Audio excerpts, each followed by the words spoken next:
This is it. 500,000 plus up top, the EPM Main Event.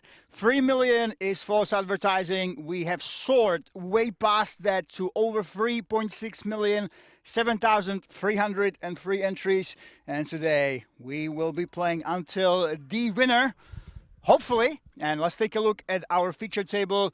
Gennaro Proscia, 56 million. This is a story of the tournament. He was down to 8 big blinds just yesterday.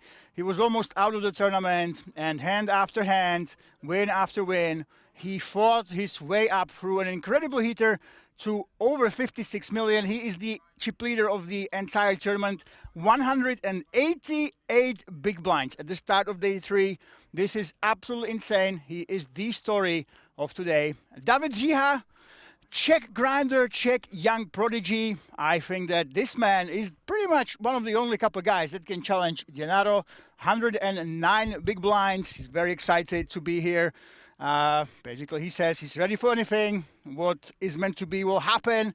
Presu, we actually don't know much about this player. We have to find out what he is made of. He's using that nickname, Andre Arnold from Germany, 20 mil. Shachista, if you have been here yesterday, you know how this man plays, 12 million, but pay attention to the 6th place, Lulehu, the Italian/Chinese player. He is, and careful about this, this is absolutely shocking, the defending champion. That's right, the defending champion of the EPM is up to over 10 million, 36 big blinds. I think this is an absolutely incredible story. Him and Gennaro, they are the contenders that you have to look out for. 7th place, we have a Bulgarian presence in here at last. Dimitar Toshev from Bulgaria, 27 big blinds. And in the 8th place, a newcomer, we have not seen him yesterday at the feature table, Dario Canistra, 24 big blinds. And I must say, I'm incredibly excited. This is one of the biggest events of the year, not just at King's Resort, but in Europe when it comes to those sub 1K buy-ins. Over 7,000 entries, ballooned the prize pool way past the initial guarantee. And all these players, they carry their story. Some of them we still have to discover. They will show us what they are made of today. Some of them we have seen yesterday, like Shachista. If you missed on yesterday's action, Shachista is a Czech chess player who moved into poker because, well, there's simply more money in poker. His peak is around 1700 ELO. That's around his skill in chess. And he was all but out, literally 2 outs on the river were between him and elimination. But he tripled up with ace-jack against kings and jacks on the river, and because of that, he ballooned his almost short stack to over 10 million. Now he sits at 12 million, and this is really interesting. I want to see how the Czech players go ahead and square up against each other. They talked before the tournament, and David Žiha is pretty much the opposite of Shachista. David Žiha, young guy, up-and-coming player with a lot to prove. Shachista, this man has been playing for a long time, first chess, then poker, over 300K in earnings. But one thing that's really surprising, and maybe it isn't based on his pretty conservative style, is that Shachista, he made over 300K, but none of his scores have really been big ones. Really, the biggest score is about 20K. So he's really looking for that big breakthrough. And for Shachista, this might come today, of course, as we play for the big money. Only a few players between him and that final table that would bring him to that all-time high. And when it comes to Gennaro, well, Gennaro, there was an interview with Euro-Rounders, and this man is the champ of the Pirates Poker Treasure from 2025, I believe, or 2024, 2 years ago. And he has over 56 million chips. He's also an online grinder, so he crushes online. We could see that yesterday. And what he actually said, that skill-wise, yesterday was really easy. He felt like a lot of the recreational players that don't have experience from stream tables, that they were making mistakes, that the pressure got to them because of the lights, because of all the money up top and all the attention from you guys in the chat. And because of that, he said it was pretty easy, but the deck was not hitting him. He was down to 8 big blinds, and after that one insane call with ace high, then he got bluffed into by another Czech legend when he had the nuts.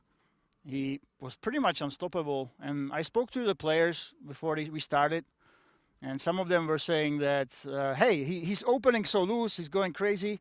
Oh no, he was just running that well, and they just couldn't believe it. There were so many interesting hands throughout the day coming from this man. Okay, so it looks like we are ready to get cracking here in Rozvadov. Dimitar Toshev. Let me take a look if we can dig up some dirt.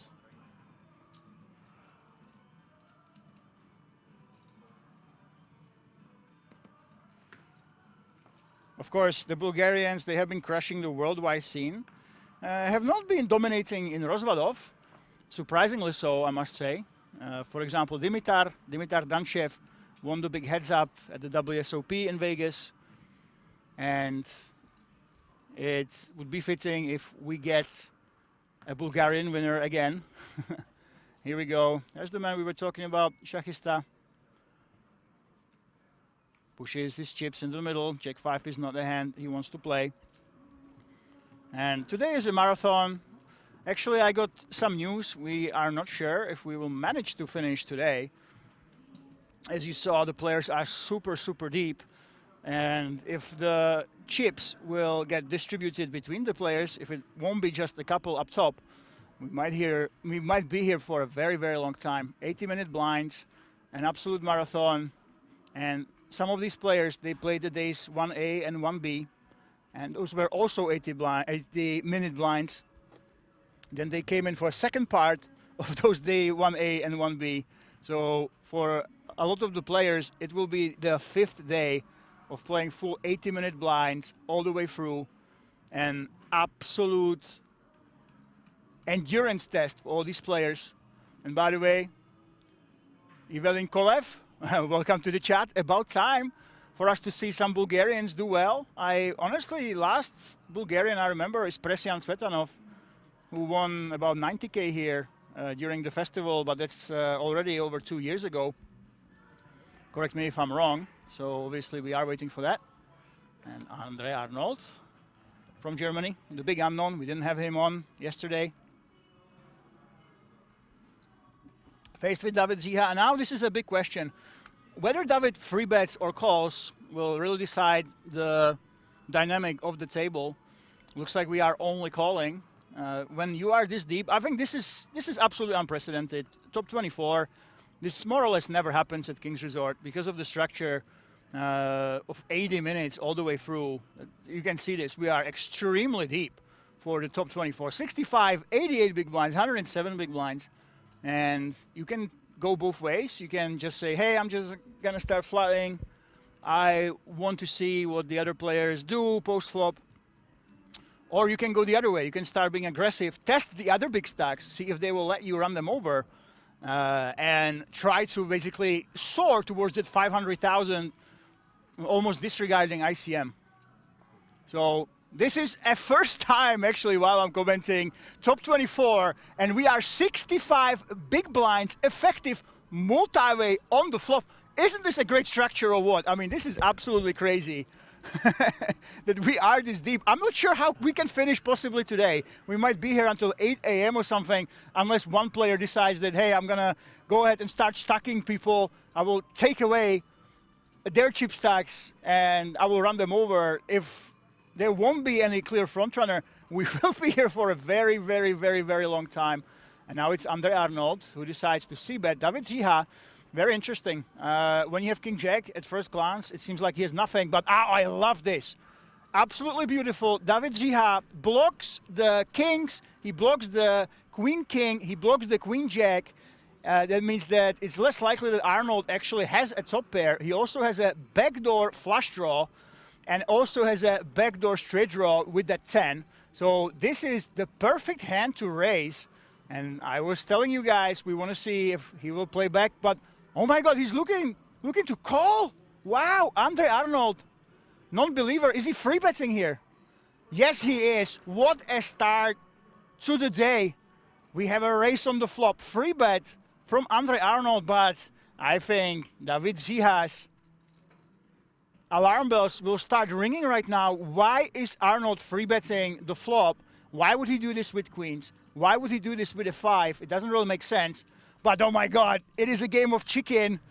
And David Ziha is the bigger chicken right now. Andre Arnold goes ahead and free bets the flop.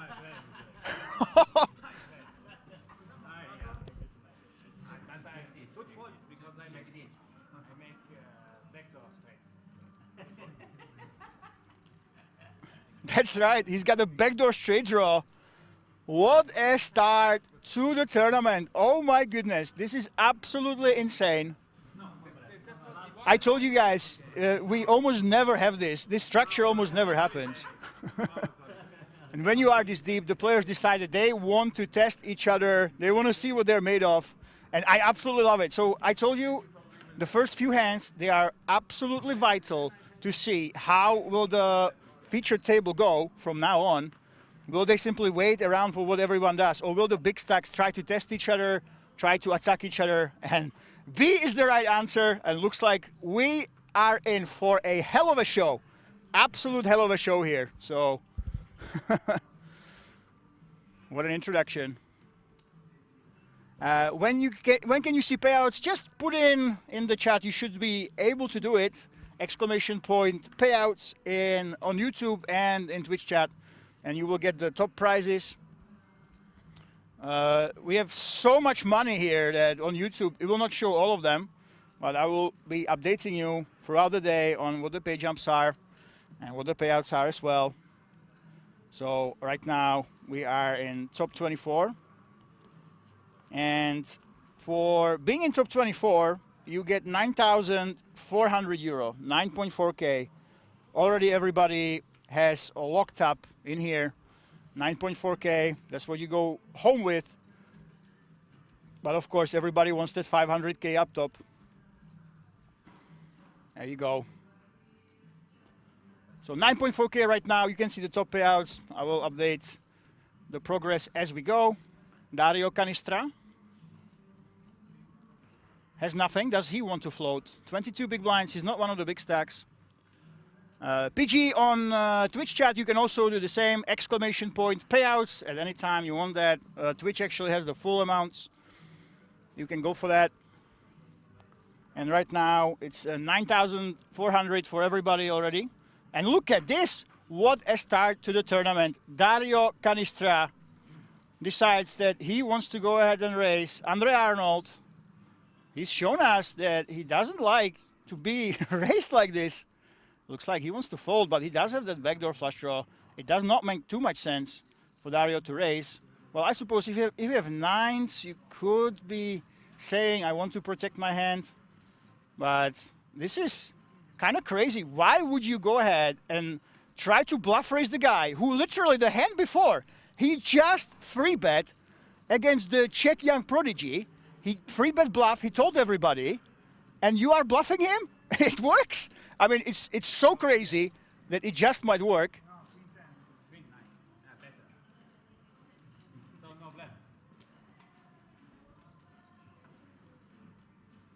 No bluff, he says. That's crazy.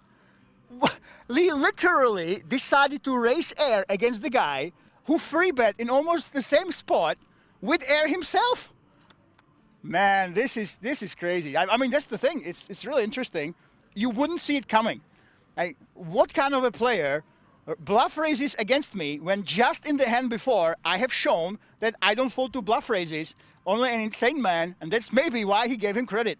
So 2 hands back to back is nothing about having a hand. It's all about some backdoors, but a game of chicken. And looks like we have come to a battlefield right now. Everybody's going to war. I didn't expect one of the mid stacks to do this, but apparently they don't care. So big stacks go to war, mid stacks, they try to flex on camera, and I think this will be one of the best feature table we've ever had. I think in terms of skill level and accomplishment of the players, these players are super strong. A lot of these players are strong regulars, and this might just be the highest skill cup that we've had in a long time. And of course, it makes a lot of sense. when we have those 30-minute blinds, you know, and 30 minutes, even 40-minute blinds. It's much, much easier for recreational players to get lucky, to chip up, get a couple nice all-ins, and get to that final 24. But this completely changes when you are playing for 80-minute levels. Once the levels are up to 8 minutes, even though recreational players, the guys that come for fun, they love it because they get the more bang for their buck.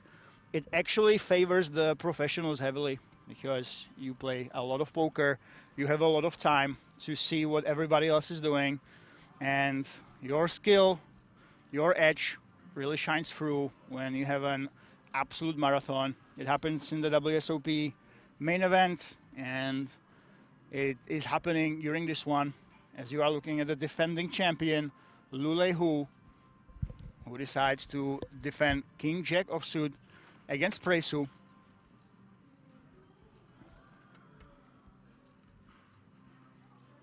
Well, this is a very good flop for Lule's hand, but it's a great flop for Presu's range, as we might say. And Presu does have that backdoor flush draw. So we are very likely to see a continuation bet, and on any diamonds, we're very likely to see another bet.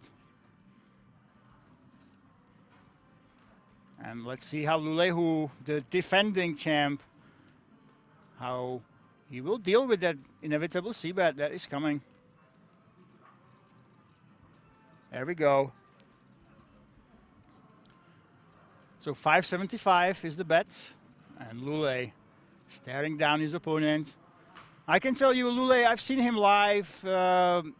He looks very serious right now, but he is an absolute wild card.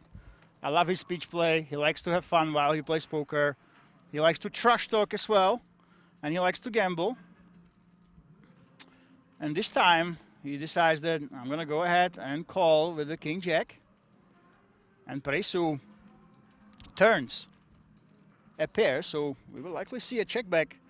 And then the question will be, Lule Hu, will he think that he has showdown value, or will he say, hey, I'm going to turn my King High into a bluff? And put your weak hands to the test. Lule already taking his time, already considering what he will do on the river.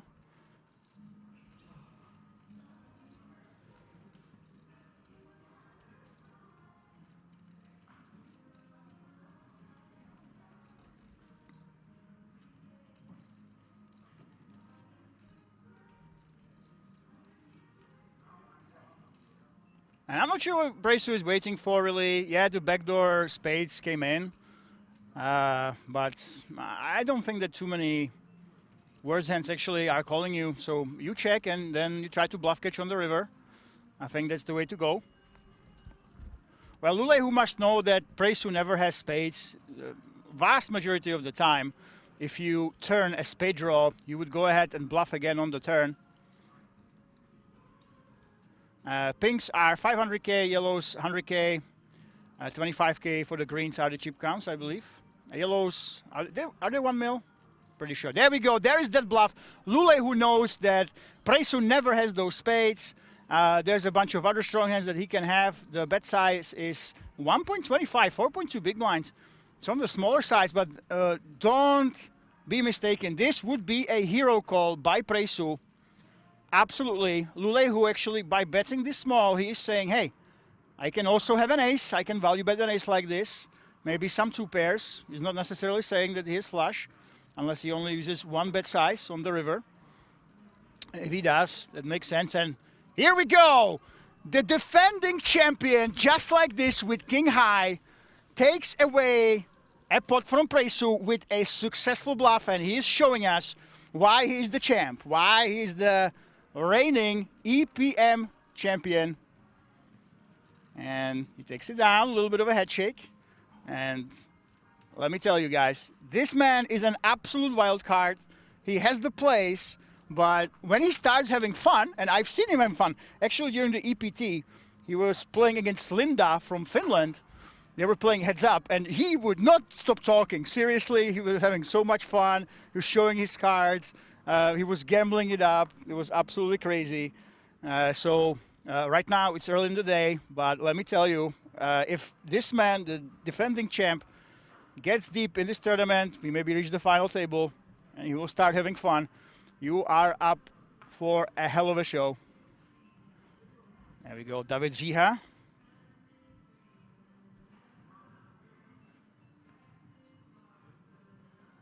You can check out his Instagram poker tourney journey.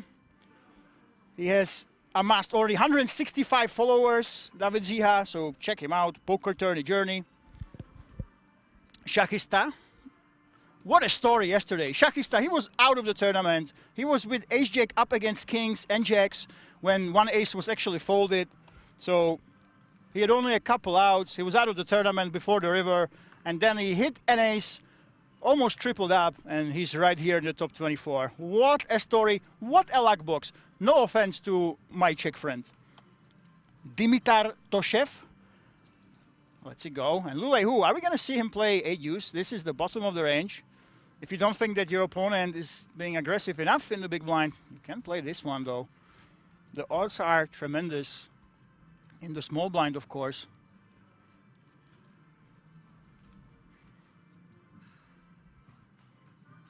Nope. But you don't want to play against this man, Gennaro Proscia. I mean, when you have the chip leader in the big blind, the man on an absolute heater, you just don't want to do anything really. So super timing, so I can play the small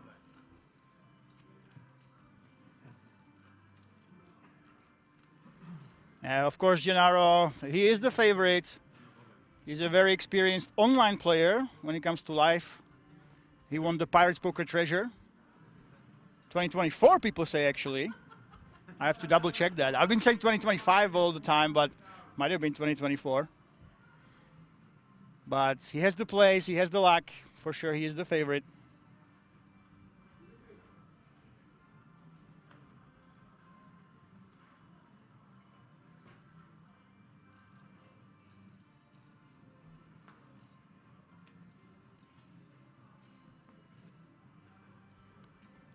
Šachista.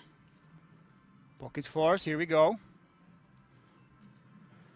By the way, boys from Bulgaria, if you can use English, that would be very much appreciated. On YouTube, we want everybody to understand, of course, what's going on here. Let me in on the fun. You have to think about me as well. We might be here for 16 hours or longer today. We might even decide to finish this thing tomorrow. It all depends on how the big stacks will play against each other. If there will be a concentration of chips for a couple players, we will finish faster. But if some of the huge stacks decide to lose chips to the middle stacks, this will be an absolute marathon. So if you can use English in the chat, it will be very much appreciated. So I have more to talk about. And thank you so much. Yellow 1 million, red 500K, white 100K, green 25K. Thank you so much for clarifying that. And Šachista takes down another pot. One of the stories of the tournament. You could just make, you know, this man hit an ace on the river twice. Ace from space, twice during the tournament. He's an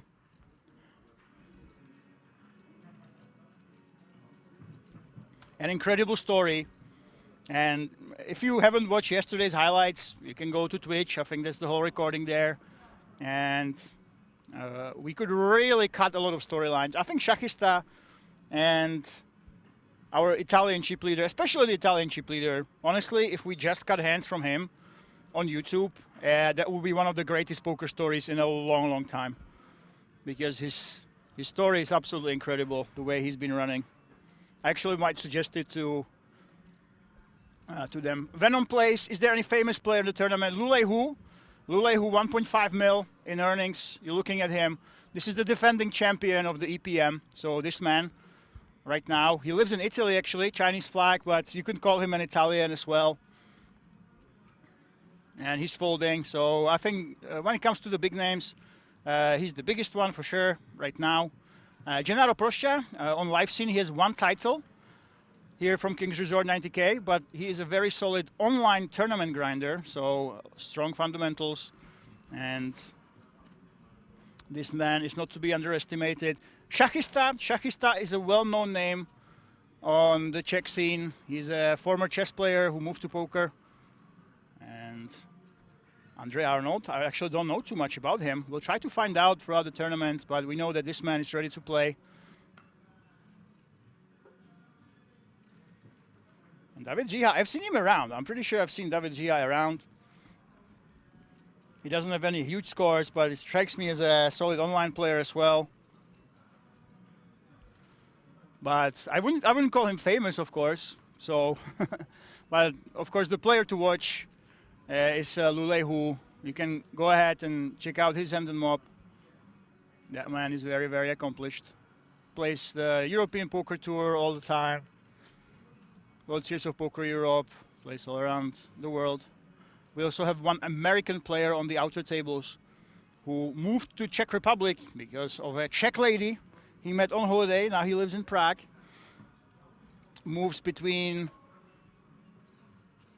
Prague and the US. He told me that he plays at the Lodge in Texas, if you guys know that, that venue. There's a lot of stories about it recently. But hold it forward. Gennaro, of course. The man on a heater has ace-king, and David Jiha flops top pair good kicker on an extremely drawy board. And David Jiha, he will not be folding this. There's just no getting away from the bet on the turn, and on vast majority of rivers, there's no getting away from that either. So where Gennaro Proscha, he ended yesterday, he just continues. Ever since he was down to 8 bigs, and he moved up. It's just absolutely incredible. David Jiha, his hands are tight, he's not folding. And I can't see almost any river where he would be folding either. If the hearts hits or spade hits, he has the blockers. And on a blank, he's not going anywhere, especially not with the ace-10. So now the only question is, how much more will Gennaro get?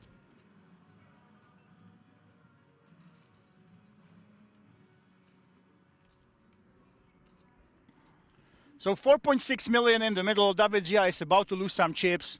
And I think when all the draws busted, look at this, the spades and the hearts, they are gone. Gennaro can actually choose to even go for 4 million, and we would not be surprised. Yep, he's reaching, it's 4 million in the hand, I think. There you go. 4 million, 4.2 is it, or 5.2? 4.2 million. David's not folding. I just can't see him ever folding here. This is an insta call. And Gennaro, the big chip leader, adds to his stack, and David can't believe it. Welcome to the Gennaro show, David Jiha. Is this your first time, or have you watched the stream yesterday? And the people that know how this man ran yesterday, they're just laughing. They're honestly just laughing. It's almost comedic.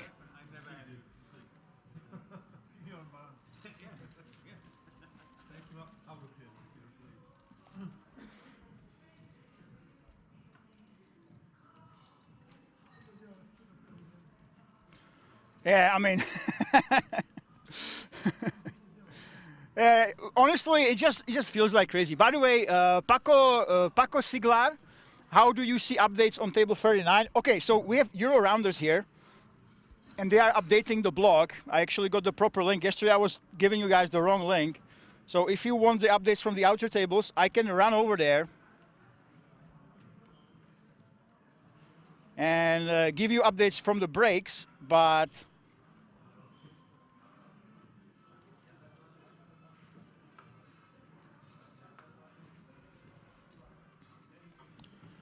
Euro rounders have a blog. I'm looking for that link.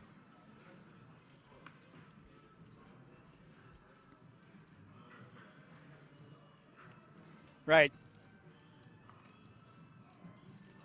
So the link is, if you go to eurorounders.com/post/EPM-Euro Poker Million 2026 live blog, try to go there, try to find it, and I will ask our mods when they come in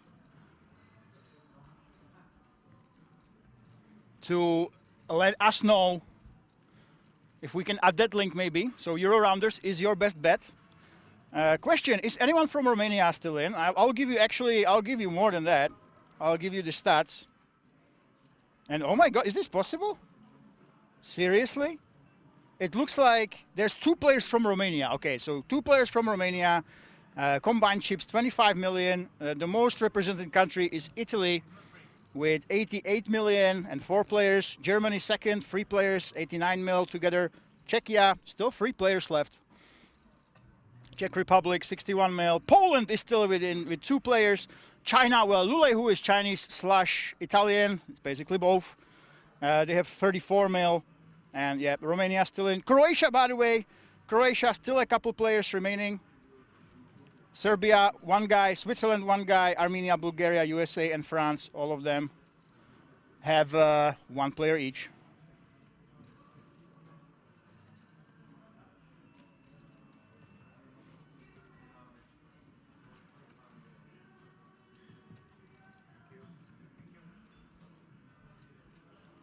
And here we go, the update. Gennaro Proscia, 63 million. And Dimitar Toshev, 8 million at the bottom. But you know what? It's anybody's game, really. 20 plus bigs.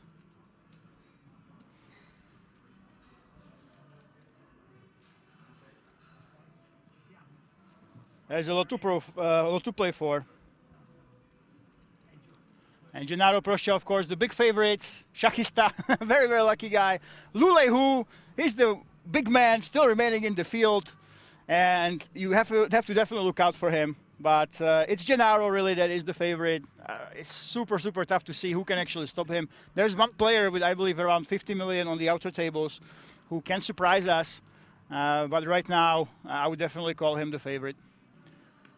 Elephant says, Gennaro still in? Yes, yes, he is indeed.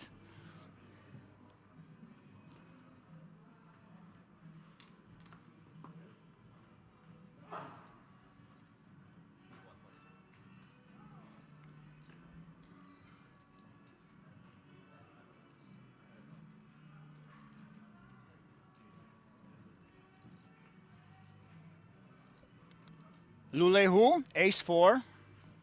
That will be a race for sure.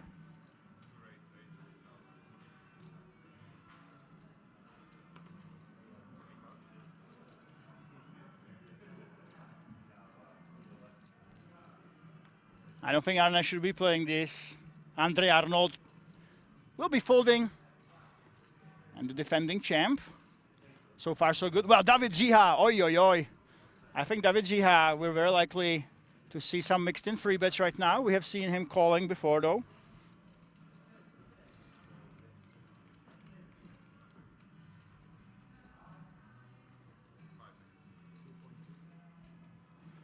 There we go.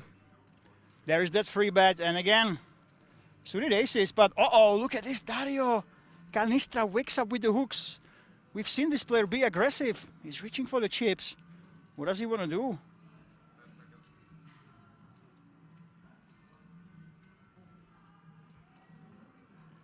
Time bank is flying in the middle.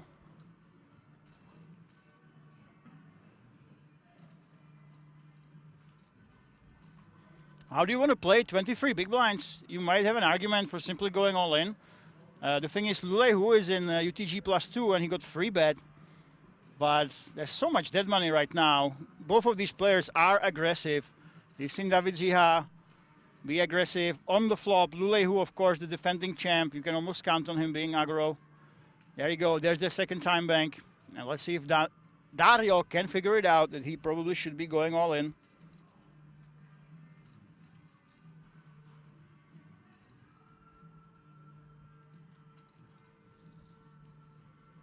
He's mulling it over. It's easy to see that when we see the cards and we know how aggressive the players are, that you should simply be going all in. The thing is, I don't think he's been playing with these people. There's so many entries. We have 24 players, and oh my God, yes, he folds. He folds. He does fold. The jacks get out of the way, and the champ and the aggressive Czech youngster, they are going at it. Their battle made the hooks get out of the way. I guess you don't want to be the one that's out of the tournament at final 22, but yeah, that would be a huge win for him if we went all in and picked up all that dead money. Well, now Lule who, paradoxically now the man with a much worse hand than the jacks, he definitely will be considering playing aggressively back. I know this guy. He can get very out of line. Not this time, though. And David Jiha, first time, his aggression pays off.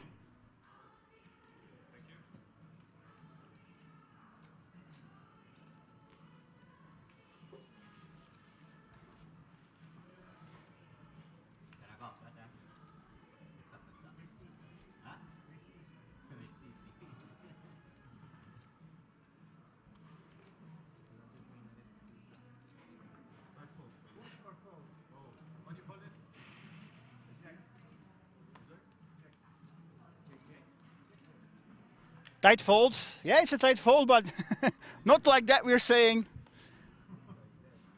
Jacks folded 23 big blinds. By the way, Matteo Ziegler, how is he holding up? Well, I can take a look if he busted.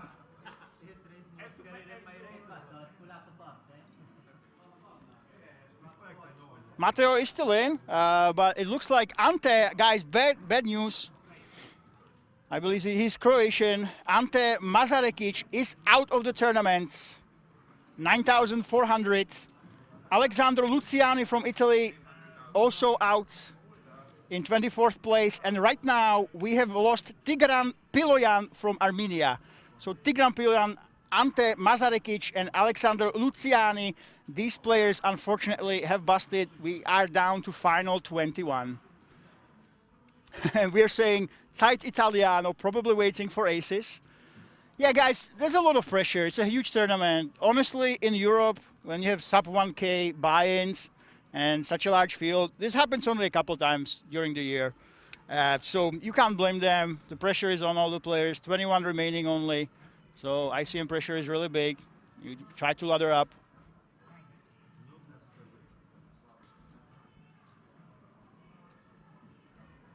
Now let's see what happens here. Andre Arnold. Wow, look at this. Andre says, I don't want to go to war yet again.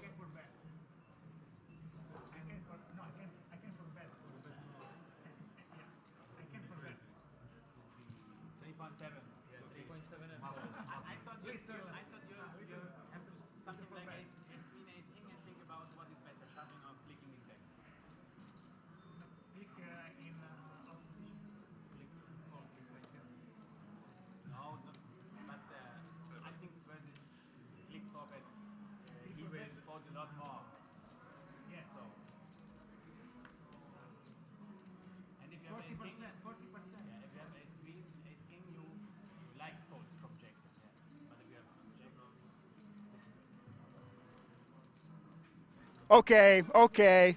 Now, if you heard the conversation, guys, this almost never happens at King's Resort. It almost never happens when we are this deep in the tournament.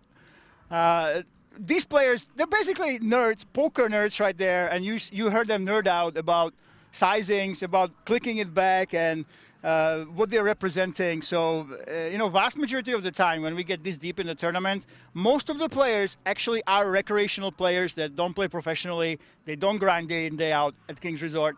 But because of the 80-minute blind levels, the professionals, the strong players, they have really pulled up. And this is the highest, by far, ratio of professional players to amateurs we've ever had in the final 24 at the feature table. And if you just listen to the way the players talk, they obviously are nerds, they obviously study theory. All of them are looking at charts at home when they're studying. So let me tell you, from what we've seen with these free bets on the flop and attacking each other using the blockers, this will be the most advanced feature table that we've had this year. I don't think there's any contest about that, probably since the World Series of Poker Europe. So if you came in for the fun, you will have fun. They're showing each other hands, but if you want to see actually skilled plays, usually that's not the case. We have a lot of guys that come here, they play for fun and get deep, but because of the 80-minute levels, the skill level is the highest that we've had in a long time. Gianni says, even call was better than fold with the jacks. Yeah, that's the problem. Usually playing tight is fine, but most of these players, they are accomplished, they study theory, or they play online. So if you are too tight at this table, it will backfire for you for sure. Not 80-minute breaks, but 80-minute levels. Dimitsu, so 80-minute levels, sorry.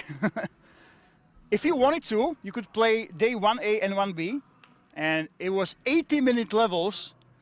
Day 2 was 80-minute levels, day 3 was 80-minute levels, and today, yet again, 80-minute levels all the way through. Italian stream will come later, by the way. If you are from Italy, Italian stream is coming for the final table. So once the final table hits, you will have the Italian stream with a big Italian broadcast celebrity and the Euro Rounders team. So stick with us if you are from Italy. This is the stream that you need to watch now, but once the final table hits, don't worry, I will remind you, I will tell you when the Italian stream goes online.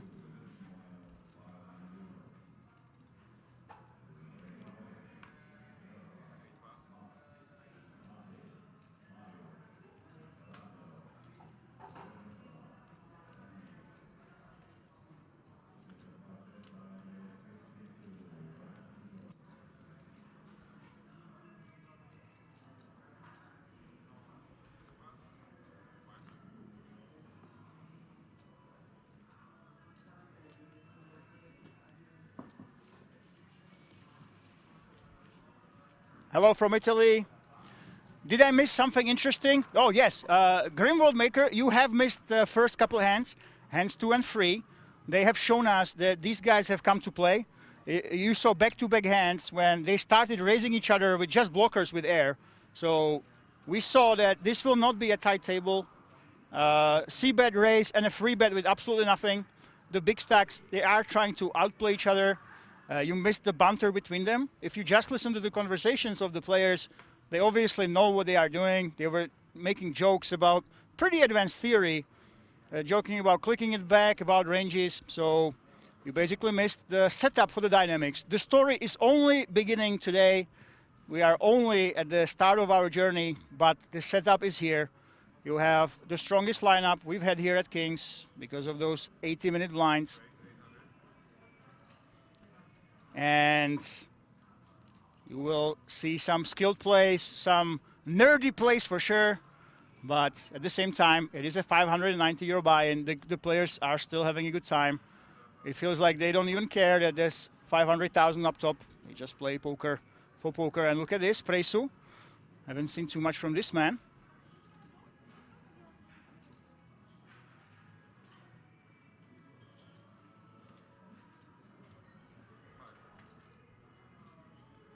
It's going to be a free bet. Notice how deep we are. We have only 21 players, but the average is 20 million. 50 big blind average at final 21 players. That is incredible stack depth. And we have 80-minute levels, guys. 80-minute levels. So it will stay deep for a very, very long time.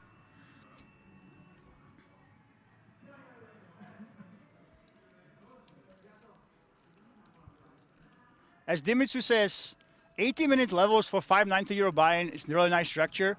It's absolutely crazy. By the way, Lorenzo says, Grande Lemon. Oh, fantastic. Grande, nobody called me Grande Lemon. You know, it's, I am so flattered. Thank you so much, as Presu takes down the queens. I am convinced to come back from Italy on Sunday, come for EPM, only deep run, day 1A of the German on Monday. Cruel life. Oi, oi, oi, oi, oi. So you, hey, listen, it's okay, it's okay. So you will only win, I don't know, 60,000 euro. It's still decent money, right, Lorenzo? Yeah, we have a tournament right away, guys. Kings Resort never sleeps, 24/7. That's GCOOP, I believe, being played with a decent guarantee as well. So yeah, you will get, if you win this one, you will get 60 plus K. So why not? Valerio says, I'm Italian, but I prefer English streaming. Then, yeah, okay, fair enough. Then, I cannot say that. I cannot say about us voice, okay. We love him. He's got a big following, and he's very, very famous in Italy. And Lorenzo says, Lemon is too good and also too crazy. Guys, I'm addicted, okay. I'm not playing anything. I played poker since, I actually looked it up, since 2009. I started 2009. I made Supernova. If any of you know what that is, that year, and with multiple breaks, I always came back to the game. So yeah, it's just amazing. You know, you have these ups and downs. You have the incredible human stories, and a lot of the time people tell me, "Hey, you are too crazy. Calm down. It's just a game. It's just some cards and plastic chips." But you just gotta love it. Gennaro in the small blinds. Well, he likes to limp a lot. He likes to limp here. This time, he goes for the limp again. Gennaro, even when you compare it to Fury, he likes to check on the flop quite a bit, and he likes to limp. And it's never easy. When he does limp, you can't really attack him. He likes to limp with hands like ace-10. He likes to trap a lot in the small blind, blind against blind. That's why you see Arne Arnold, if he watched yesterday's stream, simply check and go to the flop.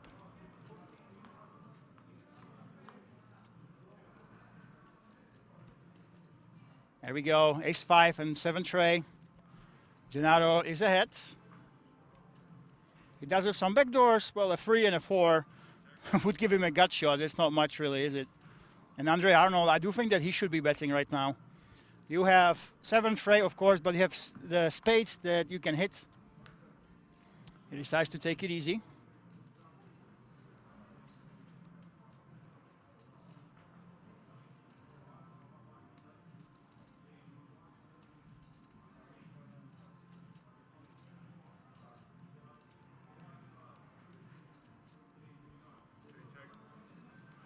Check to Andre. Well, what are you going to do, my friend? I really would prefer him to be aggressive on the flop when you have those backdoor draws. Now you basically just have to play the player, not the cards. Can you suggest a website where I can see poker player profile? The Hendon Mop.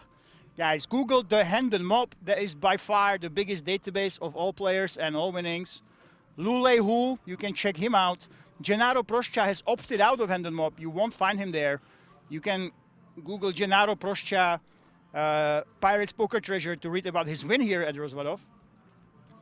And he actually lets it go. Look at this. Gennaro has mercy. Folds that ace high. Maybe he was sick of winning, so he let somebody else win for a change.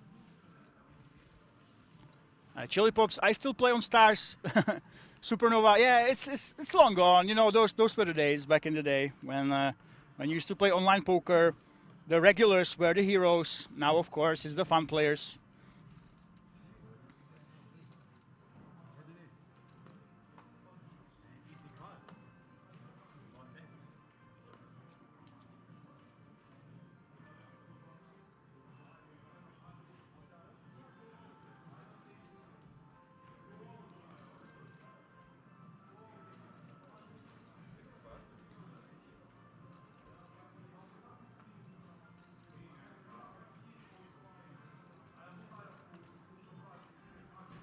Shachista, well, we've seen a lot from this guy yesterday. He was playing reasonably tight. The one time he gets out of line, he got it in bad with ace-jack against kings and jacks, and he managed to spike an ace on the river to be in this position right now. And, yep, shout out to Hendon Mob. We always look at the results from them. So if you want to see the players, you will see that Lule has won the EPM.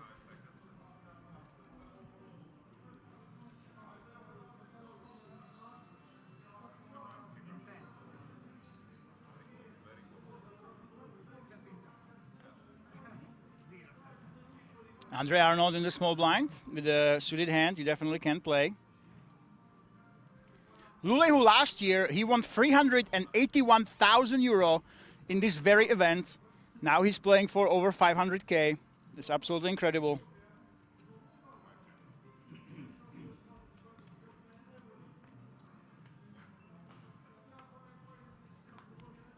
David Jiha decides to go to the flop. No raise. He definitely had the option to go ahead and raise that up. And both of the players, they have some backdoors. Andre Arnold, any free would give an open-ender. Any heart gives him a backdoor flush draw. So he decides to go ahead and bet his 5 high. I like it. David Jiha, he has a very easy defend, I would say. We have seen him raise in a similar situation before. I would be surprised if he just folds. But with the king high, blind against blind, he thinks that he can win in showdown some of the time. So he just calls here. Well, there we go. This is a great card for Arne Arnold. two of his backdoors come in. He has the gutter for the wheel. He also has a flush draw right now. Nothing for David, so he should be simply betting into the pot. With that donkey, by the way, I spoke to him, hilariously enough, at the start of day 2. I spoke to this player. I was like, oh, you have a Trojan horse over there. No, that's a donkey that he has on the chip stack. So the donkey goes ahead and bets, and David Gia, I mean, 99% of players would fold, but honestly, I'm not sure. With the king high, are you supposed to defend some of the time? I don't think there's a reason to risk it. Arne doesn't show.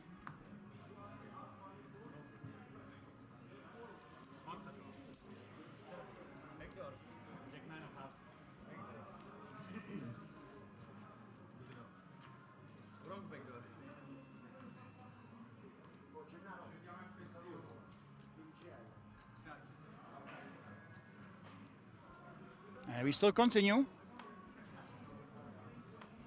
You guys can check out Euro-Rounders blog.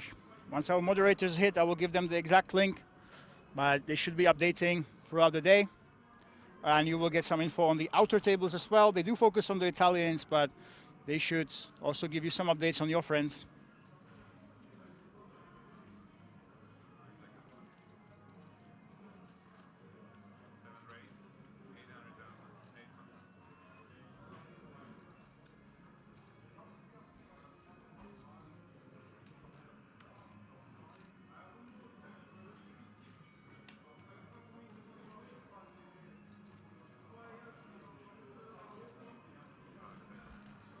Shachista, King 10.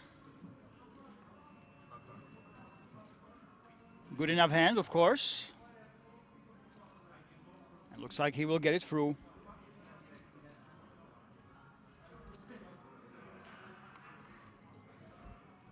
And David Ziha.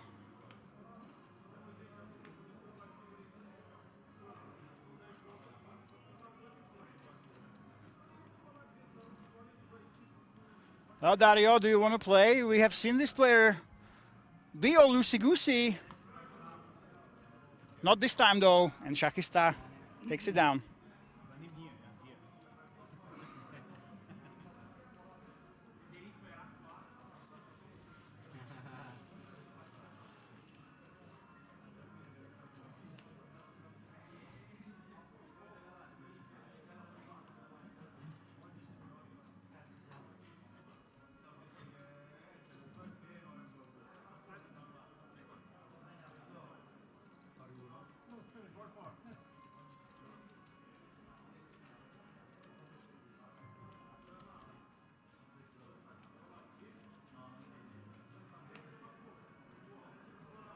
And Presu, 600 again. That's the thing, we're so deep. 63 big blinds. You have a lot of deep players behind you. You have 50 big blind average that you can almost reverse set mine. You can set mine when you open raise a hand like this one. So it's almost a mandatory race right now. Lule, still around the 10 million mark he started with. He was up to about 14 million yesterday.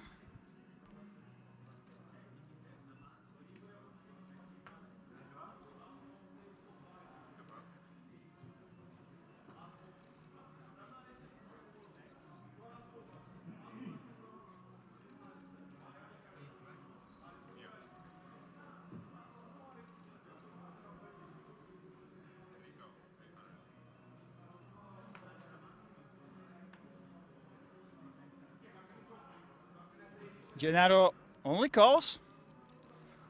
So right now, we have seen some free betting between the big stacks, but now it's a call. And David Gia, well, it seems like he wants to make his mark on the table. I would not be shocked if he goes for that free bet.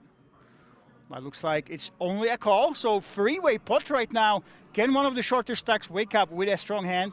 Dario didn't decide to go all in with jacks. Shachista, unfortunately for him, has 6 deuce. So no pickup of that money going to happen right now. And looks like we will have a 61 big blind deep effective multi-way pot I have never said that before during any stream at King's Resort, especially not when we have only 21 players remaining. So 61 big blinds deep, multi-win, everybody has a decent hand. Can we see some fireworks?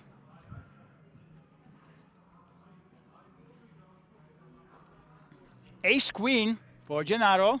Of course it's Gennaro who outflips everybody, but David Jiha, he does have that gutter, he does have the over as well. Only one without a hand is Presu, who was the open raiser. Let's see what Gennaro does.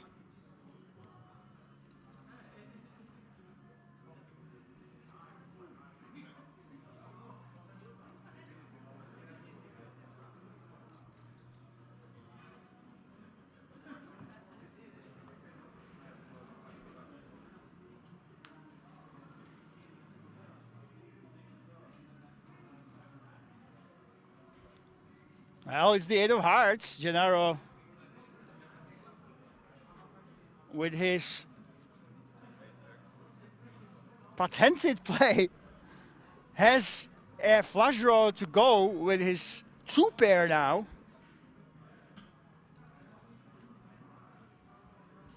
Yep, value time, he says. And I can't see him really getting paid off. David Jiha can't really float light. He has Presu to worry about.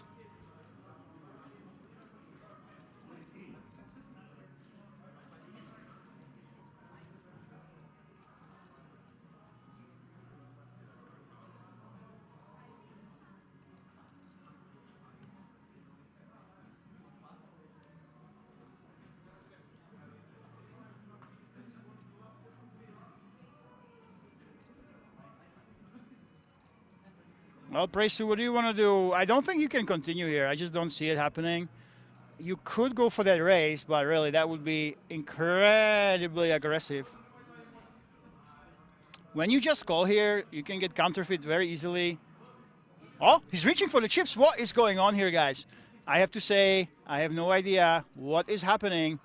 He sees something that isn't there. We've seen it yesterday in the final couple hours. Nobody could believe that Gennaro can have it every single hand. I actually spoke to the players today, and the man with the nut flush right now, he's been running so well that they assume that he's been stealing super wide against everybody. They all think that Gennaro has been attacking people left, right, and center. We've only seen one pretty big turn bluff from him, and that's about it. Every single time he just had it. You can run this lucky, but it's very, very tough for the players to believe in Gennaro. And Presu is the next victim. Made hand after made hand, suck out after suck out for Gennaro yesterday. And now he's gonna try to get some value, but I think Presu should be more than happy to get away from this one.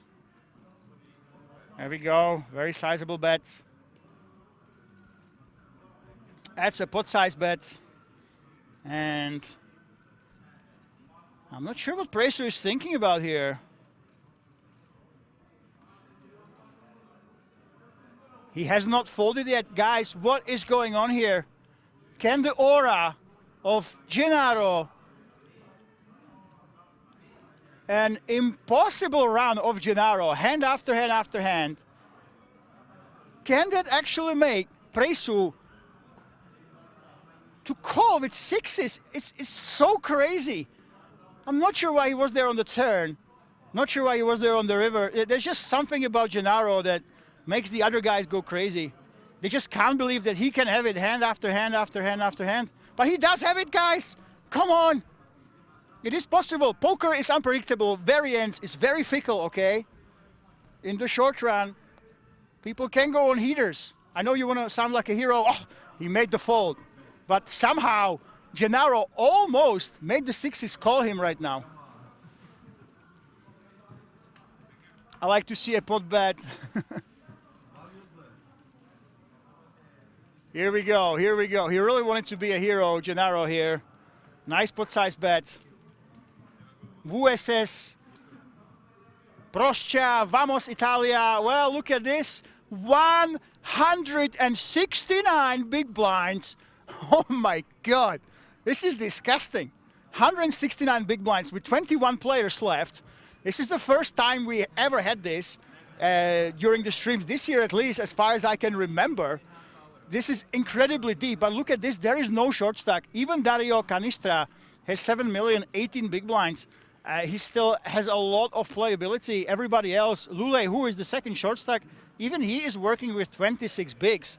So this will be a marathon, but obviously the big story is Gennaro. That is so insane.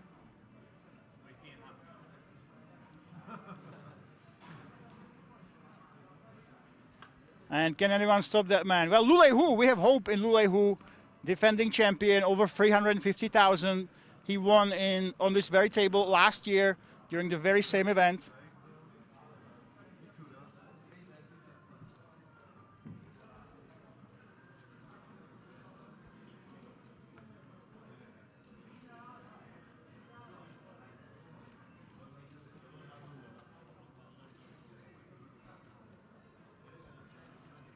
And what a story. Well, Dario, he's the short stack, but he does have 18 big blinds. He can still opt to raise and fold.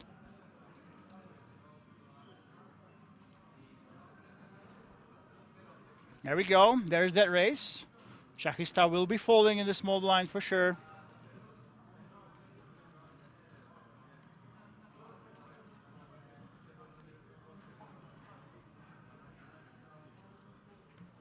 Whoa, what's going on here? Shachista decides to wake up, and he actually calls King 9. Sometimes even Shachista wants to play. Maybe he got some rest.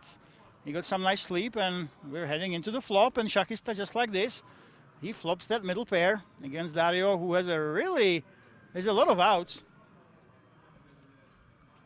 Any jack and any 10 can help him out. That's why he's going for that c-bet. Well, Shachista, I did not expect you to be here. You're going to be calling, but what are you going to do against further aggression?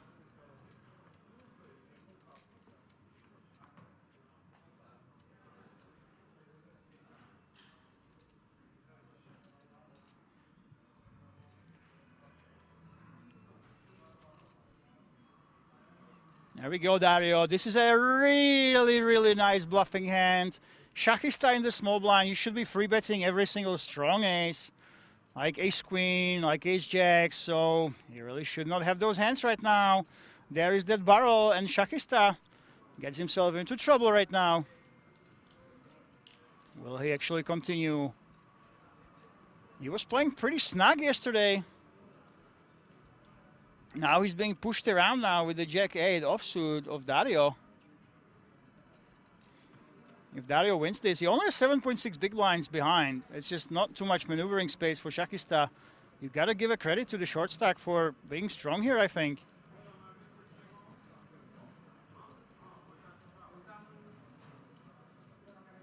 Yep, there you go. He has to fold, and Shachista gets punished for getting a little bit out of line before the flop.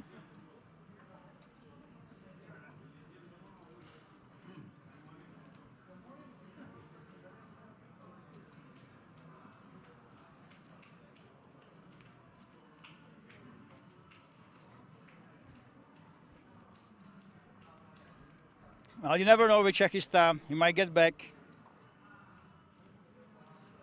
from a miracle. We've seen that he easily can hit those miracle cards on the river.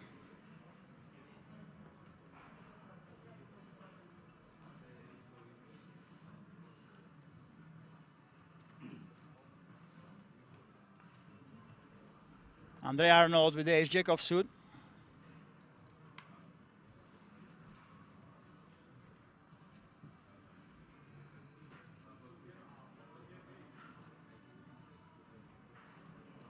Raisy Daisy.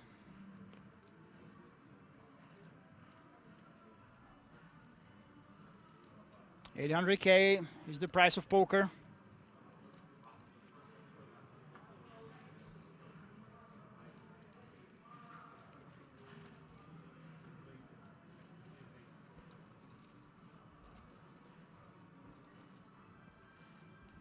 Shachista.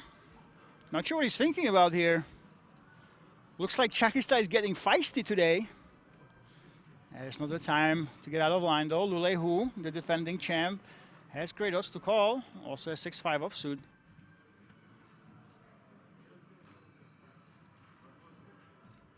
Looks like it's one of the borderline hands for him. Does he want to defend now? Yep, there we go. Chip goes in the middle, and we try to get lucky with those amazing odds.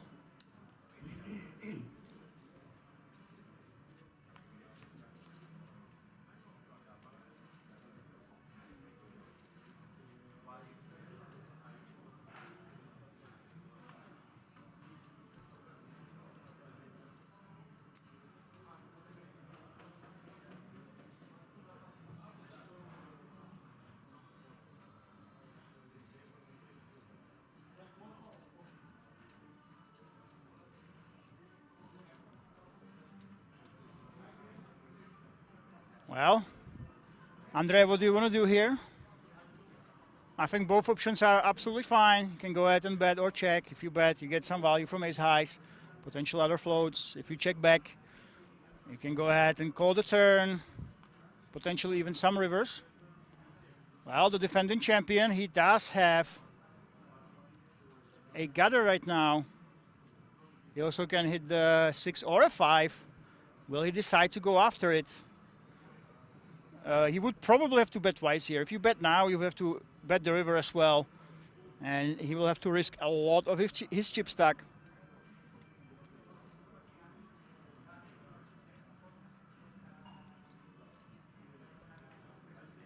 What do you want to do, Lule? Yep, waving the white flag, doesn't want to risk it on the turn and on the river. And this pot will be Andre Arnold's for the taking. Does he want to protect his hand? I think it's a decent spot to bluff. Weaker ace highs will call you here. Not bluff, but value bet basically. But when you bet the ace high, you are value betting there.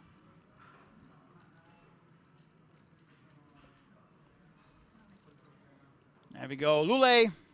I don't think he can bluff here. The big problem is, it looks like you have juices or freeze when you bluff the river like this. It looks like you're counterfeit, and it's super difficult to get an ace high to actually fold here. So I wouldn't recommend it. You would have to go really, really big if you decide to bluff. But even then, we've seen Andre Arnold actually play pretty loosely. I think that he would be called here, Lule, if he goes even for a big bet.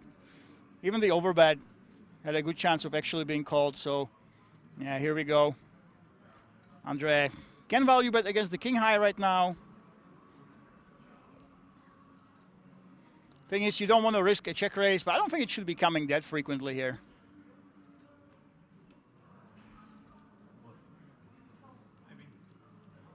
We played safe, and Lulehu just chuckles. He knows there's not much he could have done after that check game without risking that big turn bet and big river bet.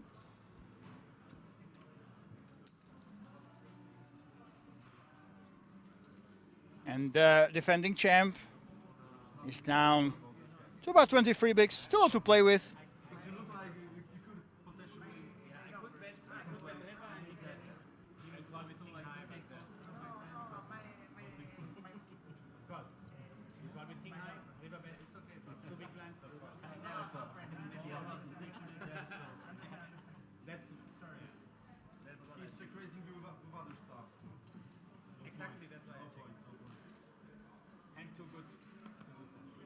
Guys, what is going on? We're playing for 500,000 up top, and these guys, they're just talking strategy openly. They're joking around, they're revealing how they play, they reveal to everybody else how they think about poker.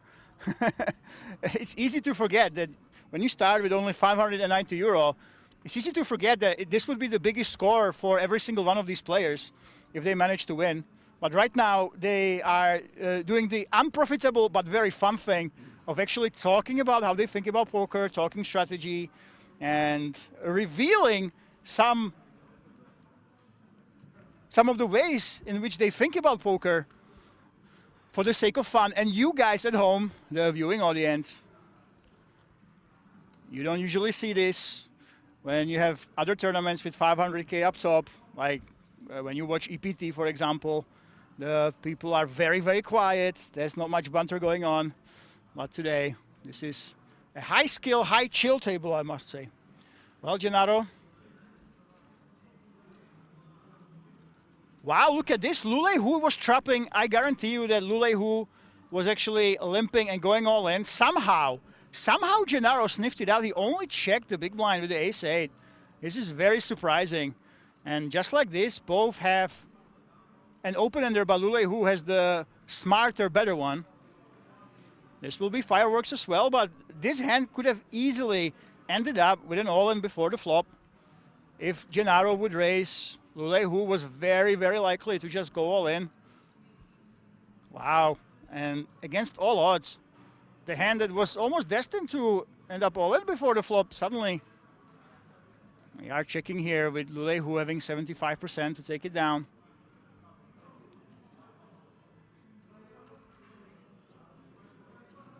There's that check. I don't think that Gennaro has too many reasons to turn the hand into a bluff. Let's see what he wants to do. Well, if you bet, you give yourself the option to bet on the river as well. Lulehu's checking. Yep, I have a good hand. I have the ace-queen that I have no business having here. I was trying to trap you before the flop, sir. Why are you betting into me right now? And look at this, what a masterclass. The defending champion. He doesn't give anything away. He doesn't let you know that he's weak. He always takes his time. He stares you down. And he gets there on the river. Well, this is interesting. Gennaro now, do you really have too many reasons to think that Lule has an ace? Well, you kind of can. I don't think you have too many reasons to think you're beat. You sort of expect those strong aces like ace-queen to be raising you before the flop. So when this happens, why not simply value bet 1.5 and the instant call will come from Lule. Oh, I love this. I love this man. He checks his opponent, but eventually the call will come. There we go. And Gennaro thinks he's good, but the smile comes out. He knows Lulehu was trapping him before the flop. This was a trap that didn't work, and Lulehu, with that smirk, he is a little bit annoyed, I think. A little bit annoyed that Gennaro didn't raise him before the flop. This could have gone all in, easily blind against blind.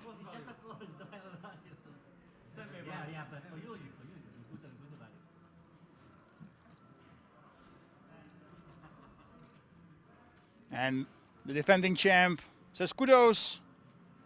Good defense, he says. One more time, no bluff.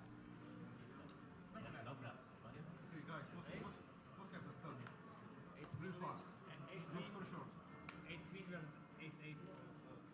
Complete and check. Check. Ace queen there? Yes. Oh my god. Playing different games?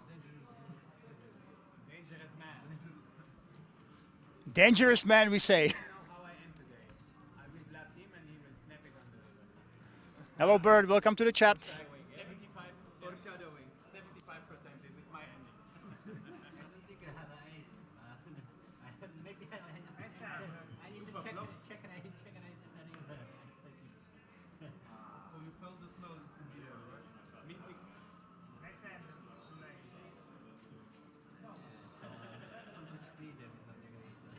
And by the way, guys, Bird in the Twitch chat says, talking since yesterday, I want to point out, we are 50 big blinds, 50 big blind average with 21 players left and 80-minute levels. I am not sure if we can finish this tournament today, honestly. And by today, I mean today by 5 a.m. Can we actually finish by 5, or will we be forced to move the remainder of the tournament into tomorrow? I have no idea. We did not expect so many entries. 7,300 entries with a 590 euro buy-in.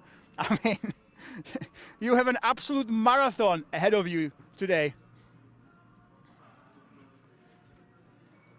And yeah, I think there is the possibility is there, because we have to draw the line, right? We can't be playing until 11 a.m. non-stop. So if it happens that we're here sitting here at 3 a.m. and we still have 7 players left, we might have to split the day completely. So hopefully you guys have brought snacks. Hopefully you are well rested, because just like for the players, even for you guys, on YouTube and on Twitch chat. This will be an absolute marathon.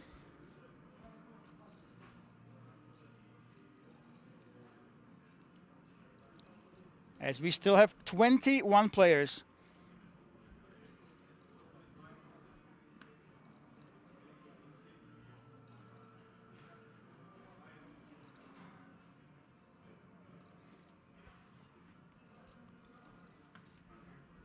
Lulehu on the cutoff, the defending champion, who's up to 30 big blinds now.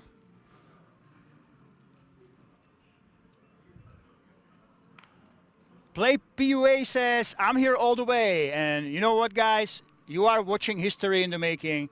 This is by far the biggest EPM. This is one of the biggest events in Europe with under 1,000 euro buy-in. Really, this only comes a couple times per year. It might be the only time it comes during the year, actually.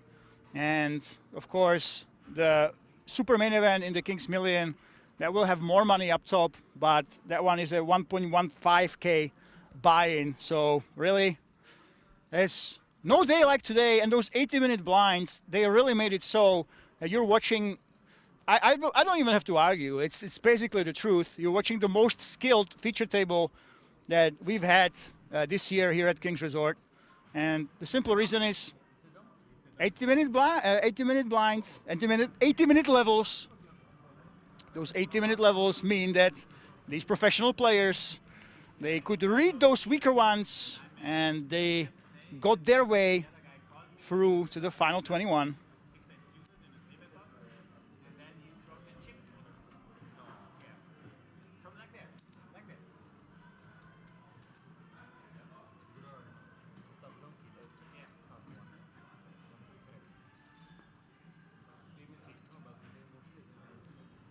And I love it. There's so much banter from these players.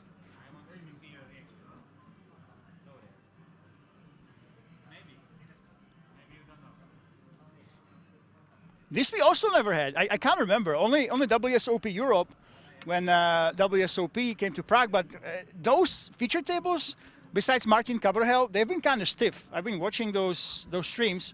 The players did not have as much fun as these guys are having right now. So you have these high-skilled players having a great time, revealing their thought process, joking about hands, and I'm all for it.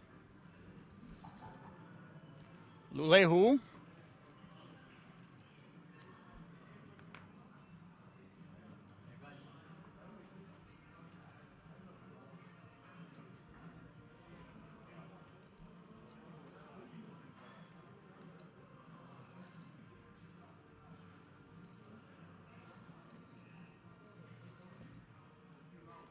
David Jiha lets it go.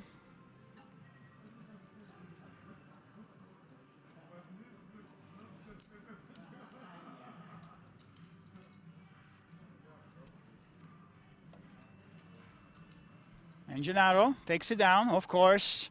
The big chip leader, the man who struggles to lose many pots. Not the big ones anyway.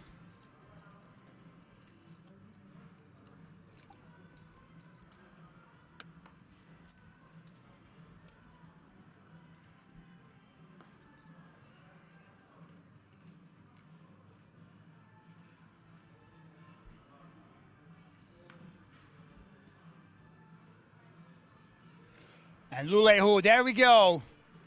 The reigning EPM champion has the Cowboys and 30 big blinds.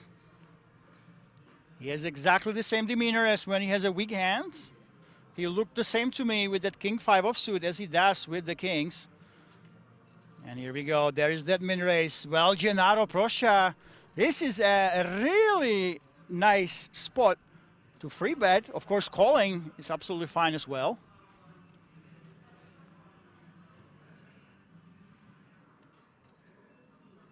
Yep, there's that call. We don't have any short stacks behind us. This is so rare at this stage of the tournament. There is nobody with sub 20 big blinds.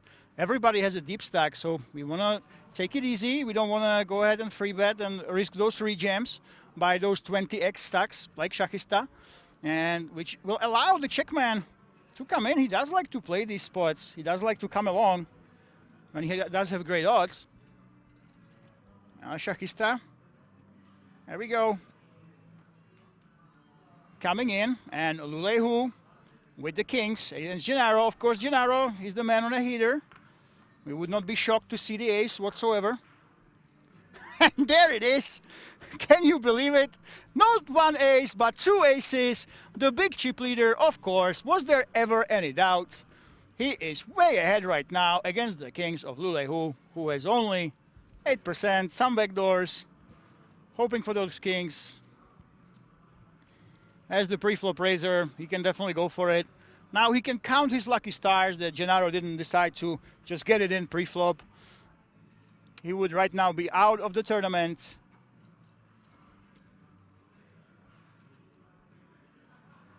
He goes for that c-bet. Gennaro, he does like to slow play on the flop. We've seen him checking.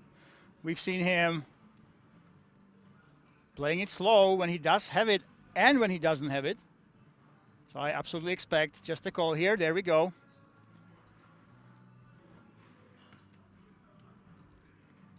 Now Shachista, he also has a two pair. Will he get reeled in to be calling right now? I think he just might.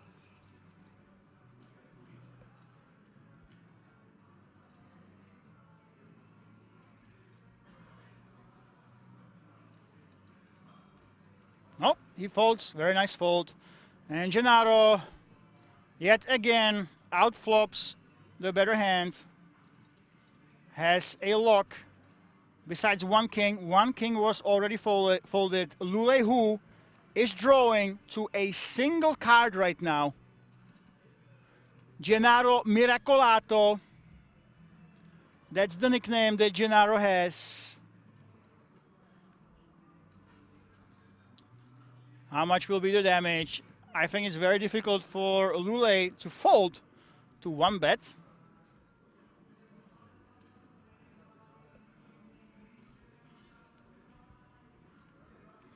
$4.2 million in the middle. We're reaching for about 1.7. Lulehu, can you realize that Gennaro is invincible? He can't be beat. Obviously outflopped you. Or will you do the standard thing and basically pay him, at least on the turn right now?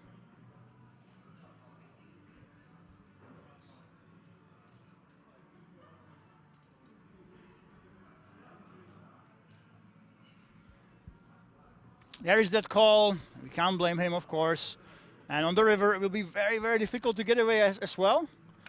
Remember, guys, the people think that Gennaro is really aggressive. I spoke to the players before the start of the tournament, and the guys that I heard from, all of them are assuming that Gennaro has been pressuring everybody, that he's been out of line.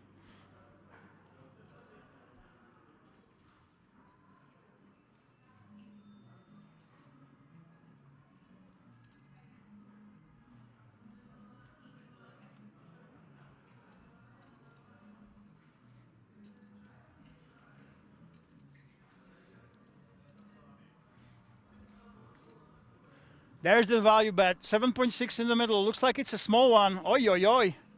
A small bet is exactly what Lulehu might have to pay off. 3.5, is it about half pot size bet?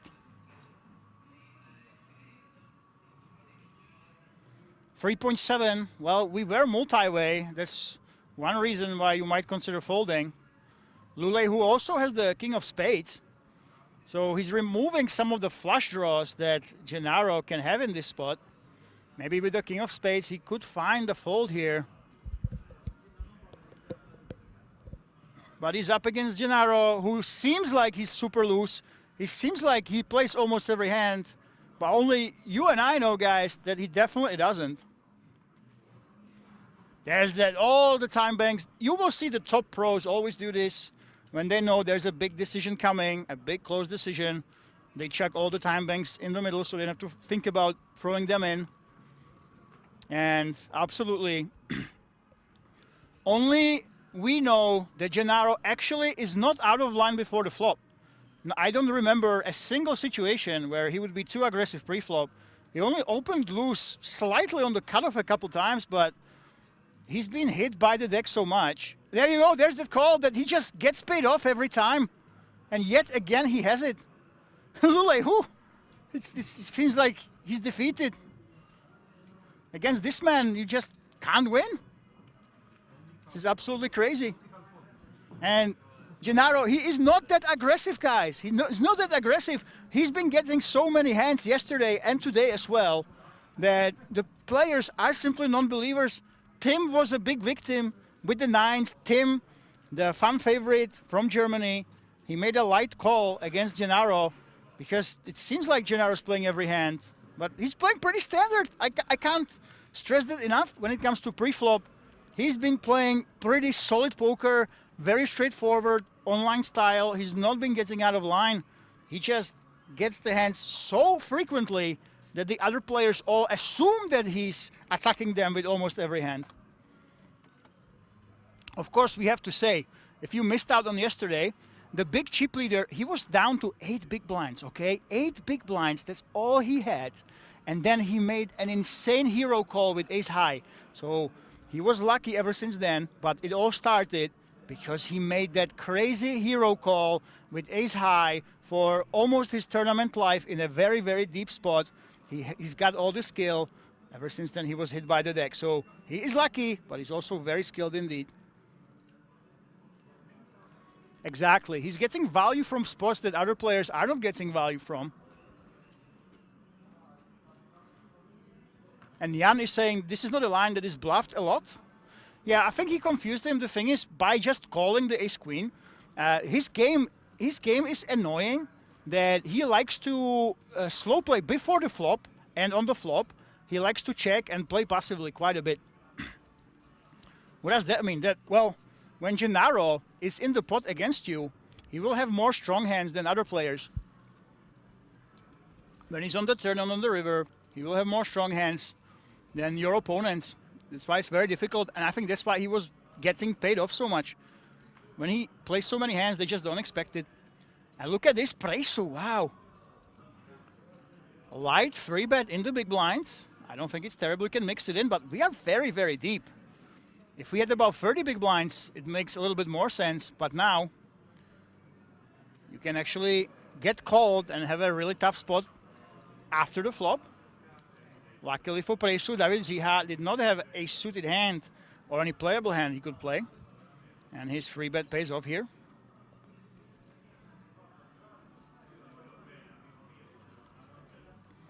Basically, when you are super deep, you want to choose playability over just trying to take it down before the flop.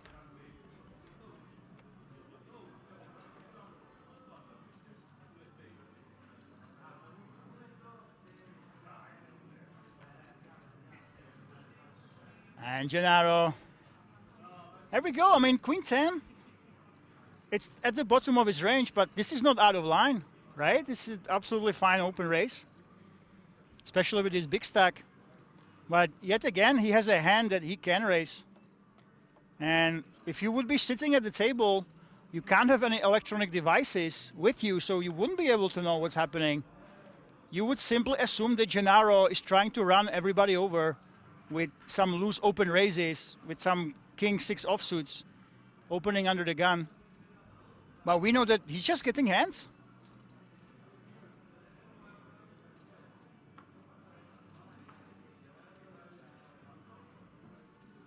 Yeah, he's down to 8 bigs. Now he's all the way up here. It's crazy.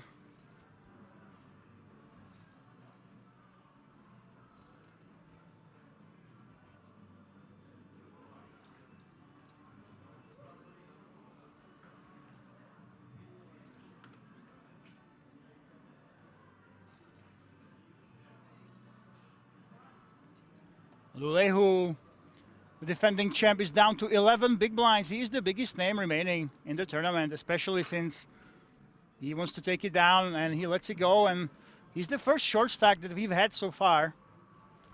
By the way, we are down to 20 players, so the outer tables, we are losing some contenders. Let me see who we lost here in the 21st place.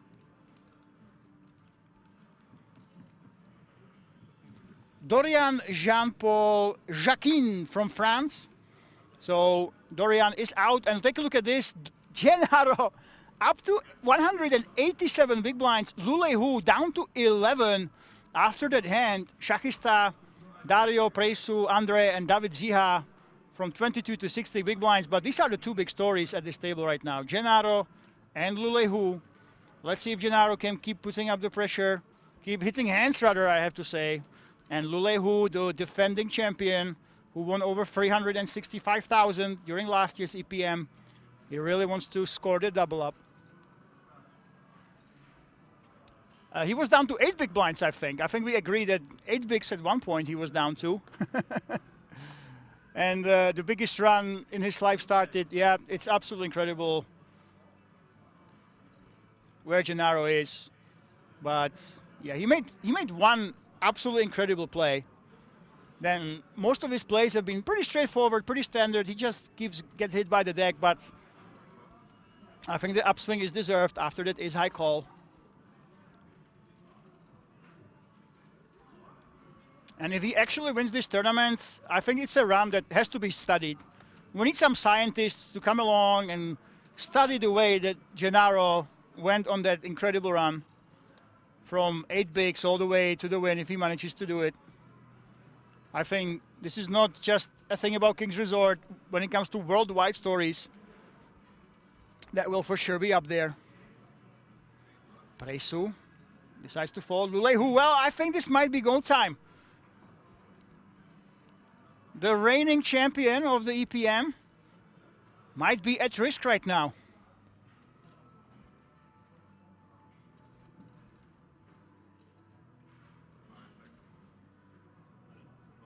All in, there we go. Will we lose him? It's this man in the big blind. What did he fold? 6-5 offsuit. I think Lulehu has to count his lucky stars that Gennaro folded with the way he's been running. I'm pretty sure that a 6 or a 5 would come. He would hit quads or something like that.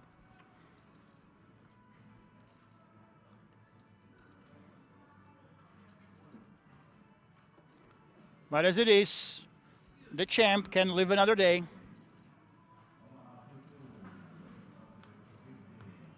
Looks like we are down to 19 now.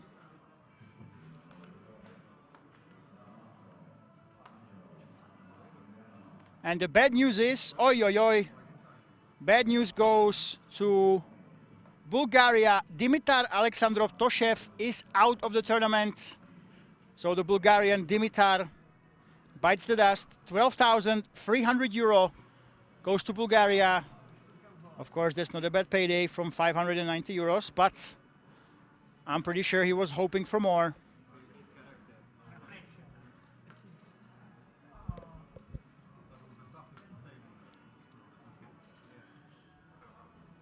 Shachista with the king deuce. Not a hand he wants to play for sure. Presu will be folding anytime now.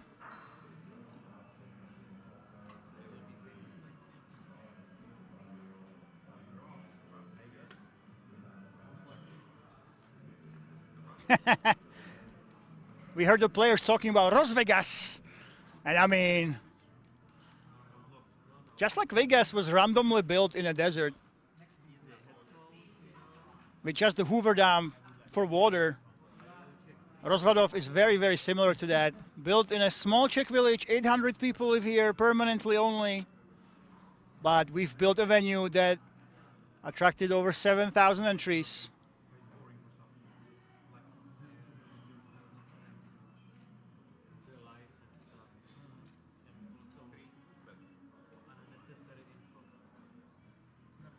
Gennaro, of course, he's the man who hits here.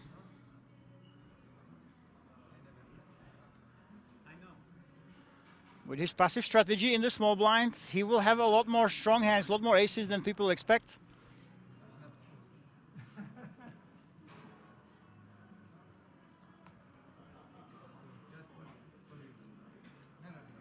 And there we go. We actually, oh my God, no! Oi, oi, oi, oi, oi. I am so upset, guys. Not like this. The Czech hero is moving, but we have lost Nicholas Lind-Scott, the American who was telling me he needs to double up. I actually met him at the hotel. The thing is, the whole Rozvadov is booked out. So me and Nicholas Lind-Scott from the US, we stay uphill. You have to walk about 8 minutes. It's the same luxury inside, but you have to walk a little bit just to get there. And I met him in the morning. He was really hoping to double, but he is out in 19th place for 12,300 euro. His story is incredible. He is from America. He came to the Czech Republic for holiday, and he met his now girlfriend. So Nicholas Lind-Scott met his Czech girlfriend in Prague, and he decided eventually that, hey, I'm gonna move here. So he went from America to Prague, and he moves between the two countries. And when there's a big tournament in Rozvadov and he's with his girlfriend in Prague, he goes ahead and travels and plays. We've seen him yesterday, but unfortunately we won't see him today as Nicholas Lind-Scott is eliminated. And of course, Czech women are world famous. He's not the first or the last to be swayed by the Czech beauties to move from his home country and relocate to Prague or Czechia.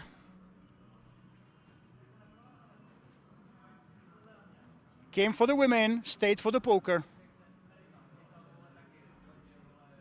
And look at Presu. It's getting out of line a little bit. 7-5 suited. If you were the chip leader, it would make a lot more sense. But now, all these guys, they are relatively deep. They can threaten him. 7-5 suited in the hijack. You're playing with fire a little bit. Of course, we are short-handed now. Down to 18, so 3 tables now. Should be each one of them with 6. And this is going much faster than we expected. 60 big blind average right now. Look at this, Andre Arnold. Finds that free bet.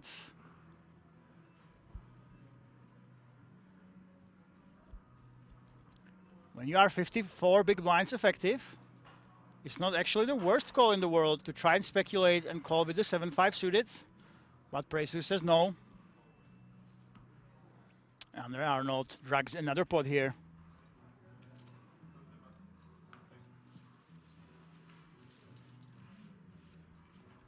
And here we go. We have some short-handed action. Gennaro decided that, hey, I don't even have to be here. I have so many chips. And I will go get some food. I will chill.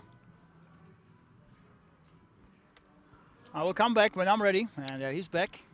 There it is.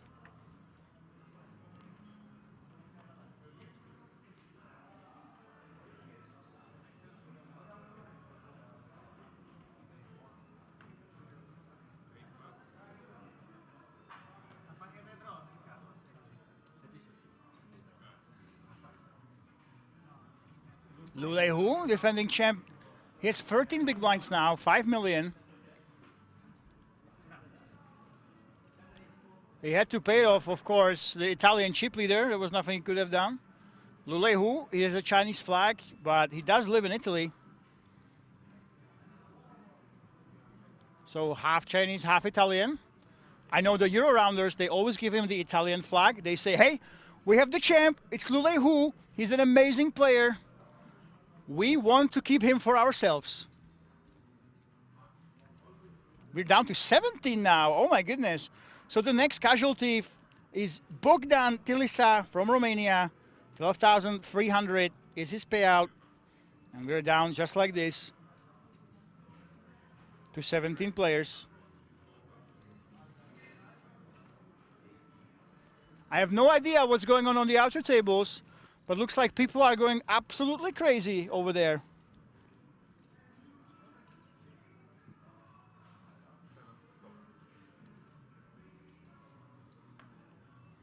And Shakista defends the big blind with a very suitable hand, of course.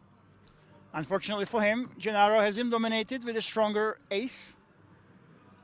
Shakista gets there on the flop, but of course, Gennaro, he doesn't care. Shakista with the mid pair. Who else but Gennaro? Was there ever any doubt? The man on a heater yet again. Outflops his opponent. Lulehu EPM, yes he is. 11th of July 2025. Euro Poker Millions. 381,350. Lulehu won last July.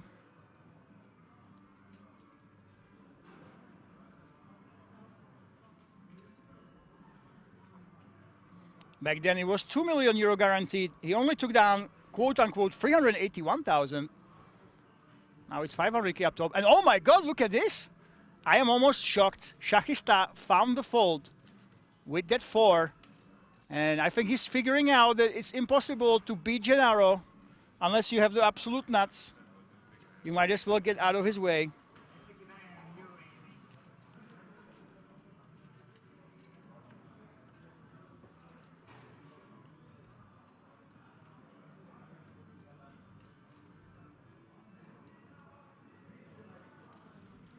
And I wonder what the guarantee will be next year.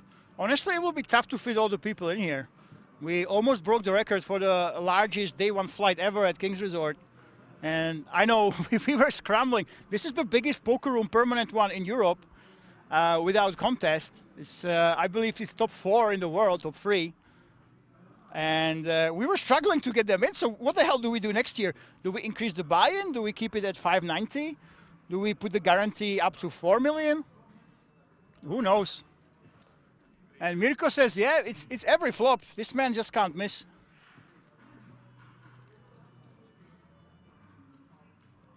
El Gennaro. Finally, he is doing what everyone has been expecting him to do all along. He's open raising with a light hand. The players were assuming that he does this every single hand, but now we finally see him actually do it. And the question is, Dario, will he try and squeeze with the king jack off? Nope.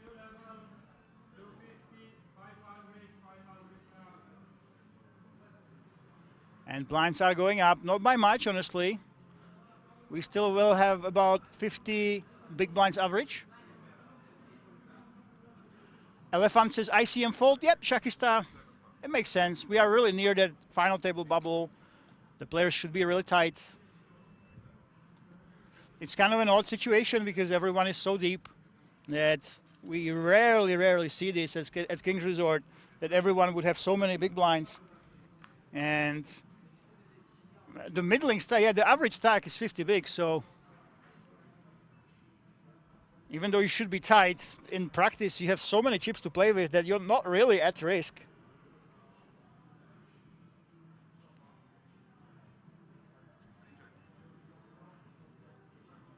Gennaro, he can see bet here, but Andre, he has a very strong hand. You have gut shot, you have the backdoor clubs as well.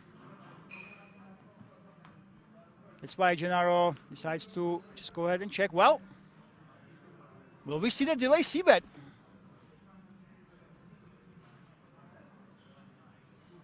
Yes, queen high, but he is ahead right now. Obviously, Arnold has an extremely strong draw. 15 outs. Including those 4 folded cards, excluding those 4 folded cards. I think it's now time to bet. There we go. The donkey goes to the side. And we are going for 1.5 million. I don't think even Gennaro can sniff this one out. When Andre decides to bet here, a lot of the time he will follow through on the river. That's why it's not the time for hero call. And there we go.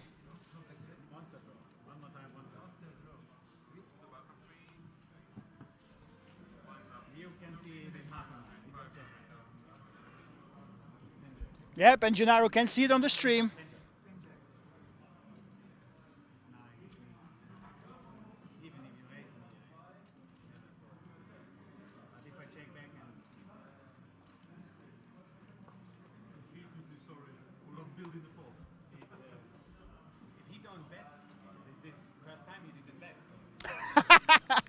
We say it's the first time Gennaro didn't bet.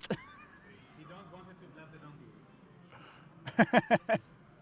Yeah, it is a. It looks like a Trojan horse. That card protector of Andre Arnold. It looks like a Trojan horse, but it is a donkey.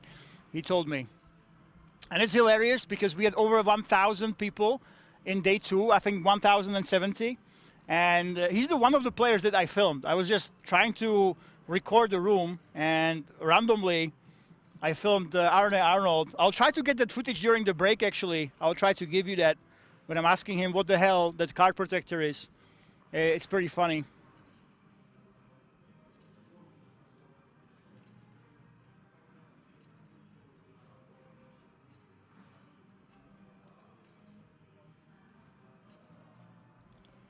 And Shakista, does he want to get out of line? I don't think he should here, honestly. That's the thing. There's so many big stacks. The players are so deep that even though we're 17 left only, the big stacks are very likely to generate dead money. They will raise. They will try to call against each other. So I think the job of those short stacks like Shakista, you can simply wait for it, try to get in those squeezes. And oh my God, is he going for it? Oh no, do not call Shakista. I'm telling you, whenever Shakista gets out of line, he gets there, okay? He gets there on the river with a 2-outer. You have to be very, very careful to play against this man. I have no idea what's going on here. Shakista has been solid all tournament long. Now he decides that King Deuce offsuit is the hand he wants to put in.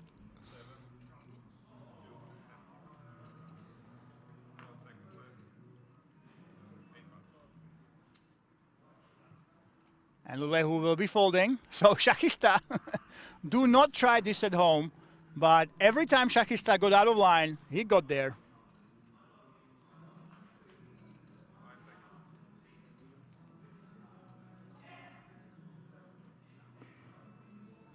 And we heard some shouting on the outer tables. I have no clue what the hell's going on. Not sure what the guys are drinking over there, but the outer tables are going absolutely mental.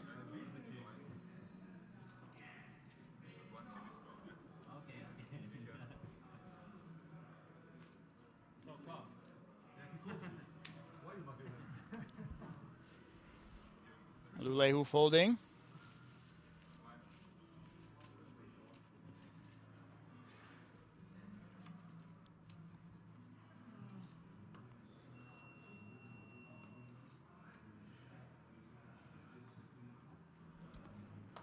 Here we go. Shakista said, hey, I don't want to be the short stack. I want to take some puts down. I want to chip up a little bit.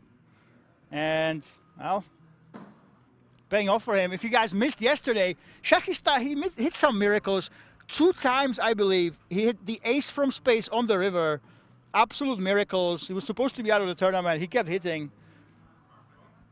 while playing relatively tight for the rest of the day.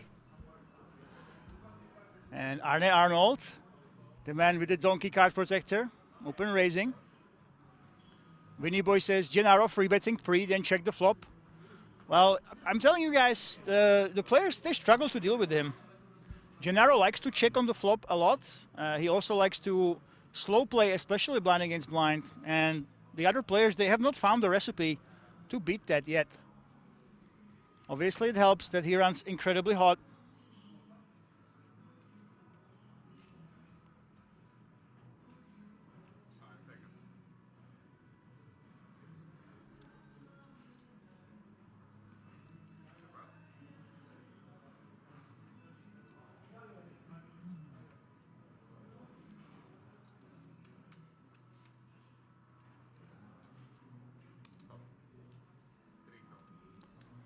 There we go. Gennaro decides to call against Andre. And we all can kind of smell the 9 or a 7 coming on the flop. Not this time. Andre Arnold can opt to protect his hand by betting. But the 6 is also when you bet on some turn cards, you can turn them into a bluff as well.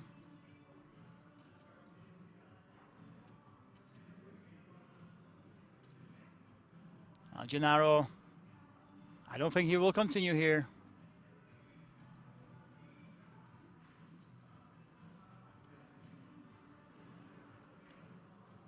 There we go. There's that fold.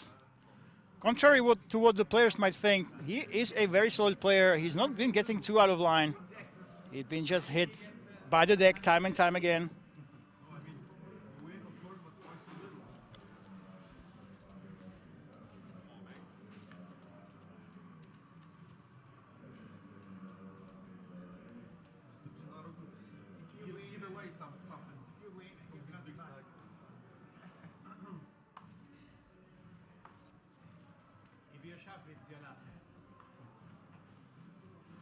If you shove, it's your last hand. We have these thinly veiled threads over here. And I am all for it, ladies and gentlemen. I saw the flop. I not What a fun group of players we have here.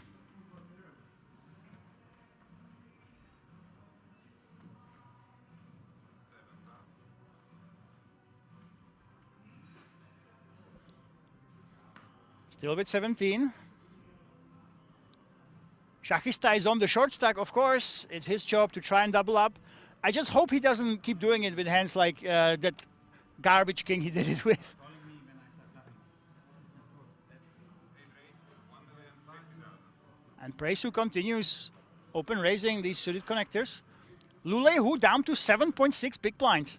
He actually might consider just shipping it in, especially if he thinks that Presu is raising a little bit too light. The EPM 2025 winner says no. Does Andre want to play the 6-9?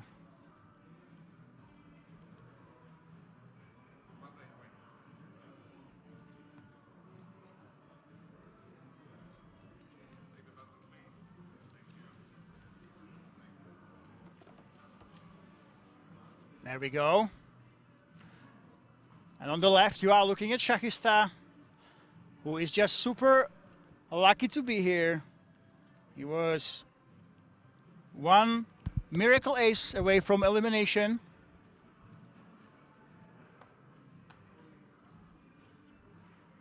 Now all these players already have secured themselves 12,300 euro. Not a bad payday from only 590 buy-in that you came in with. Shachista, what will you do? He actually went ahead and went all in with King 5 for 15 bigs. Now we only min raise with the Ace Jack.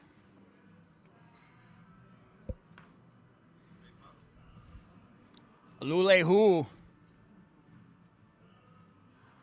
the arguably biggest name left in the field.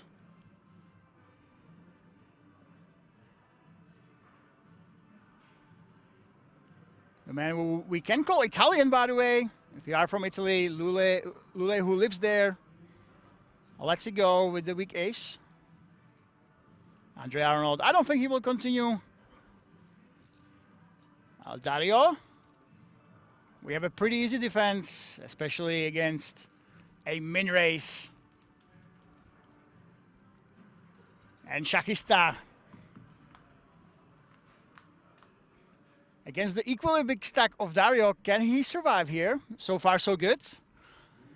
Ace Jack high holds. Dario has a really, really nice bluffing hand, though. You have some really nice backdoors. Any 6 would give him an open ender, any heart would give him a flush draw on the turn. So I don't think he's going anywhere if Shachista decides to c-bet here. Welcome, JV Selo, by the way, to the chat. Great to have you here. There you go. 800,000 is the bet. And Dario, this is the best air hand, just about the best absolute air hand that you can have here. Will Dario choose to play it aggressively, or will he simply call? It really lends itself, this hand, to be a raise.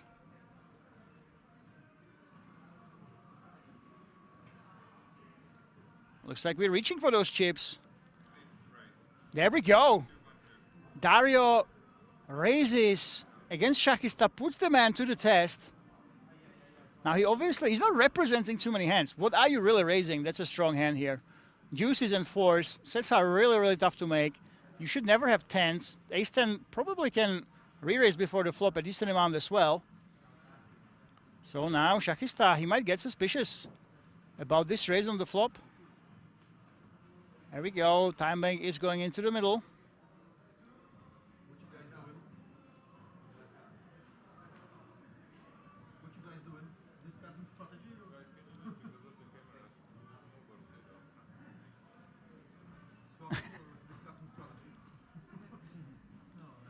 Well, Shahista, what do you want to do? It's super tough to have strong hands in Dario's shoes here. We can see he does actually have complete air. With this stack size, you really want to just be calling sets, for example. You don't need any protection in Dario's shoes, so there's no wonder that Shahista is suspicious. But he doesn't feel like he can do anything about this. Lets it go. And Shahista is down to 13 big blinds now. Because we have so many large stacks. Even though we are super deep when it comes to average stack size. We do have some short stacks now.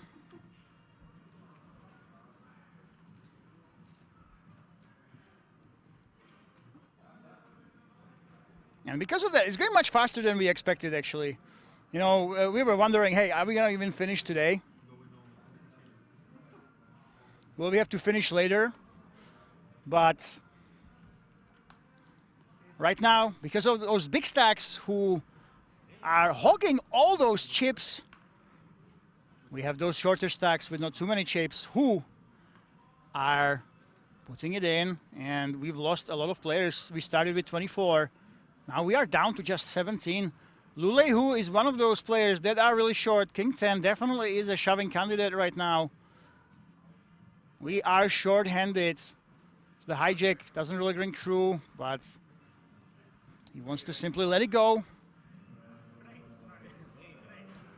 Marco, yeah. Right now he still is in the tournament.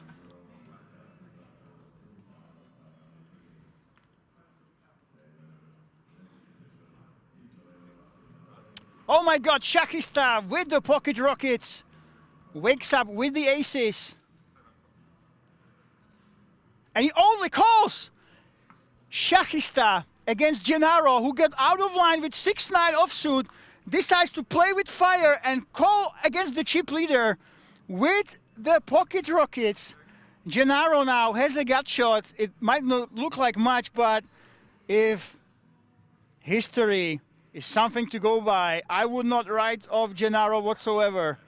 Shahista, you are seriously risking your tournament life, letting Gennaro see the flop. This man is on an absolute heater of a lifetime, and I'm worried for Shahista. This doesn't feel good to me, guys. I would just go all in if I were him. Against Gennaro, don't risk it at all. Come on, just end the hand right now. You are against the man on a sun run of his life. Shahista decides to keep slow playing, however. I think we all know what might be coming. Well, so far so good. Not even Gennaro can hit everything, but right now he has 8 outs. He's got that double gutter, Gennaro. 8.5 big blinds. About a pot size bet. It actually makes sense that he would go all in here, put maximum pressure on Shahista. There's 17 players left. Top 15 get that free K package for the big Kings Million. There we go. There's that all in, and Shahista will snap call. But let me tell you guys, he is ahead 78%, but he is against the miracle runner Gennaro, who had 6-9, somehow is a double getter. Can Shahista survive this miracle runner who is completely invincible? Can he dodge those potential outs on the river? Unbelievable. Somehow with 6-9, he has 8 outs right now. Can he hit the river? Oh, it's a 7! Gennaro, yet again, hits a miracle runner straight, and Shahista is eliminated and punished for his slow play with the American Airlines. Wow. By the way, if you are wondering, my prayers were heard. Gennaro now, by the way, we're heading into a break. What commentary, WTF? Oh, you haven't been here yesterday. Obviously, in theory, you're supposed to be just calling, but Gennaro, he hits every board, okay? I'm jokingly saying that you should just end the hand right away. You should just end the hand, go in with aces. It's not because of fury, but it's just not to let Gennaro suck out on you. This is such an incredible run. Gennaro hits absolutely everything. The only way to beat Gennaro is to make him fold. I'll see you after the break. No need to bluff it all off with reckless abandon, which we're all guilty of from time to time. Now's not the time to do it. 73,000 euros locked up. That'll be the payout for the next two spots, 13th and 12th.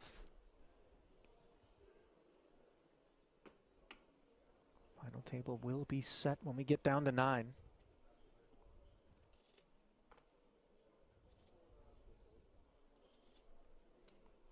Kings now for Sai. What's going on? They've all had some Haribo fizzy colas on break or something. I mean, rocket fuel.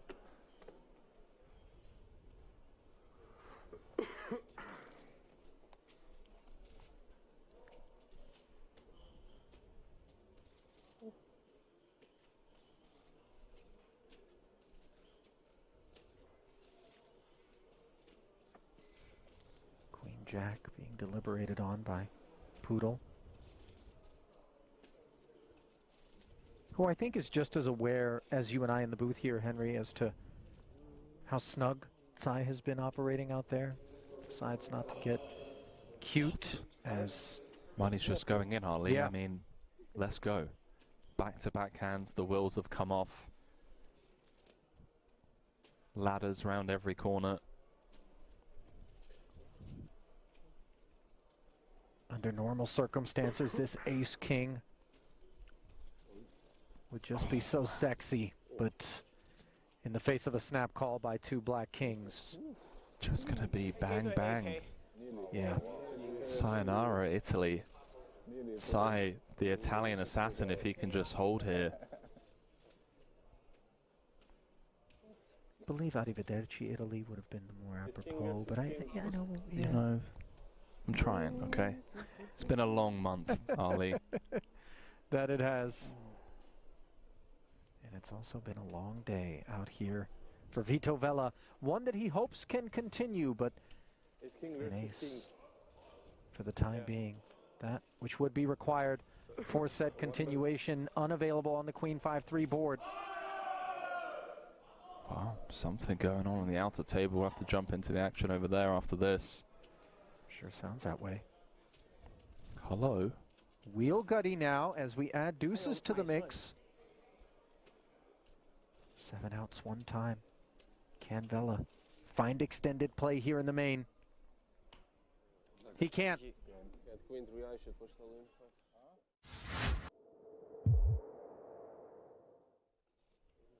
You could maybe put some mayo on the wheel, I could. Henry. Just, you know, to take the heat off of pizza. Let's just, you know, ease our way into the booth.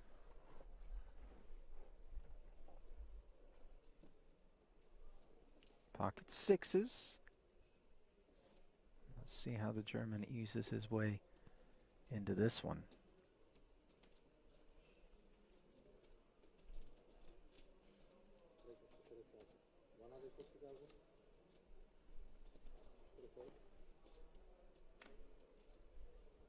$160. Min raise here with the blinds at 40, 80, and 80. Yeah, we do have about 10 minutes left on this level. So we worked our way down the final two tables. Vella, Italian, currently 14th in chips. Just going to proceed with caution by the looks of things.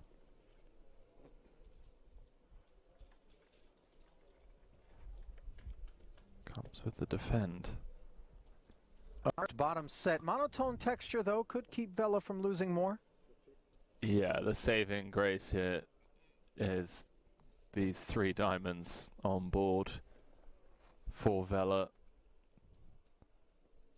Could have been absolute showers, because it does mean that Poodle's going to continue for a smaller sizing rather than a larger one. Say it was like a Queen Jack 6 two-tone.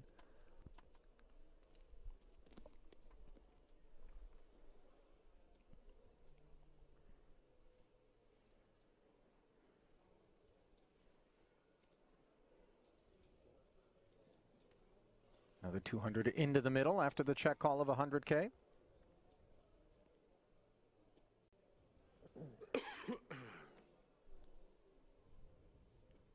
Very dry turn card now. The type that rates to keep ace queen very involved.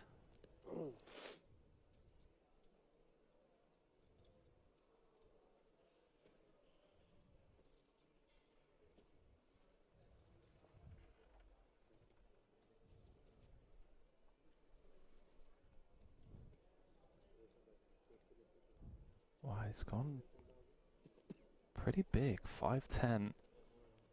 Trying to get all of the money in on the river. Also trying to make sure that those diamonds are going to pay a hefty price if they want to see a river. Sure, but I feel like this size actually gives the Italian an option to escape this setup when we bomb 5-10.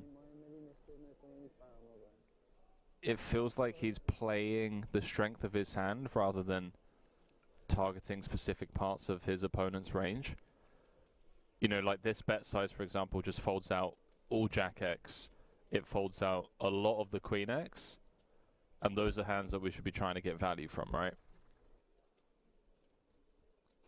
Feel like we could have sized closer to half pot. But what do I know? Because he's getting paid. That he is. As another million plus suddenly finds its way into the middle. You see the heart swallow there from Poodle. He's okay with red cards as long as they're hearts. And that 8 doesn't look very scary.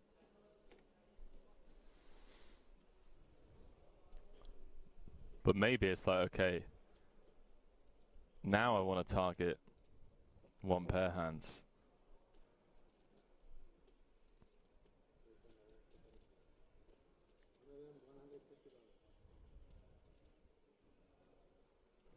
$1.2 million.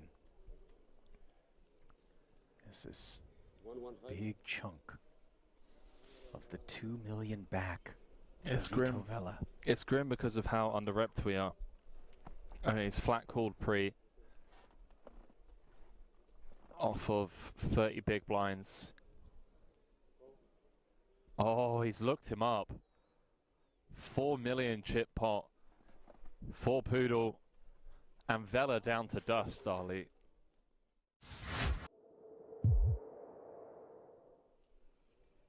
You're in trouble now, pal.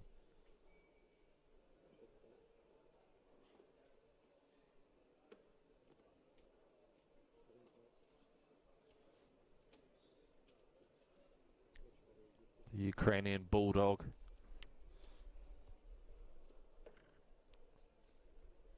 It really has been kind of quiet, dormant, let's call it, for the most part. Did play that ace-deuce against Sai. Flop 2 pair, got counterfeited on the turn, got away from it on the end versus a very meaty bet. Here he is with this king-queen. And he's got Deset's queen-9 in a bad way. First involvement we're seeing from Andre. And this is going to be a troublesome flop when we've got 1.4 million back. Top pair, 550 in the middle, 200K bet. Yeah, this SPR against this opponent as well. I mean, this feels like an inevitable end of the road, perhaps, for Andrzej, unless he can find a safe turn or... No, he's check raising. Check raise for a third of his stack. Queen 7-3, 2 spades, only 1-9 left in the deck. Volkov would hate to lose a customer here if he were to Jam. put the rest on request now. I think the flat here and allow Desit maybe to put the rest in there would be a safer path to ensuring that you're going to get the spin for all of it. I like where your head's at. In theory, that makes a lot of sense. I think if we're a bit deeper, with Desit putting in 500 of his 1.4, I wouldn't fault Volkov for thinking, okay, let's just run it. This guy is never folding. Queen 9 may actually still hit the muck here if he goes all in, but he's going to side with you, Ali, and just give Desit as much rope as possible, perhaps with like a 6-4 or 5-4 type holding. I think Volkov has already decided that he's ready to play for the rest, regardless of how the board develops. So the flat here isn't really of any consequence in terms of, you know, texture changing in some way undesirably for the king-queen. Let's have a look. 1.6 outlet. Everything all right? On a 10k ladder. Yeah, it's like a hiccup mid-sentence.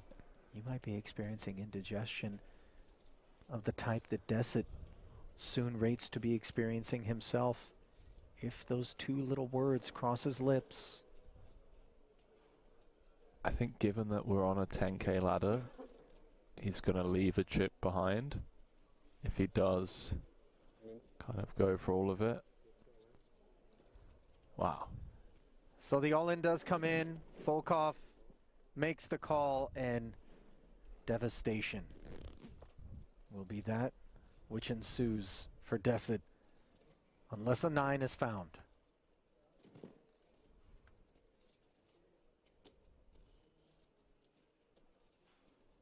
Case 9 needed.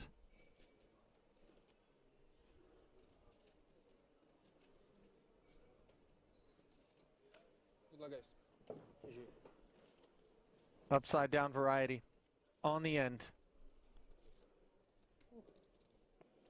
Brisk GG. And then a walk over to the rail to his camp.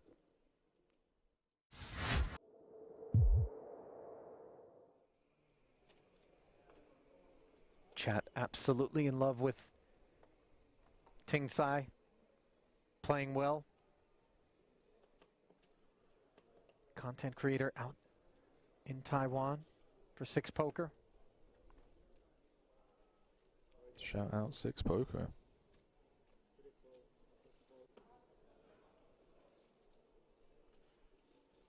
Poodle, by the way, has been V-pipping a little harder than the remainder of the field. No cause for alarm. Volkov simply dropped a few chips. Wasn't actually looking to get involved with 6-3 off.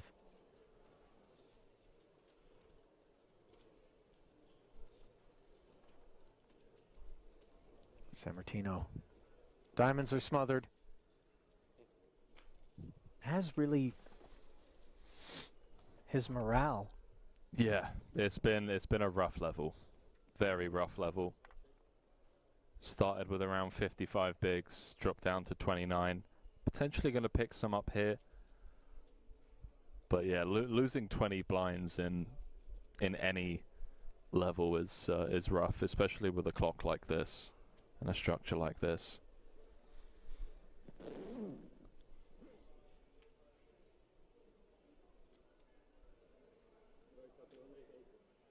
Top pair for Sammartino against the 2 overs and the gut shot. Backdoor diamonds, all of which come together for a 280k C-bet out of Poodle. Let's see if Dario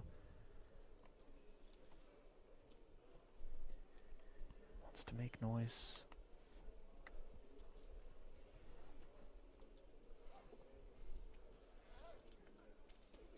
For now, just a flat.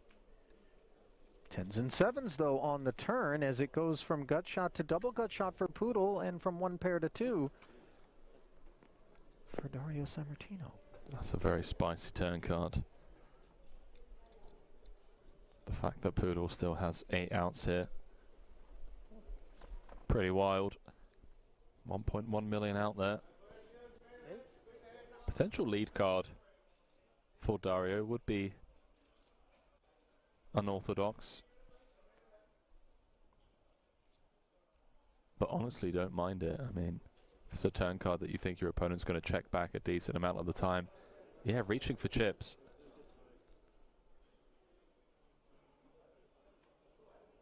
A lead of 225, and now with the double gutter and the 2 overs at this price, Poodle could certainly be retained.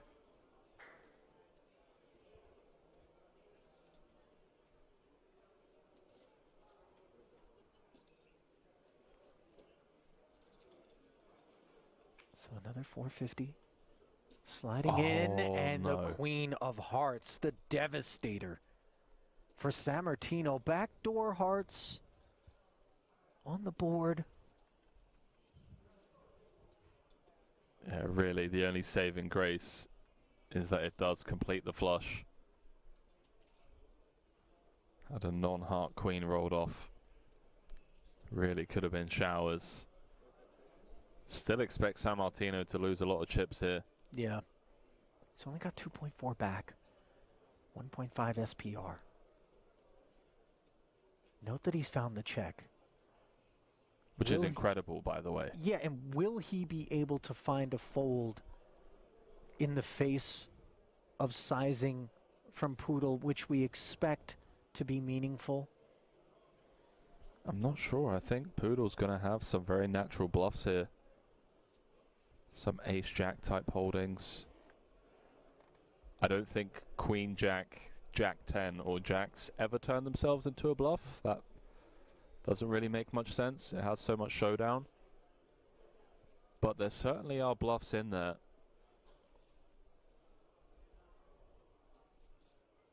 Ace-9 with a heart, I don't think so. I don't even know if Poodle's opening ace-9-0 from under the gun. He could potentially value own himself with a hand like kings with a heart, aces with a heart. It's 1.3 into 1.6, more than half of Dario's stack. And we were just talking about the chance for him to head into break and just shake things off, come back with 30 bigs. It's looking likely to be sub 15. This would be a world-class fold, given how this hand's played out. It's made the call, Ali. 4.2 million chip pot for Poodle. And you just see it go from bad to worse for the Italian. Yeah. We've all been there.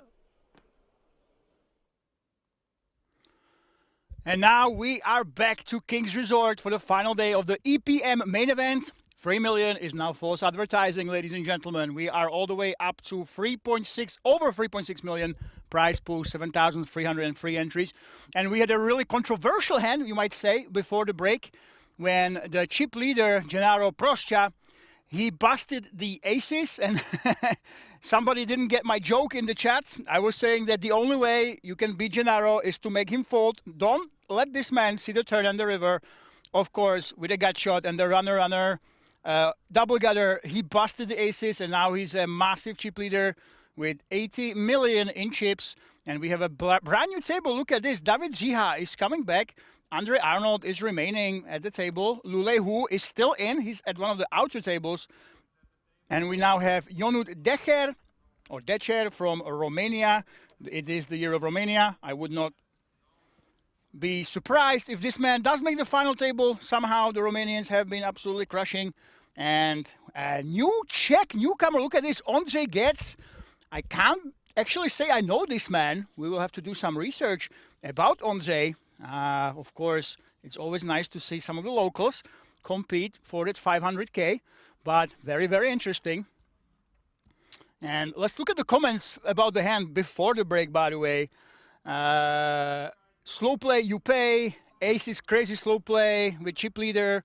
There was an amazing slow play, got it in with 80% equity. All the chatfishes screaming, great play against Italian, just unlucky. Yeah, of course, guys, I was joking. The thing is, it was a nice slow play when you get it in with 80% equity, when you just call in the big blinds and you get it in good. Of course, we can't blame Shachista, the chess player who busted just before the break. He got it in good. He made his opponent to put a lot of money in with 9-6 offsuit. But I was joking that the way Gennaro is running, there's just no way to beat him. Splashy TV says, we knew it on the turn. And other players were saying, but yeah, hey, the play, technically, it worked out against Gennaro. The Czech player had him right where he wanted. But as I said, and as we've seen, hand after hand after hand after hand, Gennaro is on a heater of a lifetime, the absolutely overwhelming chip leader right now. And I'm not sure what the players can even do to try and beat him. Of course, chances are that his luck will turn at some point. But right now, we're not too confident about that. Blind poker, better push pre and get the blinds. Well, you know what? He is a chess player. The chat pros were saying yesterday about 1700 ELO. So I think that mixing it up, if you do think that Gennaro will be too aggressive, is absolutely fine. But of course, for the memes, we have to say that, hey, you should just go all in and not let him see the turn. Even though he has gut shot, even though you will get it in good, don't let this man get there, you know. Payouts, you can put in exclamation point payouts. On YouTube, we don't have the full ones because of space constraints. I can actually tell you where we are. And by the way, I have terrible news going to Croatia. I know we have a bunch of Croatian fans here. And unfortunately, Mateo Ciglar is out in 16th. He actually busted before the break, along with Shachista on the outer table. So unfortunately, all you Croatian fans, I know you are here. We have lost the last remaining Croats. Mateo Ciglar takes home 12,300 euro. And right now we are in actually 15 players. So this is a big deal. Top 15 is a big deal. Let me tell you why. Top 15 players get a 3,000 euro package for the Kings Million European Poker Championship, the absolutely massive one. So you get a ticket for the super main event and 3 other tickets. And the beauty of this is all these players that you see right now, if you enjoy how they play, all you have to do to meet them in person, to shake their hand, to say hello, or to tell them, hey, you should be playing more aggressive. You know, if you don't like their play, you can tell them that. But if you come to Rozvadov in September, all of these players have free 4 tickets that they just won for the big Kings Million. I will be here. Everybody will be here. The whole Europe will be watching, obviously, that Kings Million, because really it's the European Poker Championship. Champions will be decided. We have some beautiful trophies planned, scepters, and the crown for the super main event winner. That will be a hell of a ride, let me tell you. And the beauty is that Gennaro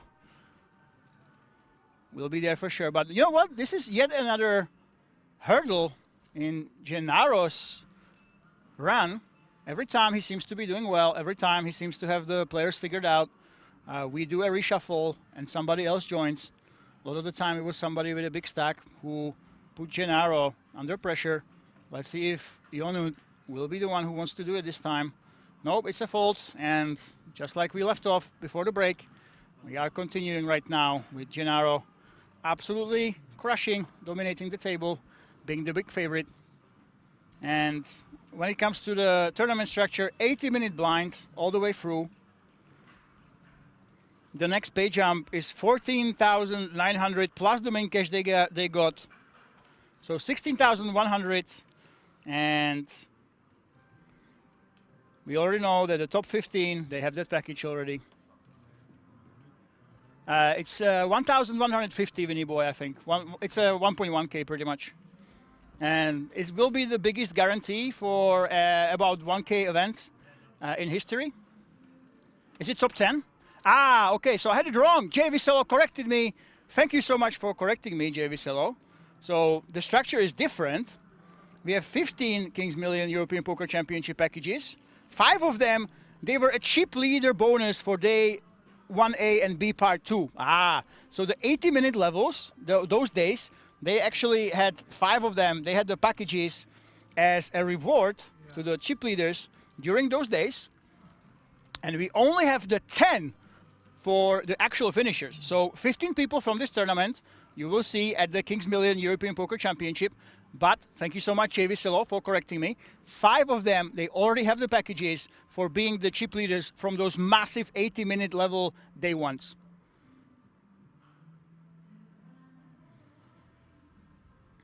So, the way it worked, so even though we advertise this as a day 3 and the day 4, for those day 1A-B players, this is a 5-day tournament. We had the day 1A, day 1B, both of them were with 80-minute levels, but then we put them together. We put them together for part 2, and the top 5 chip leaders from those days, they got the package. So we made it work that way, and I'm actually not sure. You might have to check Eurounder's blog to see which one of these players has played that 80-minute level day 1A or B, but for those players that came through that, this is an absolute marathon, 5-day tournament, 80-minute blinds through and through. And 5 of those chip leaders, they already got it. So right here, during today, we still have 5 places to go to get that package. Shakista is out, yes. If you are on, you can jump to YouTube, rewind. Shakista had a massive cooler. He had aces against 9-6 offsuit. He decided to slow play. And the chip leader himself, of course, from Italy, he got there with 9-6 offsuit, gut shot on the flop, double gutter on the turn. He went all in. Shakista basically had him right where he wanted. He trapped him really good. But of course, the big chip leader, he got there on the river with a double gutter with 9-6 offsuit and busted the aces. That's why Shakista is out, unfortunately. No. There's 4 tickets. It's only tickets, so you have to get your hotel. You have to secure that. I would recommend you do it. Now I have to stay uphill. I'm the commentator, and I still have to stay on one of the satellite accommodations. But you get 1150 buy-in on YouTube, we're asking, in that package, plus 3 other tickets as well. So you have plenty of poker to play for, and the accommodation is pretty cheap. Just make sure you book it really early. And Andre Arnold has a 2-pair, just like Queste. Oh my God, what is this name, guys? It doesn't sound like it is Swiss, but we'll try to pronounce it. And the Swiss man takes it down with a better 2-pair, pointing at his card protector. Is that a bunny? Looks like it. Yeah, so the package is 4 separate tickets.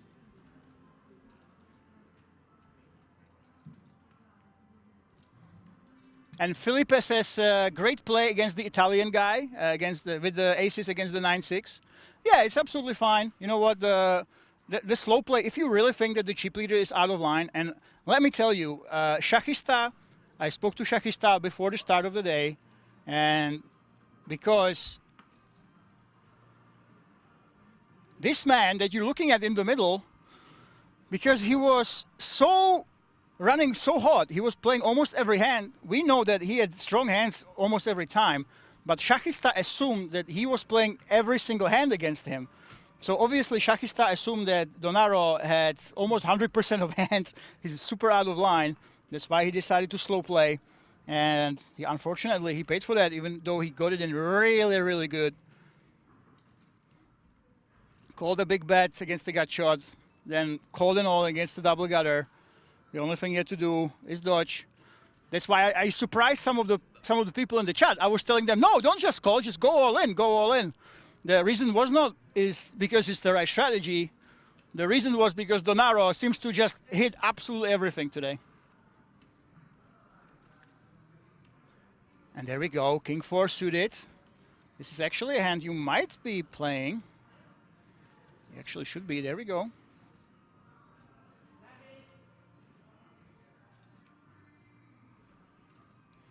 Will he opt to 3-bet here? I think he's considering that. There's that time bank.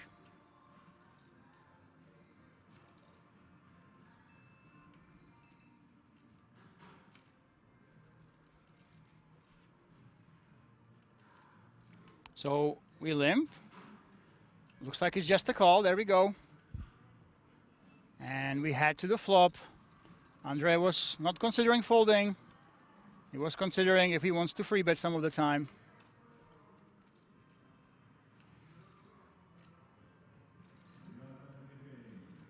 And Kwiest gets there with a nice two pair, a great kicker. And Andre, he might get some value from Andre. It's very tough to make pairs blind against blind, and we have that king high. So he might consider actually calling here for one street. 1.6 million is the bet.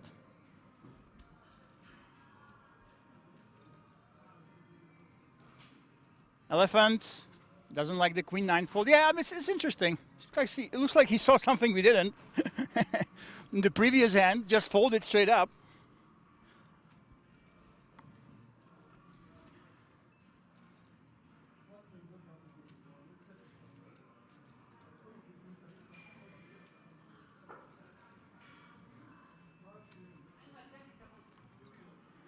And Andre decides that no, he does not want to go ahead and defend with that king high. He definitely had the option though.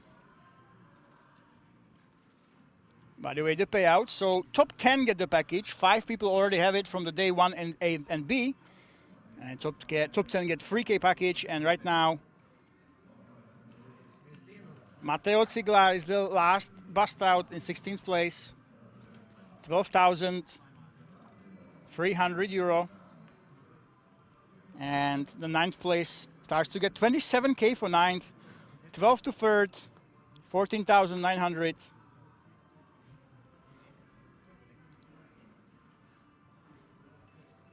We are starting to play for really big money.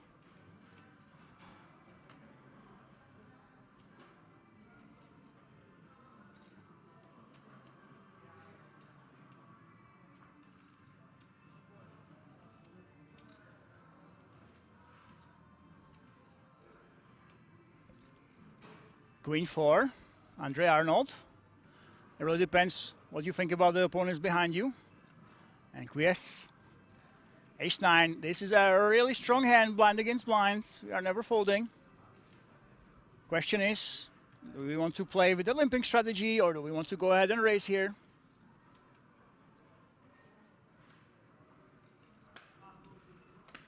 That is that yellow chip, 2.4 big blinds. Actually, if you have shorter stacks, this is what the computers, the solvers tell you to do, 2.4 bigs with heavy ICM. When it comes to final table, the ICM is even stronger right now than when you get to final table. And Gennaro has mercy, he simply folds.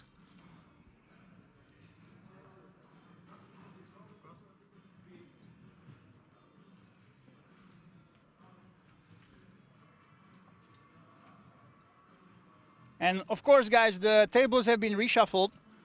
You don't see Lule Hu, the defending champion. It doesn't mean he's out. Last time, right before the break, he was moved, but now he still has decent amount of chips. And you can see because we started so deep and we play with 80-minute levels, everybody has a lot of big blinds. Randy Marsh, 21 bigs. Jonu Decher, 22. Ondřej gets 28. David Žiha, still at 14 million. By the way, he dropped a lot of big blinds. Wow, David Žiha started the day with 36 million, I believe.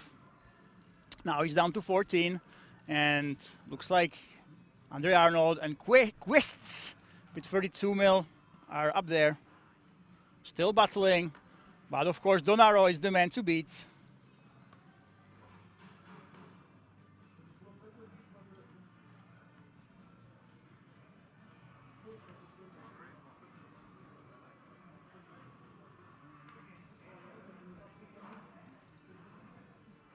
Ondřej. Raising. Let's take a look if we can get some dirt. Courtesy of Handelmop, of course. Well, Andre Arnold, he does have ace-jack. He can definitely opt to flat only here.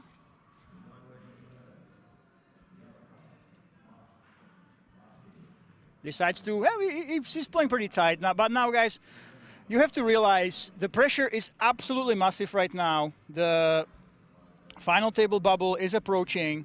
And if you ask the nerds, if you ask the scientists, that study poker for a living,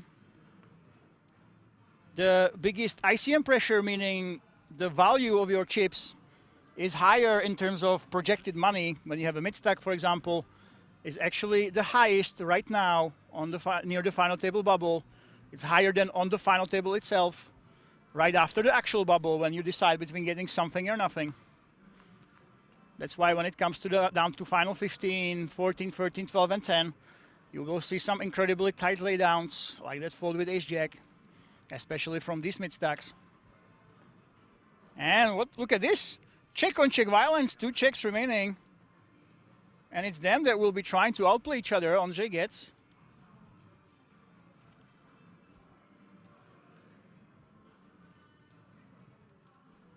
Who is a powerhouse in his own right. Andre actually is in the top 50 when it comes to check live earnings. He takes down the pot.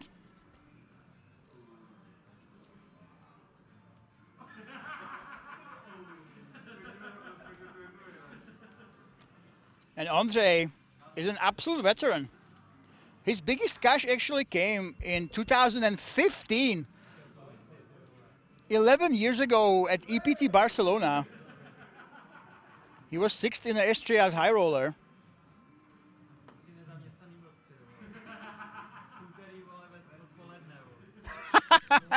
Okay, you guys don't speak Czech.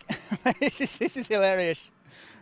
You guys don't speak Czech, but I can translate what the hell they said.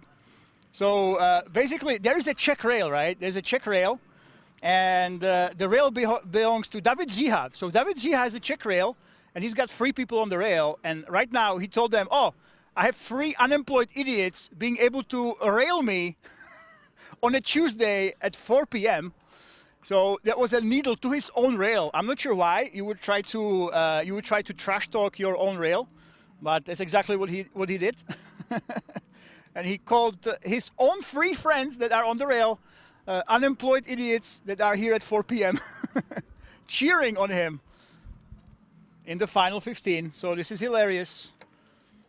It is true, guys. This is the one drawback that we have with playing out these big events on a Monday and a Tuesday. It's difficult to have the rails still present because they have to go to work, you know. They are not playing for 500K. They have responsibilities. But hold that thought. David Zíha in the small blind. Czech legend with the big slick. Ace-king suited against 2 ace-10s. He does have 25 big blinds. There we go. The man with the rail going all in with that ace-king. And right now we know he doesn't really have to care.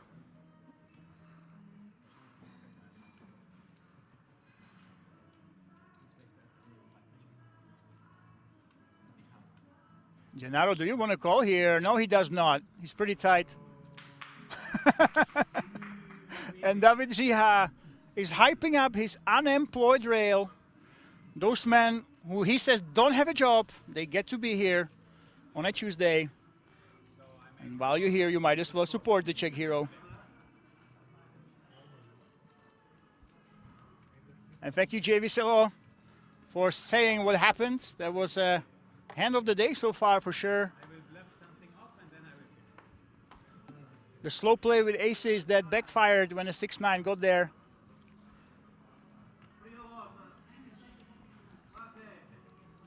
Jonut. Ace-jack suited with the blackjack.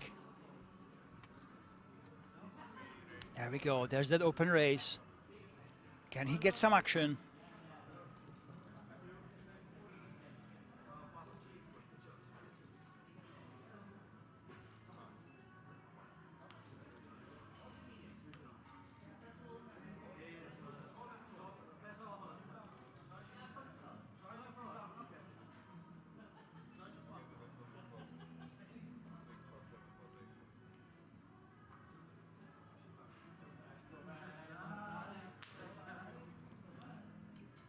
And he takes it down with the ace-jack. By the way, if you missed out yesterday, there was a big story. There was this big high roller that played for 90K, so over 90,000 up top. And a hell of a story. There was a lady from Israel, Ronit Halfon. So imagine you're playing a high roller, a quick side event, you know, 1100, but because The King's Million is so popular. No, the King's Million. The EPM is so popular. We had so many entries that it was over 90,000 up top. And Ronit Halfon, she was playing four-handed against three men. So there were three guys from Romania and Germany. And they were telling her, hey, let's make a deal. Let's make a deal. So you're a female player. You are in top 4. You're almost near one of the biggest scores for women at King's Resort. And you can secure yourself 60,000 euro, right? 60K. And you know what she said? She said no. She said, no, I don't want a deal. No, thank you, guys. I feel like I'm a strong player. What is supposed to happen will happen. And she just said no. So there was no deal whatsoever. And she unfortunately busted in 4th place. The story did not have a happy ending. But she didn't care in the end. She said, hey, I'm happy with my 28,000 that she won. She took that one down. And eventually, the guys, once it got free-handed, they did make a deal. Once the Israeli lady busted the 3 big strapping men, they said, oh, it's too much variance. And Eusebio Nikolai Alba was the man with the chip lead during the deal, taking down 72,000 yesterday. So that was this big story that was unraveling while that day 3 was going on. And by the way, look at this, Andre. Going for that free bet. I don't think Andre Arnold should be playing back here. Yeah, here we go. You have better hands to do this with. I must say, what Ronit Halfon, that was 4-way, who refused the deal, who said, hey, you know what? I just accept what happens. I want to play poker, and I think I play well. She said, I'm happy for my deal, even though she lost. She busted as the first one after refusing the deal. And what happens should happen. This is what she said. This is such a great mindset when it comes to being a professional poker player, but in life in general, you know. Vast majority of players, if they would refuse a deal 4-way, instead of 60K, they would get 28K. They would be upset, but she was all smiles. She says, hey, what's supposed to happen will happen. No deals for me. I'm happy to be playing. I'm happy that I busted in 4th. I'm happy basically just to play the game. And it had absolutely no impact on her. And if you really want to be a professional, if you want to be a sunshine, a ray of sunshine in everybody's life, that is the philosophy that you can take. And God knows I'm trying, but it's so difficult when these donkeys, or when you play against someone like Donaro, who just hits 2 outers, who hits a runner gut shot. It is so difficult. But that Israeli lady really came up with the philosophy that is great in life. I just wish I could have it myself. And Andre Arnold in the big blind, 40 bigs against Under the Gun. We are playing 2 tables now. Should be probably calling. Yeah, here we go. There is that smooth call. And for his sake, I hope the ace doesn't come on the flop.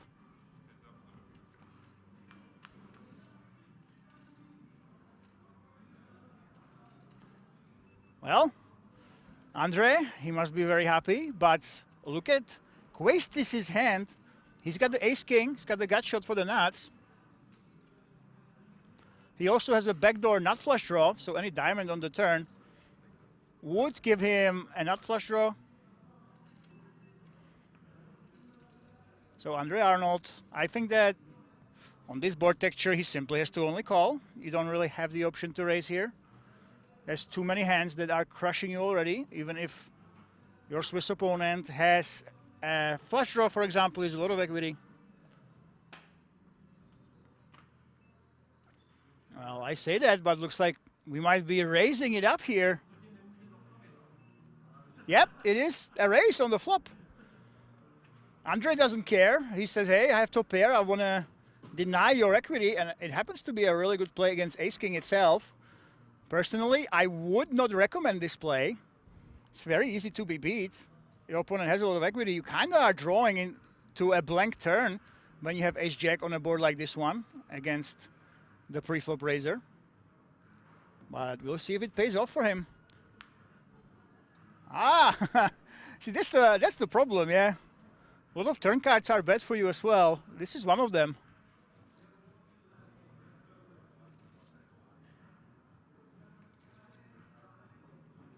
Well, Andre should be checking, and then Questis, we will see what he's made of.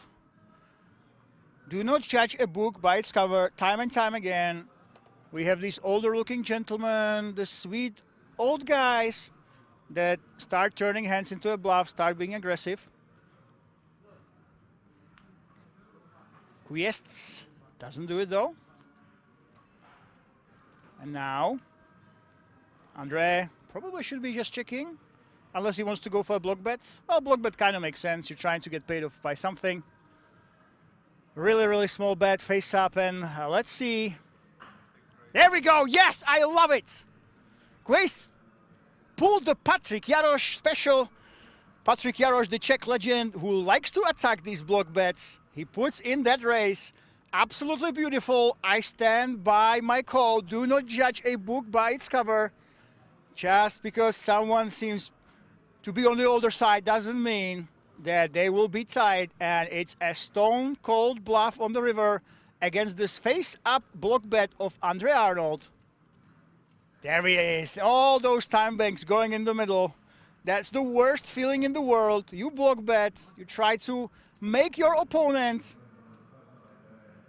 not bet when you check, but sometimes it backfires. If your opponent is ready to be aggressive, you will be put through a world of pain, just like Andre Arnold is right now. And that's the problem. If they haven't played against each other, it's very difficult not to prejudge a book by its cover.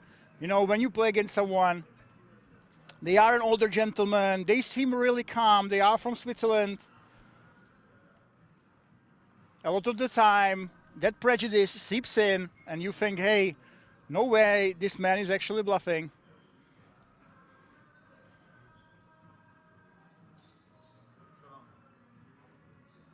Wait, he calls? Andre makes the call. Oi, oi, oi. Vamos, he says. At Quests, that was a nice bluff. I like that he raised. I like that he attacked. He could have chosen a bigger sizing.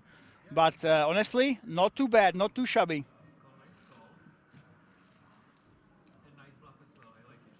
Nice bluff as well, I like it, he says.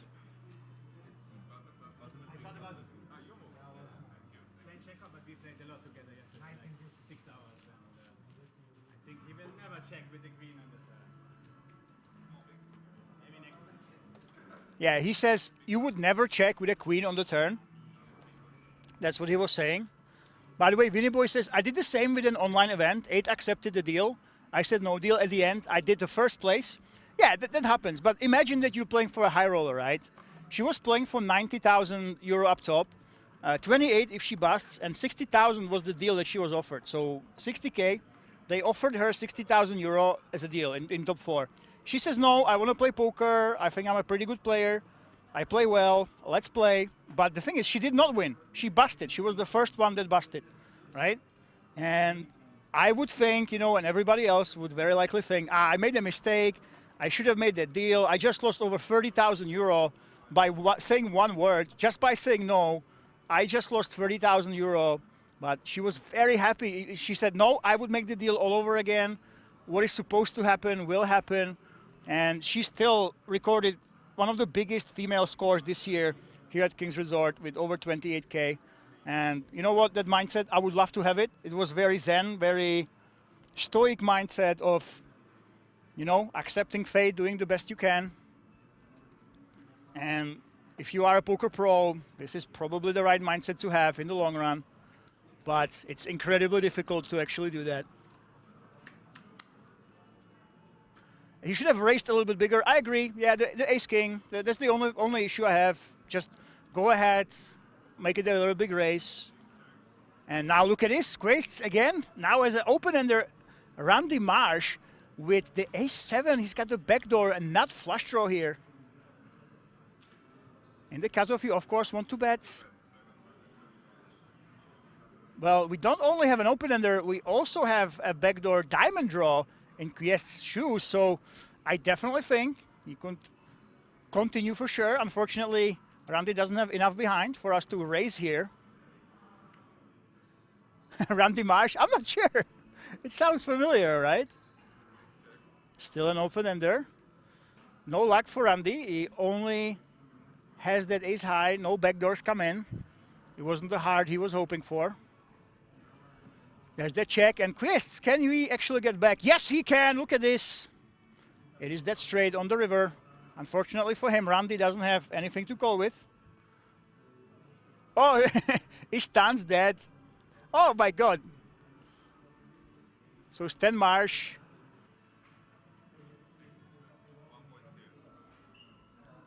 1.2. I don't see him getting paid off here though.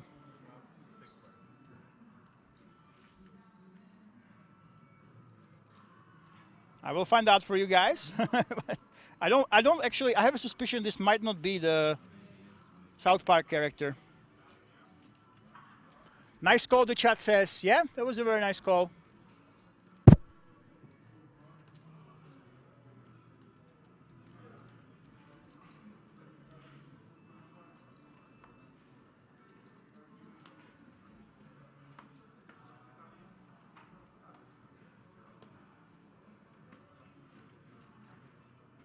So we have Onze gets here.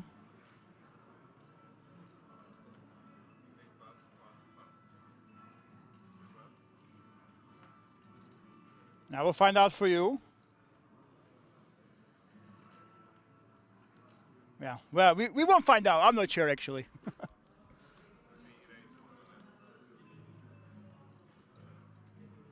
Must be a fake nick. Maybe it's him, guys. You never know. You know, yesterday, one of the players that chopped the high roller, so there were 3 players that chopped after the Israeli lady refused the deal and busted. One of them was C. Ronaldo from Germany. You know, I also kind of suspect that it might not have been the Cristiano Ronaldo. Are there any Dutch players still in? Let me take a look.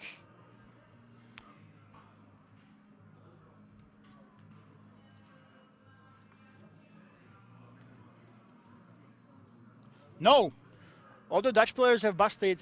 One of the biggest Dutch stars busted yesterday, very deep into the event. And Gennaro decides to call on the big blind with ace-5 offsuit.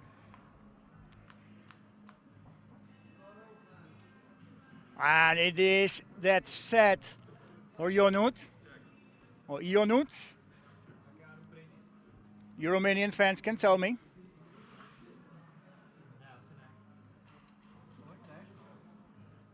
Beautiful set. Well, Gennaro, I don't think he goes crazy much in these spots. I am almost certain we will see a fold without the ace of clubs.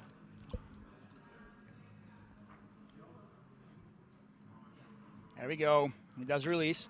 We are down to 14 players, by the way, ladies and gents. Let me quickly find out who we lost in 15th place.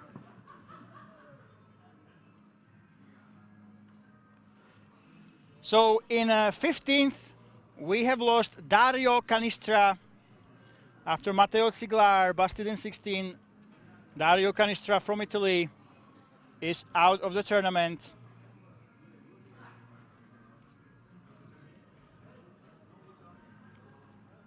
I think that all the Italian hopes are resting on 2 players, Lule Hu, who has Chinese roots but who lives in Italy, and the overwhelming chip leader. And Dutchies are only in the chat. Yeah, that was a very good point.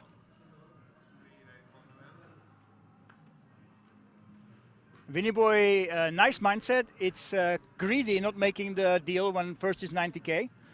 There are poker players. There are poker players who simply want to play. They love the game so much. They want to play. They don't want to stop the tournament. You know, playing for 10% is not fun for them. And yeah, a lot of poker players just love the game. I can tell you, I know a lot of really strong professionals. For example, Lena 900, Niklas Astet. He was second or third in the WSOP Main Event. And the very next day, you could see him playing a €100 tournament. It's the same for Blažević, the millionaire #1 Slovenian poker player right now in terms of skill. He's the same. He doesn't care. He plays a big buy-in event, then he jumps in to a $1 or $2 tournament. If you love the game will reward you in the long run usually. And Andre Arnold, look at this. This is not a standard free bet whatsoever. He's really getting out of line right now, Andre. He's got all the confidence in the world after that call. He block bet and called. And Yonut, I think he has a decent case for actually continuing here. Andre is taking his shot, shooting his shot. We are down to 13 players. These guys are very much aware of that. The ICM pressure is second biggest in the tournament. And another Italian bites the dust, Marco Biavasci. And here we go. Yonut all in.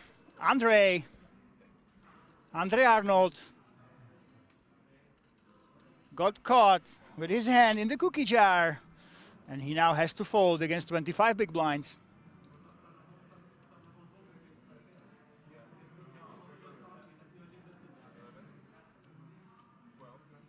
He will fold any minute, I presume. Surely you're not continuing here.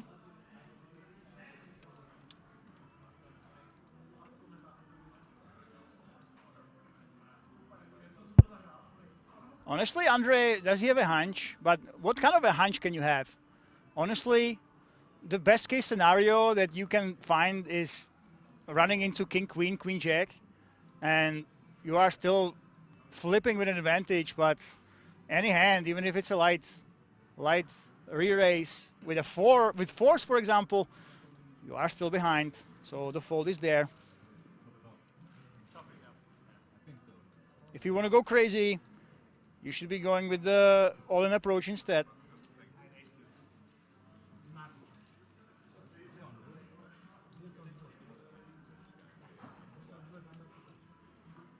And we are inching ever so slowly towards that final table, ladies and gentlemen.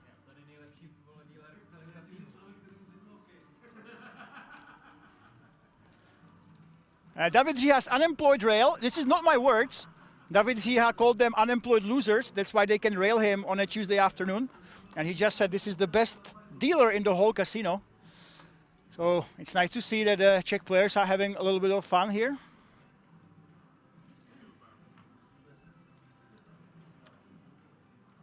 And look at this, Yonut, aces, pocket rockets for him. Last time we saw aces, they got cracked by 6-9 offsuit. Can the Romanian hold? It is the Euro Romania. I would be almost shocked if we have no Romanians fighting for the 500K during that final table. So everything is basically on him, I think. He might be the last Romanian remaining. And Quates actually folds ace-5 suited. The darling of the solvers. David Ziha, the Czech legend. He will be the one who decides to call. Wow. And that allows Andre. No, he's folding. Never mind, the graphic was not correct. It's Andre Getz who is calling. Andre Getz is the legend. David Ziha is the up-and-coming player. Let me correct myself, okay? The graphics did confuse me.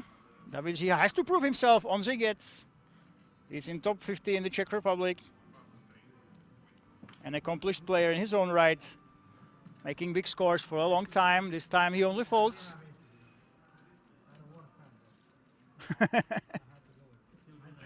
Yonut says, I had only aces, the worst hand, but I had to go with it. Well, nice hero race. You sir, are a true hero deciding to go with the aces. Wow.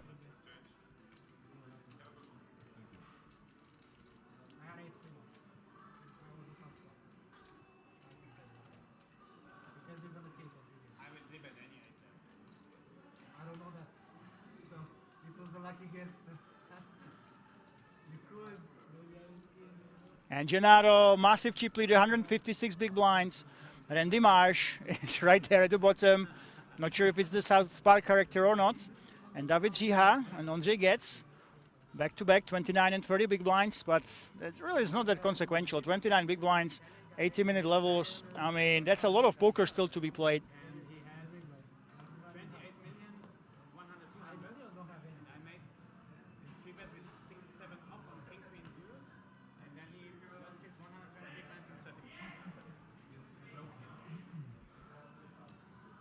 And we still discuss strategy. This is this is so strange.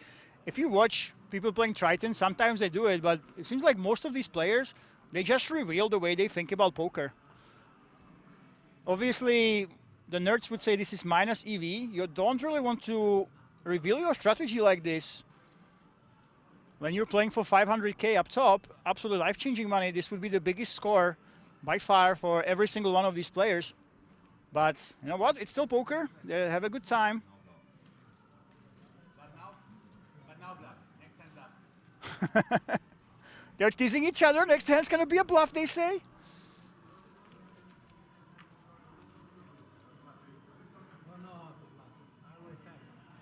That's easy. Yeah. That's easy. I never hit anything, and if I hit, it's turned like that.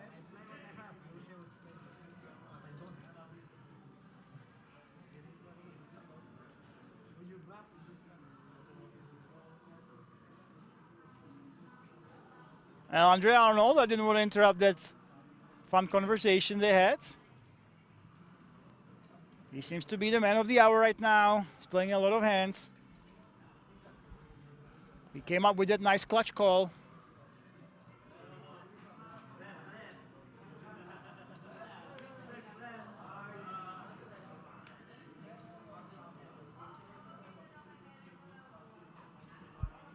There it is, that fold. What will David Ziha do? 29 big blinds. Ondřej Getz wakes up with ace-king, the big slick for the Czech legend on the button. And Randy Marsh. I don't think he should be continuing here.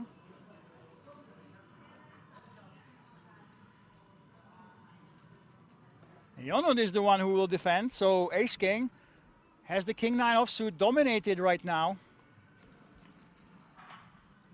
The last Romanian hope is hoping to hit that 9. It's a king for both players. It is a flush draw for Jonut. You can see he's actually the favorite right now with 11 outs against Ondřej. And of course, with the insurance in the form of a 9, he will definitely continue. I do think that Ondřej has too many chips behind for us to go all in now.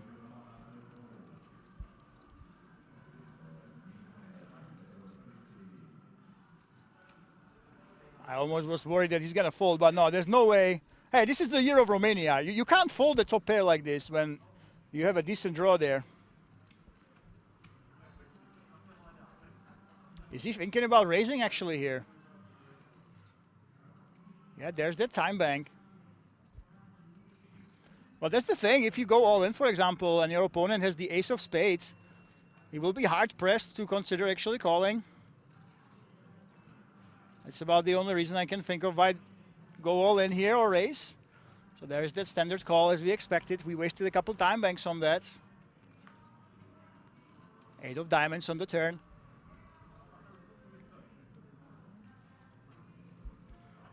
That's exactly what Ondřej wants. It's a really safe turn. But as you can see, 11 out still for Jonut.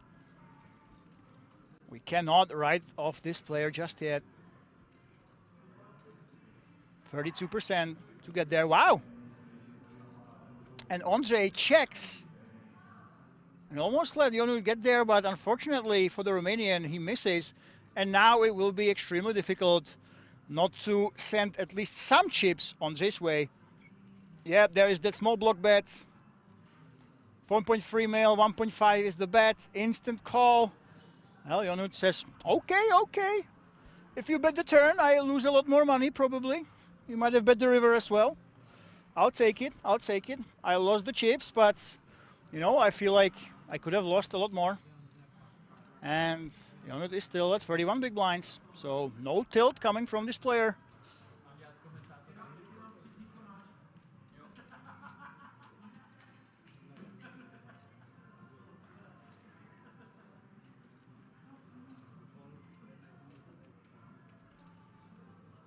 We are still holding. Let me check the updates, by the way. Lule Hu, defending champ, is still in on the outer table. He left us with about 7.4 big blinds, but of course, for the huge story of having the defending champ come back, We definitely want him to survive. If you guys don't know, the 2023 winner from Belarus, he was also really deep. I believe in the top 30. So we had two defending champions, not defending, but two champs of the same event in the top 30. Extremely unlikely. And one of them, Lule, who arguably the biggest name, still in the tournament. He is still in, fighting, trying to preserve that short stack, trying to double up on the outer table.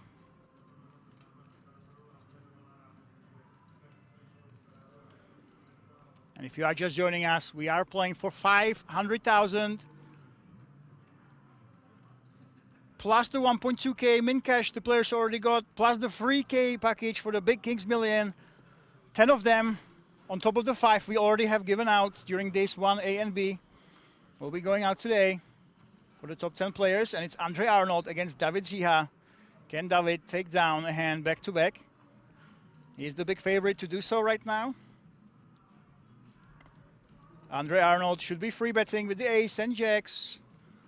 With the aces, with the jacks, potentially with the ace jack suited as well before the flop. So David Jiha should have almost a free pass to c-bet here and take it down.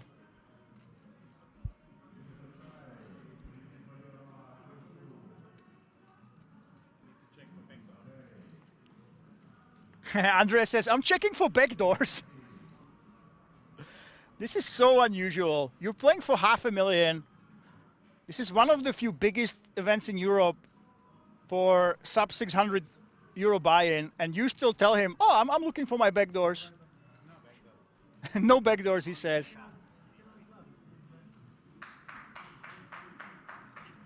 And we have that rail. David Jiha has 3 of his friends cheering him on.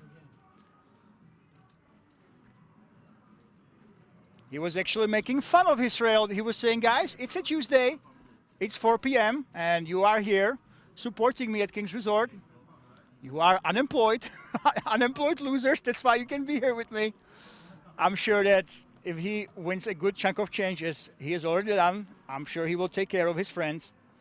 If you guys don't know, right now, all of these players have secured themselves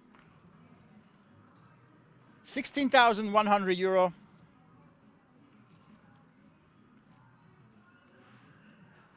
16,100 for the 12th to 15th place.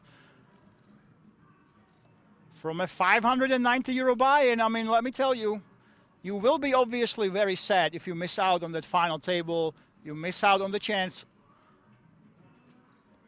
of playing for €500,000 that the winner gets, but still, when you get that much money for such a low buy-in, you can't be too disappointed. As you know, look at this. Randy Marsh raises, he leaves himself with 1 chip behind, and Jonut is going to put him all in.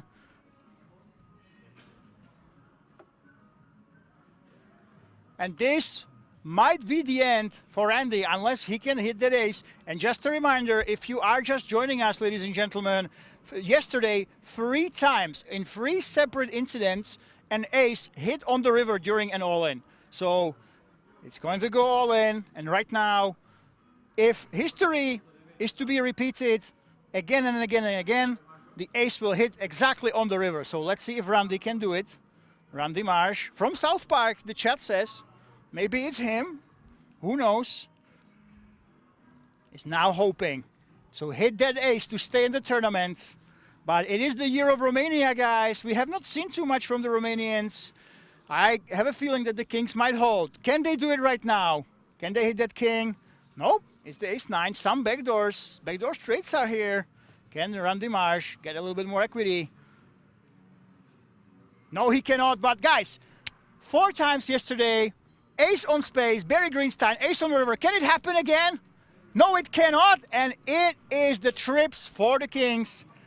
The year of Romania broke the pattern of miracle aces hitting on the river.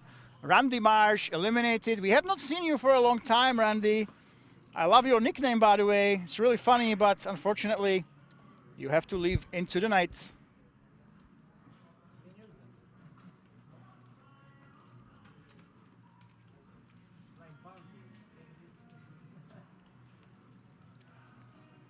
And of course, he had to be the king on the river. JV Solo.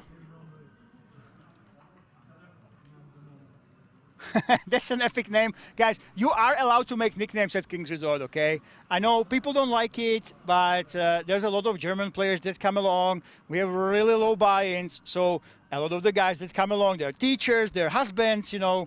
They don't necessarily want to tell everyone who they are. I have a suspicion that that might be a nickname, you know, Randy Marsh. Just like yesterday, we had a German player called C. Ronaldo, get 60K plus in the high roller in the top 3 player deal. I also have a suspicion that that might not have been the actual Cristiano Ronaldo. Yeah, that's what happens when we allow nicknames. And Andre Arnold. Andre goes ahead and raises. You can change your nickname in the app, by the way. King's Resort, when you come in, it's a brand new thing. It's been tested for half a year. Now you have it. So when you use the King's Resort app, you can go ahead and change your nickname. You can buy into the events as well. You can rebuy. You can order food to your places too. So that's what happens. And obviously, for me as a commentator, I hate it. I don't like nicknames. They're the worst thing in the world. I can't go ahead and find dirt on you online. Try to look up your handle mob when you use a nickname. But we respect the players that want to preserve at least some privacy. And Andre Arnold, look at this. 2 overs, a flush draw, and backdoor straight draw as well, actually. Backdoor gutter, and Gennaro has an open-ender. This is an absolutely action flop. But of course, Andre is up against the big chip leader who seems to be hitting every single time. It might be wise to just check. And oh my goodness, look at this. This is the first time we see a proper cooler against Gennaro. Could this be the start of a slowing down of the big chip leader? So Gennaro has a straight. Andre, with that very, very sneaky check back, has a flush. There is no way Gennaro will see this coming. I think this is the first player to make a dent into Gennaro's stack ever since Gennaro started running so hot. There we go. 2 million is the bet. Gennaro's not going anywhere. Absolutely not. He might even actually raise, trying to protect against those 1 spade hands.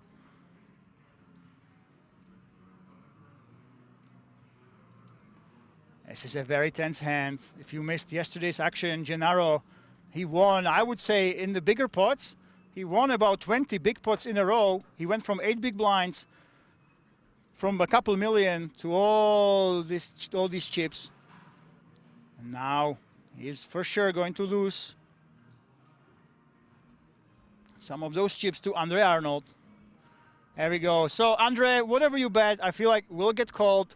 If you go for 7 million, that's how much Gennaro will call you. That's how much Gennaro will call.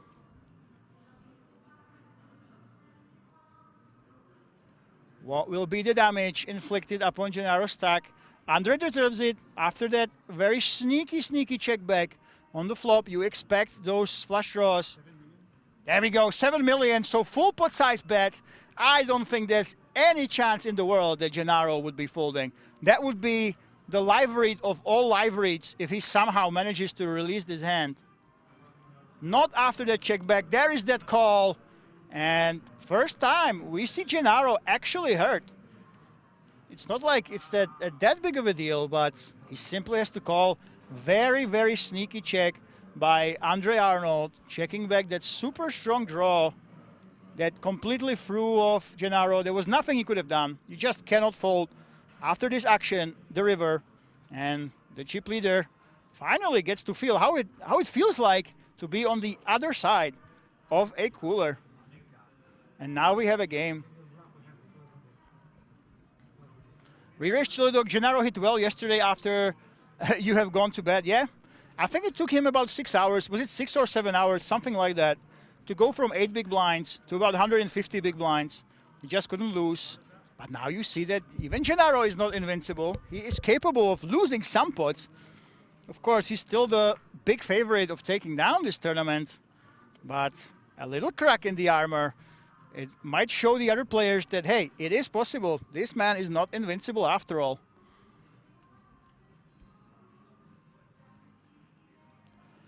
And by the way, the stack size of Gennaro, it will really depend on him how long this tournament will go for. We are down to 12, but look at the average stack size. It's absolutely incredible. We have a 500k big blind, and 36 million is the average stack size. This is the deepest, by far the deepest top 12 we've had this year, if not ever. Because it went so fast, because there's a couple of really big stacks that have been terrorizing the others. We are super, super deep, and unless someone like Gennaro runs away with it, we will be here for a very long time. Well, now David Jiha, he has that gut shot. And Quest, he's very unconventional. Quest, he looks like a nice old man, but we know now that he's very much capable of bluffing hands, attacking weakness, but he also mixes in those typical uncle plays with checking back, not c-betting when he definitely can. So let's see what David Jiha does with this. He has a straight already. I don't think Quest should be folding, but you never know. He seems like an extremely unpredictable player. But once you don't c-bet and you have that ace high in the gutter, you should be continuing almost every time. And now all David has to do is dodge that jack. Only 2 remaining in the deck as 1 was folded. It's an ace. Beautiful card for David Jiha. And he's about to get paid. So back-to-back hands that we can call coolers. And it will be extremely difficult for Quest to let go unless David goes all in or something. He will kind of have to call here. The queen is actually removing the queen-jack possibility. There are still clubs on the board, but still, once you just check back, you call and you hit, you kind of have to call. This bet that's coming, that's not a massive bet. It's about half pot roughly. 3.6 million. Well, now there's the question. Can we actually see through this? I don't think so. There's that call. It's simply a setup. You cannot be folding after playing passively. Oi, oi, oi. He shakes his head. And David Jiha, to the delight of his rail, is taking down a sizable pot, and he's up to 46 big blinds. He was up to 36 mil at the start of the day, I believe. But now he's trying to recover. We have no idea where he lost his chips, by the way. David Jiha went to the outer tables, and he came back with less than half his stack size. But now he's clawing back just a little bit.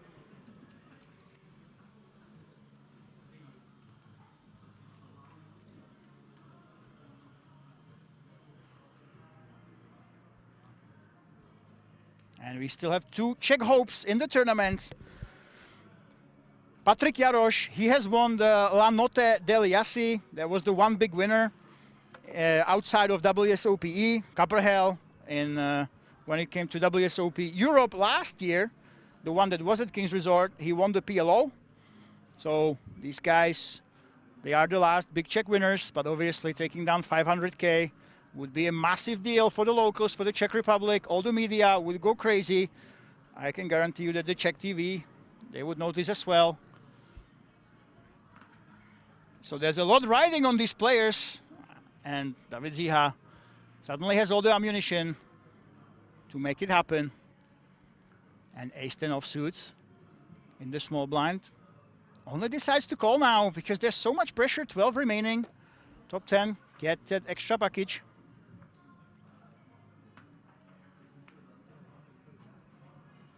And he's dominated by Gennaro. Gennaro, who has been invincible. He did lose that 1 pot.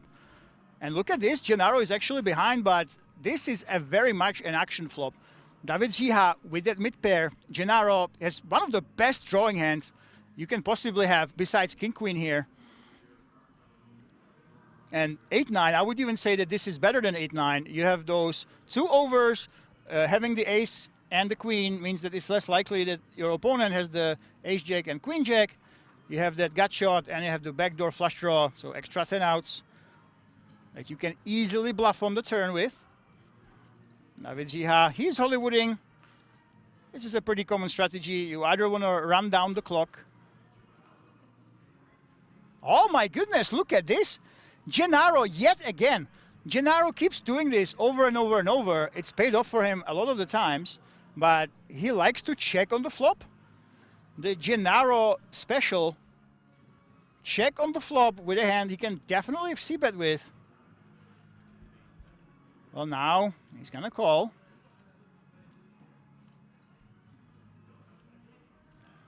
And let's see if he can regain some of his miracle run,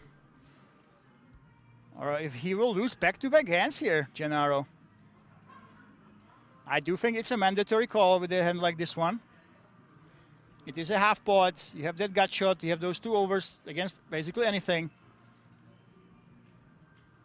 Even near that final table bubble, a lot of ICM pressure that is on David, not on Gennaro. That Gennaro doesn't have to care, really. He's the one who should be putting up the pressure. He should be calling here. It's very tricky, yeah. When he says that he doesn't c-bet very frequently, it's very tricky to play against, you know. Vast majority of tournament players, they just blindly c-bet every board. They have 80% plus c-bets in and out of position. When Gennaro, he just doesn't do it.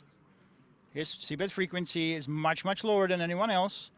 And it threw a lot of players off, but now he has the best hand. David Jiha, what do you want to do? There we go. David actually goes for a value bet. Very nice.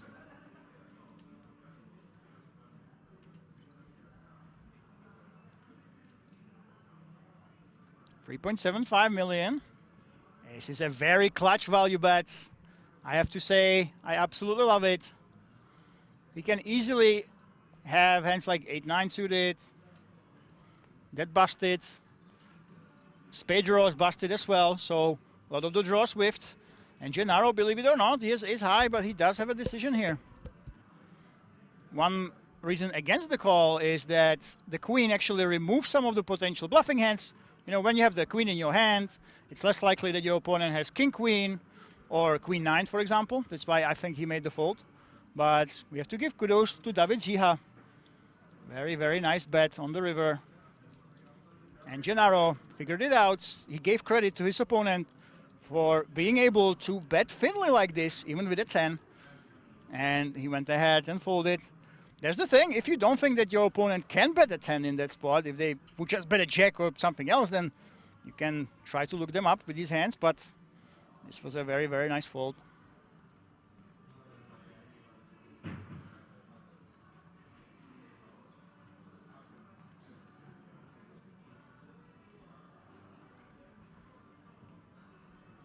Mondred payouts.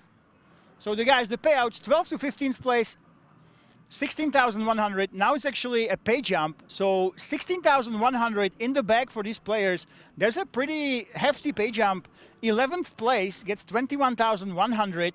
And obviously 10th place and higher, they all get the package on top. So 10th to 11th, 21,100. But the 10th place gets that free K package. And so right now, this is a 5,000 euro pay jump. Especially those shorter stacks, we can expect them to try to get there, try to outlast the other players, and go ahead and ladder up, try to go for that beautiful 21,000 from 590 euro buy-in. That's a lot of money. Usually during a lot of our events, this would be the third, fourth, or fifth place prize during those smaller events we have here in Rozvadov. But now all you have to do is bust in 11th, and you're going home with 21k euro. Entree, open raising in the small blind. Jonut only calling, looks like. Nope. That was a free bet, so putting up the pressure with that king-queen. And getting rewarded for it. Andre gets shot his shot, and he missed. This Czech legend, who's been getting big scores in tournaments for over 11 years, is now looking to add the biggest score of his life here in the big Kings Million. Not Kings Million, the EPM. I'm already thinking about September, guys. You have to forgive me for having Kings Million on my mind, because the top 10 players, they will be going there with 4 tickets.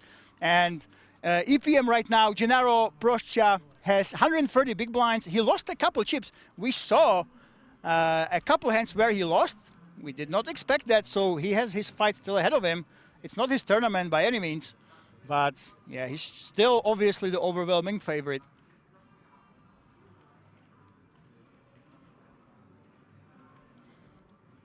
And the reason why I misspoke, guys, I said the King's Million, because the top 10 players, they get the package for King's Million.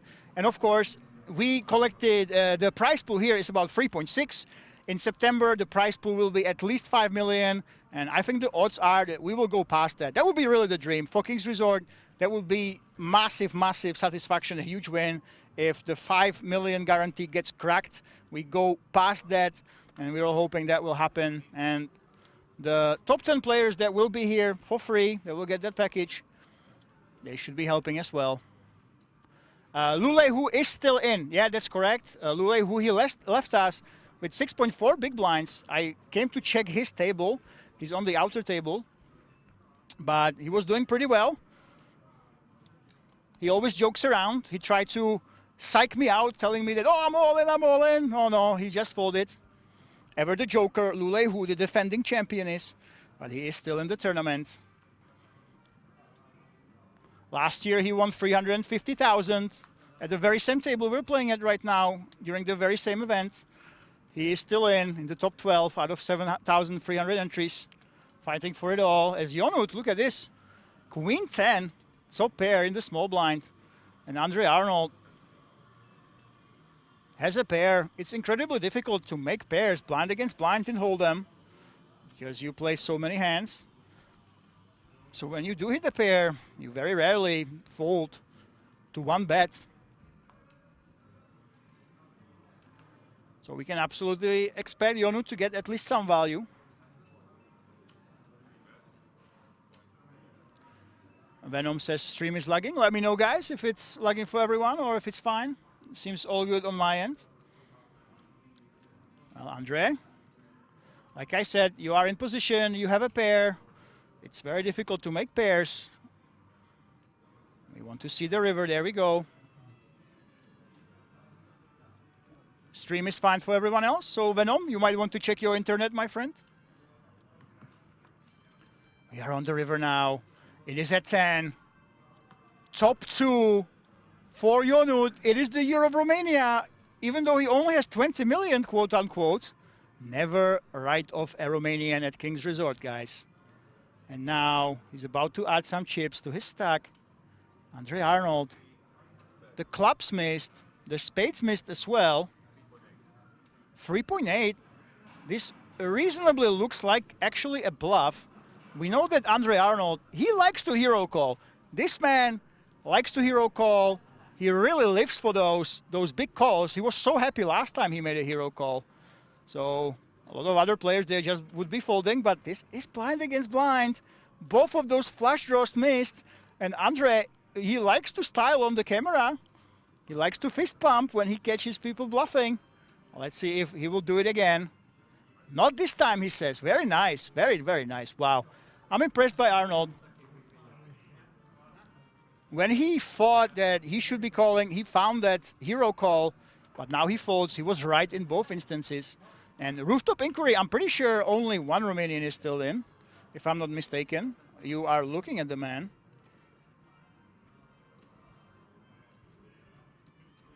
Now that big pay jump, of course, is coming up, guys.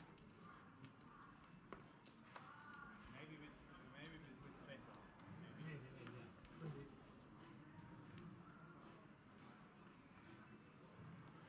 12 players remaining.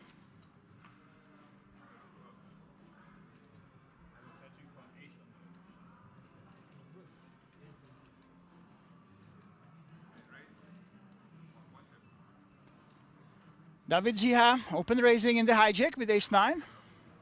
He does have 42 bigs. He can absolutely afford to do this. I do believe it's just one Romanian. Andre in the small blind. You want to play again. We know that this man wants to play. He likes to play poker. He's out. But Guests from Switzerland. The last Swiss hope. He's there in the big blind. Let's see what happens now. Well, that's a low flop so far. Obviously, that's bad for David. Good for the Swiss man, but he has 25% only. And David Jiha has the initiative.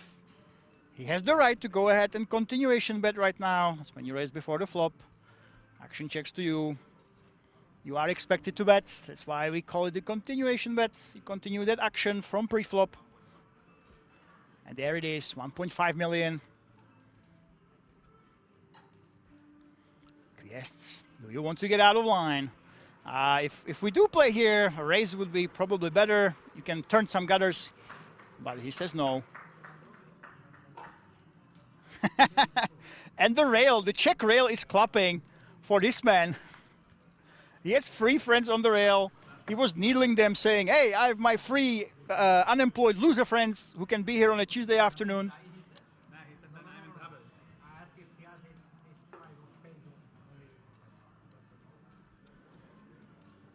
And it's always lovely. And I have to say, that is the drawback. You know what? We want as many players during our events as possible. Of course, this is why our big final tables, they usually finish on a Monday or a Tuesday. The players don't mind because they have all the money in the world to play for. But, of course, it's not rail friendly if your friends have a job. But honestly, this event is special. If I would be at the final table, I would tell my friends, hey, I don't care. I'm going to pay for your vacation, you know. If I make the FT, get on a train. If you live nearby, if you live in Germany, if you live in the Czech Republic, come on. Tell your boss that you can't be in, call in sick, come support me.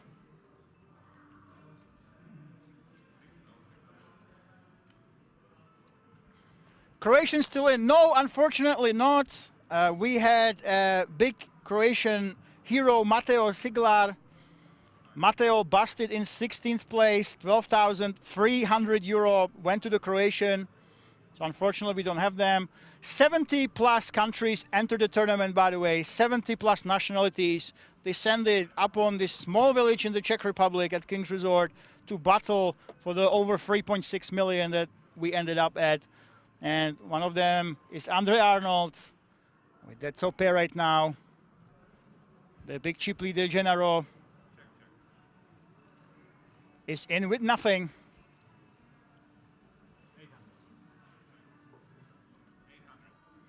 800 is the bet. So Andre bets on the button. I don't think he will find much resistance.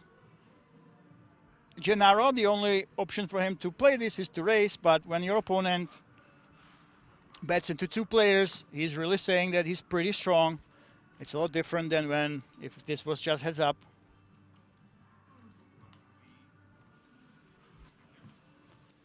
Over 70 countries, 7,303 entries, over 3.6 million in the prize pool. It was absolutely incredible. We actually struggled to put all the players everywhere. Only by 30 players, 30 entries, we missed on the all-time record when it comes to the biggest flight in King's history. This is how many people decided to play this tournament. It was absolutely insane. And of course, the handsome reward awaits for the player who takes it all down, who beats all those entries. But look at this, Andre Arnold. He's been very, very active, and now he gets the pocket rockets, those aces in the cutoff, in the late position. If somebody has a hand, they're very likely to pay him off. Yes, Queen 9, that's not one of those hands. Gennaro, oi, oi, oi, Gennaro, the chip leader, has the force. Will he opt to call? I think he actually definitely can play with the call here. You are so deep, 56 big blinds, 33.6 million deep. So when you hit that set, you will hit a big payday. And because he calls, David Jiha can come along as well with those great odds. Here we go. So aces, I would not be very happy if I saw what hands my opponents have. When you have aces, we have 2 aces killer hands. The 8-5, that gupper with a lot of disguised straights and flushes, and the 4s that can hit that set. Let's see if they're happy. Well, the 6 really connects with that, but luckily for Andre, it doesn't connect with anything else. 6 looked promising, the 10 and a deuce, as blank as it gets, and Andre also has that nut flush draw to go along with his aces. So we should basically see a c-bet and take it down. I wouldn't blame him if he wants to check back. Against two opponents, you probably want to just go ahead and bet, but checking back when you have the nut flush draw, not the worst play in the world. There we go, he actually does it, wow. I was mentioning that the check back wouldn't be the worst thing in the world. He decides to go for it with such a big lock on the board. Now, can any of these players take the bait? Can David Jiha say, I smell weakness, I have nothing, but now's the time to attack you guys. There we go, yes, he actually does it. David Jiha, stone cold bluff.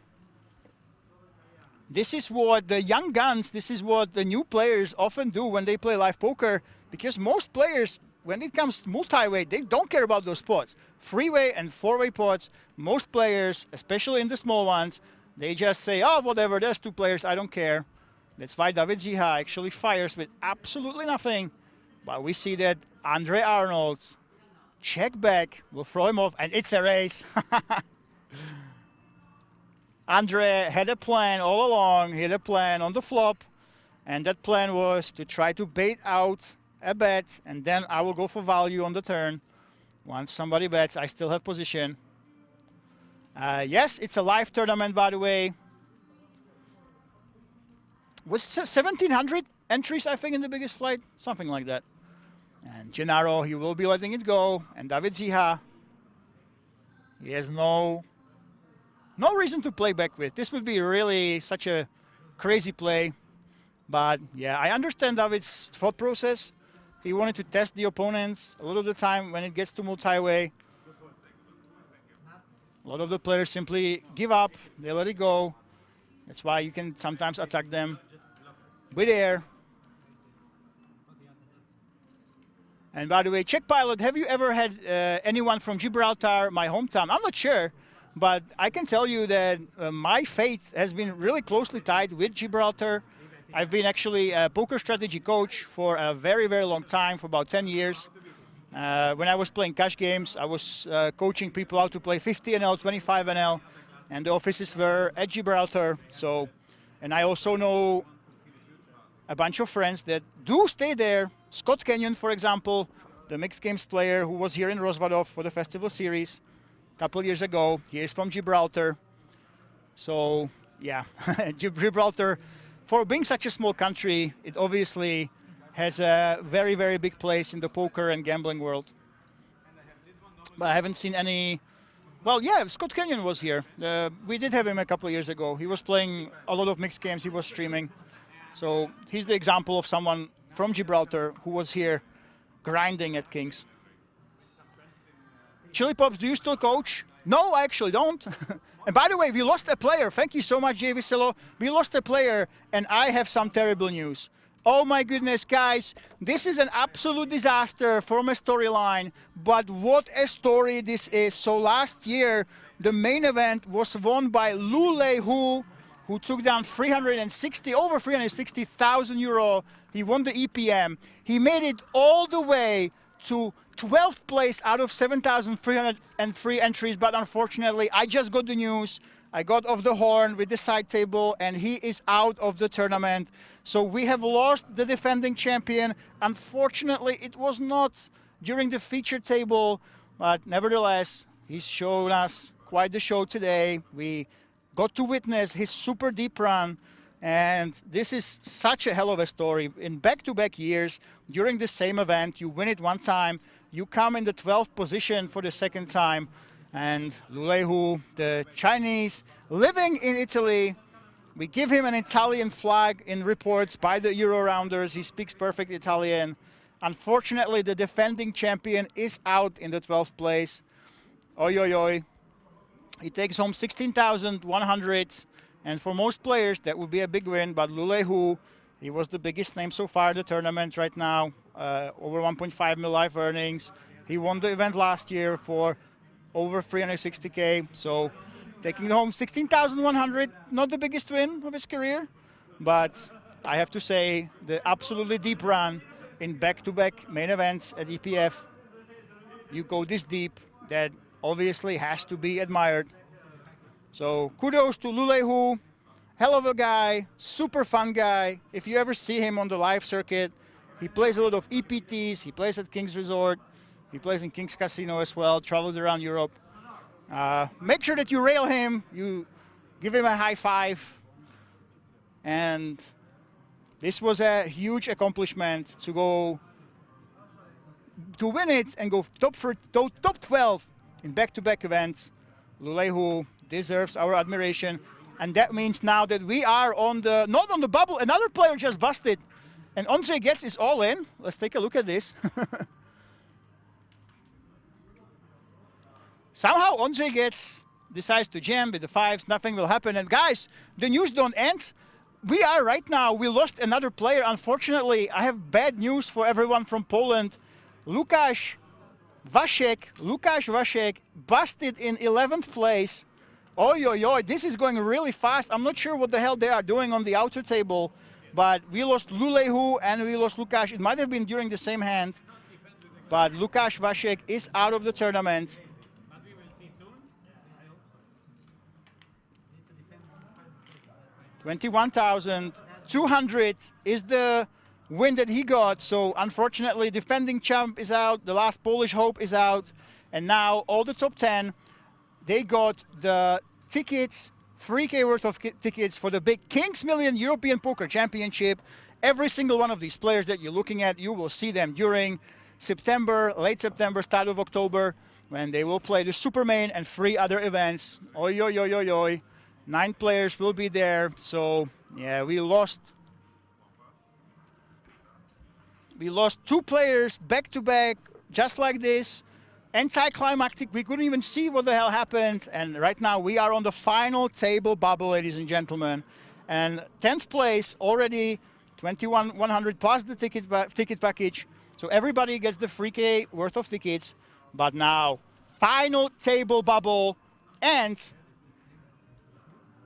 27,000 guaranteed. If you make it there, 27K plus the 1,200 plus the 3K package. We're talking over 30,000 in value if you just outlast one more player. So there we go.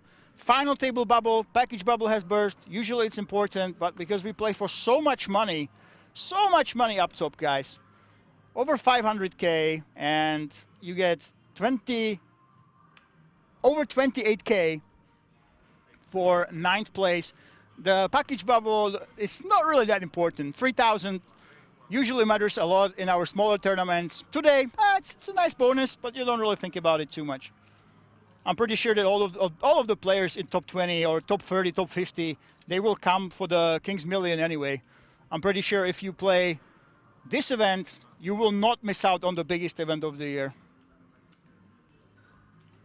Gennaro, King Queen. How long to break? We're not sure. We need to lose one player. Kebab? Yes, we lose one player. This is the final table bubble. A lot of pressure. This can take a long time. Look at the freaking averages, okay? 600K is the big blind. Average stack is 43 million.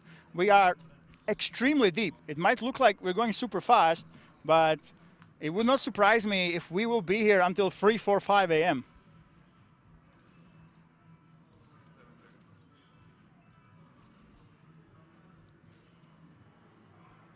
Jack 10, King Queen. Gennaro just called. Well, I do think that you can call. This is basically the best king you can call with.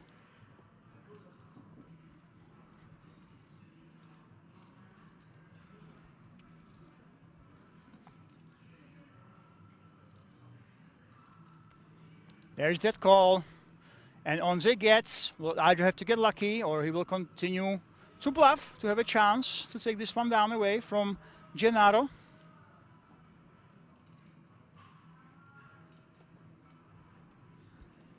So the final table bubble is here, ladies and gents. 1.8 is the bet.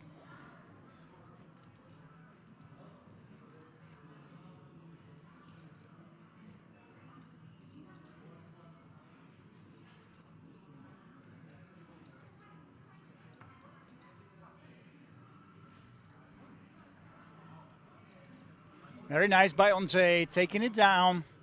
Ondřej Getz the Czech top 50, the Czech legend, who's been racking up decent cashes since over 10 years ago. And yes, this is Rozvadov. Presu play on second table. I'm actually not sure. We are 5-handed right now, so we have 5 and 5. Very shortly, you will find out who will make it here. But look at this. Quest has 22 bigs, but the average stack size is absolutely massive. Gennaro still with 61 million.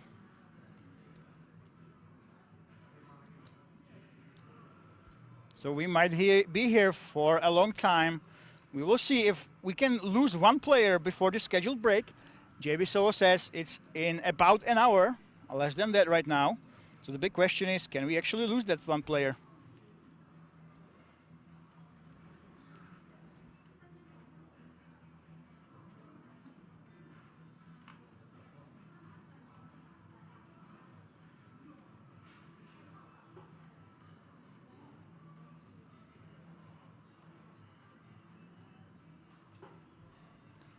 Yes, the short stack at the table, but a short stack with 22 big blinds. Can we actually call him a short stack? In vast majority of tournaments on the final table bubble, he would be a mid stack trying to outlast the shorties, but this time, because of the super deep structure, 80-minute levels all the way through day 2 till the end, and during days 1A and B, we are super, super deep right now.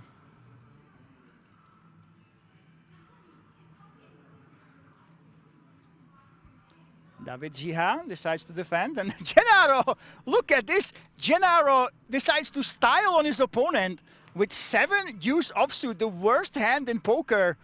Well, Gennaro, you are getting cocky, Mr. Chip Leader. It is the final table bubble. There is a lot of pressure, but right now, all you have is that style as David Jiha flops a top pair, good kicker, which is obviously a powerhouse, almost the nuts when it comes to blind against blind. Well, let's see if Gennaro wants to continue playing the worst hand in poker with the worst equity. And David Jiha, wow, look at this, a check back against Gennaro. And you know what? If you are the big chip leader and David Jiha is on the final table bubble, there's a lot of pressure up against him. So I would not be shocked at all if Gennaro decides to apply pressure, bets the turn and the river, if a spade or especially a hard hit.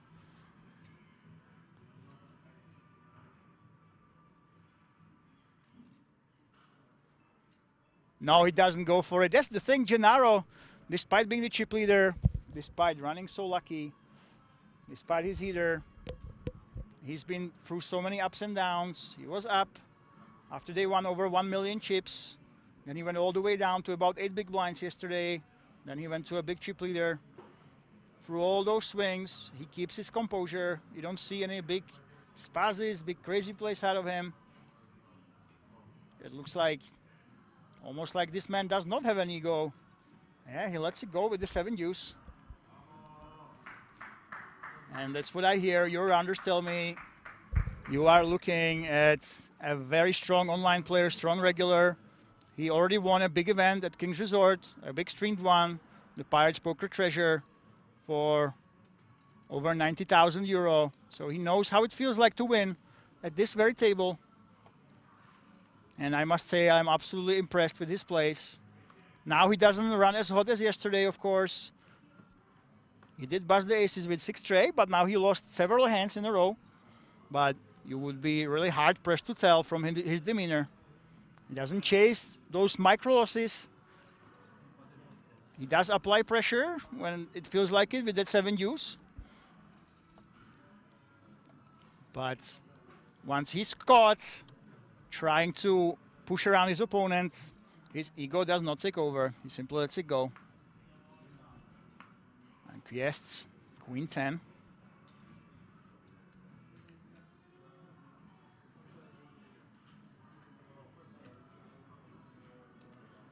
Open raising, Ondřej gets. We have seen that this Czech legend, one of the Czech veterans, is more than ready to apply pressure. He's not a nit by any means. And he has the best hand right now. Not anymore though. Queen deuce deuce, 2 pair for Kviest, 1 pair technically for Ondřej.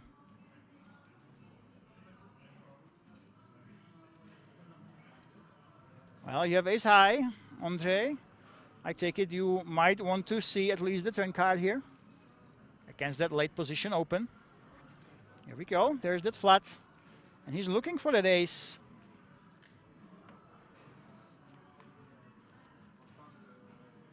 That's a 6, and it will be very, very difficult to try to bluff Kviest away from this hand.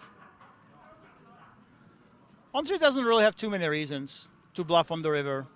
It's a blank, yeah, some backdoors got there, but on a paired board, you're not really calling too many of them. There we go, there's that white flag, and Kviest should be attempting the value bet. He doesn't go for it, he's scared of those clubs. And here we go. I would like to see at least a few chips to fly in the middle. We have the queen of clubs after all. But he's very happy with taking down this small pot. And we are on the all-important final table bubble, of course.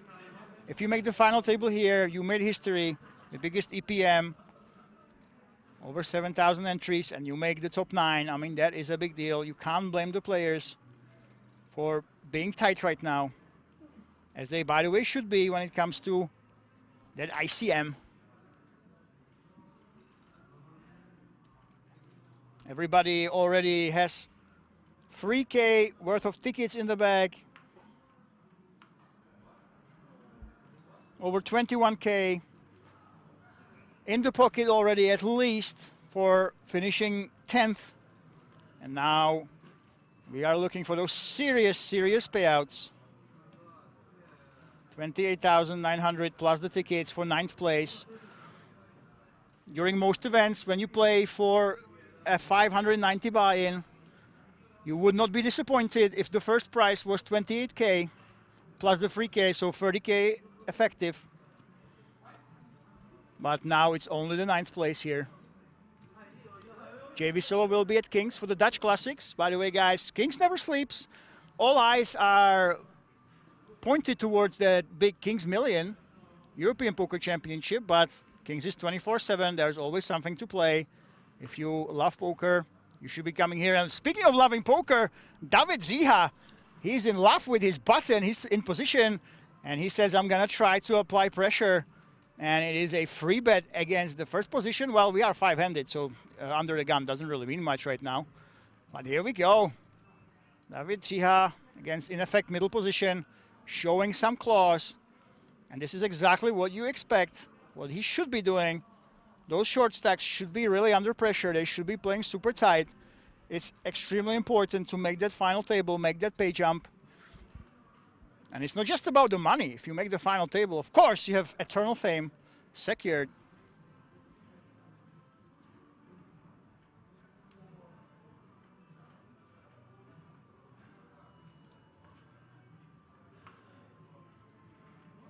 And right now, by the way, guys, it looks like any other tournament, doesn't it? We started at 1:30. We started with 24. Now we are down to 10. So looks like so far so good. We will be down by, let's say, 11 p.m., right? 11 p.m. We will wrap this up with the pace. I mean, we lost already 14 players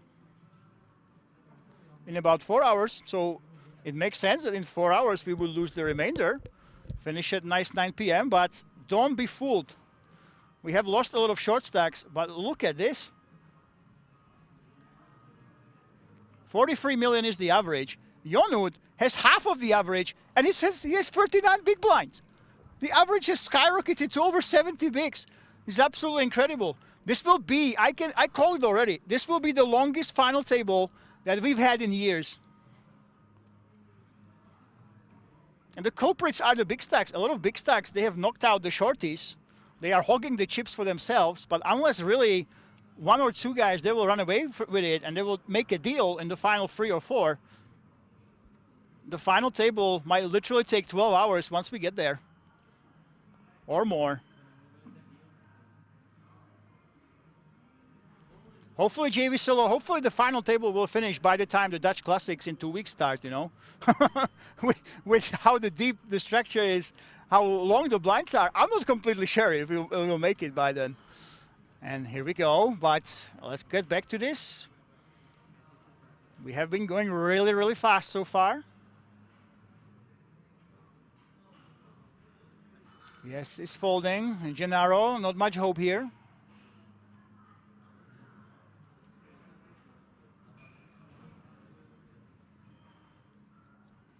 Honestly, this is the one tournament where I don't mind a single bit that we will finish late.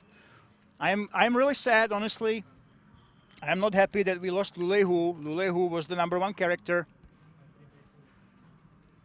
Still in, but all these players, they have a good time. They show us some incredible plays. So this will be a really, really fun, deep final table.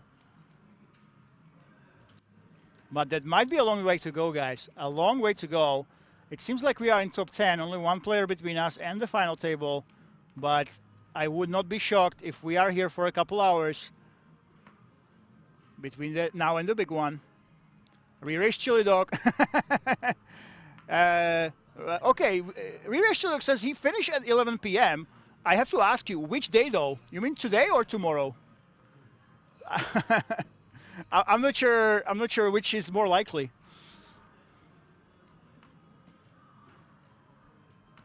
David Ziha. This is such a nice hand when you are this deep, when you're 47 plus bigs deep.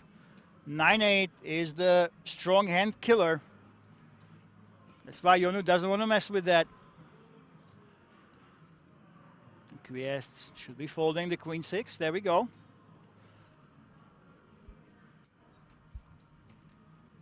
But the chip leader is not going anywhere. Let me tell you, Gennaro, he's about to defend. I actually think that when you are in the big blind this deep, ace-jack is not the greatest free bet in the world. You probably want to prefer hands like ace-5 suited over ace-jack offsuit when you are 50 bigs deep with pretty high ICM pressure. You want to have more drawing hands when you free bet as the chip leader. That's why he's just calling here against David Ziha.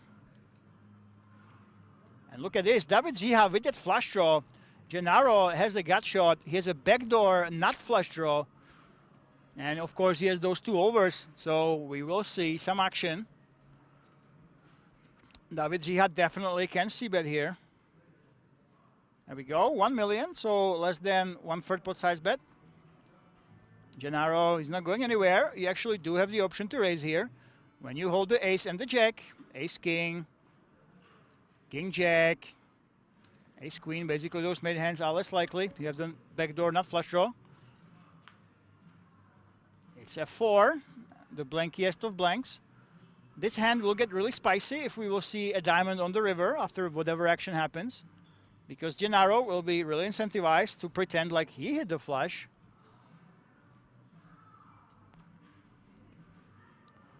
Re-raise Chili Dog wants a 10 of diamonds. Oi, oi, oi.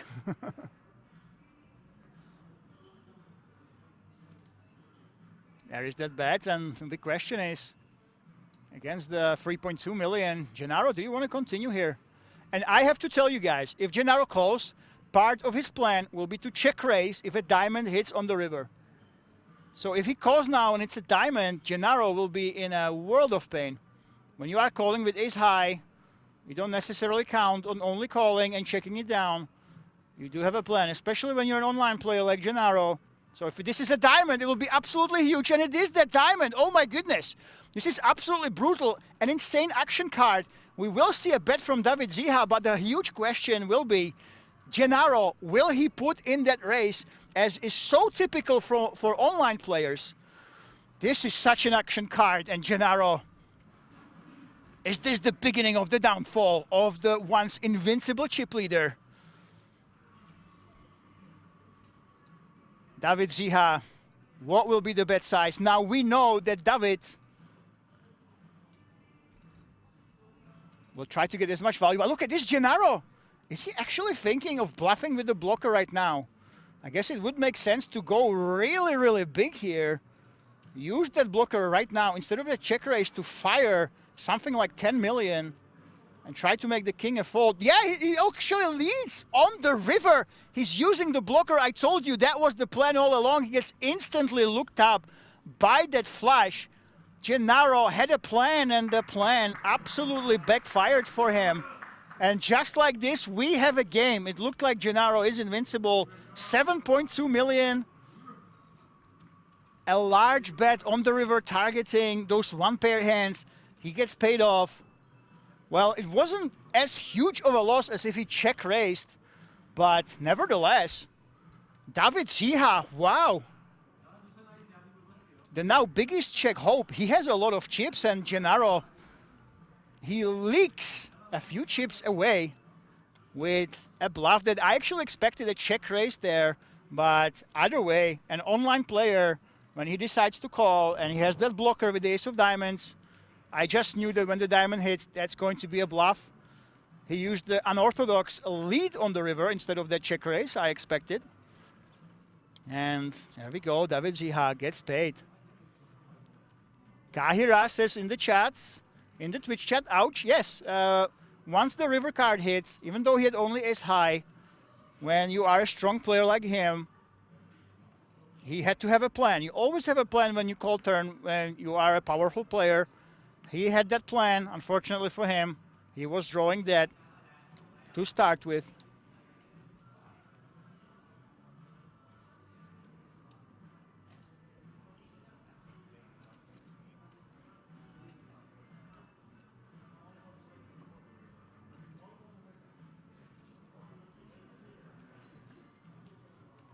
Fenby with his playstyle makes it back.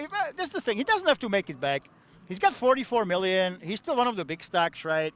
But I want to point out with Gennaro losing those chips, it basically means that now the tournament is very likely to go a lot longer than if he was running away with it. And David Ziha decides to defend with 8 trade. The same players, look at this.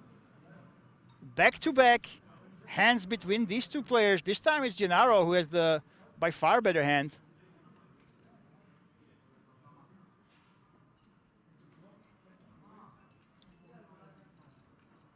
There's that check. David Ziha, though,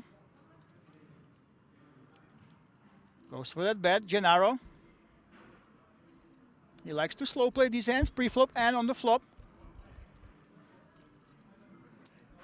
The danger is you are up against the same player. It's very, very difficult, even though he's an online player. He already won a big tournament here at King's Resort. It's not easy to detach yourself from that big bluff that didn't work out in the last hand. But David Ziha, he waves the white flag. Looks like Gennaro will take one down now. There's that queen on the river.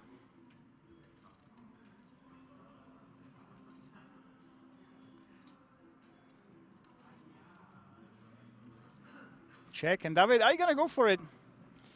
I mean, this is not easy. What story are we saying? Are we saying we had a queen? How do we have a queen that we bet on the flop, check the turn? It's just not too many. We can see that Gennaro has king high. We're not trying to fold a 9, by the way. If he decides to bet here, just about the king high is what he can expect to fold. But nope, there's a fold. He knows against a strong player, you have to tell a story that makes sense. And David's line, it was not telling a story of a queen. That's why he waves the white flag, and Gennaro gets paid back, at least a little bit. By the way, yes, Gennaro yesterday around 5 p.m., he had 8 big blinds. He clawed his way up to a massive chip lead, but I don't think he has to make it back. You know what? It doesn't mean that he's down. It doesn't mean that there's a problem for Gennaro. It just means that we have a very strong player with still a lot of chips, but he's now more even with the others. So now instead of this tournament finishing early, we are very likely to see a drawn-out battle between those big stacks. And I would still call him the favorite to win this tournament based on his plays, based on what we've seen from him today, the plays he can make. I would still call Gennaro the favorite to win it all. But David Ziha, the young gun, he doesn't have too many life scores, but this guy screams life online poker player. I mean, it looks like he's a grinder somewhere. And the lines he takes, the aggression he uses, he's much better than his live results would suggest. Andre gets all in. This is a solver play. Check on check violence. There's that smile. And yeah, it might look completely crazy. 28 big blinds all in. But, you know, if you looked at this 2 years ago, it's absolutely insane. But when you look at the solvers, they absolutely love this. Now, the thing is, I'm not sure how that changes with this being the final table bubble with a big pay jump. with obviously a lot of fame if you make it to the final table, one of the biggest events in Europe of the year.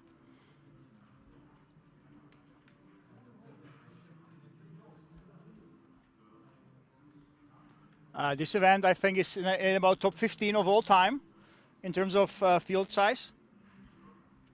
There's one low buy-in tournament with fast blinds in the UK that consistently gets a lot of entries, but we can't really complain. We can't really compare that.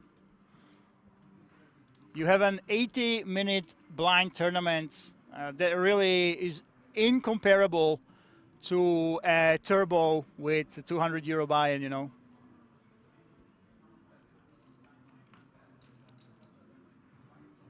Yeah, so obviously this man is still the story, the man who just left the table. Still the story of the tournament, from 8 big blinds to now still one of the biggest stacks.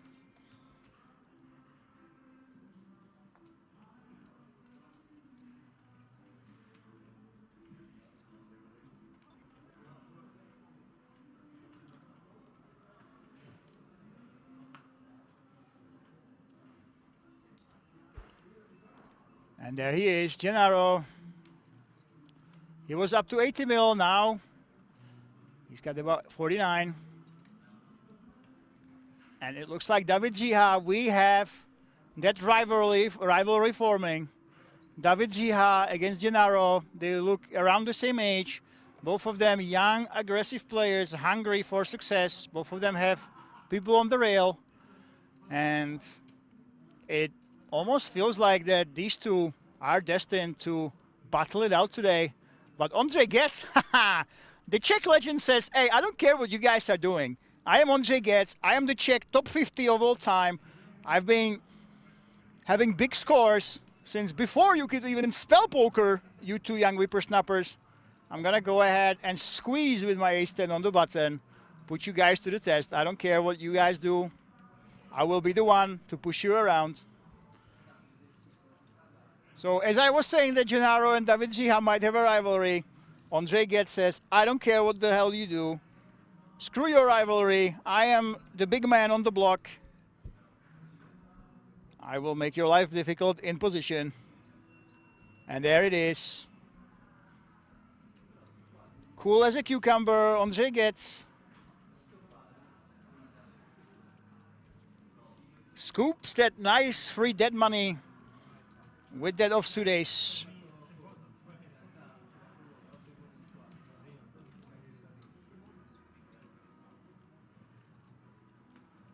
And of course, guys, we are waiting for that all-important final table.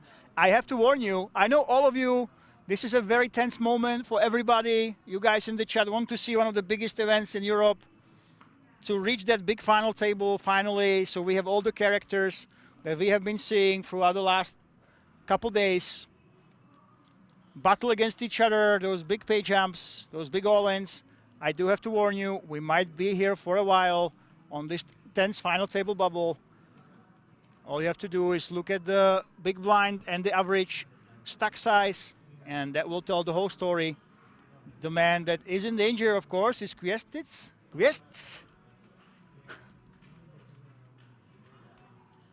And if you want to take a break, now would be the time, ladies and gents, so you are ready for that big final table. And Gennaro, look at this, yet again, we see it. Those pocket pairs jamming in the big blind. Looks like these guys have studied their NGs. They know that those pockets, they can put up a lot of pressure. It's reasonably unlikely that the small blind would be limping 8s through jacks because of those overcards being a huge danger, and your opponent can just check behind and outflop you or bluff you on overcards. So when somebody limps and you have those small pocket pairs, a lot of the time you will see those shoves from strong players, exactly as we're seeing today.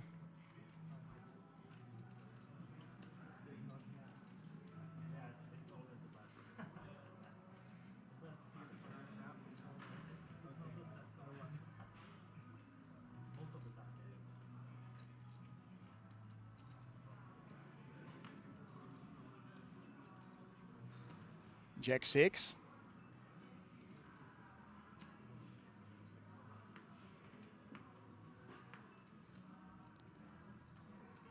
from David Ziha, facing that all in for 20 bigs actually. Okay, so this man might be it, but that's the thing. He just won a couple pots over 20 bigs. Obviously he is at risk, but right now it looks like he might be the one who will not go out anytime soon.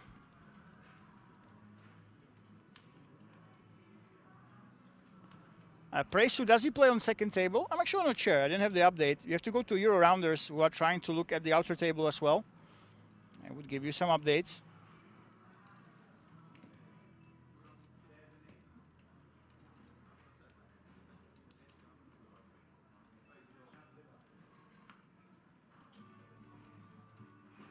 And the Queen 10 of Gennaro. Now I have to think what to do here. We know that Quiest seems like he's being aggressive right now, Gennaro. With that call, Andre gets in the big blind. He definitely has the option of coming along, yes, against the min race, and we are heading to a freeway pot. With these Broadways, only Gennaro has the suited addition of the Broadway in that Queen 10. That is a gut shot for Gennaro, but Andre has that top pair, decent kicker, pulls ahead. Quiest's also with a gut shot, just a slightly different one.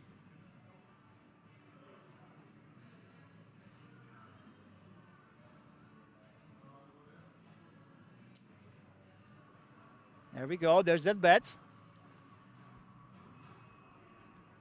And I think the chip leader might be on the outer table. There was somebody who entered the day with over 50 million. Yeah, guys, we will have a newcomer or two. There was a couple guys I didn't recognize from our streams. And I'm pretty sure right now the chip leader is on the outer table. The chances are that that's the case. Oh my goodness, take a look at this. Gennaro is right back where he started. We were writing him off. He lost about 4 pots in a row, but now, yet again, he has the nuts. He remembered how to turn those miracles. Nuts against the top pairs of Andre. Quiest also has a pair, plus tilted gutter. There we go, Gennaro on the button.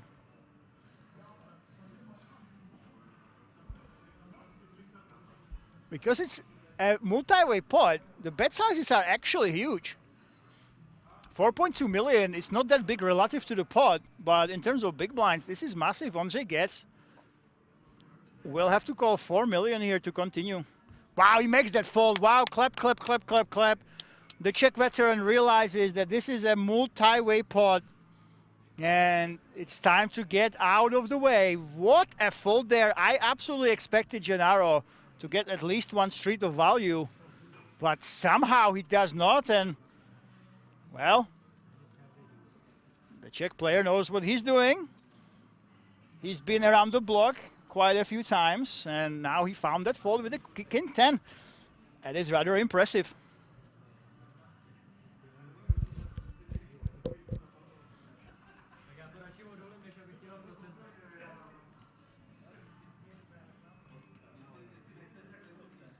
Oh, I see. So the Czech rail is negotiating with the Czech player.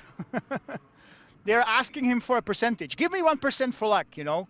I do it all the time. Whenever my friends play a tournament, I'm like, oh yeah, come on, give me 1% for luck. Give me 1% for luck. But of course, if he manages to win 500K, 1%, that's a nice chunk of change. That's a lot of beers here in Rozvadov.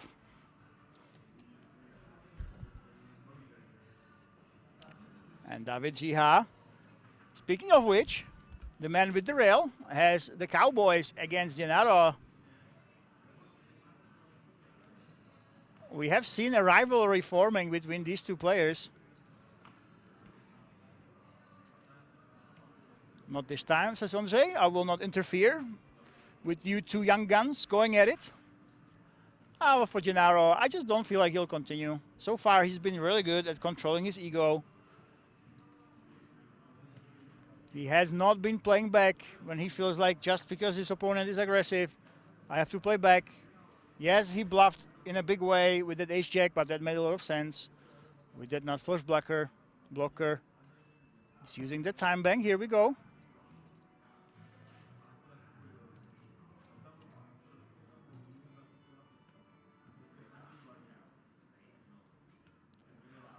Wow, he actually decides to play. Okay, so we see some ego getting to Gennaro as well. I'm pretty sure that he's just sick of David Zia playing back at him. And it is a 4-bet with Queen 10. And I will speculate and say that this might not be a calculated play, but it is an ego play. Queen 10, you don't want to really do this with. You really want to choose a hand like Ace X or King X. You want that Ace or a King in your hand. Or you can go the other way when you are this deep and you want to use those suited connectors. But when we're playing deep poker, when you are out of position, Queen 10 is a really bad candidate, I would say, to do this with. He just had a feeling like David Zia is full of it. But we see that David Zia has those kings. I would call this a first mistake coming from Gennaro. The timing does make sense. Yeah, David has been playing back at him. These two guys are forming a rivalry. Now it's 100% confirmed. 100% confirmed. This is Zia against Proscha. Gennaro against David. This will be the theme for the rest of the tournament. This 4-bet all but confirms it. And wow, David Zia only calls. This could be a massive hand. A smooth call. We are super deep, and that's the problem of 4-betting Queen 10 offsuit. You just don't want to do it with this stack depth. You don't have the Ace or King blockers for that pre-flop fold, and you have terrible playability post-flop against whatever can call your 4-bet. So now Gennaro got himself into trouble. Can the flop bail him out? No, it cannot. And suddenly, just like that, he's in this situation where he should be holding at least an ace, where he's pretending it's a really strong hand. So we are reasonably likely to see a C-bet out of him. But David Zia, masterful slow play, his masterful slow play will put Gennaro into trouble. Well, Gennaro, do you want to just cut your losses? Do you want to say, hey, I shouldn't have 4-bet in the first place. When it didn't work out, I'm going to go ahead and just wave the white flag. Honestly, it's extremely difficult. When it's a board like this one and you 4-bet, you're saying I have aces or kings pretty much. I have queens plus. I have ace king. And even if you bluff, you have hands like ace 5, ace tray suited is definitely possible that have a lot of equity. So with your range, you would see that this is why it's so problematic when you decide to go out of line, out of position in a 4-bet pot, and you have queen 10. You will end up in a spot where you feel like you have a lot of other strong hands, and you will torch money, even with the combination you have no business in having right now. David Zia, he has both options, honestly. As I told you, Gennaro should have a lot of aces, ace-x hands. So on this board that has a lot of equity, actually raising makes a good amount of sense. There we go. There's that raise. If your opponent has queens, if he has jacks, they will probably not fold to this. And you want to deny the chance of an ace-x hand to improve. And Gennaro, he fell for the trap of your mistakes compounding. And David Zia, it looks like he has his number. Honestly. Nobody else could do it. Everybody struggled against him, but it takes another young gun, another poker prodigy. And David Zia still has a lot to prove in the live arena to go ahead and play back against you. And he forced out a mistake out of Gennaro. Don't do it, Gennaro. That's the thing. You should just cut your losses. You made a mistake before the flop. That was the biggest mistake. Now you are in this spot. Do you show? David Zia with his glasses. He looks like Morpheus from the Matrix. Look at this. He just doesn't care. And okay, now it looks like Gennaro is just trying to get some reads. Yeah, he knows he's folding 100%. This is a fold. He's joking around. He's trying to pry away the information about what David had.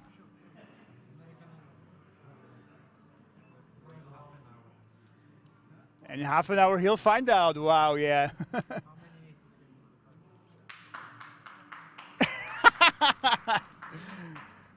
And there we go, David Ziha with his rail.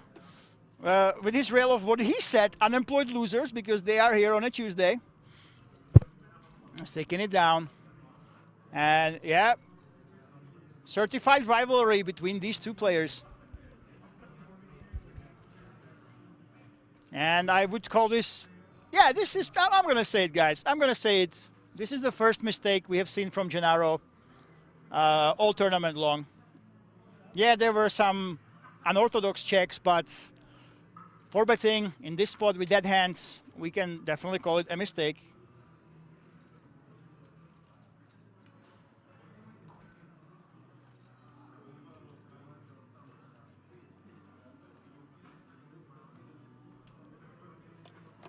David Ziha up against Yonu.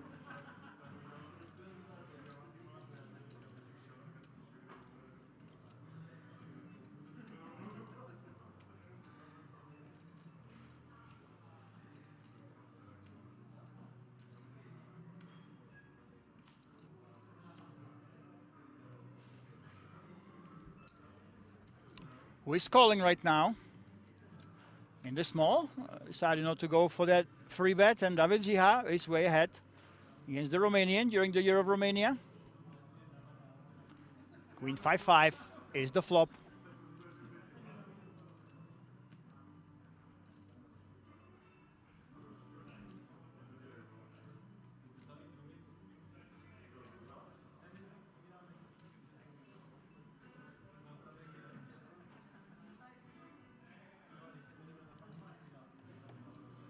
By the way, as you can see, still 10. I'm not sure what was happening on the outer table. We lost so many players back to back to back over there, but right now even the action on the outer table has slowed down. And David Ziha.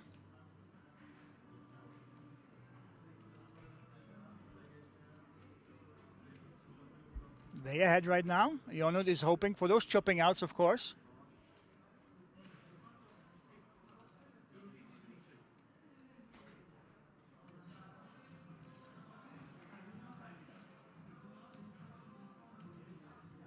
Now, do you want to defend here, David? This is a really strong ace, of course. Ace-queen as a pair, then you have the ace-king. Wow, he's actually raising. This is very unorthodox. David Ziha just likes to apply pressure. And he will take it down for sure. He did have the best hand. But looks like David is the man of the hour. The biggest stack, one of the chip leaders, and the momentum is completely shifting his way. Final table will be 9 max. Yeah, that's right.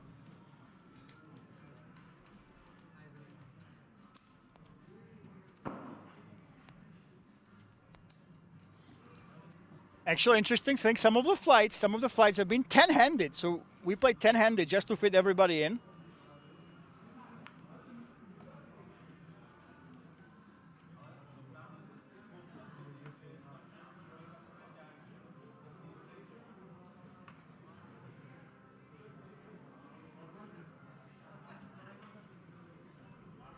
And it's pretty funny, you know, in the intro video, my plan was to go ahead. You can check King's Resort Instagram, by the way. My plan was always to go for Lulehu and Gennaro Proscia. But David Ziha was there early. So David Ziha was sitting there. He was telling me, hey, can you help my Instagram with about 150 followers? So I was like, yeah, why not? You know what? Let's film the kid. And the kid right now is the man of the hour. And suddenly he's one of the favorites to take down 500,000 euro plus that the winner gets. Splashy TV, one grandpa still there. I will say it again. Combined with the outer table, this is the strongest lineup that we've had all year. I think one grandpa is fine, but the grandpa that is here, we've seen him pull some ace-high bluffs. We've seen him be aggressive. So don't write off this man.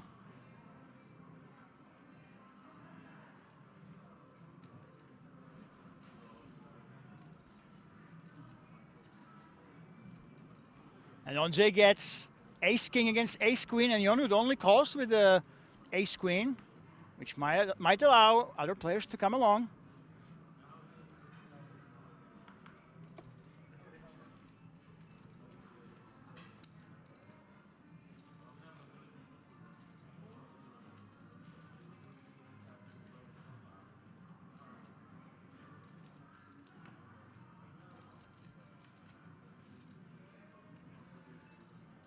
Now let's see if that ace can hit. That would spell doom for Jonut. Yes, it can. Oh my goodness, it is an ace. And when you only call, when you don't free bet, this is the very best ace that you can ever have here. If you are the Romanian, Ondřej gets, it's about to get some serious value right now. We're never folding the flop. We are never folding the turn, as Ondřej can easily have hands like ace-jack and ace-10 that he would be betting here. Well, ace-10 is one of the hands that got there, but I still stand by the fact that Ondřej will get at least one more street of value out of Jonut. And there's nothing Jonut can do about it. There we go. There is that bet. 2.2 million.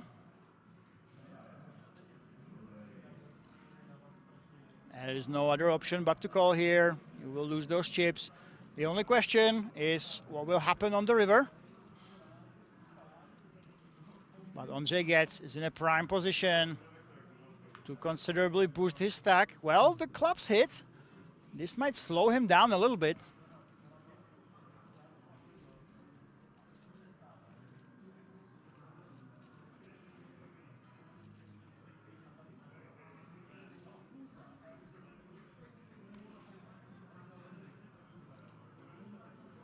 There is that clutch small value bet. 3.5 million is the bet. It's about 33%, 1/3 pot size bet. Jonut, oi, this is a perfect sizing. Perfect sizing against you. I think the big question is to asking himself, can this be an ace-jack that I'm beating right now? What am I calling if I fold this one, actually? I guess I want to defend something at least. This is the perfect bet size to get value out of that ace-queen.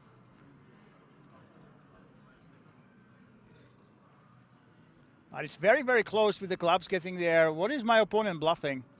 Would he really value bet a worse hand than I have right now? Would he really be betting those ace-jacks, ace-9s and other hands? You have to decide if that's the case. You have to look at the pot odds. You have to look at the big pressure when it comes to ICM. If you make the call here. Ah, nice fold. Wow, very, very clutch. Nice value bet by Ondřej gets. A very nice fold by the Romanian Jonut. This is not a flashy play, but it's a nice one nonetheless. He correctly figured out that Ondřej just cannot have enough weak hands that would have nothing that are betting like this.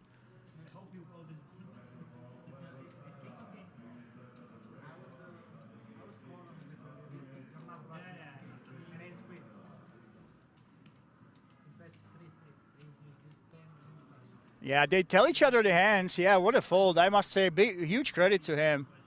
I think vast majority of players would call it. And they even tell each other, I had ace-king, I had ace-queen. They tell each other the hands. And look at this. Wow. So Jonut, he folds ace-queen, and he gets rewarded for that really clutch fold by getting ace-king himself. Let's see how he plays this hand now.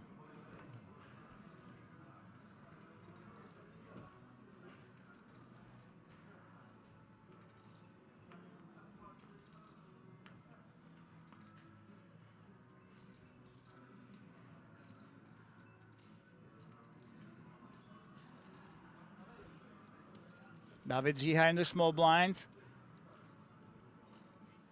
Decides to let it go this time, and Ondřej gets, well, Jonut won't get his revenge with his ace-king, as Ondřej only gets 5 deuce offsuit.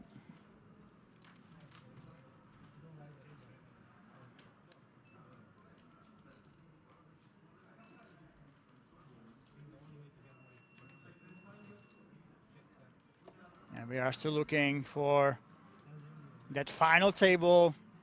This is an incredibly tense final table bubble, of course.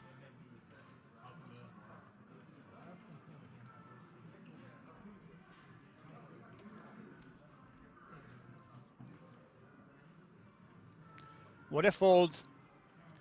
Tony Cross, welcome to the chat, by the way. Awesome to have you in Twitch chat. Yes, this is live. Whatever happens on the screen, I am commenting live, but it happened half an hour ago.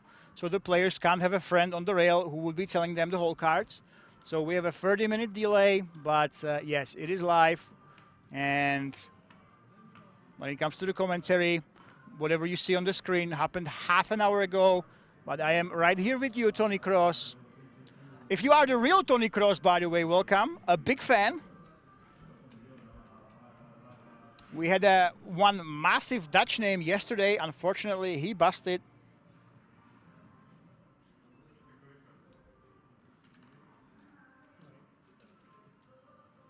And that name was Mateusz Mulhausen with over 2 million in live earnings.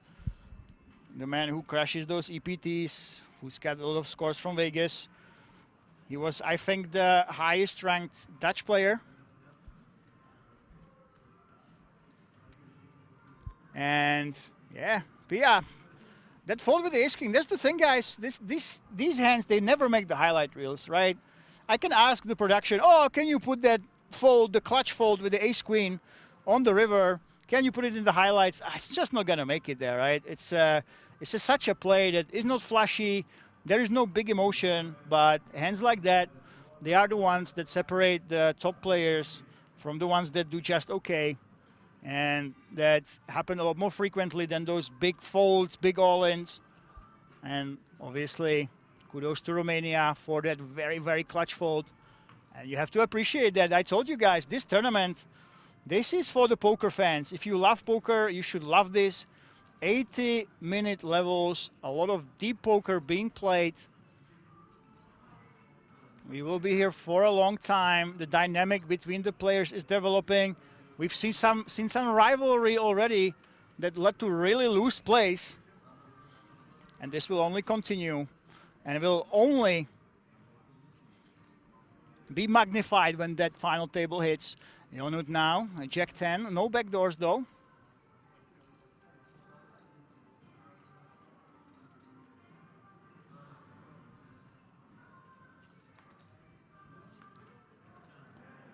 It's a queen on the turn. Now the question is, who wants this one more?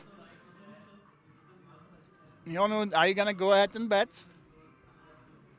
You have the Jack and the 10, makes the Queen 10, Queen Jack less likely. Well, when he's waving the white flag, it will be very tempting to delay c-bet. When you are the pre-flop raiser, you have the initiative, and you continue that aggression, that initiative on the flop. And when you check on the flop and you bet on the turn, that's what the nerds call the delayed c-bet.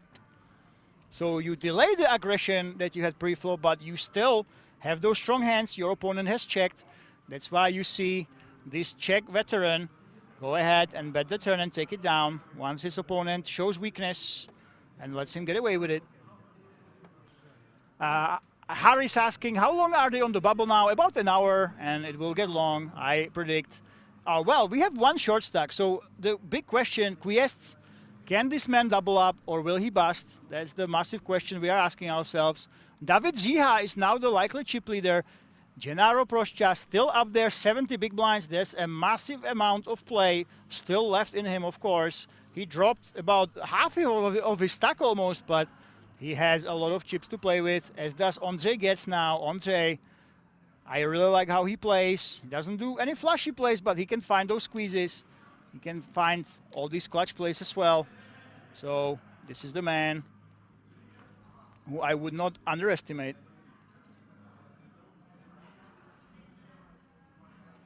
By the way, a break will be coming up after hand 89, I hear. So after hand 89, we will be heading into a short break.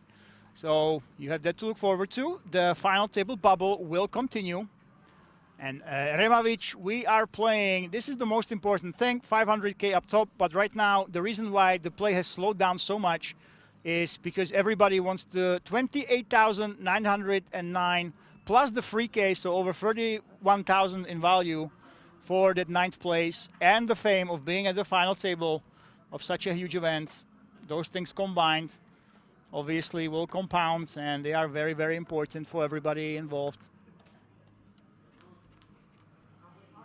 So that's why we might be here for a while, and the big question is, can Quiestes win some pots and get away from that short stack territory. Well, right now he does have a bottom pair. Gennaro, he has an open ender though. Yet again, he's showing passivity on the flop. Gennaro just loves to check. He checks and then he puts up the aggression on the turn. We've seen this trick from him time and time again. Mr. I check the flop. Now puts up the aggression. And this is a huge pot. It might not look like it, but this is a huge deal for Kviest. Gennaro is missed now. Will he actually go for it all? That would be a sick bluff and a sick bluff catch if it actually happens. Nothing hit on the river. He's not representing too much here, but Kviest has shown weakness. He's basically representing the hand that he has. He's got a 6 or a 7 here. Gennaro, do you want to go for it? We know that Gennaro burned himself a little bit by going for it with that queen-10 offsuit. He wants to see that pot. He wants to see his fold equity. Well, it's absolutely perfect. There's exactly a pot size bet left. Minus 150k chip. So, yeah, you have set it up perfectly to go ahead and jam the river. Put on max pressure on the Swiss player. The question is, do you want to go for it? No, he waves the white flag, doesn't go for it, doesn't put him to the test. And he knows that this might have just worked if he went all in. The king 6. And a good likelihood would fold. And it looks like with this loss, with this turn bet, we might be here for quite a long time until we get that final table, as our short stack just boosted the amount of chips he has by quite a lot.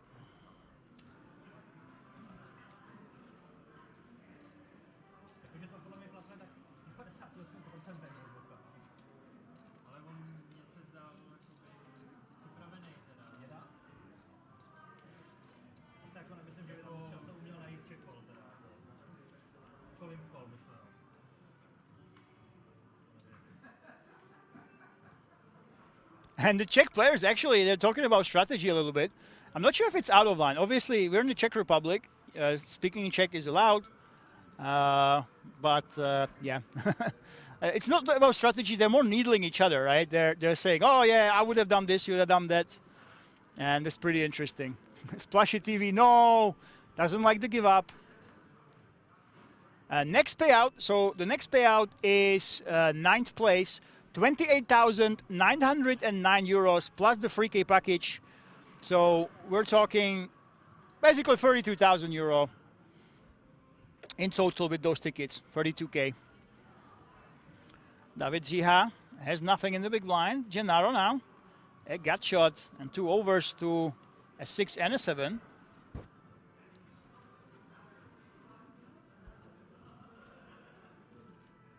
Yep, Gennaro takes one down finally. He reclaims some of that momentum that he's lost. More life says Matthias Mulhausen, the 6-2 hand against King Queen. WSOP heads up. Last year was sick. Yeah, I've seen him around quite a bit. Obviously, he plays a lot of poker. And he's a Dutch legend. Every time you tell some of the Dutch players, oh, Matthias Mulhausen, they go really excited. And he's no stranger to King's Resort. Unfortunately, his journey ended in that around top 30, I believe, yesterday it was. The last Dutch hope departed the tournament. And guests, let's go of King 9, Gennaro. The once overwhelming chip leader, now still at the top of the pack. Has a strong hand and he will get it through here.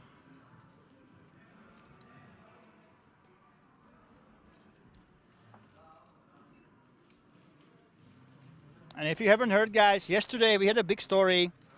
We had the high roller side events, while no one was paying attention to it really. It's just a normal tournament. And there was it was 4-way, and an Israeli lady, Ronit Halfon, they were offering her 60,000, right? So the 4th place is 28,000, and there were four players, 3 starting men, and Ronit Halfon was in discussion. So all of the guys, all of the men, they wanted a deal, right? They said, hey, let's make a deal. We don't want to risk it. you know, it's too much of a risk. And the Israeli Ronit Halfon, she said, no guys, I want to play. I feel like I'm playing well. I want to play poker.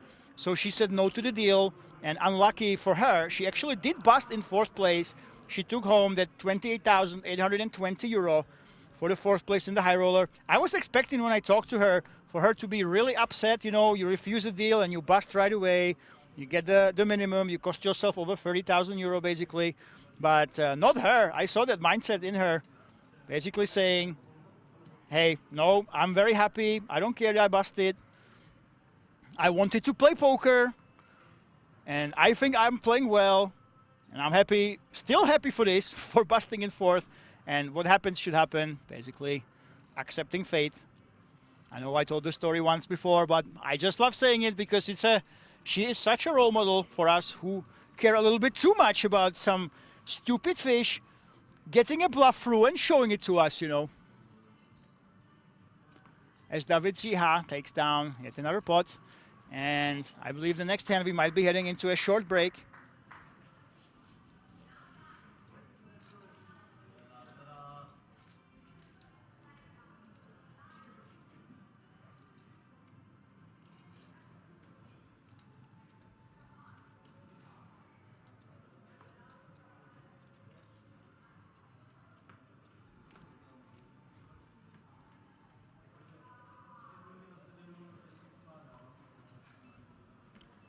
There we go, David Jiha with those sevens.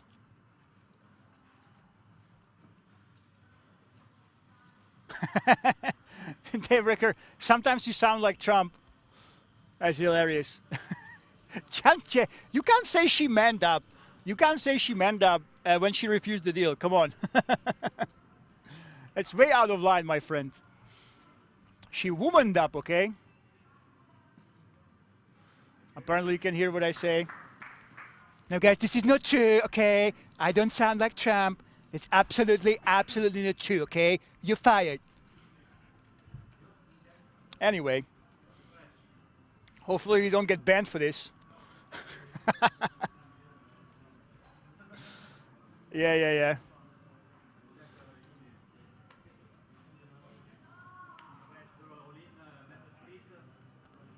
That was a joke, okay? Anyone who doesn't like the US president, please don't cancel us. We did not invite him to the stream.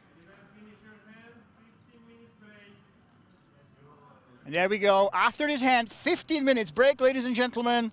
Don't go anywhere. We will continue on the thrilling final table bubble. All of these players are trying to battle for it. But wait, Questis is all in.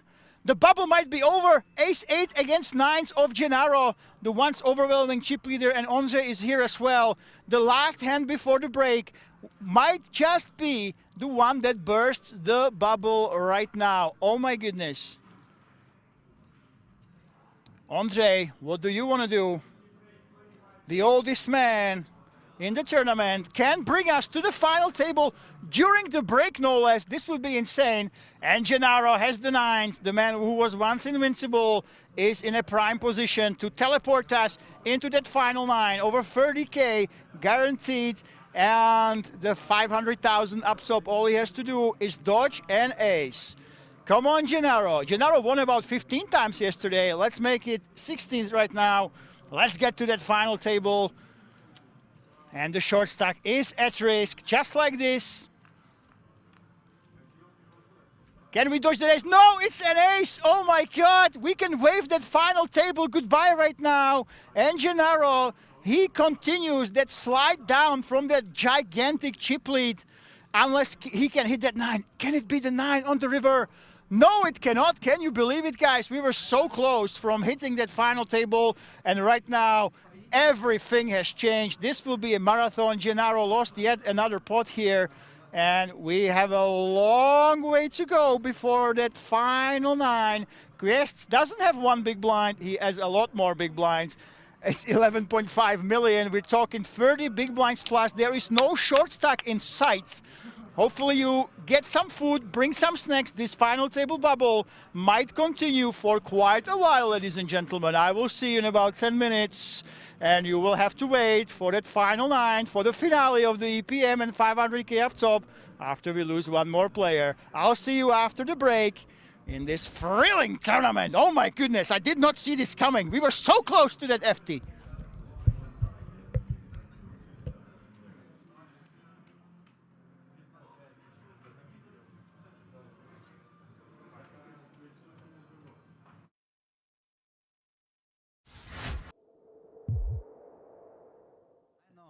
Hey man, this is like such a good disguise.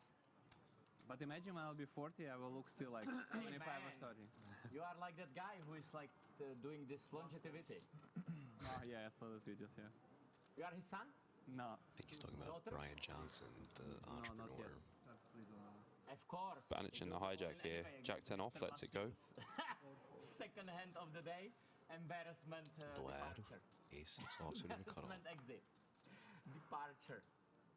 But it's better to have it quickly without the Probably still want to let this one go or jam. It's 10 big blinds basically, 10, 11 big blinds. Does let it go. Karoo on the button with 9 deuce off. It's not Glitzendorfer, so we won't be playing this one. Ace King suited for Pastina. Two things, floorman, WSOP Europe 74 stakes. Not possible to cover the face. Daniel Negreanu approves. Right, Daniel? Somewhere Daniel Negreanu is Not surely like watching that. this. Very You know? ambitious call. Oh, yeah. This is like, I call this very ambitious call. I think if I go all in, he would fold. My opinion.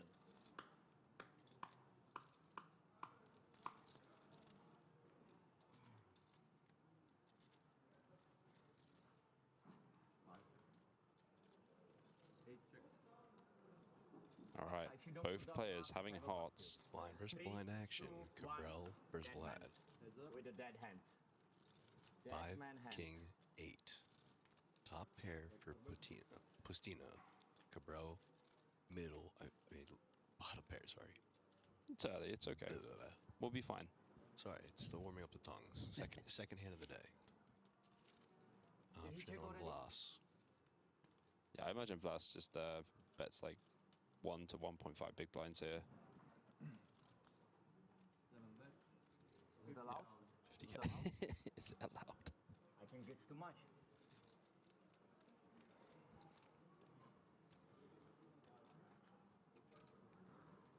Where's Martin going? Nobody Where is the knows. floor? We have floor here somewhere. Can you call the floor, please? It's here, look. Can you call the floor? Please. Can you call the floor, man? I'm asking you. Please call the floor, man. I'm asking you. Mister, you understand English? We will call floor, we are in the middle of this. Yeah, it's important. Please call the floor. Floor man. Thank you. Oh, 5 on the turn! Need to more vocally do that. Here we go. Turns to Is it 5. possible that Trips he for covers the Cabral. open net Flash. and, Top, top. Top, top. I think it's too much. And so it begins. I don't know. I don't recognize him. I don't recognize him. But thank you for your service, sir. Awesome. Alex, what are you drinking? Oh, very surprising. What are you drinking? I'll show me. Protein shake. Huh? Protein shake. It's not good, man. It's not good. Is my time already?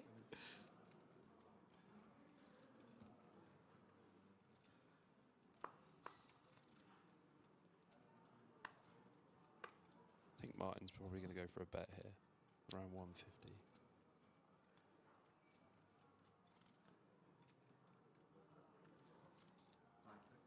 Don't pressure me. 225. Oh, he goes big. He goes over pot. And just stares at Flash. Do I need to put it? I think it's for nothing. Oh my For little gosh. tank fold. Martin hoping he got the quick fold there so he didn't have to move his chips. One little tank I don't think he was hoping for a fold. I hope I'm not giving any tells. I hope I'm not giving up any tells. One little tank fold in the forest. Oh, Vlas is going to find himself in a world of pain here. Not like that! Houston, we have a problem. Sit Houston, we open, have a TV problem table. indeed. Position 670 in the pot. One out. That's not it. Oh boy, Bobby. That's too much of a safe card as well. Wow, look, 670k in the middle. Blass is playing this hand very well though. He's letting Martin bluff, but the thing is, Martin's not bluffing. Martin's not bluffing. One last chance. If you put the glasses and What's the sizing here from Cabral? Probably I check. 3, 2, 1. 850. Over bet for sure. Wow, what a poker face. He's not even smiling. I would even smile in that position when I see Alex, 17-year-old kid.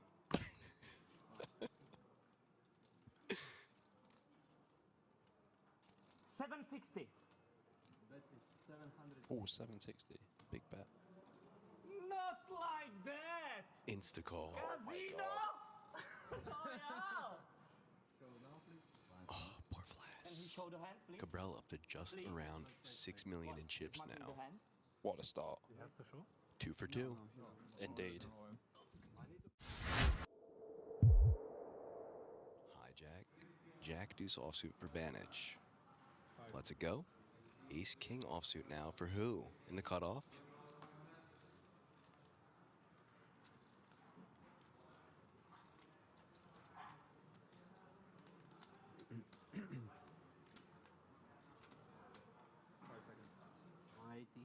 How much? 180k. Apparently it's 43k. The cash now.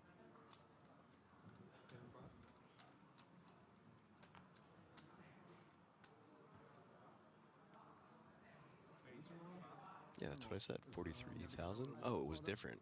It got updated. Oh, I see that now. Thank you, Richard, our mod, for updating that. Yeah. Okay, so into the big blind. Pocket fives for DiGiacomo. It's my glass. Oh, okay. Thank you. I thought you wanted some.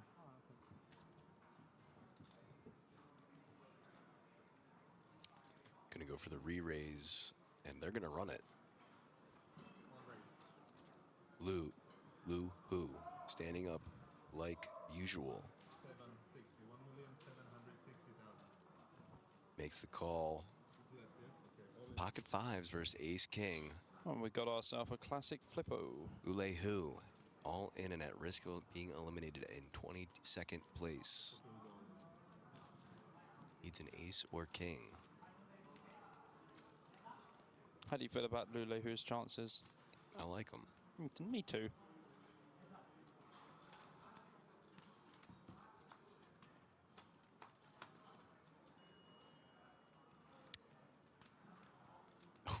I don't I like still him like as him. much. I still like him. Deuce 5 queen, all clubs. Who does have the ace of clubs? 5 outs for him. 9 of clubs. 4 clubs. That'll help. It still counts. That'll help. Now DiGiacomo, just 7 outs for him. Needs the board to pair. Oh! No! Lulehu is gone. Oh, no! Wow, that was sick. Another sick run out.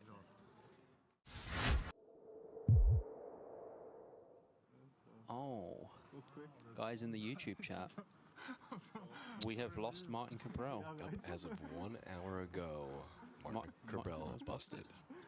Eliminated in 14th place. So that is why we are down to 13 players. Emily just typed in the chat, no. 52,400 euro for Martin Cabral.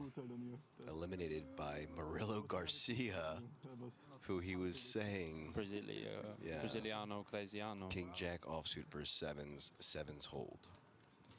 Well, GG Martin, it was a fun run. Couldn't have the King Jack versus sevens again from last night. That was wild. All right, so Neugebauer raising the 200K with the 9-8 of spades. Oh boy, 3-bet to 750 by Locke. How has but Kata found this spot? finding aces in the big blind. How has Kata found this spot? Max has opened 9-8 suited from the cutoff. Look at this spot for Kata. Lauk has free bet from the small blind, and Kata has 25 big blinds and is all it. This is so strong though. Well, Neugebauer's going to have an easy fold. Lauk's going to have to call. Oh my and gosh. Kata in great shape to be up to 5.6 million chips. What a spot for Kata. Wow. Again. Magic again. Wow. 13 players left. What did he say when we saw him earlier? He said, I had a sick double up with aces against ace queen. Well, he's got aces against ace king now. What do we need? Spades? 5.6 million pot. You do need a spade, sir, for the 3 other Broadway cards. But he did it earlier. Remember? Here we go.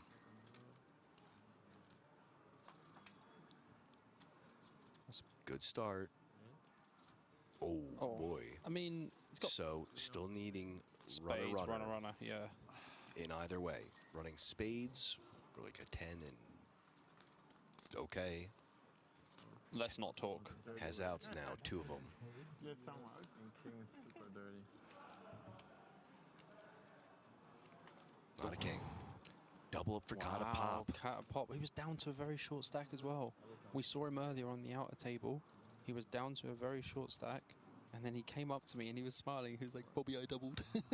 He was like, Bobby, I doubled with aces against ace queen. I was like, let's go, bro. What a spot. You are on the bubble. 10 big blinds left. You got dealt aces. And min cash is $1 million. What do you do? Shove or fold? Fold. You fold? Yes. This is the only spot you need to fold aces. Every poker knower knows. If you got this in this spot, you need to fold. If you get 1 million. Yeah. For 2, ICM is bigger than aces. Yes. When are you folding? I think 10,000. 10,000. Yeah, 10,000. Okay. Yeah, 10,000. You shove or you fold? I fold. How much are you willing to risk? $500,000. Half. Half. Okay, that's Yes. a lot. Yes. Okay. Yes. What do you do? Shove or fold? Well, with pocket aces, I mean, I would almost say, let's go all in, you know? No pain, no gain, you know? Okay. Yeah, of course. Yeah, definitely. Yeah, yeah. I like Otherwise, this. it's not funny, you know? Okay, okay. With my today financial situation, I will wait for the money. But, I mean, I suppose the GTO's way is just to shove. But me, personally, at the team moment, I would take the money. And what is the number that you would shove? Like, what is the min cash that you would not think about it? I mean, 1,000 euros or? no, yeah, 1,000. If you just think about like an EPT, for example, like for 15, 20K, but it's very much depending on your bankroll management. Yeah, of course. Like, if your ETM is like, 1% of your bankroll or stuff like that, it doesn't matter.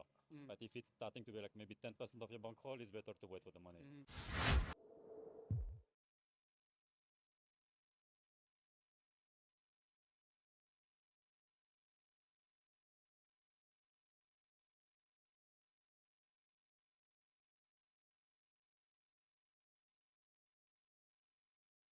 Hello and welcome back to the final table bubble. We had a heartbreak right before the break where Kuyests, he was out. Only thing he needed to do is not hit an ace. And he would right now be out of the tournament. We would have that final table, but we still are waiting for that final 9 for the people that will win over 500,000 euro. So don't go anywhere, guys. Not like that, I hear in the chat. David Ziha right now, the big stack. Gennaro is second with 42 bigs.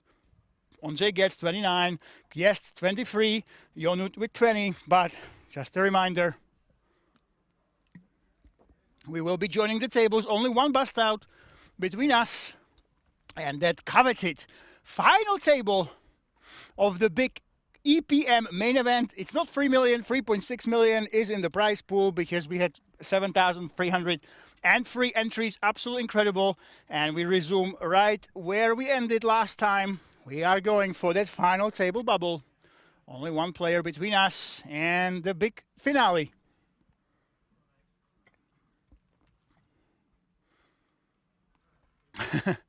I see a lot of guys were saying, Jantier, Gennaro one time, tariffs incoming apparently. Oh my goodness. These jokes in the chat were incredible before the break. And here we go. We still have to ask ourselves the question, who will be the odd man out?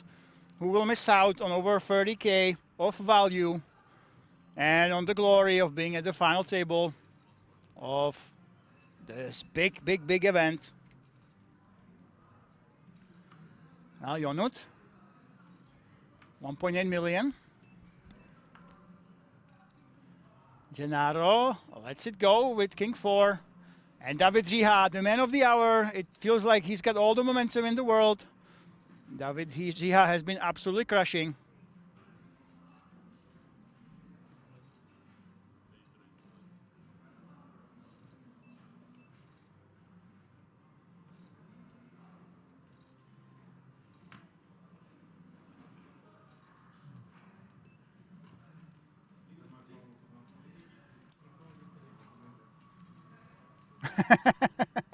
And he's actually drinking wine. This is wine with water.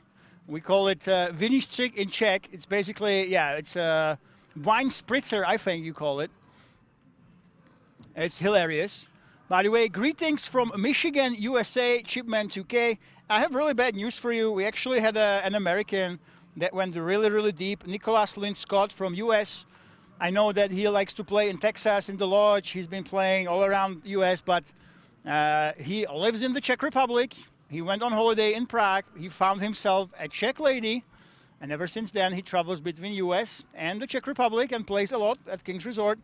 That was one hell of a story. Nicholas Linscott from America. But unfortunately, he busted in 19th place, 12,300 euro he got for his trouble. So we don't have only Americans watching, we also have them playing here. Americans and Canadians. I've met quite a few during this tournament. We had over 70 countries represented in these over 7,000 entries. And now all these guys are playing for over 500,000 euro up top.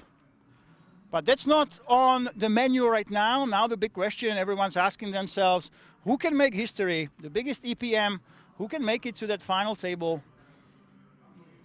Who can guarantee themselves over 30K in value just by being ninth from a 590 euro buy-in?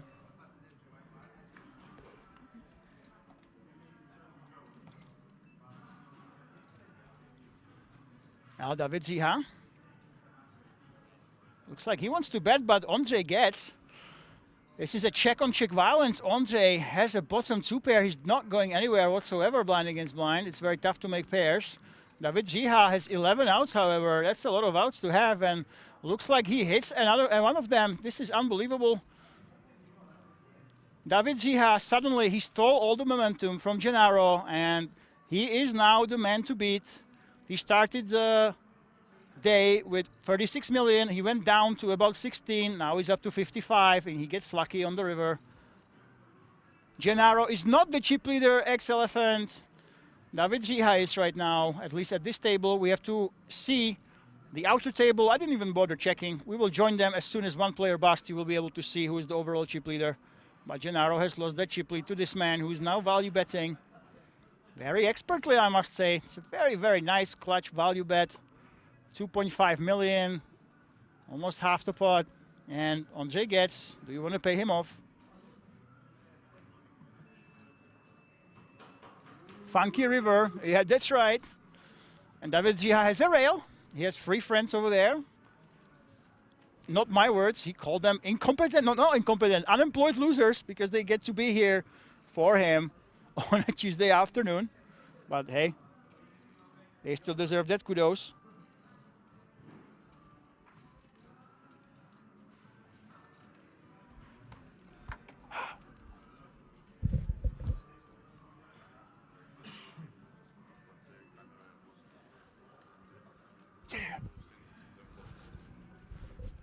Okay. Is this Jack 8?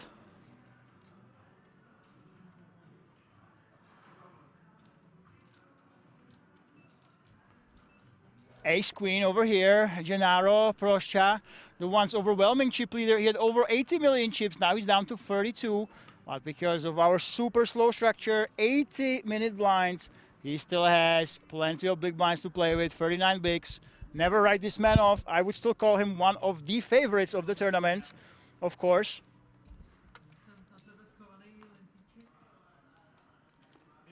And he gets it done, gets one pot away from Ionut. And Ionut, I can't believe it. He has to make it, guys. The Romanian, he has to absolutely make it. Elephant, do we have a clip of what happened with Gennaro's stack? There wasn't a single hand. Gennaro's lost about 4 or 5 separate pots. It wasn't one big one. He went too aggressive. He 4-bet with Queen 10 offsuit. Queen 10 offsuit 4-bet. Then he went with a big bluff with Ace-Jack with the ace on the river where he was blocking the flush. But David Ziha, basically most of the chips that Gennaro has lost, they are in David Ziha's stack. David was down to about 16 million, now he's at 60. And a lot of that used to belong to Gennaro. So it was 2 bluffs against David Ziha that cost him a lot of chips.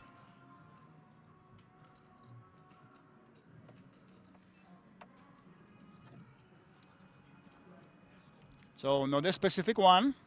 It's about the clip, yeah, I think the Queen 10 is interesting. 4-bet and C-bet, but still no crazy hands. Just one bluff on the river that didn't work out really. And David Ziha, now the chip leader.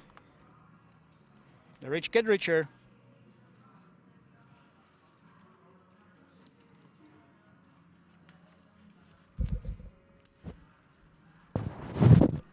Why not all 10 on one table? Well, it's a stream table. It only has space for 9. So we want to do that. Also, with the when you have top 9 players, there's a big pay jump. So over 30,000 for 9th. So we have it like this, a fast-paced action. Gennaro, someone says, yo, Gennaro is the Italian multi-accounter. It's very difficult to multi-account live, let me tell you. Is he wearing a mask and remote controlling another player? I'll be very curious in how that would be even done. And David Ziha open raising. Andre gets, wow, look at this. We are on the final table bubble. We are taking it slow, playing tight.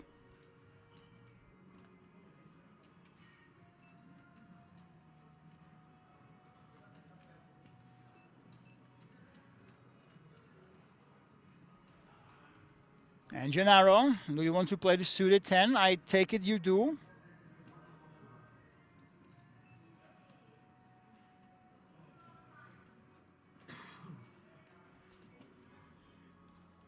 David Ziha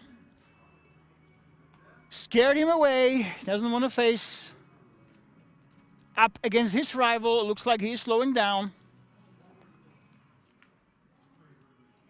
That makes more sense. If someone would be multi-accounting live, that would be quite interesting, I must say.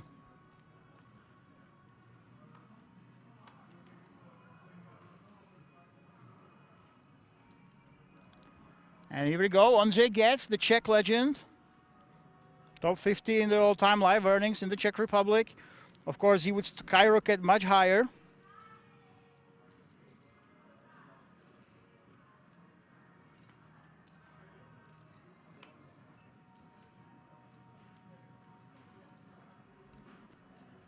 He's now facing Gennaro, who has checks. Look at this. No, Gennaro is in the small blind against the button. And just like this, guys, I think we might be heading to that final table after all. And it might be Quiest who will be the man still eliminated even after beating Gennaro in the previous hand. There we go. There's that free bet. Domination Nation. Gennaro has the Swiss man completely bamboozled and dominated.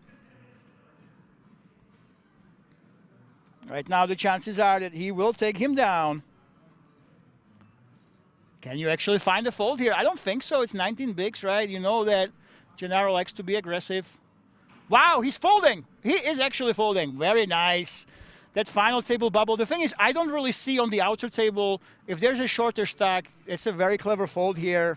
That ICM pressure is absolutely massive. We need the information about the other stacks to make a proper decision.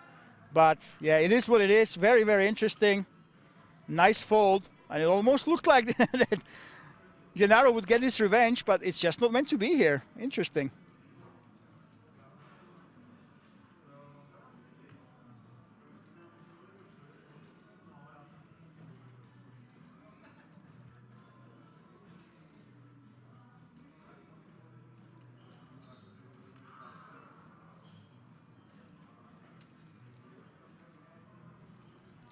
Ionut, Year of Romania. Come on, my man.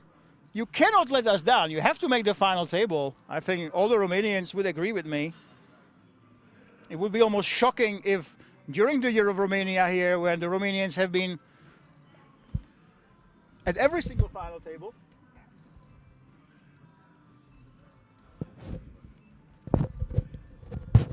There wouldn't be one, but now there's a big danger because Ionut open raises to commit himself, and David Zhiha, the man who's got all the momentum in the world, suddenly has ace-queen, and could this spell doom for the Romanian? Oh my goodness.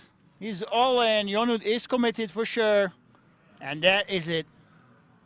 Oh, sorry. we had the Italian commentators come in.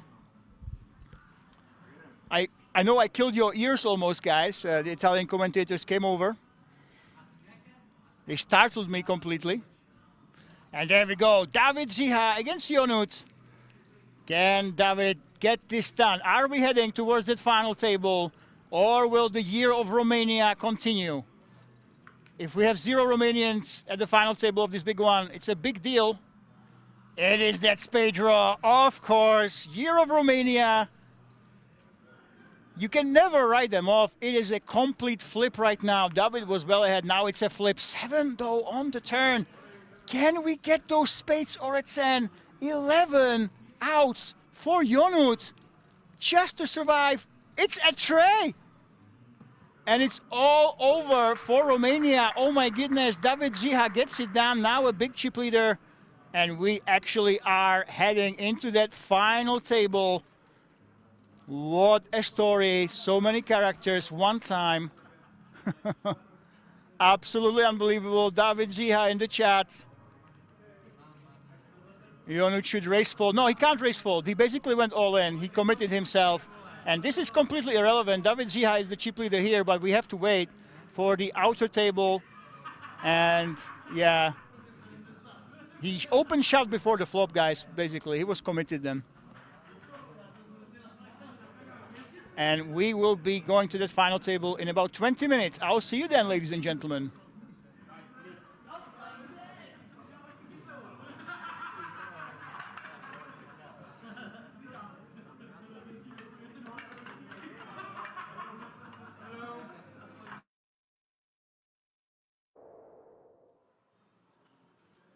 A short U, apparently, Rutger. Okay. Australian. What? I'm British. More importantly, Banic has aces. Aces for Banic now. Raised to 1K. Hockman with the king-queen offsuit in the hijack. Can come in for a free bet here or a flat.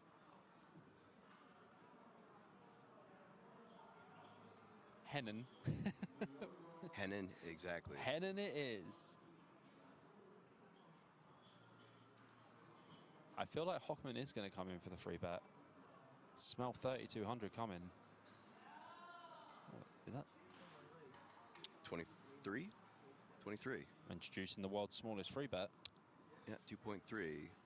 Couple of 6-9s. Suited.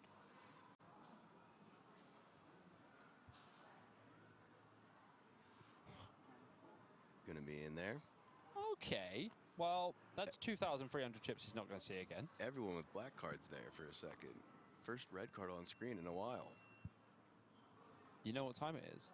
It's Banic time. Oh, I thought you were going to say throughway action once again. Definitely not. Banic is going to absolutely pop this one up.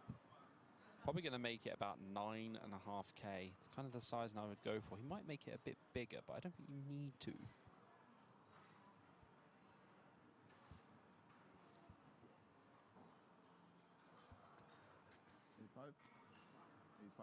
Eight five. Oh, yeah. That is beautiful sizing. Unfortunately, Hockman has got king-queen off.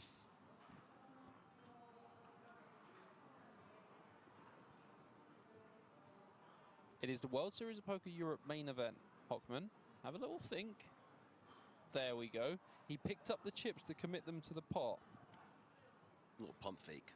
A little Dogan's having a think about this. With the aces cracker.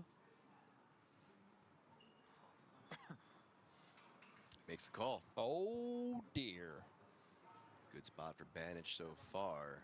Dogan with 11% equity, with about 55 cards that have already been folded that were clubs. Does have that ace of clubs himself, though. Mm-hmm.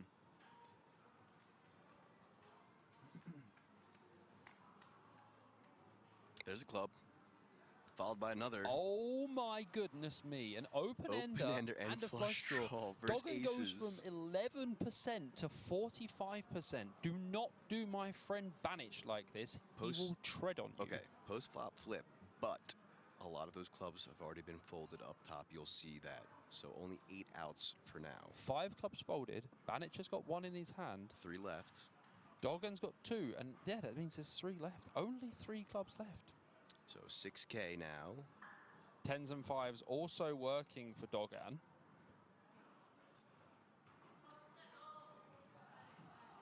I would likely just call as Dogan here, though. Oh, no. Not this guy. Oh, no. I mean, yeah, if you're going to call... 16K. Oh, boy. You get a call a 4-bet pre with 6-9 suited. This is the flop you want.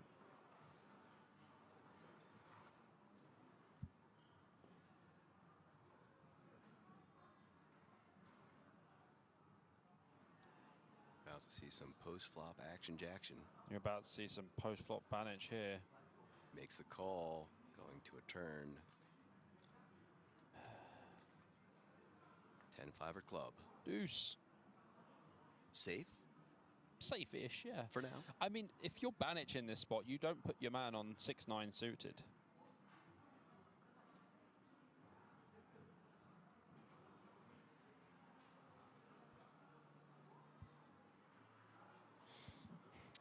Check from Banich, option on Dogan. 15K. 15K to call for Banich.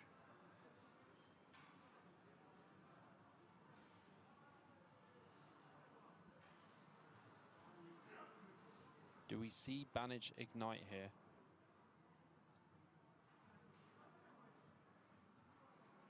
The slightest little smile on his face, if you can see it. Ah, the small smirk. The slightest little curl on the outside of his lips. You see that? Mm-hmm. And he didn't have that before. I mean, I would be happy with this board. I mean, Banich is such a sicko that he just calls down. That's why he's got that little smile. Still 8 outs to fade. Oh, he does fade. And look at this. Dogan has only got 36K left. Banich is going to check this board almost 100% and let Dogan go for it. If Dogan has pocket 8s or pocket queens, SBR, it's just unlucky. SBR is real for Dogan. It's so small. Option on Banich, who checks. All in announced by Dogan. Call.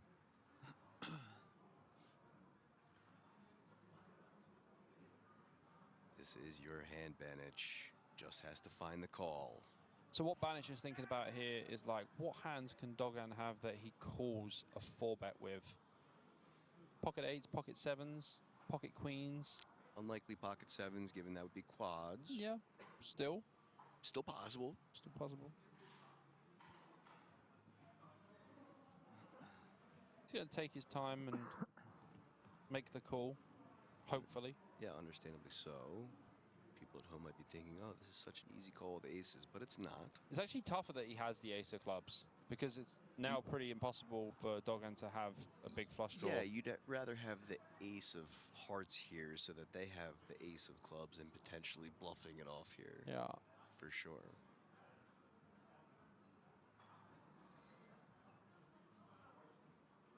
Does make the call. There we go. Gets there. Good call announced. Good call indeed. Big pot there for Banich, up to 232K. Double starting stack for him. My guy. Yeah, Diane's played quite an unconventional game so far. Lots of limping, not so much aggression. Working out for him so far. Zubov, ace-king for the 5th time. Not more. No, 5th time with aces once. Honestly, I think Zubov had ace-king about 6 or 7 times. Ace-5 offsuit for Diane, gonna let it go. I'll Hoffman. trust you, APK, but I will check in a bit. King-queen of diamonds in the hijack.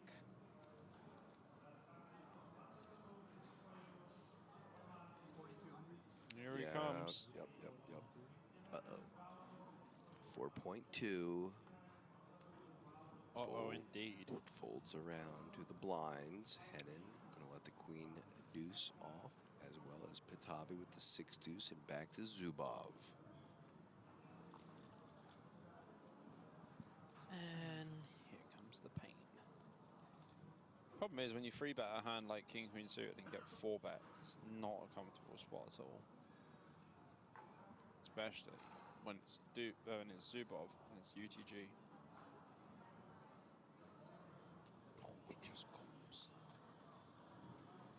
Danger. Danger, Will Robinson. Ooh. Ace 4 Jack. 2 diamonds. Oh, indeed. What a hand we're looking at here. What a hand, what a flop. Top. 5K, 5.5. I mean, with Zubov, all options open here. Top versus the gut shot and flush draw. Yeah, I mean, Hockman's like 80 bigs effective. 80 bigs effective here with Ace King versus a 3-bet. I probably raise. I don't think I want to call like all the time. Does just call. Needs a beta 10 or diamond. Oof. Does the first time. 9 of hearts. But now he does. Check from Zubov. Option on Hockman. Ooh, look at this. A little split screen. Little side-by-side action. Shout out production and cameraman. Men. Oh, women.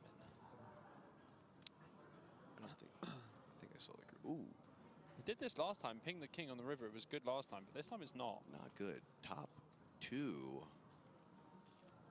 for Zubov.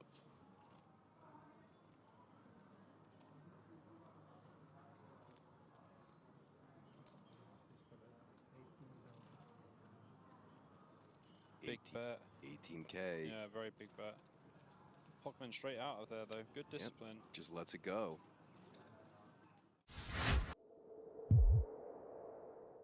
Cash is underneath that. Also from Triton as well in the 20K. Has a 278 cash. And also in the 25K No Limit Hold'em super high roller. Speak of the devil. Ace King offsuit for him again. Another 273K there. And a couple of 230s and 218s. Diane with pocket jacks +3. Well, hand 7 it is then, I guess. Let's see what kind of fireworks. Ooh. Probably like 4K again. Interesting tattoos on Hockman there. Just going to let the 7-5 offsuit go. Peixoto will also be passing. Pretty nice 3-bet size here from Diane as well. Early position versus early position. And using 4.5 as Zubov goes 1.2. Folding back to Zubov. 3.3K to call.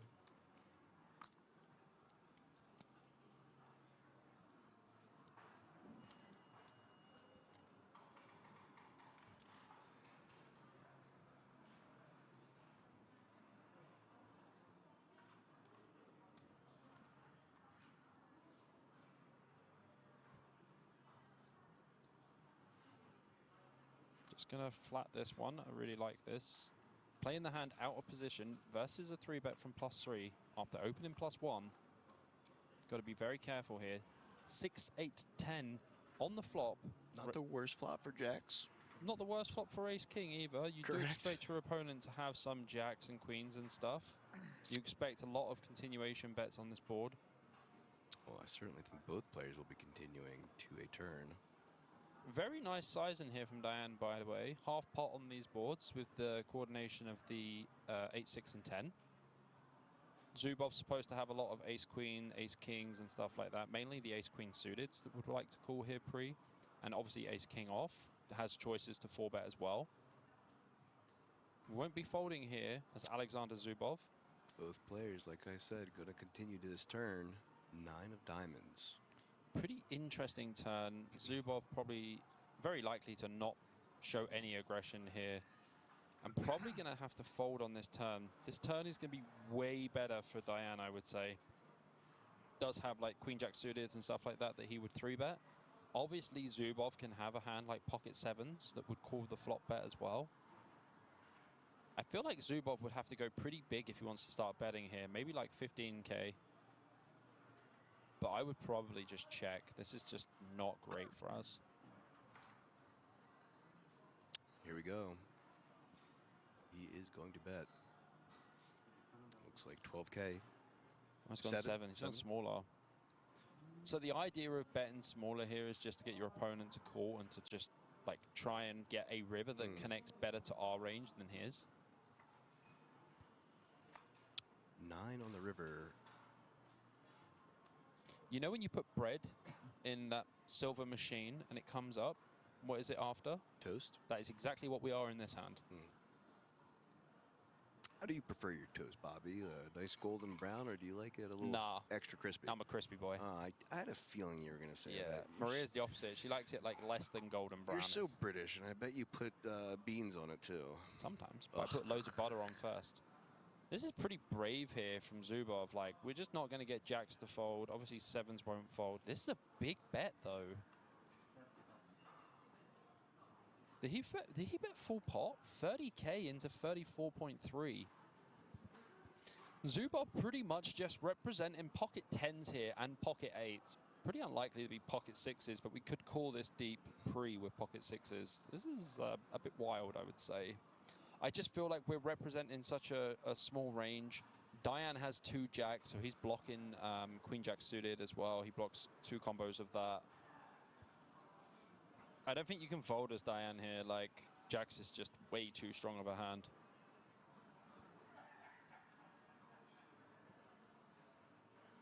I feel like I'd be very shocked if Diane folded here. Like, our hand is just, I think jacks is just the best hand to call. We're beating ace-10 still, which is a hand Zubov can have. Oh. Wow, he does let it go. Zubov. Power play from Zubov. You animal, you. Nice power play.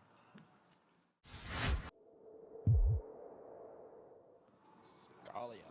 UTG here with the 3 deuce suited. Or as APK likes to call it, the clean diaper. The clean diaper. 2-5. Garnack comes in with a 2-5 again, with the ace-queen off. Radicki, 10-8, just going to let it go. Nichols will as well. King 10 of the clubs now for Kershaw. Not so bad.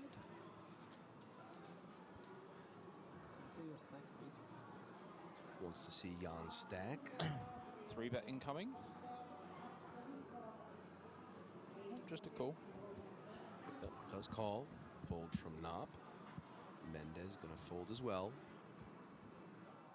Vidic with the 9-5 offsuit in the big blind. 1.7k to call. What a great smile. Lets it go. Heads up to this flop.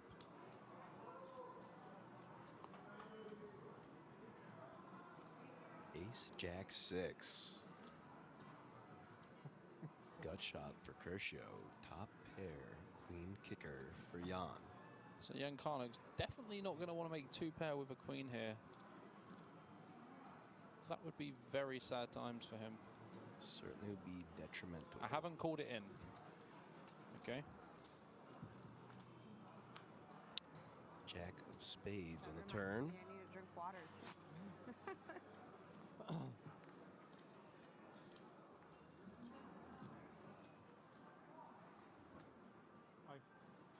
Five K is the bet from Jan. I mean, as Kershaw here, we can just throw this one away. Or we can try and turn the hand into a bluff like we've got a jack. We do a lot of flatting with jacks in the cutoff. I'd love to see like 12.8. Just put a bit of pressure on. Have some fight.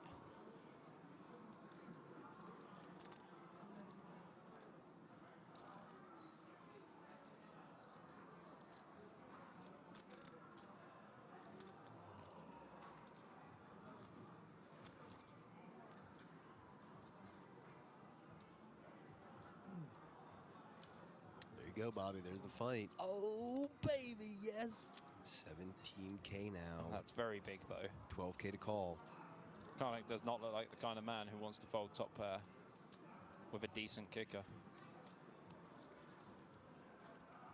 Vinny Boy says it's strange to him, but I actually really like it because we flat so much strong Jack X on the button. King Jack, Queen Jack, Jack 10 suited, Jack 9 suited. There's quite a lot. We even have like Ace Jack off as well that we would have here. Jack 10 suited.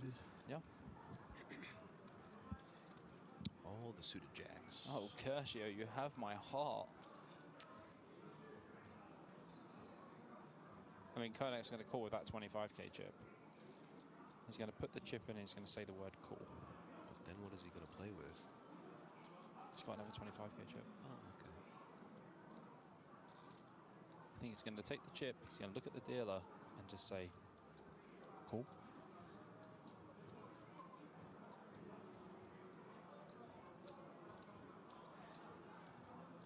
What does your sweater say? No, don't tell me, don't tell me. It's French. And they're missing letters. And it's French also. Yeah, say. Normal club? Yeah, normal. So, The I am normal club? I don't know.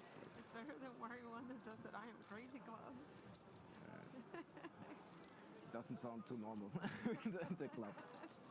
I like it. I don't know. Might be a little bit distracted from Renee. Oh, he's put the chips down. He's now holding the cards. Think long, think wrong, like you say, Bobby. That's what I'm saying. Normal is the new special nowadays. Right? Just be normal. Folds and shows an ace. Does fold. And shows an ace. So Kershio just stole your heart. Don't tell Maria. This is it, ladies and gentlemen. What you've been waiting for has arrived. After such a long time, the final table of the EPM Main Event. It's no longer 3 million, it's 3.6 million. Over that, actually. It's absolutely unbelievable how many people have decided to enter this tournament. Over 7,000 entries. And let's take a look at this. Oh my goodness, we have a newcomer incoming. Royal Sash from Serbia. This man is really flying under the radar. He's never been at the feature table. 90 million chips, 113 big blinds. Xiaoye Yi with 87 million, 110 big blinds. We have not seen anything from these two players. They are absolutely unknown. They have not been at the feature table. I have to do my quick research. Right behind him, David Riha, the Czech prodigy. He was down to about 16 million, but he chipped up a lot at the expense of Gennaro Proscia. The man who was once at above 80 mil is now down to 36 million. Then we have Bruce Lee. Oh my God, guys. Is it the real Bruce Lee? Did he come back to life with a German flag? I don't think that's likely, but Bruce Lee from Germany is right here. Andre Arnold, we've seen a lot from him. Andre Getz, the Czech hero, the Czech legend, also made the final table and yes, with 19 big blinds. Somehow he was at risk, but he is here along with Presu. Who is on the short stack, and this is absolutely unbelievable. 500,000 euro up top, 504, 200 with that package. This is absolutely insane. 7,303 entries, and we will be playing until the winner right now will be a marathon, ladies and gentlemen. Hopefully you have your snacks. Hopefully you are ready for a long day. As we have about 60 big blinds average at the final table. This is absolutely unheard of. We have those 80-minute levels all the way through. Days 1A and B and part 2 of 1A and B have been 80 minutes. Day 2, day 3, and now the day 4, all of them through 80 minutes. That's why the average is so massive.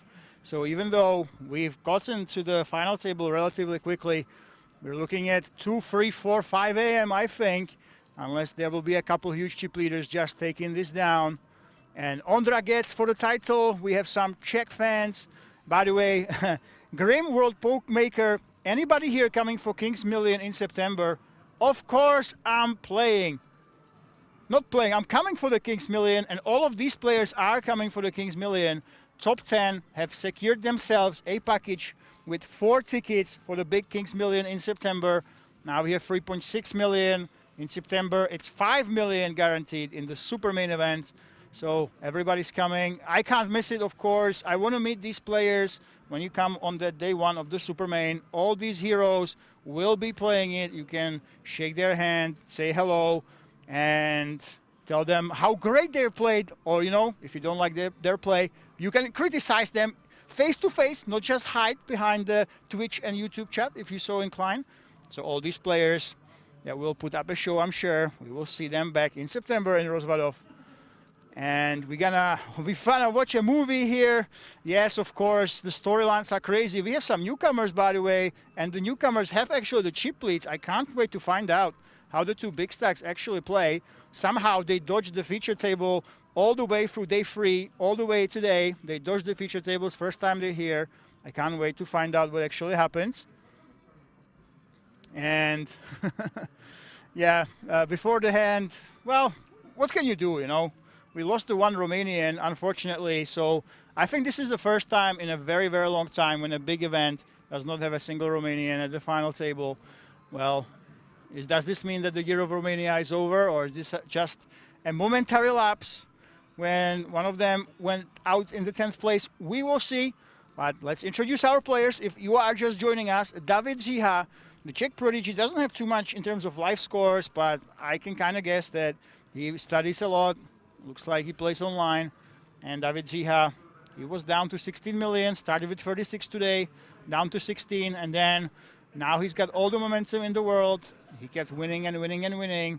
And just like we finished before the break, this is how we continue right now. Absolutely incredible. Presu, we have not seen too much from him, from the Polish man. We just know he is the short stack. He will try to battle his way through to at least the middle of the pack. Now everybody has over 30,000 already in the bag, guaranteed 500,000 up top. This is such a monumental achievement. Most events with under 600 euro buy-in, they would be very happy to have 30,000 up top. But for us, if you get 30,000 right now, you will be very, very, very sad, because that will mean that you busted first at the final table. You will still have those 30,000 reasons not to be too sad, but still, obviously, it will sting. So that's the big question. Ondřej Getz. Ondřej is a Czech legend. He's had big cashes recorded over 10 years ago, so everybody knows him. But David Ziha, he's the man of the hour, the Czech man who is one of the top 3 chip leaders. And he has those pocket rockets in the cutoff. Can he get some action? The chip leader, Royal Sash, doesn't want to come along. And Presu has the, I think it's the gypsy aces, some people say. Please don't get me cancelled. But the ace-4, at first glance, it kind of looks like aces, but it's just that ace-4. There we go, the short stack lets it go. Bruce Lee. You can actually use nicknames at King's Resort. This might not be his real name. I kind of suspect this is not his real name, but Bruce Lee is in as well.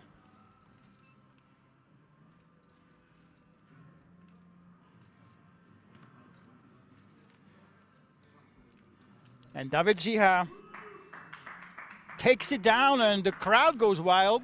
He has about 3 friends. He was making fun that his unemployed loser friends are here. They have time to be here on a Tuesday afternoon. But of course, he was joking. It's always wonderful to see a fellow countryman come support you at the biggest score, during the biggest score of your life. I do believe this is the biggest one ever for him already.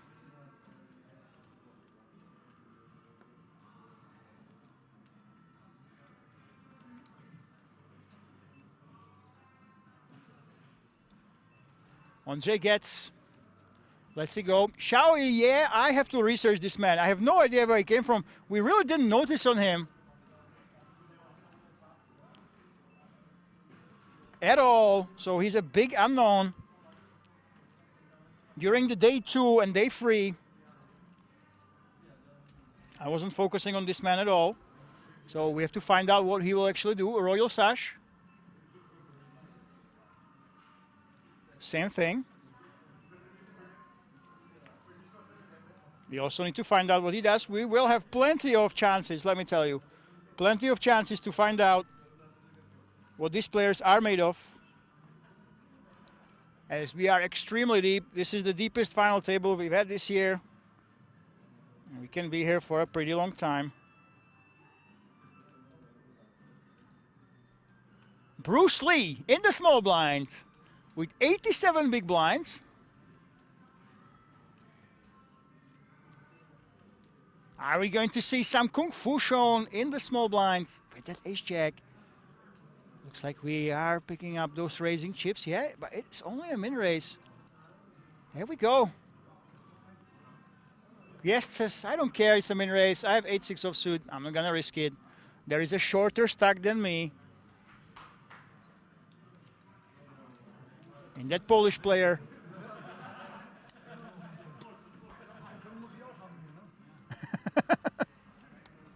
And we hear that applause for taking down that one big blind. Well, every little helps when you're trying to win, of course.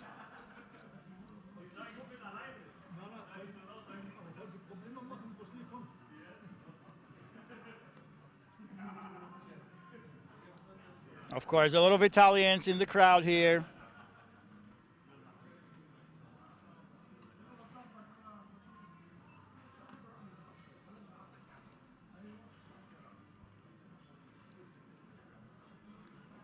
Now, Mike, you're looking at payouts. The 8 is not showing actually on YouTube. Let me help you out with that. So 9th is 27,709 plus the 1,200 that you already got after cashing and the free K package on top. So over 30,000 for 9th place. And the 8th place, what is that pay jump? Again, you already have that package. And you get 39,000 plus the 1,200. So 43,200 is the value for coming in 8th. So a reasonably big pay jump is right here. The short stacks, they will try to pay cautiously. Presu, he only min raised with ace king when he has 15 big blinds. Maybe you don't want to risk it completely. Maybe he was supposed to go just all in. And Andre Arnold has the jacks now in the big. And unless something crazy happens, this should go all in right now.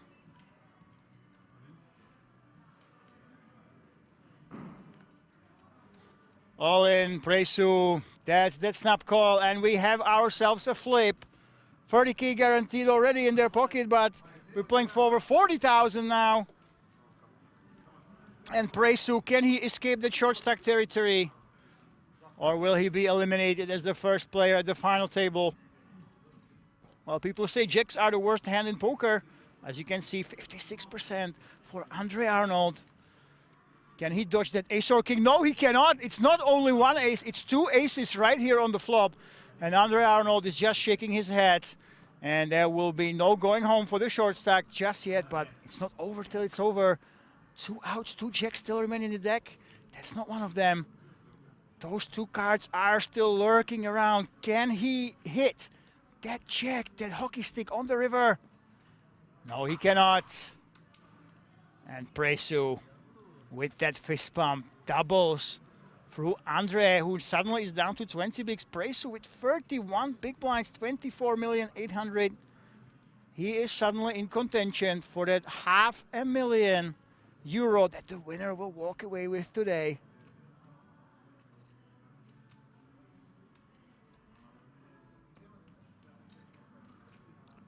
All in stays. Yeah, here we go. So Presu remains in the tournament. He's not out. And Andre Arnold, who really hit a lot of momentum. Andre Arnold, he didn't have too many chips, but he fought his way to the chip stack that he had, unfortunately for him. He ran into the ace king and was unlucky.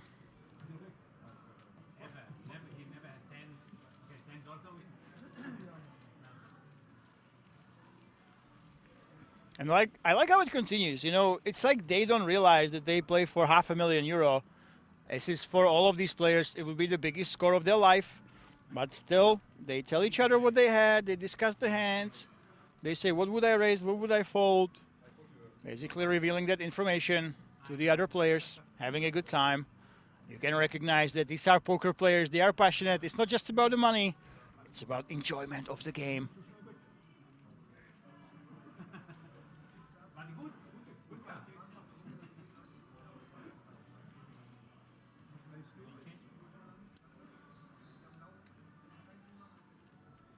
Right now, the Serbian Royal Sash, he is leading the pack.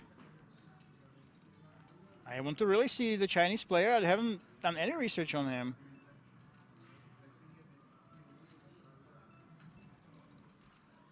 I see Xiao Ye. Even though we show the Chinese flag, I believe he's Italian. He's been living in Italy. These guys do speak Italian as well. And he's a regular in Rozvadov. But already, he's the chip leader, but this is by far the biggest score of his career. So far, his record was 13,700.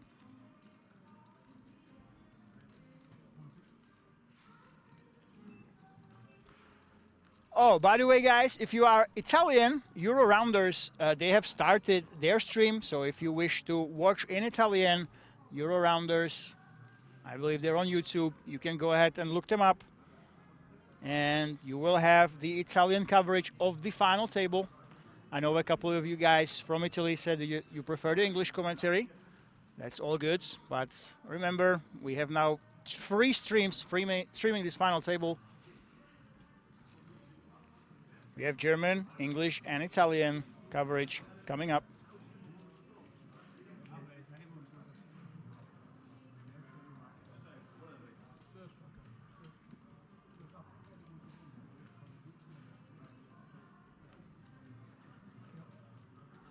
Can they make a deal? I believe so. I believe so. I'm not sure if in the Kings Million European Poker Championship in September we will allow deals in the main.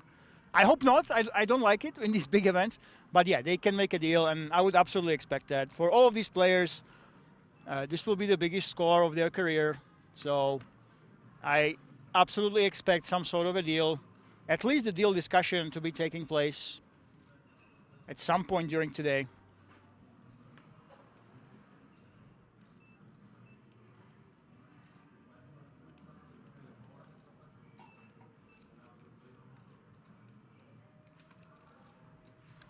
Bruce Lee in the hijack. I tried to look up a handle mop of Bruce Lee, but it says he's not active anymore. It's quite strange. It says I found him on IMDb though. And hello from Italy. It's fantastic to have you here, Italians, of course. So Italy, China, and Serbia, and the Czech Republic, those are the favorites to take it down, and Germany as well.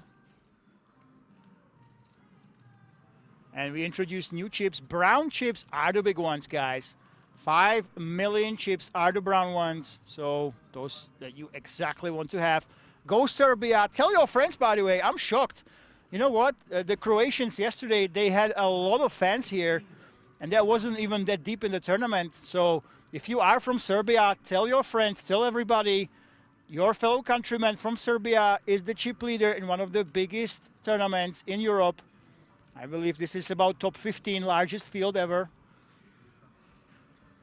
recorded in Europe and in UK. So if you're from Serbia, what are you doing with your life? If you didn't share this stream, if you didn't comment, if you didn't like, if you didn't tell all your friends to come watch and cheer on the chip leader. And the Italian, I'm gonna call him Italian. He does have a Chinese flag, but he does speak Italian. He lives in Italy with all the other guys. Ciao, yeah.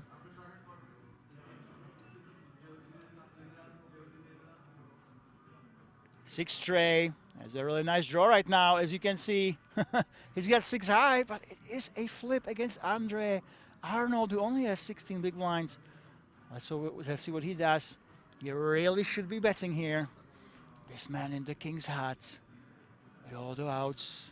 There we go. That's an all-in. Oh my God. He simply ships it. Those were the brown chips. Yes, 20 million. And you can see why he's one of the chip leaders. Oh my goodness. Part of the Italian-Chinese squad.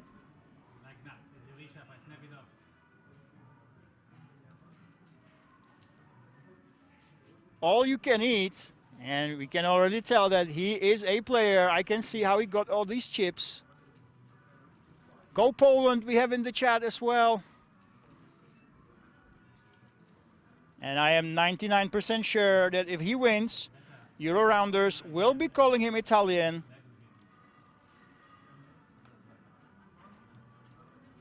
They won't be calling him Chinese. They will adopt him as they do with all the other successful players. And he's a friend of Hu, yeah, of course, Lule Hu. I saw them. They actually, even when they talk to each other, they use Italian. So I'm pretty sure that they will be drafted by Euro Rounders. And in all the reports, Lule Hu is Italian. On Handomob, he's Italian. And I take it that this man, it will be the same. David Ziha, the man with all the momentum on the featured table. We haven't seen too much from the other big stacks. There's other 3 massive stacks in the tournament, of course.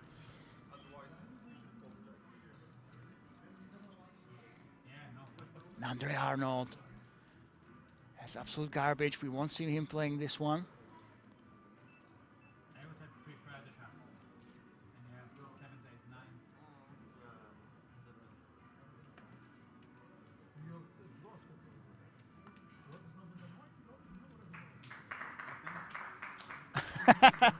And there's the applause from the rail.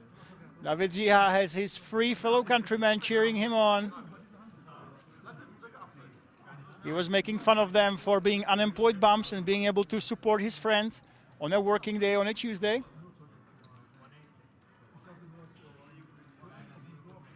But yeah, David Ziha, he's got all the momentum.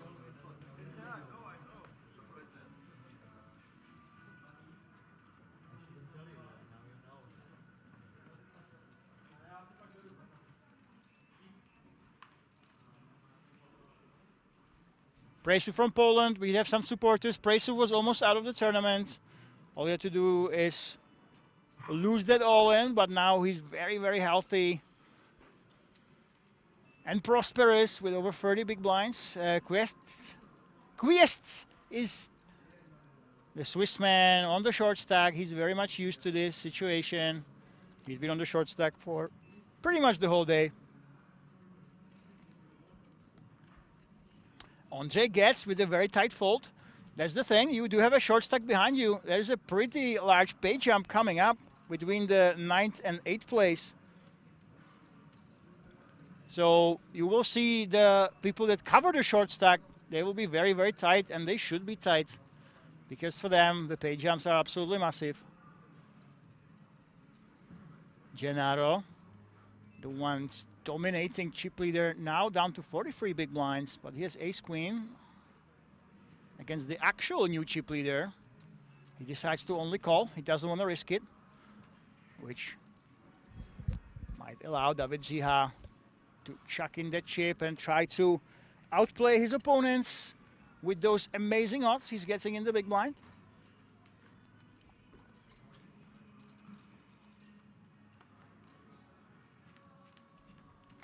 There we go. Can David do it? No, he cannot. Gennaro, the man with an incredible story. He was down to about 8 big blinds, a couple million. He's all the way, he was all the way up to over 80. Now 33 million, but he will take this down unless something crazy happens. David Ziha, of course, has a disguised a pretty good draw, actually.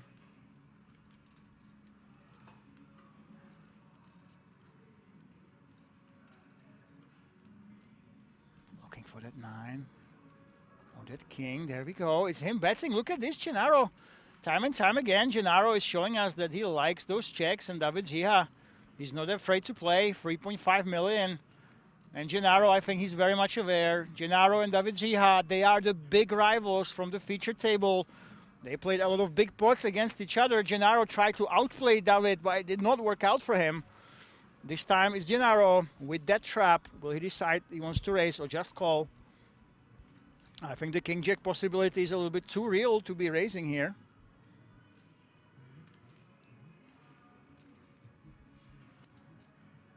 There we go. There's that call. David Zia, he has those outs. That 9 would be brutal. It is an 8 though. And I think this might slow down the action, but I don't really think that David will expect to win at showdown very frequently. This was a multi-way pot.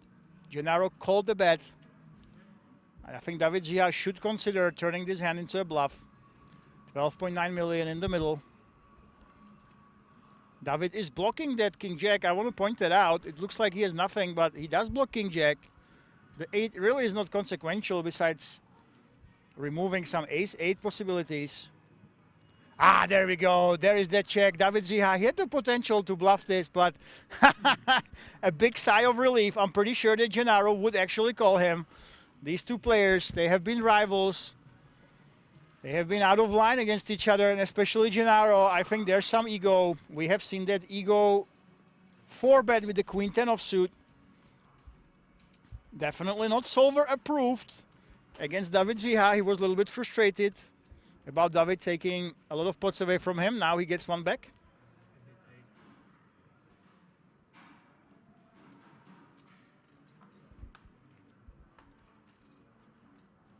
Any Browns he is calling. I think so. I don't think he was folding. Maybe an all-in. If he went all-in, he might consider folding. But yeah, the check was designed to trap Zia all the way through, and he succeeded. He actually was planning to call the river as well. I think that it's, no matter how experienced you are, when you are at a massive stage like this, the biggest win of your career, lurking only a couple places, couple busts outs away. When somebody keeps taking away pots from you, you get a little bit angry. When it doesn't work out, you will remember that. Andre Arnold, let's see go. Andre gets the Czech legend folding as well. Wow, look at this, 6-5 of diamonds. Yi actually folded 6-5 of diamonds. Can you believe it? I'm really surprised. You have so many chips. You are on the cutoff. You have those big stacks behind you. This is quite unorthodox, I must say, to let go of 6-5 this deep. That is exactly the hand you want to play to try and surprise the other big stacks. Gennaro still 14 million down for the day. Yeah, he was up to 80 million, so for him it's a very, very large dip. But remember, guys, these stories are the best. Oh, let me tell you. When you are up, when you are down, you are one elimination away, one all-in away from elimination. It just tastes so much sweeter if you manage to fight your way to the victory. It's so much more satisfying than, oh, I'm a chip leader. I just hit hands. I eliminated some short stacks with flips. You know, that's it's not the movie we are expecting. You know, this is one of the biggest tournaments of the year in Europe. You just expect some sort of a story. You want to see a movie storyline, plotline unfold in front of your eyes, and somebody getting a big stack and winning the tournament just by hitting hands. That's not it. That's not the story that you want to see. That's not the story that I want to watch. We want to see some zigs and zags. And Yi, look at this with the Cowboys against Bruce Lee. Xiao Yi with the Cowboys. Bruce Lee with ace queen. What are we going to do? We are extremely deep, extremely deep. This is 90 big blinds plus effective at the final table. How often does this happen? Almost never, and Bruce Lee should be calling for sure. He actually does have the option to 4-bet fold here. There is really no danger. Well, there is some danger of elimination, but I mean 90 big blinds deep at the final table. You would have to hit an absolute cooler to get out of this one, but let's see what he decides to do.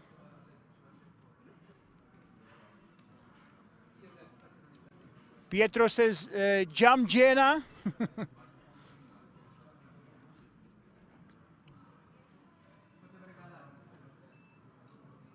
There is that call, Bruce Lee against Xiao. And you know what? If there's a cooler between these huge stacks, that would be absolutely, completely life-changing for everybody else. If one of the big stacks doubles the other one, the dynamics will be completely different in the tournament. Right now, if the 4 big stacks would get to top 4 and all the other shorter stacks would be eliminated, it's extremely likely we would see some sort of a deal, some sort of a chop with 10% up top, but this is the danger zone. I don't think that there will be too many fireworks this time, however. Lee against Yi. I'm actually gonna try to figure out how to pronounce it correctly, guys. If you can tell me in the chat. I know Xiao Yi should have some friends. Let me know if I'm pronouncing his name correctly.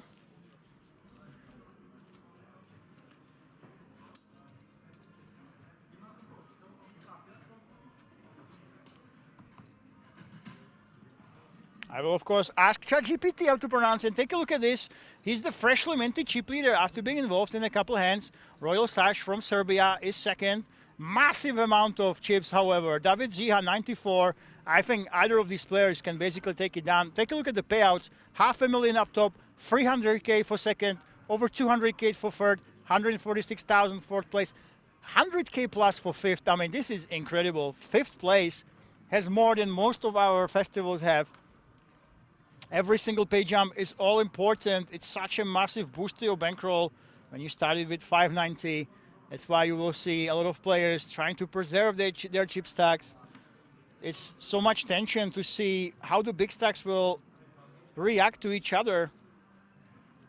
Will there be somebody who tries to play for the first prize? But honestly, for all of these players, even getting fifth, it's very likely to be fifth or fourth, very likely to be the biggest score of their life. Absolutely life-changing money.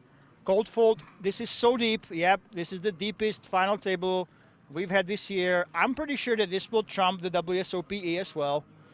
You guys can fact-check me on this. But WSOP Europe main event in Prague, let me know how deep that was. I'm pretty sure it wasn't this deep. We have lost a lot of the short stacks super quickly. And the reason is that the big stacks, they were hoarding all the chips. Those big stacks, they just took everything, kept busting everyone else. And we can be here for a long time, and this is absolutely a first. You will never see this much poker played at the final table, almost ever. This is way deeper than the WSOP main event. Actually, I'm gonna fact check that.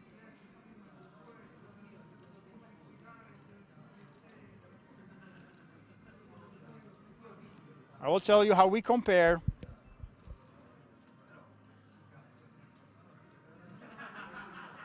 To the WSOP main event. Yeah, this is way deeper. By the way, guys, this is absolutely insane. If you take a look at the World Series of Poker main event, so the World Series of Poker main event that had 2-hour blinds, but they shortened it, right? So they shortened the blinds when you go deep in the tournament. We have, what is the average right now? 48 mil, yeah, over 50 bigs, but they are nowhere near that. The biggest stack has 129 bigs, and that's a lot of 15, 17, 25, 29, 31, 32. So honestly, if you would watch one final table, and you would want a lot of deep poker, a lot of deep plays, forget about the World Series of Poker main event. Call your friends, tell them what's happening in Rozvadov. This is one of the deepest tables, final tables that you will see in history.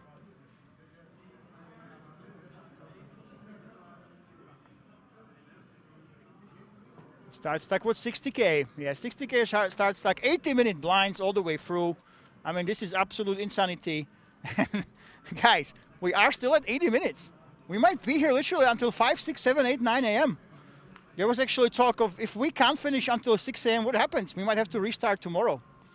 But it all depends on the stack sizes and if there will be a deal or not. In the case of a deal, I believe you might shorten the blinds by half. This is the standard practice. Let's see if that will happen today. Bruce Lee, 5 million. Look at this. He's going at it. Bruce Lee with the moves and the Royal Sash. The man who came to the final table as the chip leader. Now has to surrender some chips to Bruce Lee.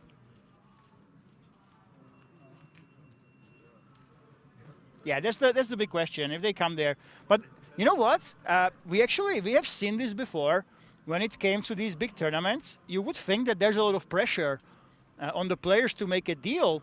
But actually, last time I was commenting a big one, when it comes to making so much money. So when you make over 70K, let's say, you make 70,000, and it's by far the biggest score of your career, you know, then you almost don't care. And we have 500K, 300K, 200K, and for a lot of the players, winning 200K is almost equally as life-changing as 500K. And at that point, they are so happy, they are so over the moon of making so much money. They don't even care about the deal. They just play for fun, 100,000 here, 100,000 there, and they end up not dealing at all. It happened a couple times here at King's Resort. It was with the players that didn't have any big scores, and they didn't deal at all. They just played for it all, and all of them were very, very happy, deal or no deal, and just played till the end for the trophy and for 100% of that first prize. I wouldn't be shocked if they will actually see it. Yeah, I'm not sure if you will regret if you take your shot, shoot your shot, and win 300K instead of $500,000. I mean, are you gonna really be sad and crying in the corner? I'm not so sure. And here we go, Bruce Lee calling with the 8-7, and Quests actually is allowed to come along, but David Ziha, he will never hit that 8. All the 8s are taken. Look at this, no 8s in the deck. And when there are no 8s, Bruce Lee has to hit something, of course. 8-7, he's got the middle pair, he's got the backdoor flush draw, also backdoor small straight draw.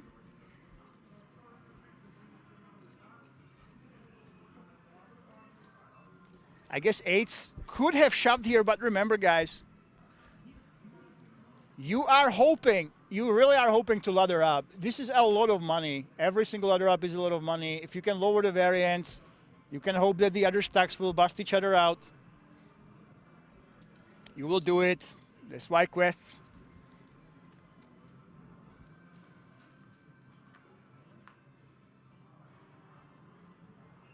Didn't shove before the flop, 8-7. Bruce Lee has that middle pair.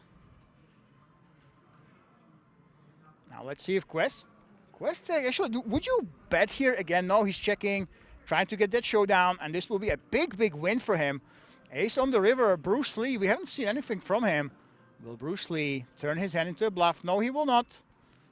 And we're saying in the chat he should have shoved, but now it's paid off for him, 24 big blinds. Yeah, oftentimes it happens, it's true. You see it time and time again. It comes to that deal period, and the players discuss it, and one player refuses, and then they were friends before the deal discussion. They come back all quiet, all sour after it.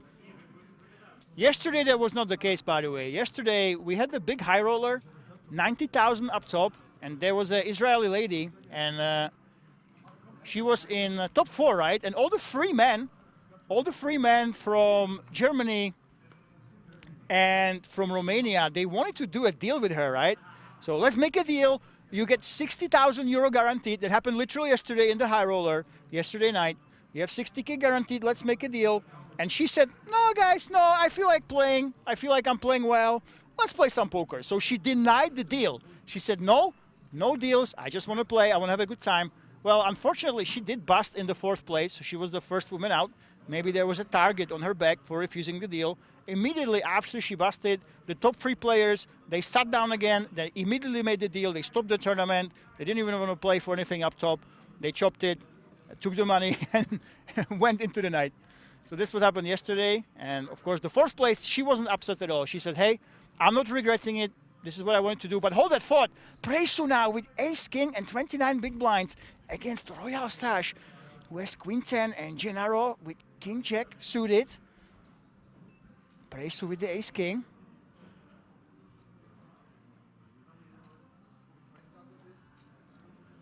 What do you want to do? And reminder, guys, there is a shorter stack behind him. There is a shorter stack behind him. A lot of money with every single pay jump.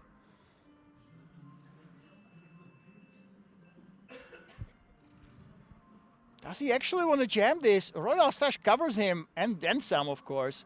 And you have 29 big blinds. This is not as easy. The big stack free bet, but this is not as easy as you think. In isolation in this spot, it makes a lot of sense that you would just go over the top. But remember, guys, you have to think about the payouts. There's 9 players in the tournament. There's one much shorter stack than you have. And if you go all in, you basically risk being eliminated and handing the short stack that was only calling the 8s before the flop, you basically hand him that pay jump. And you lose about 10K, just like that. I understand it. And this is a big question. Are we playing for the ladder ups or are we playing for the win? If Presu wants to bring $500,000 home, if he's after that huge money, he should absolutely go all in. But if he's a conservative player, every single thousand matters to him. I can see why he's thinking about this. Yeah, Dimitsu, you have to think about the other players, though. It's not just about this spot. It's not about these 3 players. You have to think about we are at the final table of the biggest event of his life. And there is a much shorter stack at the table, right? So basically, chances are he can just play really tight, really passive, and fold his way into tens of thousands of euros. And again, it really depends. Yeah, there we go. He folded. The pressure just got to him. He didn't want to risk it. Reisu is basically telling us, I'm not playing for the 500K. I'm playing for ICM. I'm playing for the ladder ups. Every single ladder up matters. Over 10,000 euro is a lot of money in Poland, and obviously it's getting to him. If this was Lulehu, he would be going all in a split second. Before you blink, he would be going all in with the ace-king, but yeah, it's a fold.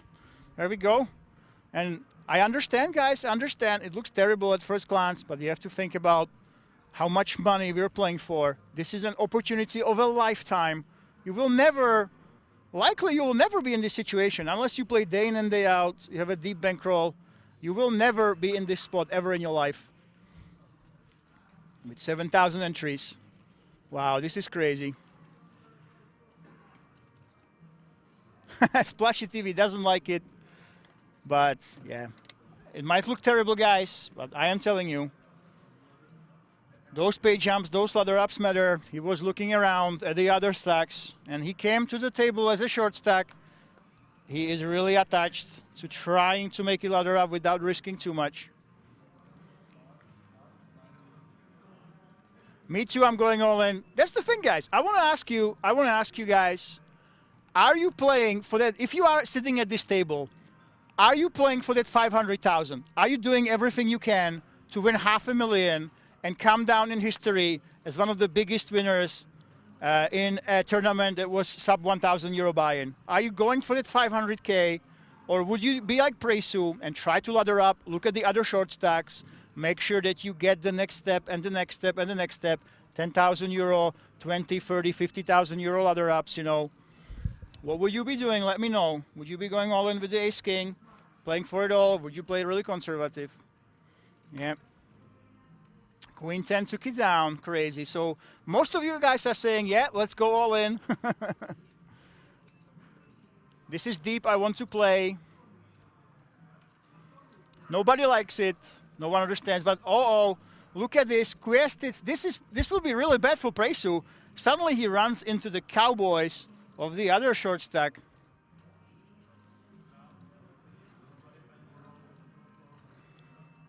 And everybody wants to play. No risk, no reward. All in. ICM pressure is for all.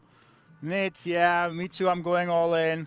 Definitely all in. Everybody's going for it. Everyone wants that 500K, right? I mean, I understand. I understand. You know what?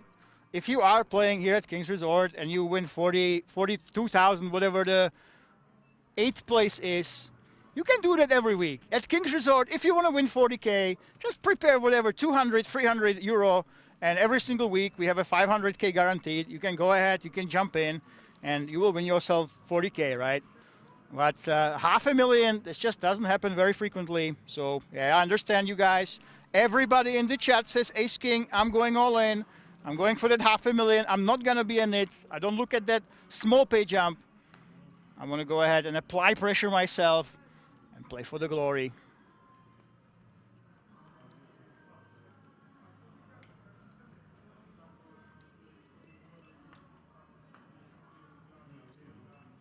Yeah, I understand, yeah, of course.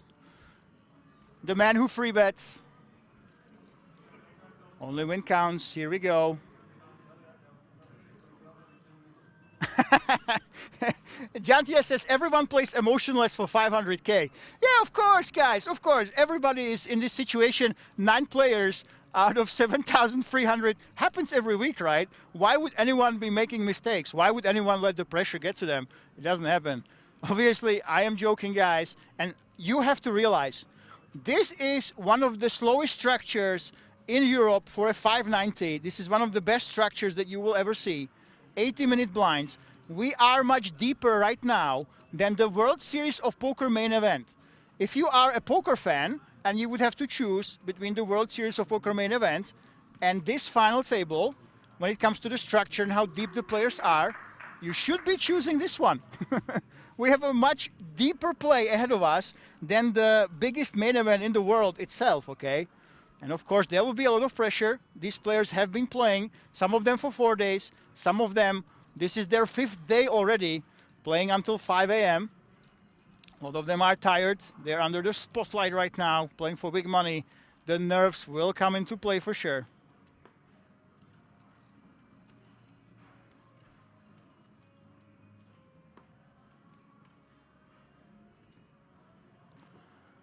And Popo player says he's up for the pay jumps.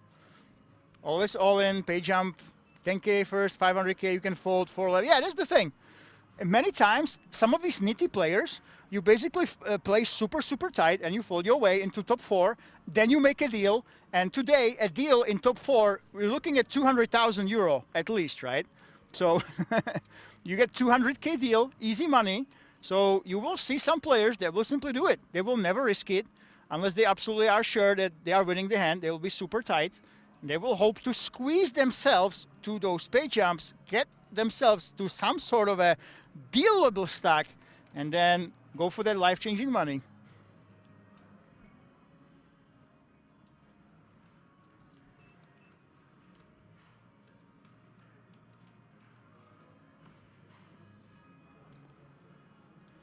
And Gennaro in the big blinds, facing Bruce Lee. Against the min raise, he should be continuing. I wonder if he considers free betting sometimes. Nope, it's a call.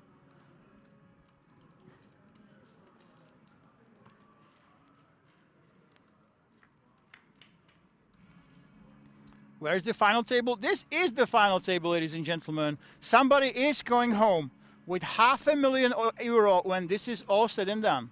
But I want you to know, I want you to realize, we have a long, long way to go. We are extremely, extremely deep. This is the deepest final table that I have actually ever seen. I have never seen a deeper final table than this. So we might be here until 5, 6 a.m. Be ready for that. So don't be excited. Don't expect to see somebody woke up with a $500,000 before midnight today. It's just not happening. Al Gennaro. I think he is just posturing here. Nope. No call for him. Lets it go. He wants to consider his options. He did have some backdoors, but maybe now that you are not the chip leader, you don't want to lose your chips against the big stacks.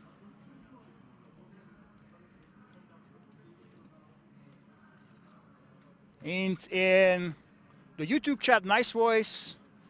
Thank you very much, guys. And for me, I have to admit, I am nervous as well, okay? Guys in the Twitch chat, guys in the YouTube chat, an event like this only happens a couple times per year in Europe, and this is by far the biggest event that I've ever commented on. So obviously, I appreciate every single person that is here in the chat. I love our moderators. I love you guys that bring the passion. Even you chat pros that find fault with the players, even you are important. So I want to thank you. And thank you to King's Resort, the amazing dealers and the staff who made this possible, along with Euro-rounders. This really is an absolute miracle.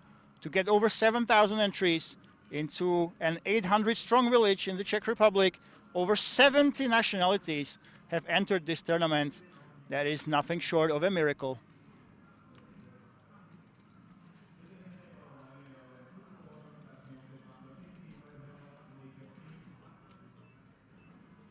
Squeezer says, love you too, bro. Thank you very much. You're doing good. Stay calm. Still no sore throat. I'm not sure how I can still talk, guys, but I'm quite used to it. I do love the game. I'm kind of addicted to it. My mother says that, so I'm pretty sure that we can last until the end of today rather easily. And David Ziha now in the big blind has a mandatory defense.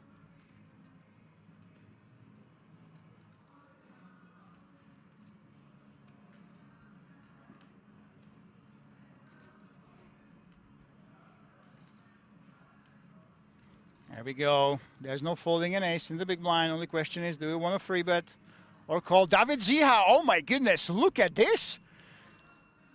You know, usually we should have these big stacks trying to put pressure on the small stacks, but because everybody has a big stack, everyone is relatively deep, we will see the big stack on big stack violence. And look at this, David Ziha wants to test Xiao Yi. Let's see what happens. Can Xiao see through this? He's on the button. This is actually a decent 4-betting hand when you are on the button. Can you go ahead and find that 4-bet? Try to put that pressure on David. Calling is absolutely fine. Folding is absolutely fine. This is one of those hands that kind of plays okay. And a different player would play differently. Looks like we're folding. Folds the ace and David Ziha. Wow. Talk about being fearless. Also ace. David Ziha doesn't have any big scores when it comes to live poker, but he is absolutely fearless. This is how you play for that 500,000 euro. That is the difference between him and the Polish player. It's very obvious that David is here for the glory. He wants to be that Czech player that makes all the news. He's gonna make all the Czech poker media. I'm pretty sure that the Czech mainstream media would also notice if he wins. And this is how you do it, guys. This is how you play for €500,000. And yes, I've been born in the Czech Republic. Now I travel the world. I comment and make content about poker. And I lived in Scotland for 8 years as well. I traveled to UK quite a bit, actually. And we have a Brazilian, Trezari. It's awesome to see. We have had quite a few Brazilians at King's Resort. There was also a big Mexican group here, led by Jose Casillas. I'm not sure if you guys remember him, the WSOP Colossus winner. David Ziha folding in the small blind.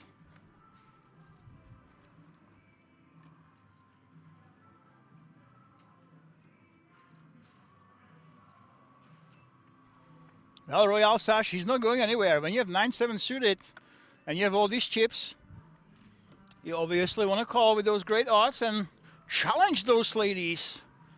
Let's see if he can do this. This is a nice hand to try to crack a big pair. But right now he doesn't really have anything. A backdoor flush draw, a backdoor gutter is all we have. Wow, instant check by the Swiss player with the ladies. He just doesn't like to play those premium hands aggressively, does he? But there is a full house on the board. Well, Royal Sash, how will you play this?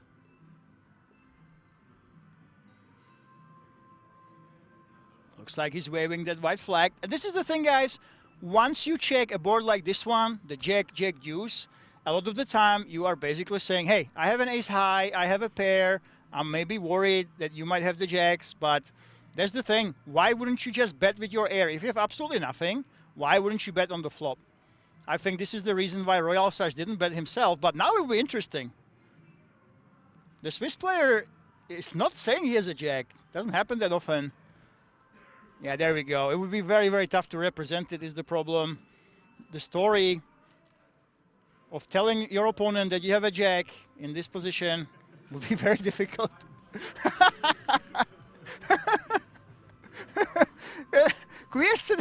He's trying to, he was expecting a cheer, but unfortunately on the rail we only have Czechs and we have Italians. So only Czechs and Italians are on the rail. So when you are from Switzerland, you're hoping that the rail will cheer for you. Well, I have bad news for you. They are here to support their friends only. Oh my goodness. Trezari, you do have a slight Scottish accent. Oh, thank you, pal. I'm from Scotland. No, I can turn it on, but nobody understands you if you have it, you know. Pool Pop player says, I make the same final table. That time it was 1 million. Oh, yeah, yeah. So basically, guys, this tournament is crazy. It was 1 million guaranteed, and it's 2 million guarantee. Now it's 3 million guarantee. I'm pretty sure we might actually bump it up to 4 million next year. You know, push the envelope, try to go for that record yet again. But that is a year from now. Of course, the next big, the huge tournament that you will play, the biggest of the year, is the big Kings Million at the end of September. And I have good news for you. If you enjoy these players, you will be able to see them, shake their hand, say hello in September, as during the Super Main. They have the Super Main ticket. They have 3 other tickets as well. And I can't wait. I'm going to be here in person. I want to see all these guys coming back. I want to see how they interact with the other winners at Kings Resort. I want to see the stories and how they continue. But all that for the Royal Sash. Small blind. Wow! Ace-Jack offsuit. I must say, I definitely disagree with that one. When we have Ace-Jack and Andre Arnold has only 13 big blinds, I do kind of feel like it's our job to put pressure on them.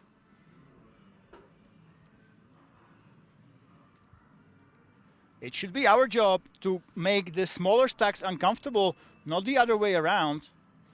And I definitely think that against Andre Arnold, we should be just closing our eyes and trying to push them off the pot.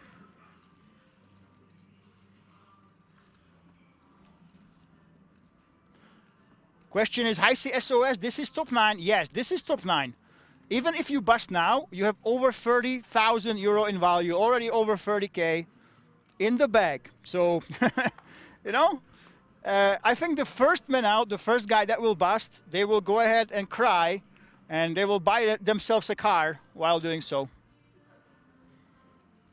They will cry in their new car, you know. They will cry in their VIP party in that champagne room. So yeah, even busting out right now in the top 9, I don't think it's the end of the world. But of course, all of these players, they are trying to ladder up, and they're trying to look up towards that €500,000 euro. I can't even imagine, honestly. I come to a tournament with 590, you know, a lot of people play them a couple times per year. I saved up for a nice 590 buy-in, and suddenly I'm a €500,000. I don't even know what I would do with all that money. We have a comment. There was a misclick, it looks like. Interesting. The short stacks are scaring the deeps. Yeah, it looks like it. I must say, this man is dangerous. Look out for David Jiha. It's very clear that David Jiha knows what to do with the big stack. He puts pressure on the short stacks and on the big stacks. Right now, even though he doesn't have as many chips as Royal Sash, I would say actually David, I would call him the favorite right now of the tournament. Honestly, based on from what we've seen, he has all these chips. The way David is fearless, he wants to win that $500,000. He is ready to play loose. I would simply say that if I had to put money on somebody, it would be David Jiha.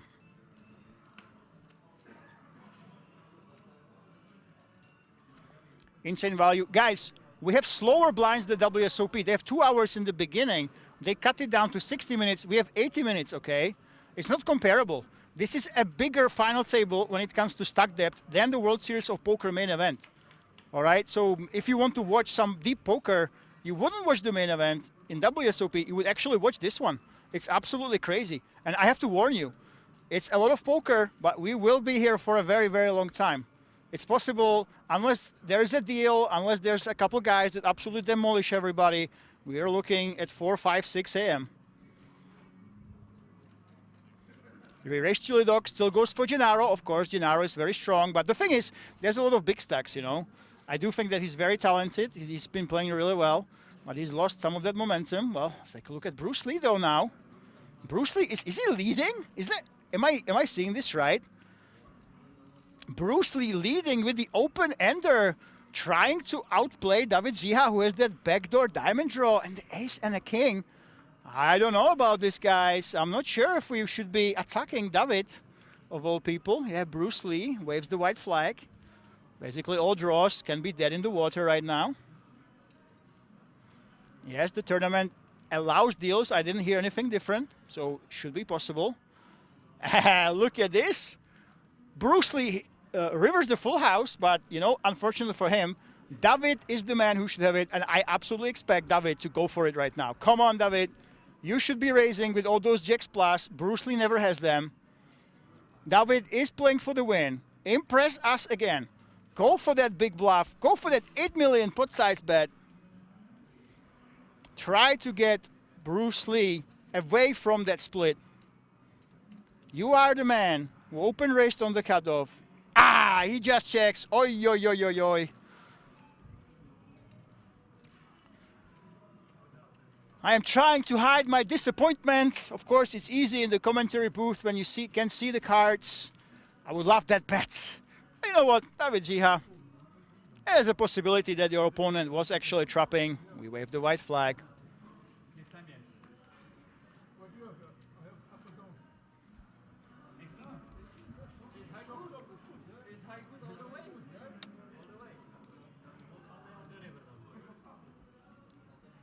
He says ace high good. I guess this, that's the thing.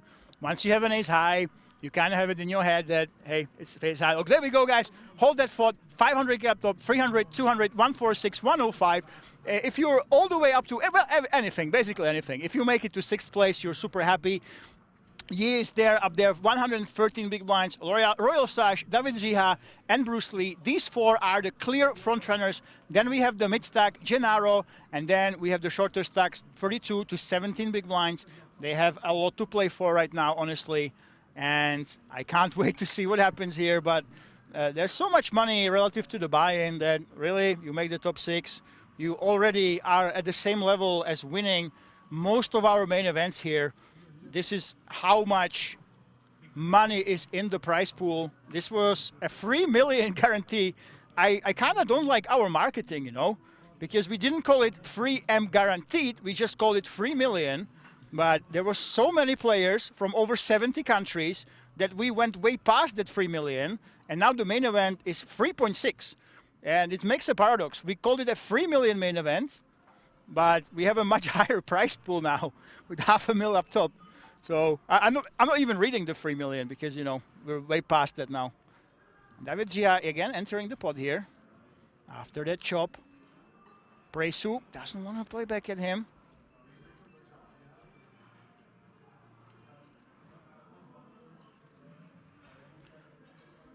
Bruce Lee, what do you want to do in the small blind? Look at this. Bruce Lee is actually calling. I do believe this is close.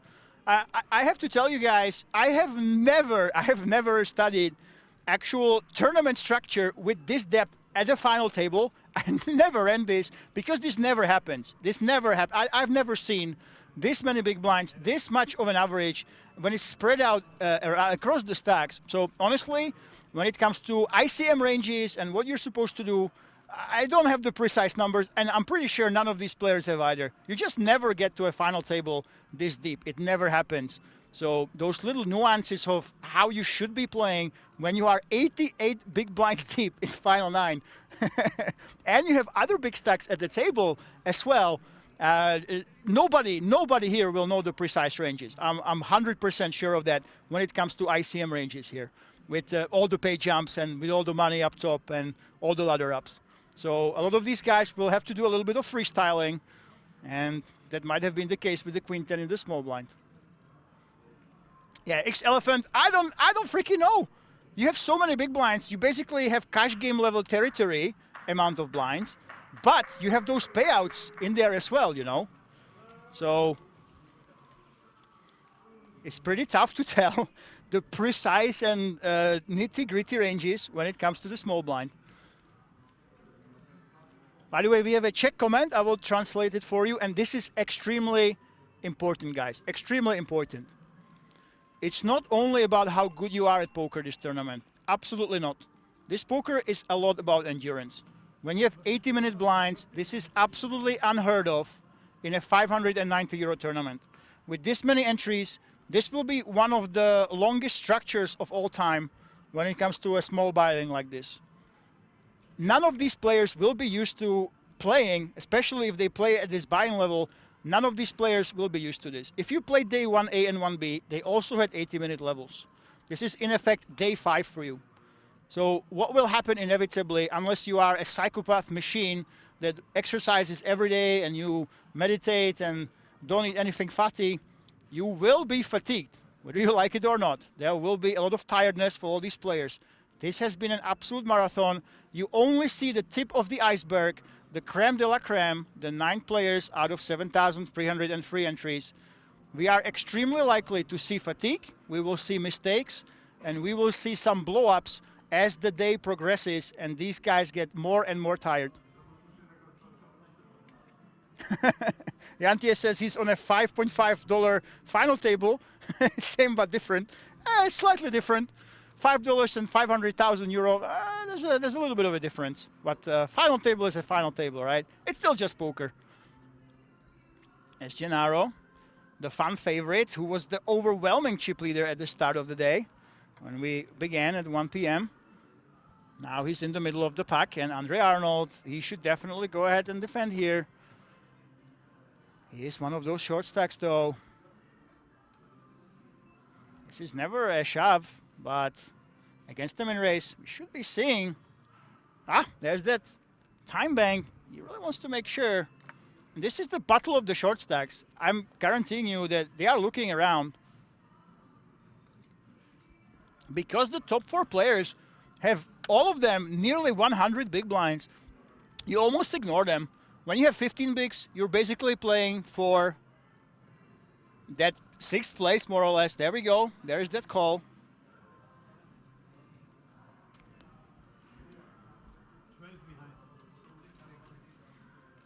14 big blinds, 11.4 million is behind.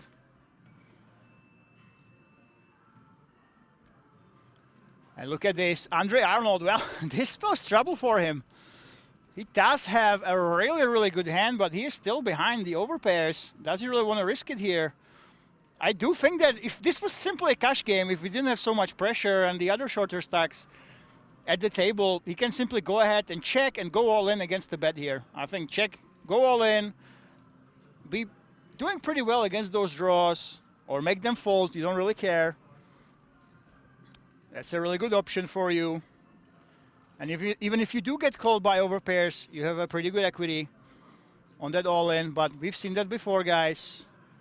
There's a lot of pressure in this tournament. A lot of pressure on you.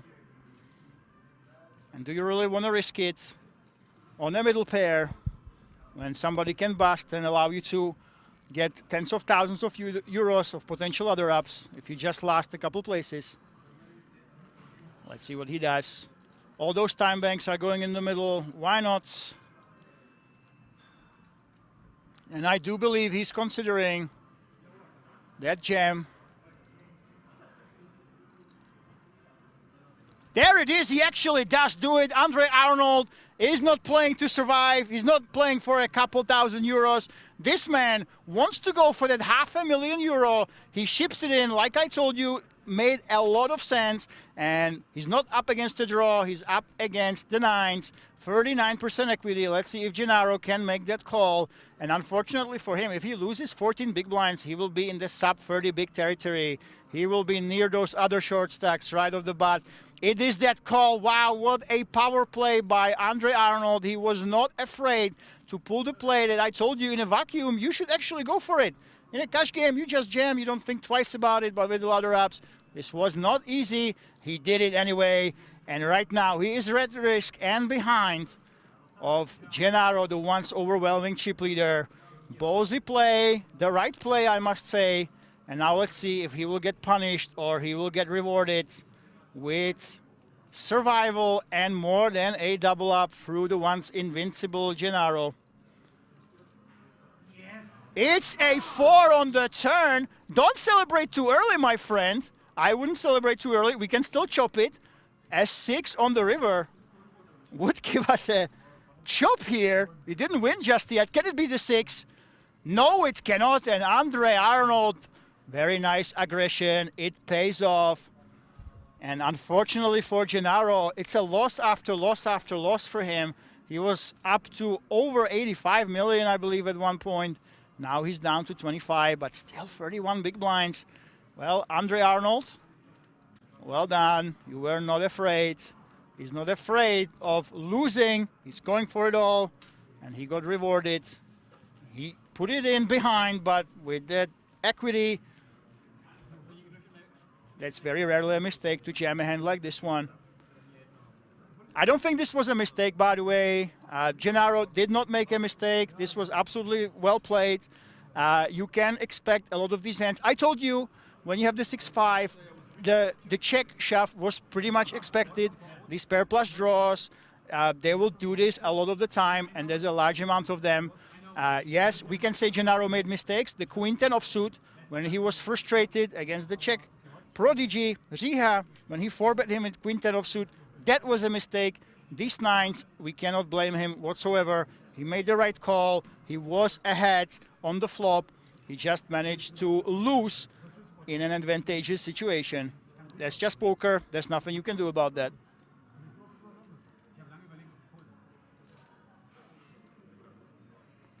That means we still have our 9 players right here.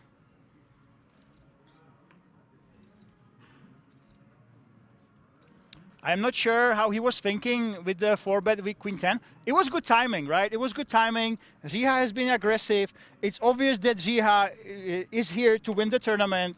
He's trying to push people around. He's trying to bully them. It was decent timing to go for it. He just chose the wrong combination to do it with. So, yeah, that was the mistake. But I haven't seen any other mistakes from him, honestly.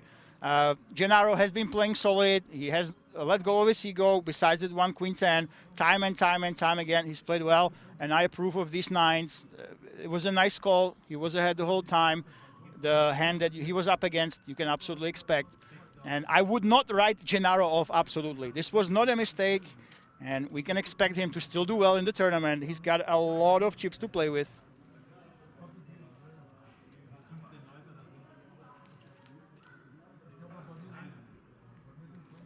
And Ondřej Getz is also in the danger zone. Look at this. Ondřej, at one point, the Czech legend had a lot of big blinds. Now he's down to 15. And if Royal Sash takes this one away from him, he will be in the danger zone.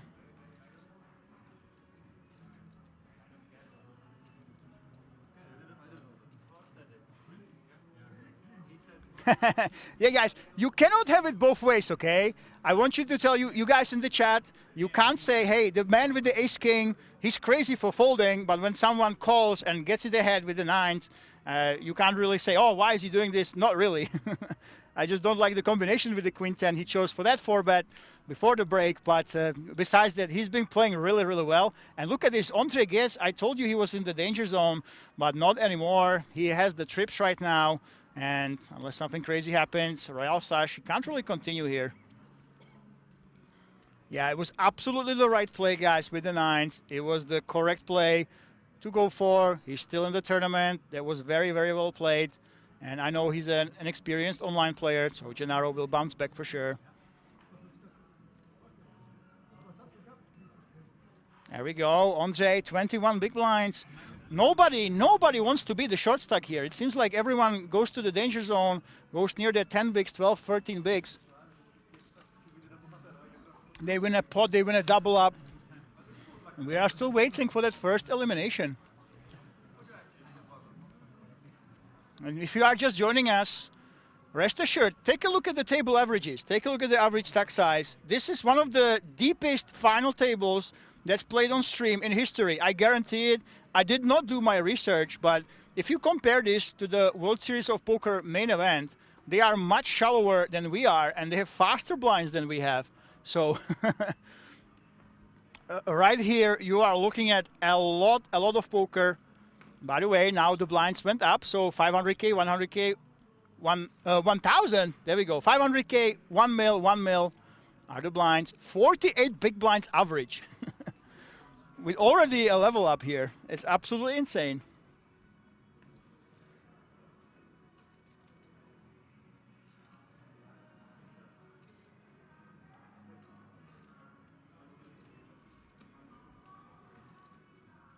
And Preso with those jacks, with those hooks. Let's see what he does now. Well, we know that Preso, he really wants to ladder up. He does not want to risk this. He doesn't want to risk his stack. He wants to go ahead and go up. He wants to outlast someone else for the extra money. I mean, that's the thing. We know that he is tight. He doesn't want to do it. His instincts are telling him, hey, I don't want to go out on the jacks. But at this point, come on. Another premium hand. We did fold the ace-king. We should go for this.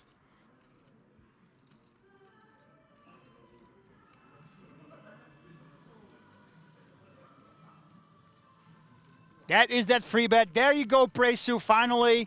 Presu has had enough. He says, I'm going to go ahead and go for it. I won't be just folding. And you have a premier hand like this, especially against David Jiha. David Jiha has been aggressive. It's obvious that David will be opening loose. He wants to bully the table. And when you have the jacks, that's the time to go for it.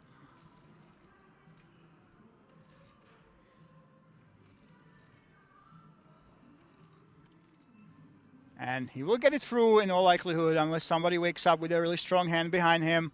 This will be Presu's spot. Oh my God, no!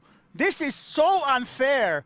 Presu finally decides that he wants to risk it, and Ondřej Getz wakes up with the pocket rockets, and we might be heading towards our first ever elimination. But guys, don't write off Presu. He has folded ace-king before. There is some possibility he might let this one go, but he would be left with only 14 big blinds. The ace-king possibility in Ondřej Getz's shoes, it's just too high. I think the chance that Ondřej has ace-king is just too big for us to fold here, but we know that Presu wants to play for those ladder-ups. He wants to play really safe. He has folded ace-king before. Can he do it again? You guys berated him in the chat. Why did you fold that ace-king? But this time, it actually would save his tournament life in all likelihood. UC has 2%. Jacks were folded, so some jacks are away. They have been removed from the deck already. Oh my goodness, now he fold, insta-fold. Now the chat suddenly is saying he should be folding. And you can see he is more or less dead. No jacks remaining, they were folded already. If he calls, it's all over, besides some runner-runner flushes and straights. Everyone's folding. Everyone's sure he will find that fold. This is the same man that found the fold with the ace-king. Can he do it again? Can you let it go? The problem is, when you make a big fold and you were wrong, you know, you will see on the stream, they had queen 10 and you folded ace-king. It's very, very tough. Your willpower, it gets a hit. Your willpower gets a hit every time you make a big fold. And when you keep making these big folds, you use your willpower to be tight. You basically make it harder to make the subsequent folds. No outs. There's no outs, yeah? Only backdoors, guys. It's not the same. Of course it's not the same situation. No, it's not the same situation. I know that, well, with the ace-king, there was a lot of dead money. It was against the big stacks as well.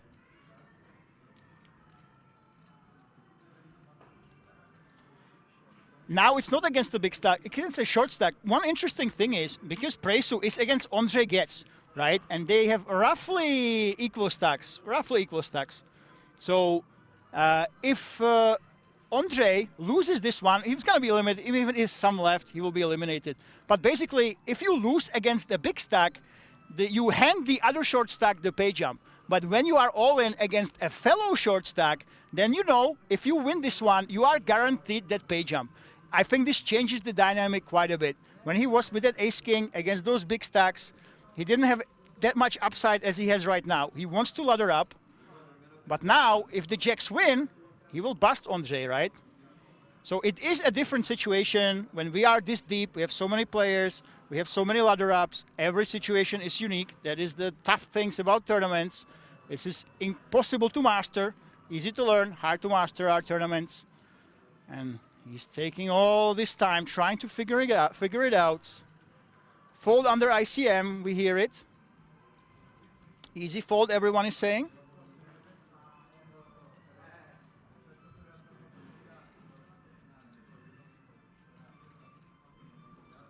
Oh my God, this is so tense. This is the spot of a lifetime. This is the big spot ever. Oh no, he makes the call.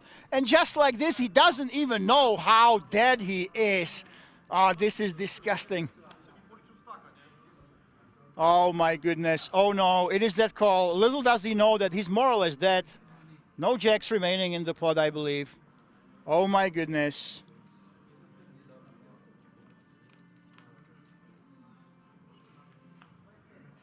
Do we have a backdoor? No, we do not. There's no hope. There's no outs. There are no outs. You have an 8 or a 9 for the gut shot. It is a 4, and he doesn't even know it yet, but he's already dead. He's eliminated. He has no idea. Oi, oi, oi. Ondřej gets the Czech legend doubles. And Presu, I think they had pretty much the same stack. No, 2.2 big blinds. Presu is still alive, it looks like. 2.2 bigs. He's not dead in the water. Are we looking at a chip and a chair story right now? But he's not eliminated just yet. But Ondřej gets. He is the man who doubles through Presu. I believe one time bank is 30 seconds. Oh my goodness. Oi, oi, oi, oi, oi, oi, oi. Yeah, super dead. Only, yeah, he had outs on the flop. Everybody saying jacks was a fold in that spot. Just let it go. Don't go ahead and call. I'll let you guys be the judges. I told you, this ICM scenario, it's never studied. You never have such a big average when you get to the final table with so many entries. This is a once-in-a-lifetime situation, and he's not out just yet. Not like this. Oh my goodness. Oi, oi, oi. By the way, if you want to tell him, hey, you want to tell him, why didn't you go all in with that ace-king? Why don't you fold the jacks? You can do this in September, the Kings Million European Poker Championship. All these players have that package for it. It's 3K worth of 4 tickets, so you get to go to King's Resort, and if you disagree with his place, you will literally be able to walk up to his table and ask him, hey, buddy, why didn't you fold those jacks, okay? So all you have to do is book your hotel, book your stay. You don't even have to play any poker. Come to Rozvadov for day 1 of the Superman in September that he has tickets for, and tell him in person that he should have folded there, okay?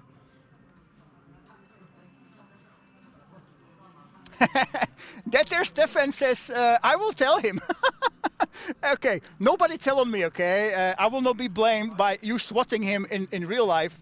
But yeah, you will have a chance to talk to all these players during the Big Kings Million, and it's going to be an absolute blast. The biggest event of Kings Resort, I believe, in history, actually, outside of World Series of Poker Europe. It's replacing World Series of Poker Europe, so you can't miss it out. But you will literally be able, all these players that you see on the screen right now, if you want to talk to them in person on that day 1 that they have free tickets for, and in 3 other events, you can literally go ahead, play against them, talk to them, shake their hand, and discuss their play during this big event.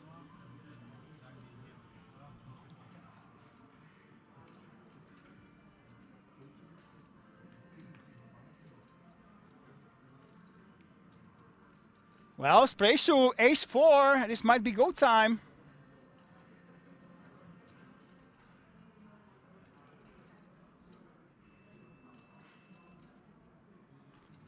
Best commentator for Kings. Thank you very much. By the way, if you are watching and you are from Italy, we have an Italian stream running as we speak. You go to YouTube Euro Rounders, you will be able to watch in Italian. And there we go. Presu, he was not out, but now he has that ace-4. Can he go ahead and recover? Is this a start of a miracle run chip and a chair story? And now let's see. Will everybody try to go ahead and gang up on poor Presu? Will everyone call? Will we see that 5, 6-way, 7-way pot when everyone is trying to bust the short stack? Everyone's trying to secure the ladder up at all costs. Let's see what happens here. Queen 10 suited. Oh no, wow, Queen 10 has mercy. Queen 10 suited just folding, not entering the pot to try to bust the short stack.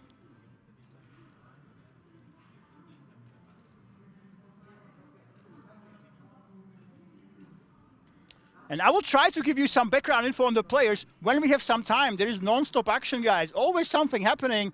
I know most of these. I don't know info about the couples. The Serbian player, for example, And here we go. So there's a call, and you know what would be hilarious? If this is an actual chop, there's a good chance that they will chop this pot and Presu will just get his chips back and they will chop the antes. That would be absolutely hilarious. So let's see. Is this the beginning of a chip and a chair story? Oi, oi, oi, oi, oi. David Ziha flops that middle pair. He outflops Presu. Now he has that flush draw, but look at this. Straight draw, straight flush draw for Presu. Straight flush draw for the short stack. Can he get there with that straight flush on the river? Oh, so close, so close. Only thing he needed was a 7 of hearts, unfortunately. David Ziha gets there on the river. Oi, oi, oi, oi, oi. We almost saw a straight flush and a quadruple up by Presu. But just like this, he is eliminated. It didn't happen really in this hand. It was with those jacks. Good game. GG goes to Poland. Thank you so much. He takes home over 30,000 euro, including those tickets for the Big Kings Million for his trouble. So he can go ahead and drink his sorrow in that nice champagne room. He can buy himself a nice car, you know, to not be that sad. It's not too bad to be taken out in a nice place. You won't be too sad. But still, 500K up top. Of course, you will be disappointed. But oi, oi, oi. And it looks like the chat doesn't like it, doesn't like the ace-king fold. Do you want co-commentary in the future? Answer is 100% yes.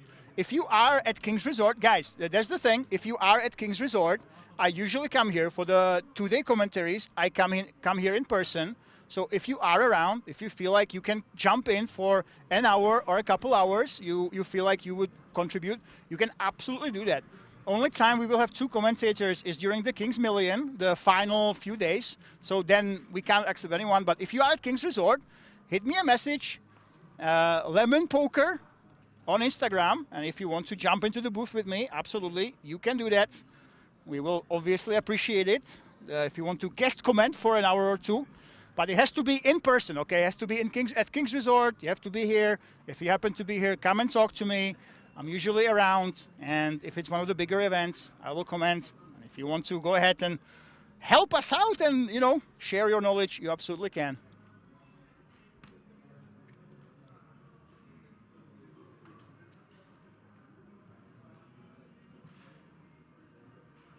Yeah, people say you always play for the win, especially if you are still 9-handed.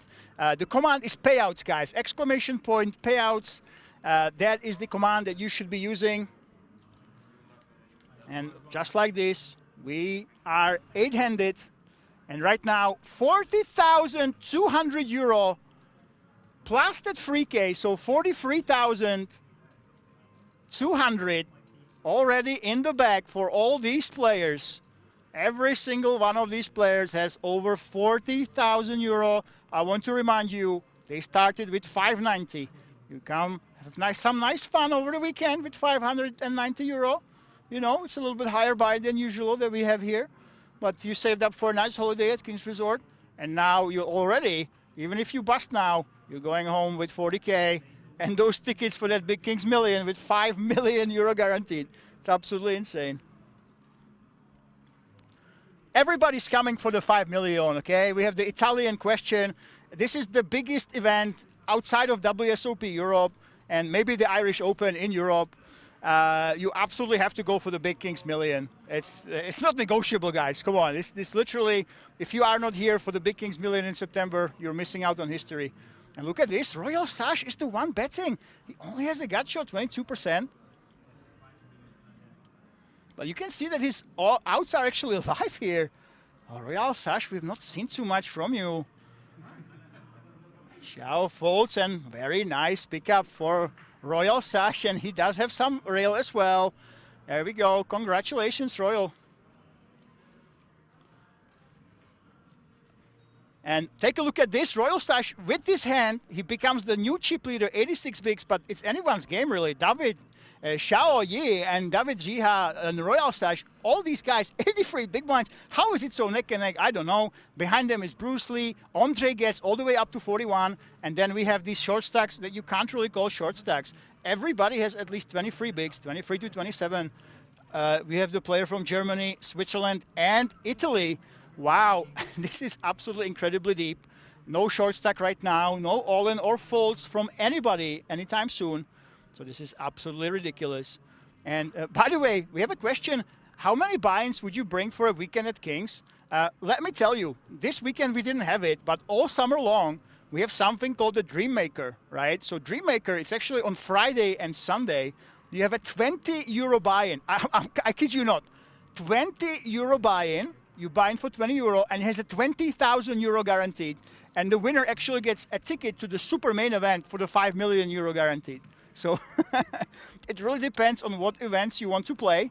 If you just come to play the 20 euro buy-ins, bring a couple hundred euro and you will have 10 bullets. If you want to play the high rollers, you have to bring 10K maybe. You know, it's really up to you, but Kings Resort is insane. And by the way, speaking of the Dream Maker, when you cash in the Dream Maker, it actually gets processed on the Hendon mob. And the first 20 euro buy-in Dream Maker, we had a chop on the bubble. So there were 3 people who busted on the bubble at the same time, right? So at the same time, 3 people busted the bubble. And those people now have, I believe, it's 26 euro cash on the Hendon mob. So you can go to their Hendon mob and they have 26 euro cash from a 1,000 people event. This is how insane it is. So whatever your buy-in is, so if from 20 euro up to 1K, those are the buy-ins that you can expect at Kings Resort. It's absolutely incredible. I'm not sure if it will continue. Old trick from, I have no idea how Kings are making money, okay? I love them, but how can you possibly make any money from a 20 euro tournament that you run like the main event? You have the same floors, same dealers, same structure, same everything official. You send it to Hendon Mob, and it has a 20 euro buy-in. Obviously, Kings must be losing money. They are just giving the value to the players. They want them to have something to play when they come over. I hope it continues after September, but it's really up to Kings Resort, because having a 20 euro buy-in with 20K guaranteed, that's just a gift to the players. There's no way the casino's making money. So I'm hoping it continues. I really hope that Kings keep losing money. And I would absolutely be delighted if it happens. They make enough from the roulette, maybe. I'm not so sure. You know, you need all the dealers. If you run a 20 euro tournament, you still have to pay the dealers normal salary. There's no discounts, right? So it's just as expensive to run the 20 euro as this massive tournament with 7,000 entries, you know. It's crazy. And Bruce Lee, there we go. He has it, Royal Slash. Does he want to play for it? Nope. Waves the white flag and Bruce Lee takes it down. I think 9871 6 max. I think the Superman you have to play day one. Super main event you have to play the day 1A, I believe, if you win the 3,000. I'm not sure about the side events. Maybe you have to play the day ones, maybe not. Not 100% sure. And let's take a look at the updates. So we have the 3 big chip leaders. Bruce Lee, he chipped up a little bit. Andre gets in the middle right there, 41. And we have these quote-unquote short stacks that are not really short stacks. Gennaro, Questis, and Andre Arnold. And look at those payouts, $500,000. Everybody already has 43,000 in value. Out of that is the 3K worth of tickets. This is absolutely crazy. You know, imagine that you are Gennaro. Imagine that you bust in 8th place. You're going to go ahead and cry. You're going to buy yourself a new car and then cry in that car, you know. That's how ridiculous this tournament is. And you came in with just 590 euros.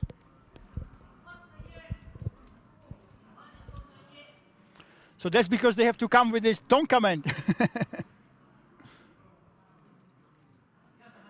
Yeah, Sundays. Splashy TV. Let me tell you, no. Let me tell you, no. That's definitely not the case. The 20 euro I played, we struggled for dealers, okay? Some dealers had to go a double shift just because we had a 20 euro buy-in tournament, because there was a main event running at the same time. Day 2 of the main, running concurrently with a 20 euro tournament. The place was absolutely jam-packed. we couldn't run the 20 euro tournament during this event because we were absolutely full. So no, it's not just, it's not that we don't have enough dealers. We actually were struggling. Honestly, I'm not sure if it will continue after the summer. I really hope that it will, but there's no chance that you're actually making money as Kings when you have a tournament with a 20 euro buy-in, you know, it's crazy. And we see a lot of the guys, they want to come. They want to come to Kings Resort, yeah, of course, train to Weiden, yeah, you take the shuttle, you know, or rent a car. A lot of my friends are doing this. The shuttles are nice, of course, but they want to have the freedom to maybe drive around, go to Pilsen, explore. There's a local, the local restaurants as well around Rozvadov. So a lot of the folks I know, if you come for a week, for example, they don't take the shuttles, they don't take trains, they just rent a car and they keep it around, and they travel a bit, explore the area as well. So it's an underestimated skill. I personally don't drive. I have a driver's license, but I'm afraid of driving, especially in the city. It's really, really tough to know all the rules. You know, in Czech Republic you have the trams, but if you are a driver, I know a lot of the players, they fly over to the airport, they rent a car, and they use it every day to play poker and travel around, and then they go back to the airport and return the car. Definitely an option. And if you have, that's the thing, if you have friends, if there's 4 of you, it's obviously much, much cheaper. Everything's cheaper when you have friends. You can take the shuttle, there's 4 of you there. You can rent a car, you split the cost by 4. You can get a cheap room here at Kings Resort in one of the smaller accommodations. You split it and you basically almost stay here for free, a couple euros, and you're here. We come and we come to win. Guys, I have to warn you. I absolutely have to warn everybody. I was the victim of this as well. Make sure that you book your rooms really in advance. You know what? I decided I was supposed to come on Monday and Tuesday, but there were so many people. I just couldn't wait. I could not wait. I told Kings Resort, hey, I need to come. I want to come day before. I want to see this many people, 7,300 entries. I have to see this with my own eyes. So I decided to come one day early. But the problem is, when you don't book your accommodation in advance, you will not make it to the 5-star on property. You won't make it to the hotels right around. So right now, I'm staying somewhere in the middle of the woods. I have to take 8 minutes to go there. I couldn't find the entrance. You can, of course, always use the free shuttles from Kings Resort. They're for free. They will drive you there. But sometimes you have to wait 5-10 minutes. You know, I never know when I finish. So be careful. If you are planning to come in September, make sure that you sort the hotel situation. Try to book them as soon as possible, because obviously I found out this week, if you want that premium accommodation, if you want to stay 2 minutes from the poker tables, and there are some rooms literally 100 meters, you open the door, you take 20 steps and you sit down at the feature table. If you want to do that, make sure you book in advance. By the way, Dren says full Jack-9 off on the big blind against button open on the aces. Yeah, there you go. Is it allowed to park your mobile home on parking lot? Jesus, I have no idea. Old trick from the hat. So, okay, so if you come here, if you stay in one of the satellite accommodations, so for example, I stay up the hill. I didn't make it into the main area, but hang on, I will tell you after this. Questis is free betting with queens. David Ziha has the solver hand. If you look at the nerds, at the solvers, they love ace-5 and they love it. 4 bet, but Questis has been tight. Is he gonna do it? No, he's not. He realizes that the Swiss man has not been out of line at all, and he doesn't want to apply pressure against him, and he did very, very well. David Ziha, he can zig, he can zag, he picks his spot.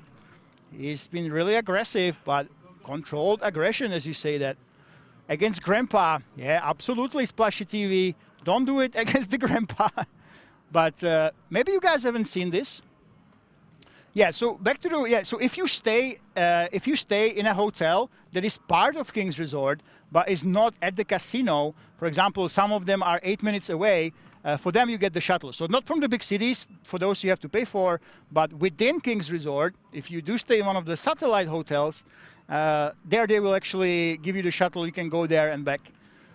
So not from a different city, but within Kings Resort, they try to help you out, because sometimes I actually struggled to find it yesterday.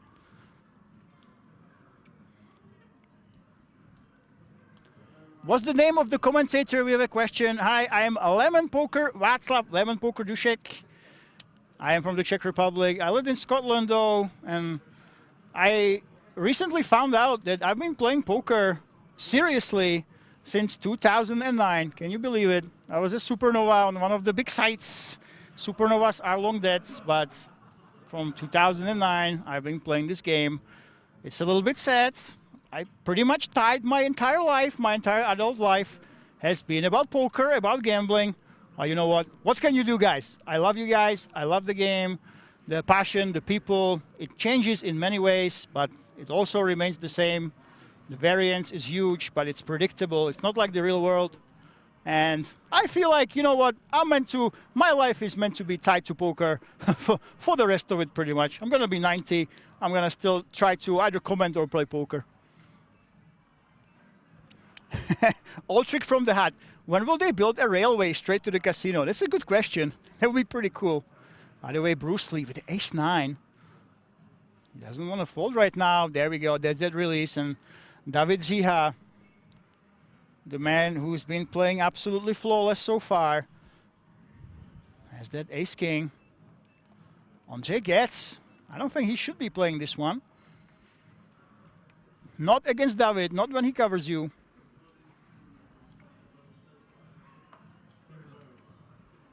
And Gennaro lets it go.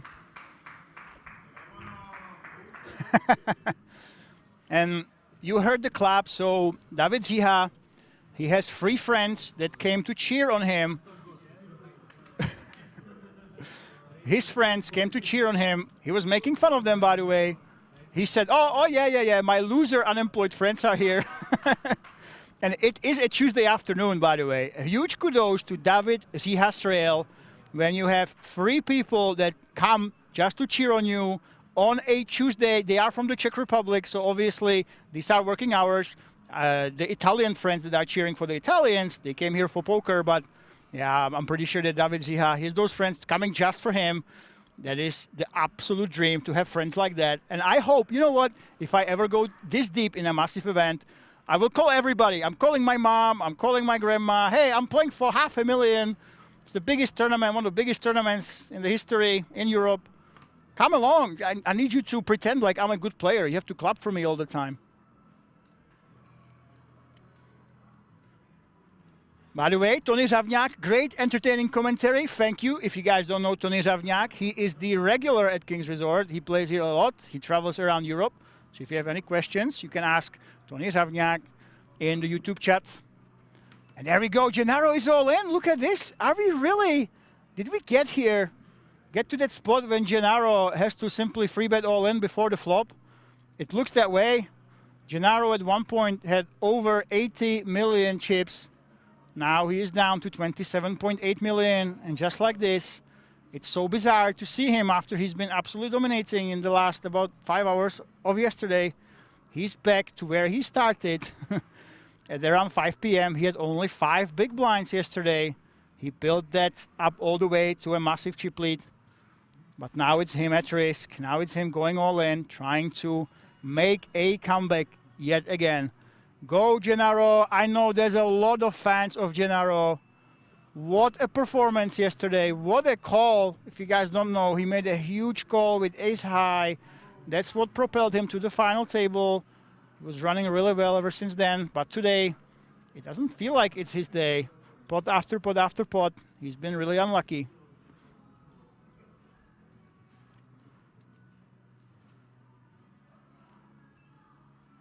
What is Xiao Yi going to do here? This is a pretty big shove. 28 big blinds. There we go. He slams it. I don't think he should be making it, honestly. Even small blind against the button.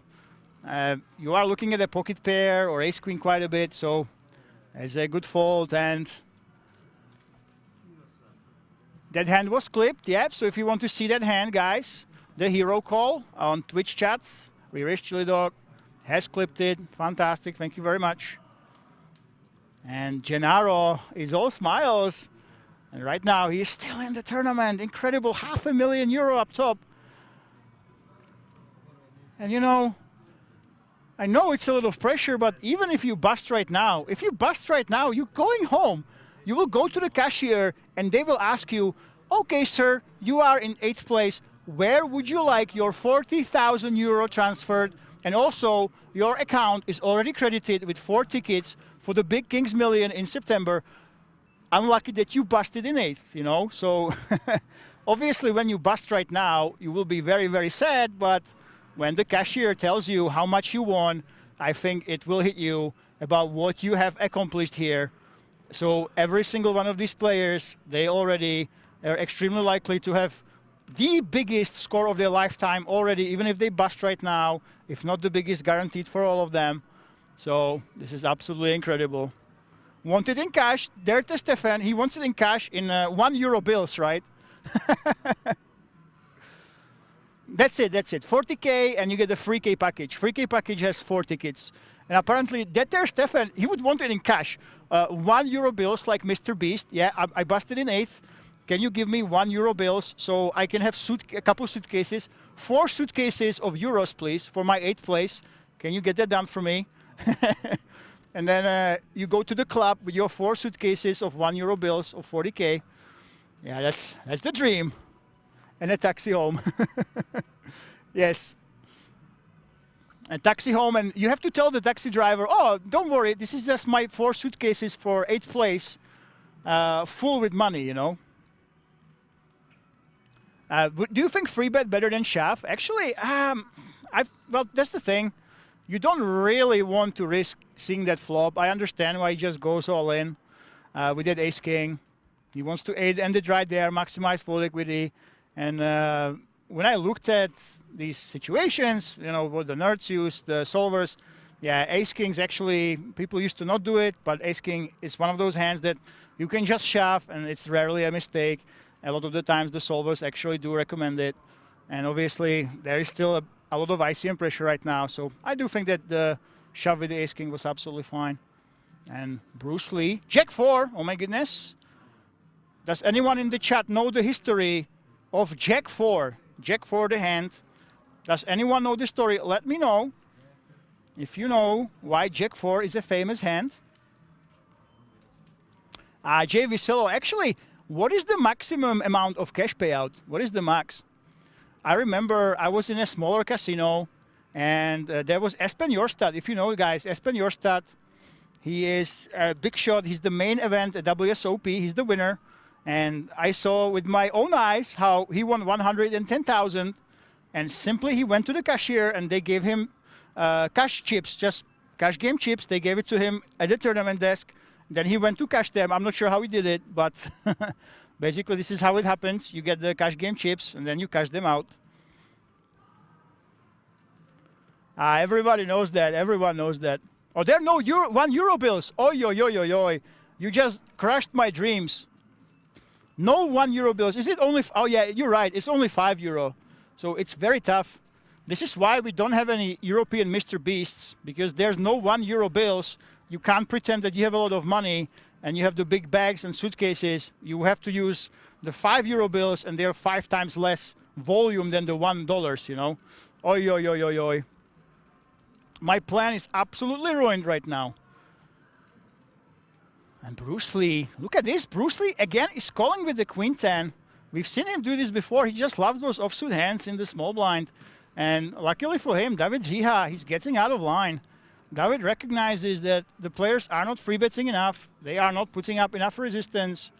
So I don't think this will be the last time that we will see David Jiha loosen up his ranges, get a little bit out of line, and be aggressive. Let's see if he will follow through with his c-bet.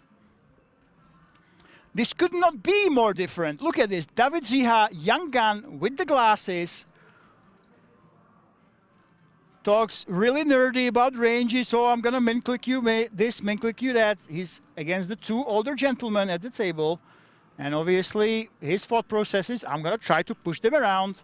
I'm the young kid here. I am the one who should bully you guys. Is it going to work out? In all likelihood, yes, it should. There are some really weak backdoors in his shoes, but nope, he folds. And David Jiha, I think it's pretty obvious that this man is on a quest for €500,000, supported by his rail. Yeah, so everybody knows the Jack 4 hand. Incredible. Yeah, so if you guys don't know the story, there was this insane story where Robbie, you can look her up, she raised Jack 4, he called it off. She called it off with a Jack high. And it was really, really controversial. People still can't agree if she cheated or not, or if she was just nervous and misclicked, didn't know what she was doing. You know, she's not gonna tell the complete truth ever. I don't think it will ever happen. But to this day, poker community is divided about the Jack 4, the very controversial hand. And David Jiha, look at this man, calm as a cucumber on this massive stage, already the biggest score of his live poker career, only calls this time.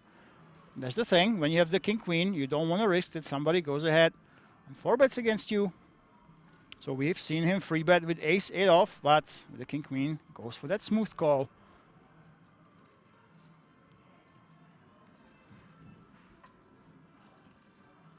And Questis, look at this, we have another call, and David Jiha kind of dominates the Swiss player.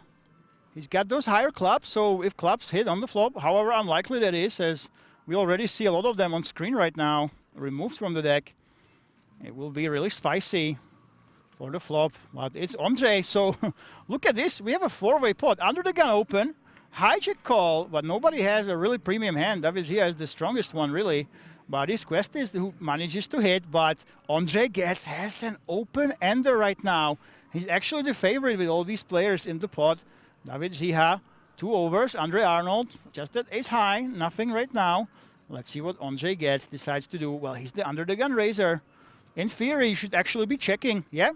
And it might look strange, but when you are against 3 players, it's really, really tough for you to go ahead and bet even overcards and get paid off. So, in theory, you should be checking quite a bit when you are reasonably deep, which they are, 36 bigs.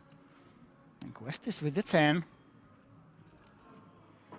Yeah, there we go. We go for that value. 2.5 million. That's a really tiny sizing. Andre Arnold, look at this super disguised hand. Actually a double gutter right now. Any deuce and a 6 would give him a really strong hand. What does he want to do?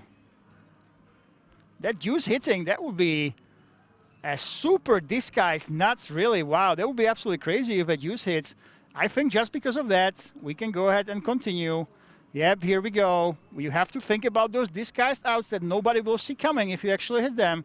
Well, Andre he's got a little bit more obvious outs. If the Jack actually hits, if the 6 hits, it's a little bit more face-off for him, but he goes ahead and calls David Jiha. I think he will wave the white flag, says, hey, okay, guys, there's a lot of chips. You guys have fun. What's the buy-in? 590 euro only. And already, if you bust now, you're going home with 40K and 4 tickets for the Big Kings Million. Imagine that. That's absolutely insane. And 10K is the max you can get in cash, apparently. Yeah, so sorry, guys. If you bust now, you get the 40K. 10,000 you get in cash, apparently. And the rest, you will get transferred. And oh my God, there it is. Andre the Czech legend. Gets that straight. The hearts are on the board, of course. I think because of them, he's unlikely to get paid by too much. But of course, he should go for a small value bet here against these players with that straight. But it looks like a tiny pot. But guys, there's 16.5 million in the pot because it started 4-way. This very rarely happens at the final table, but we are so deep that all the players decided to come along. And well, what's going on here? Andre Arnold, are you actually going to bluff? Oh my God. We know he likes to play sometimes. He likes to pick these spots. We've seen him with a hero call previously. Can it be the man with the ace high who will try to attack this pot?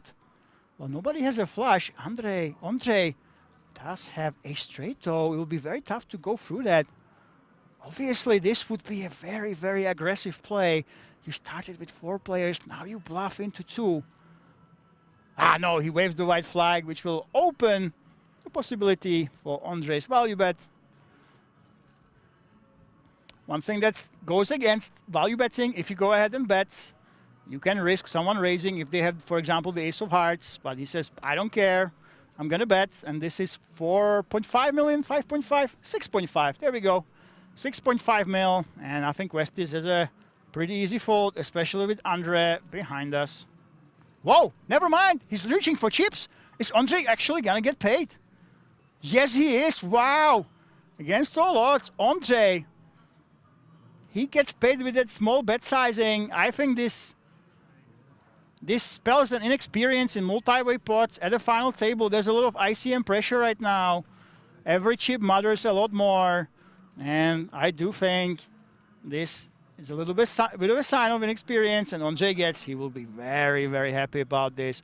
18.5 million added to his stack from a completely innocent-looking single race spot. Wow, that is a big deal. 18 big blinds. That is a lot of equity. That's a lot of money if you go ahead and use that ICM. That is absolutely incredible. Wow.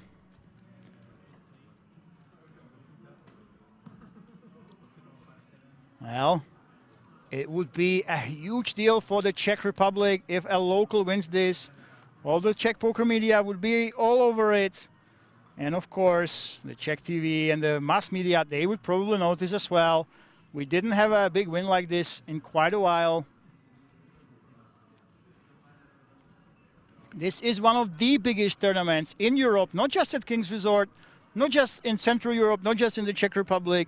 I do believe it's about top 15, largest field of all time. And if a Czech man manages to win it, it's going to be a obviously big deal. And I said Goetze for title.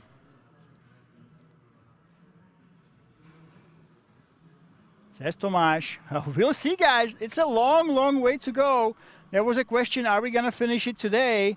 Well, probably. Yeah, probably. I'm not even sure what's the cutoff. You guys tell me in the chat.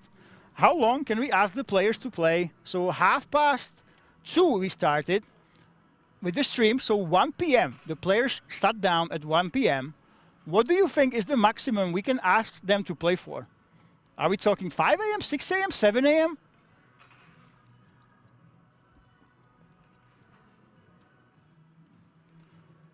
And Andre is all in the small blind. All you can eat. Andre Arnold, no free flop for you. Andre gets, guys, this guy is dangerous. He might not look like much, but let me tell you, he's been having big scores on the world stage internationally since over 10 years ago. He's a very, very experienced Czech player, top 50 in the Czech Republic. And he will be very happy already with this score.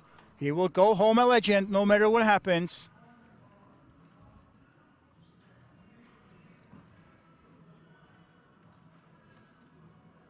Crazy call multi-way pots? Yeah, I would say the 10-9. That's the problem. It's so rare that you get into this situation, this deep multi-way. It just never happens that you have 4-way pots like this, you know. And I do think that it was a little bit of a sign of not being in this situation too much. I do think the 10-9 was a really optimistic call there.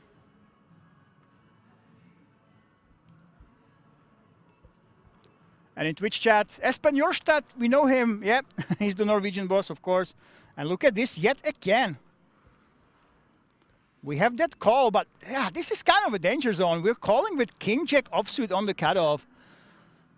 I think we are playing with fire right now, especially against Gennaro. You see, you let Xiao Yi actually also come along. Well, Gennaro, he won't be too happy. He'd never want to go multi-way with queens. Well, so far so good for him, but he has to be wary of those pocket pairs, of course. How much is the first place? 500,000 euro plus the 1,200 they already have in their accounts after cashing. And you get 3,000 worth of tickets, 4 tickets for the Big Kings Million. It comes at the end of September. Wow, Gennaro, pot controlling actually. Very interesting. He's got that big stack behind him. Wow.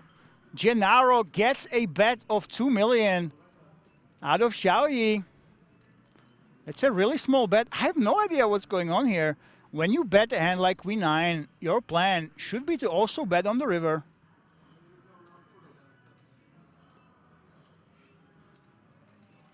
It's very, very dangerous, but right now, look at this. What just happened? What's going on? King Jack called as well. Why is the King Jack in the pot right now? I feel like I hit a time machine. I'm not sure what's going on right now, but Gennaro somehow got both of them to put chips in the middle with absolutely nothing after checking that flop.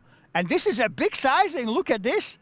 Those are the brown chips. This is 10 million. Oh my God. Xiao Yi had a plan when he called there, and I think because Questis, he came along, Questis came along with the king high, this will make Gennaro fold his hand.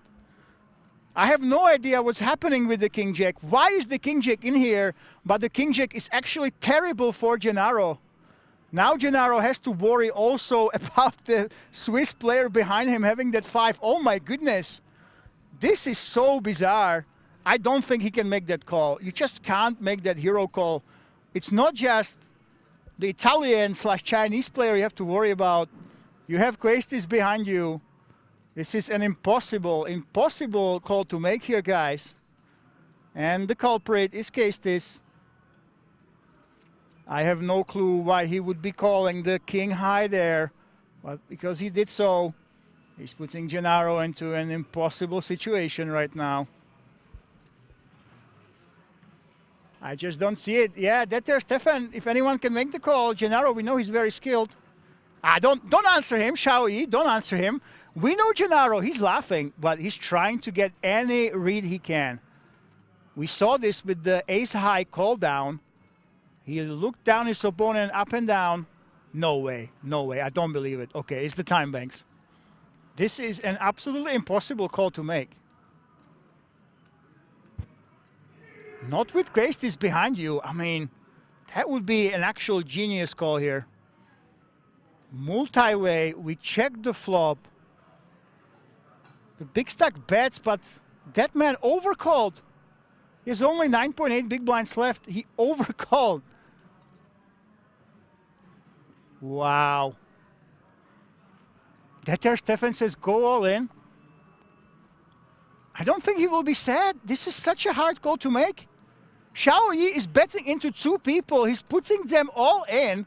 And Questis, he's putting Questis all in, right? He would take a big chunk of Gennaro's stack. It's just, this is such a suicidal bluff. This is crazy. This would be an absolute genius hero call. I told you guys, you just cannot make it. And there's a fold. And this man is the culprit. My friend from Switzerland, what are you doing? Why did you call that king? Oh my goodness, he saved Xiao Yi. Like, I have no idea what happened though, but because he called, he protected from Xiao Yi, from the hero call by the queens. Yeah, the grandpa did it. Wow, incredible. Look at this right now with that suicidal bluff. Xiao Yi is down to up to 89.7 million. He's the chip leader, but it doesn't matter. Xiao, David, Riha, and Royal Sash always up top. Bruce Lee still 68. Andre Getz, those 2 guys are really close. And Kestis, 10 bigs. Andre Arnold, 17. Gennaro, 28. Yeah, there we go. I don't think Gennaro should have called. It's so difficult to do it. Absolutely difficult. Yeah, we feel bad for him. Honestly, he will look back. He would look like an absolute genius if he would make that call. He could feel it. But he didn't have just the now chip leader to worry about. He had another player right behind him. And that's why I thought the call was impossible. Extremely bad position, absolutely. Not because of the bluff. He knew that his opponent is bluffing a lot. But that big blind, we know that he likes to call those hands. Yeah, that was an impossible call to make. And he got all the swag. That's right. 500K up top right now. He is the front runner with that incredible bluff, incredible float. You can just tell some players are here to ladder up. They want to move from 40K up to the higher payout. And Mansti, yeah, bet on the flop and win. Absolutely possible, yeah. I do think that he checks a lot. It does make sense that you put control there. But yeah, Munsti kinda is right that we could definitely be betting there. Well, Gennaro yet again is in here. This is an all-in. Wow, what's going on? Gennaro and Xiao, these guys are going at it. What's going on, guys? This is the final table with 500,000 up top. You're supposed to be playing Nitty. You're supposed to be playing ABC tight poker. You're supposed to be having your hands tied by ICM. What's going on? What is with these shoves? Why are people floating king high freeway? Why are people bluffing with absolute air into two people? I mean, this is crazy. It's exactly the opposite of what we expected, right? You expect one of the biggest events in Europe of all time, one of the biggest events here at King's Resort. You expect them to be tight, to not risk much, but I have no idea what's happening. I have no clue why are we floating and playing so loose. This is absolutely incredible.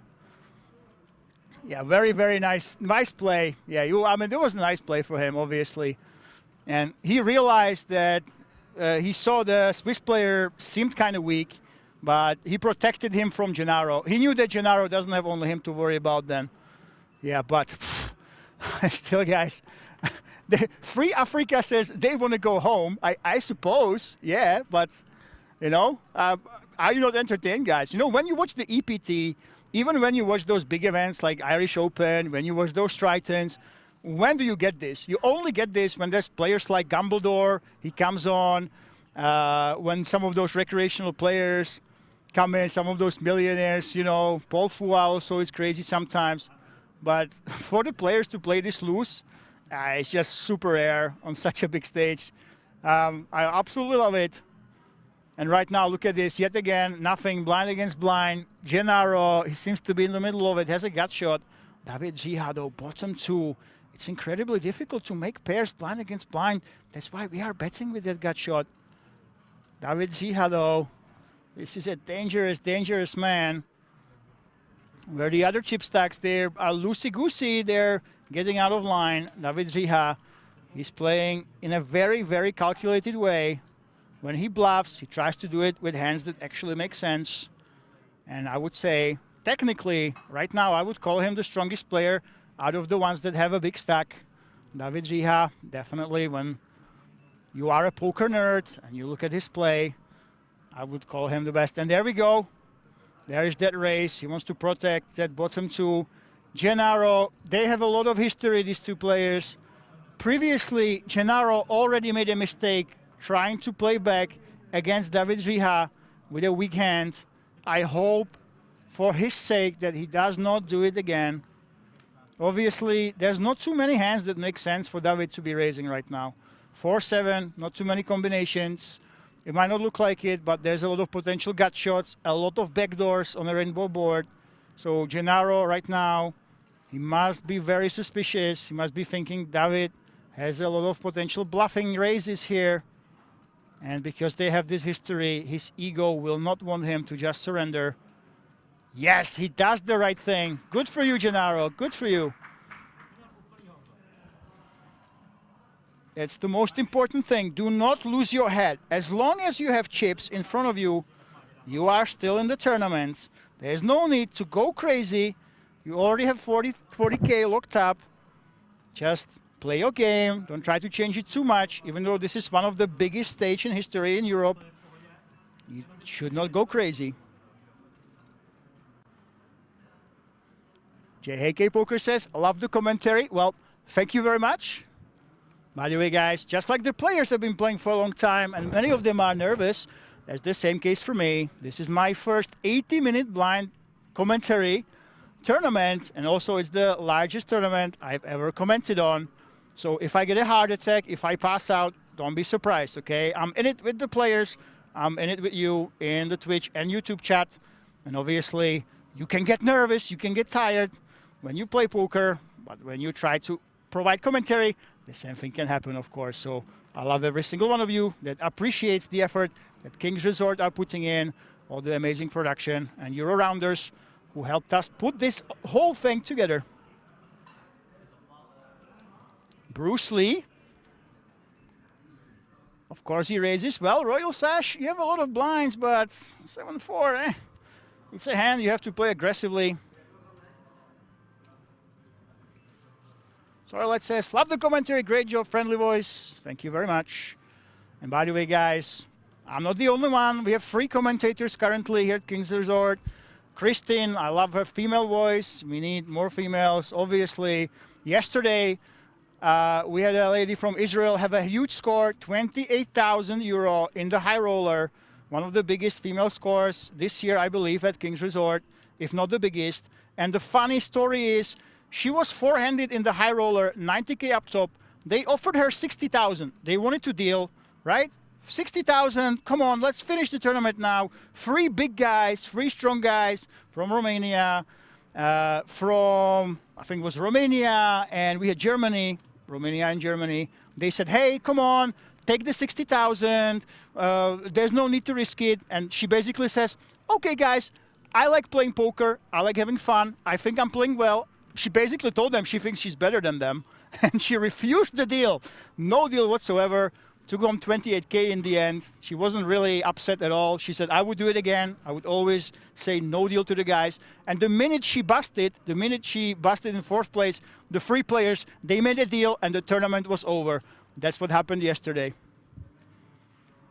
By the way, we have friends rooting for David Ziha, and look at this. Speaking of David Ziha, here's the ladies, the Donna, as the Italians say. Can he get some value right now?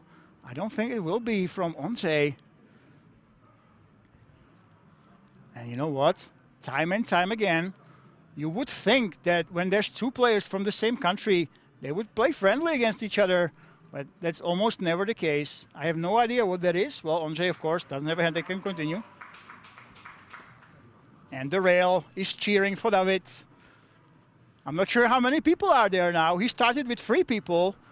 Maybe he called his friends. I know if I was in the Czech Republic and I was at the final table with a big stack, I'm calling everybody. I'm calling my mom. I'm calling my neighbors. I'm calling my ex-girlfriends. You know, I'm calling my classmates. Come on, come to King's Resort.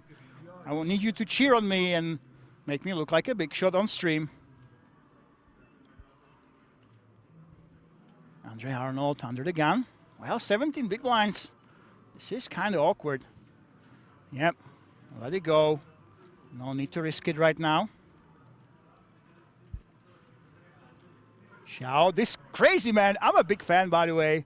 And Gennaro, the man, I mean, this is the man of the tournament.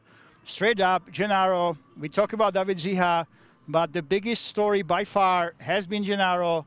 He's been down to 8 big blinds. He was up to 1 million after day 1. So he had over 100 bigs after day 1, down to 8 big blinds. On day 3, now he was up to over 80 million, huge chip leader. Now he's in the middle of the pack. Absolute roller coaster over there. And I think that Bruce Lee will for sure continue with the ace-queen. And those pocket rockets are about to get some value, ladies and gentlemen.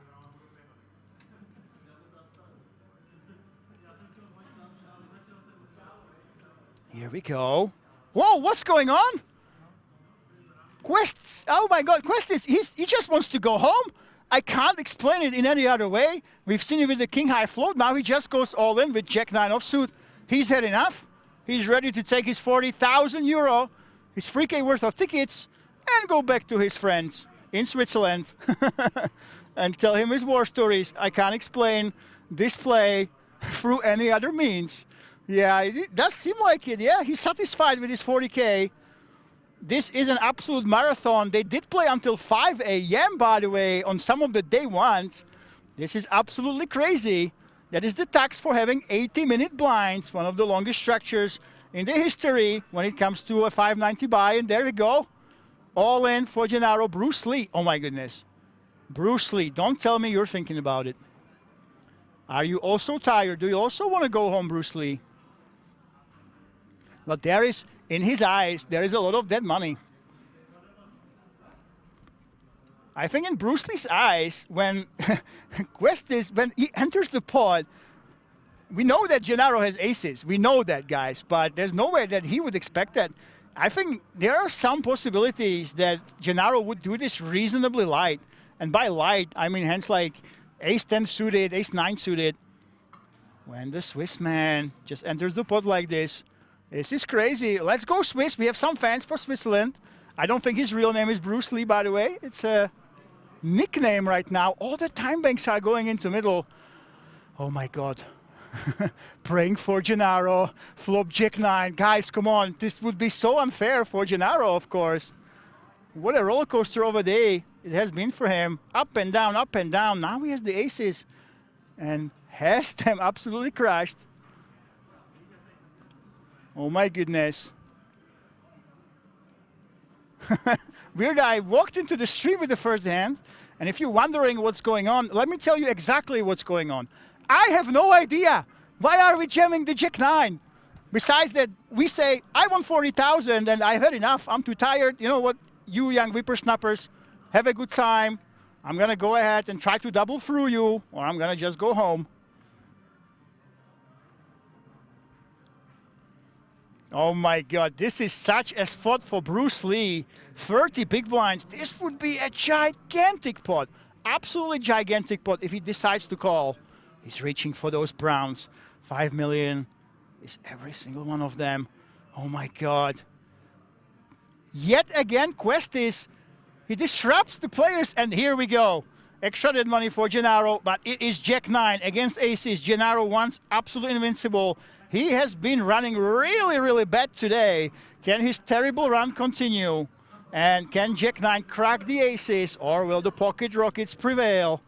Well, Quest is, this is a huge achievement for him already. 40,000 euro for the man from Switzerland. And he's coming back in September. Can he go ahead and put a huge beat on the aces? Oh my goodness, this is so tense. I have a bad feeling for the aces, guys. I have a really, really, really bad feeling right now. 79%. Oh my God, it is a 9.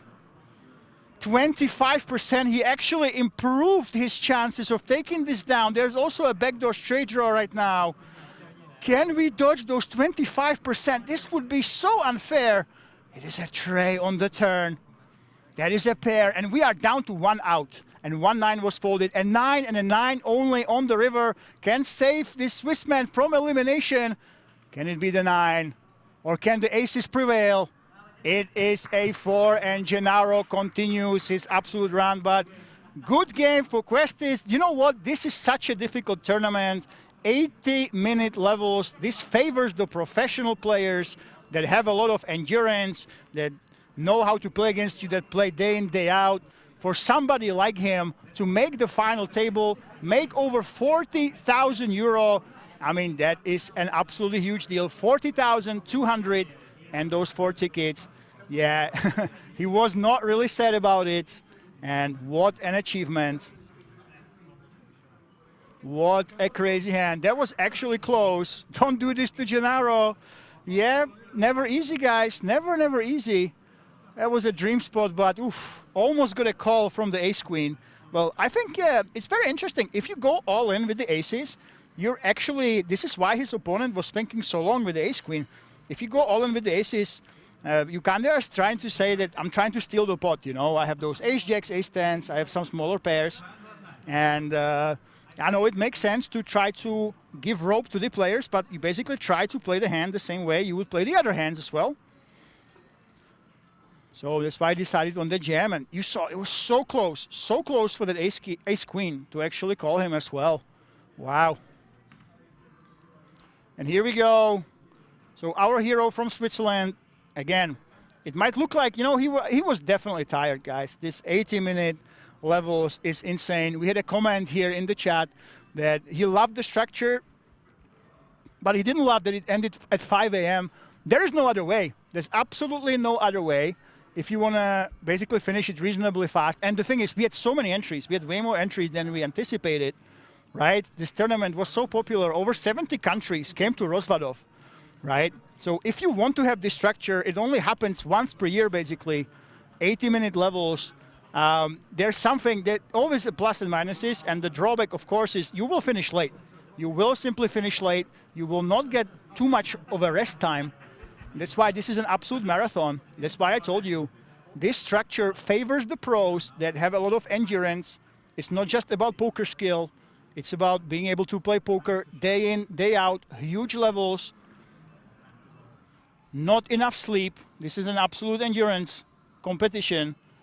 I told you, we looked at the World Series of Poker main event final table. Our structure is much deeper. There's a lot more poker to be played in the later stages because they cut their blinds to shorter than what we have here, actually. Star stack was 60K, 62 big blinds average. Oh my goodness. This is why it's such a big achievement when an amateur makes it this deep. Andre Arnold, 15 big, small blind, absolutely fine race, of course. Yeah, and it's a paradox. You know, when you are a recreational player, right, you play for fun, you just come for a holiday. It sounds amazing that you have these 80-minute blinds, right? It's awesome. And the thing is, when you just play for fun, right? You just play for fun. You go to King's Resort. It's, if you live in Germany, 590 euro is not too much money, not when you spend it on a holiday. So you don't really think about, oh, I have to plan for playing until top 7 in the 7,303 players. No, people just come here to King's Resort to play some poker. And they look at the blinds. It's 80-minute levels. I'm going to pay a relatively low price. I'm going to play a lot of poker. A good bang for the buck. And that's why it becomes so difficult once you are a fun player, you're not a professional, and you start getting deeper and deeper and deeper, you keep running well, you suddenly run into the wall of, oh crap, I have to play until 5 a.m., I don't have too much sleep, and suddenly, instead of playing poker, I'm playing a freaking marathon here, you know? This is what happens when you have these super long blinds. It doesn't happen, even here at King's Resort, a lot of main events, they have 30-minute blinds, 40-minute blinds, and that's basically it. So that's why this is rare, but the proof, guys, we can disagree with it. You know, we can polemize, hey, is this too long? Do people have to play too long hours? But the proof is here. Record field in the EPM, one of the biggest fields ever in Europe. It basically tells you that there is a big demand for people seeing low buy-ins for a really, really long blinds, even though the drawback is that, hey, you will have to cut some sleep.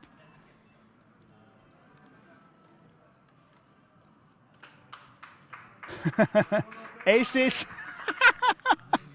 Oh, I love, you know what? If I ever get a rail in poker, they have to be like David's. This is the best rail that has only 3 people that I have ever seen.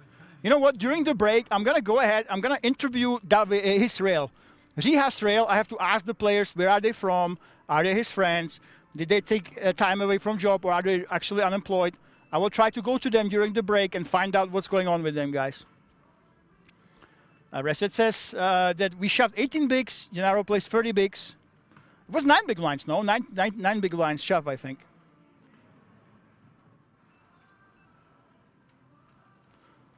Yeah, there's never a call to fold of ace queen, goes over the top. Yeah, we just went for that shove. Yeah, of course, yeah. I mean, guys, yeah, when you are playing that, I think the day 3, that was pretty tough, right? Yesterday was pretty tough. We saw a lot of mistakes.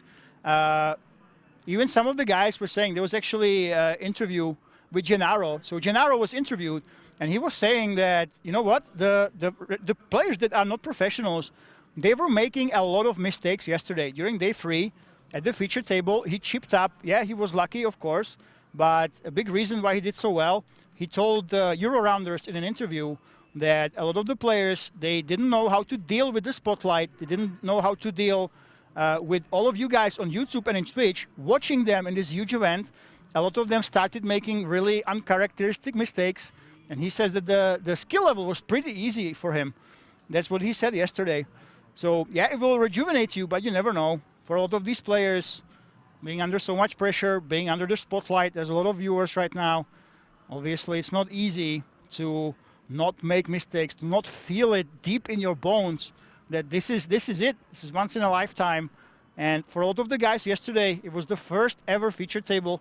We started with, I think, 3 or 4 players that were never at a poker stream table, and they had to deal with it.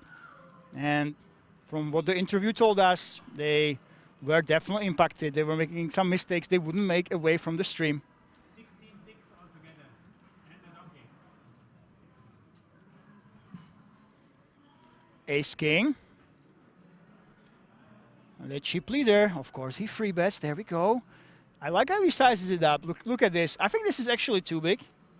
The 8 big blinds, it doesn't really incentivize Andre to call, of course. He shouldn't really play light. There's zero fold equity right now. We know that he's committed. And Andre, I think he's just posturing.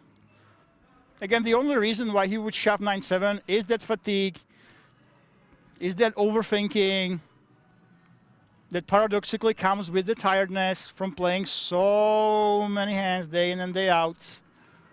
And Andre, don't do it. Andre Arnold, what's going on here? Are you actually considering to play back? Oh, no. Okay, he was trying to convince himself, I feel. But no, it's the fold in the end. By the way, hello from Annapolis, USA. Well, I have bad news for you. Sitting here, petting my chihuahua, enjoying some great poker and outstanding commentary. Thank you very much. Actually, you know what, guys? I am disappointed. There were 2 players I really, really wanted to see hit the final table. Number 1, Lulei Hu, who is a Chinese living in Italy, speaks Italian, just like our chip leader right now. And he busted in 12th place. He was the winner last year. He won 365,000 euro in this very event last year, and he was 12th. So he busted just before the final table in 12th place. The defending champion, insane run. This is so unlikely to win the tournament and then get 12th out of 7,300 entries. Lulei, who I was really upset. The second player I really wanted to see at the final table. He was actually from the US, so we had an American player go super, super deep. Nicholas Linscott, I met him. He stays at the same hotel that I stay in. Nicholas Linscott, he was featured during the table yesterday. Very dapper player with a beautiful hat, and his story is incredible. He went to Prague on holiday. He met a Czech girl, and then he decided, screw it, I'm moving to the Czech Republic with my woman that I found here. Unfortunately, he also went super deep, busted in 19th place, took home 12K, but yeah, those were the 2 players that are missing here. But hold that thought. David Žiha in the small blind decides to slow play Queen 7.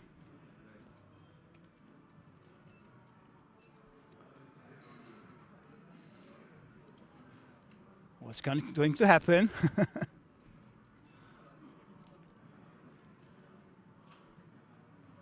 There is that slow play.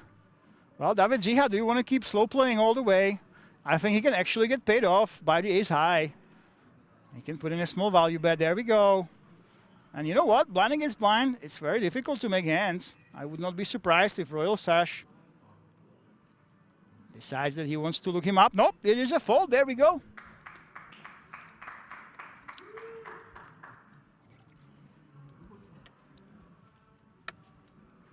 Beer Dice says, fair enough, never played on stream.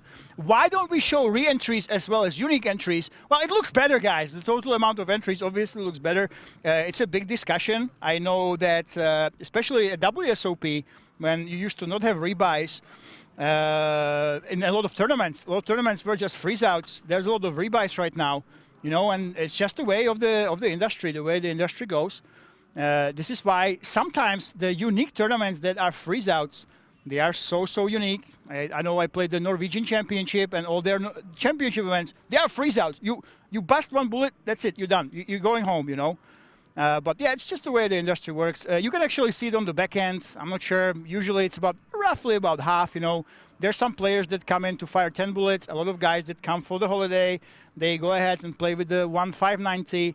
It really depends player by player and how much of a bankroll you have and how much is your net worth, of course. So it tends to be just under the half, roughly, in these events. Maybe in this one, people were trying to go ahead and go for even more, but I know that we had over 1,000 players sitting at the same time, so those were not rebuys. Those were simply unique entries, and already we struggled to fit everybody in. It's absolutely crazy.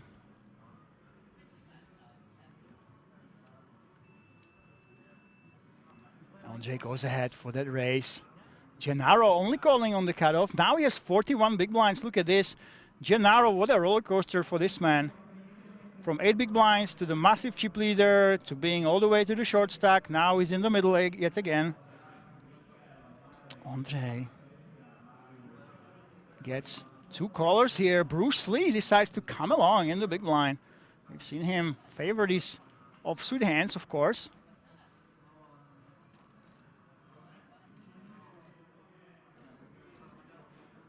And Gennaro, look at this. This man's story is absolutely incredible right now.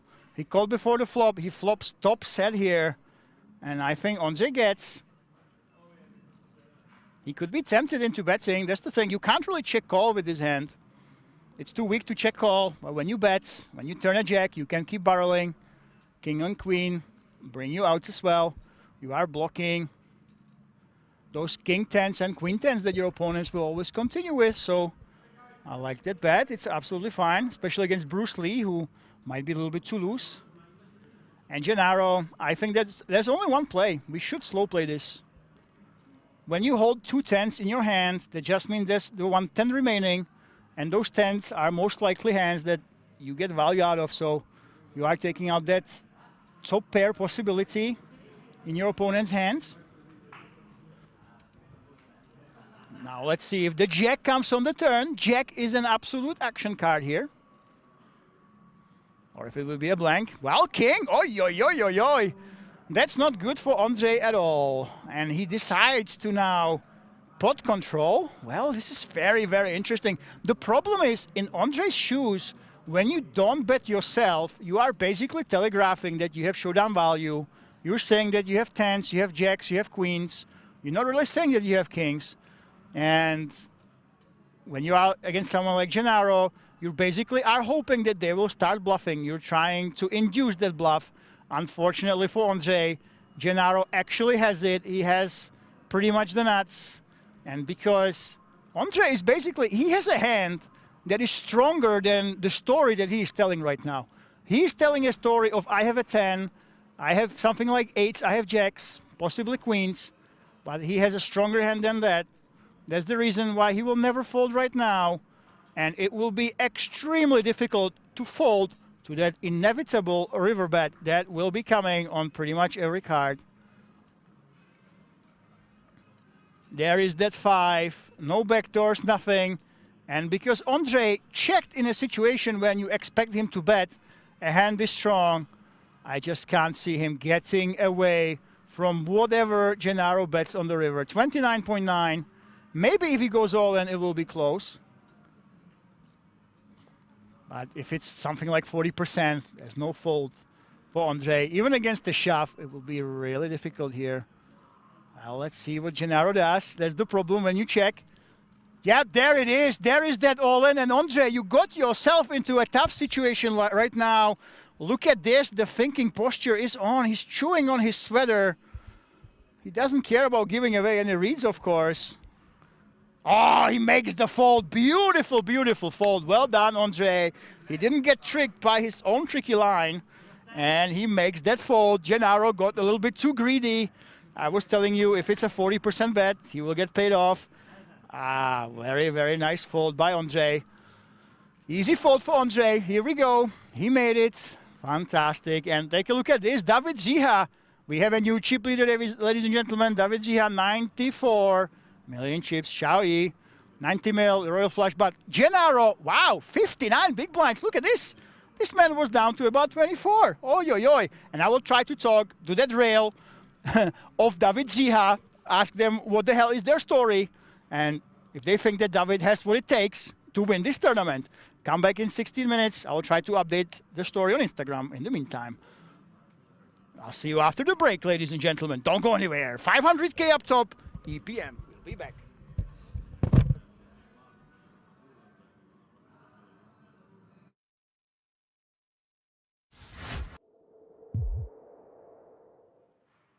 Kas Freak says the boy loves to tank. Can we stop tanking with those stupid cards?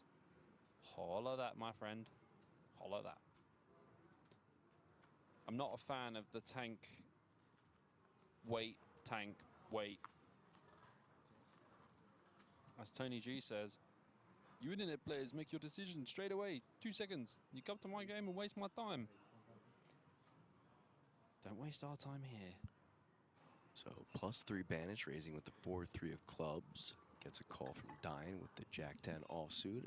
A call from the 6s of Peixoto and Tantillo with the Ace-Jack offsuit in the small blinds. Apparently Tantillo is a top reg. I will dive now. Make sure to hold your breath. Was that limping? I didn't see. Four-way to the flop. Queen, 5, deuce, 2 more hearts on board. 1.1 million in earnings live for Fausto Tantillo. So he's right around there with Hockman. Yeah, I feel like he's more of an online player anyway. Plays a lot in Malta. Makes sense being Italian.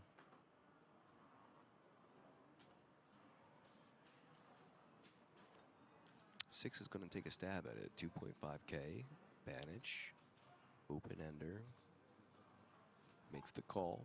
Well, 6s take a stab at it. And if they ping a 6, they're in deep trouble. That's right. Banich will have the nizzles.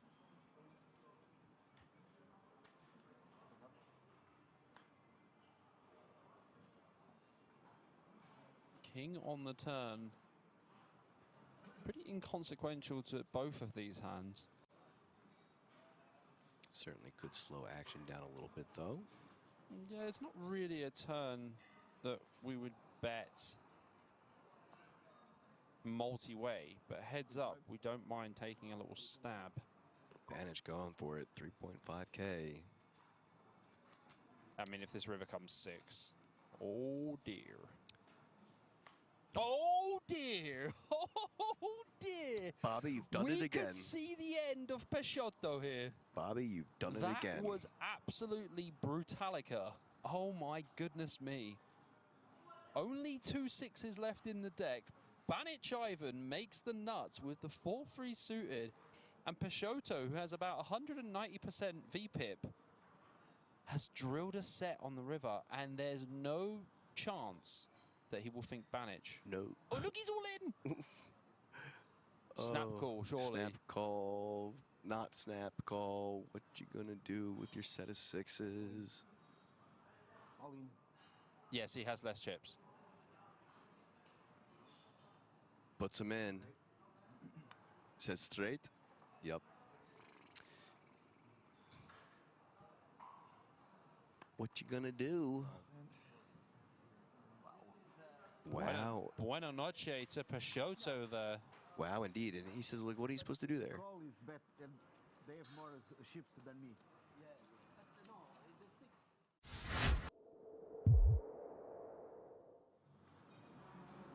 Next hand underway. 4-3 of hearts under the gun. Gonna let it go. Curcio, Jack, deuce, offsuit, +1. Will also pass. Rene, his turn for the king, queen offsuit, +2. Gonna open the action up. Looks like 2.2 for him. Ace king for Mendez. Bobby, here's the clash you wanted. The clash we all wanted. The 2 best friends and the 2 newest friends at the table. 3-bet. 4.6K now.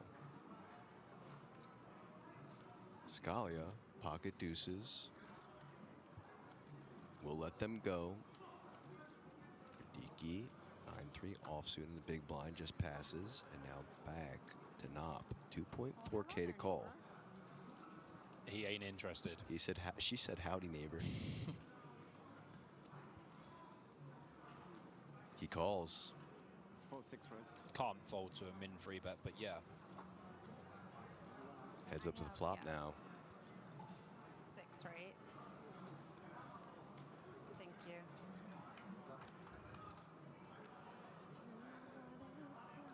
Five, king, 10. Oh, no. His option. Just gonna check. What sizing are you gonna go with? Just gonna Mendez. Bet 3.2.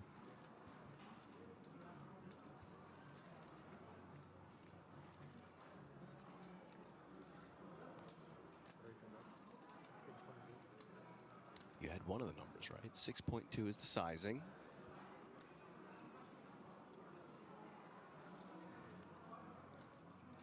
If I am Nup in this spot, I would play my favorite Iron Maiden track, Run to the Hills.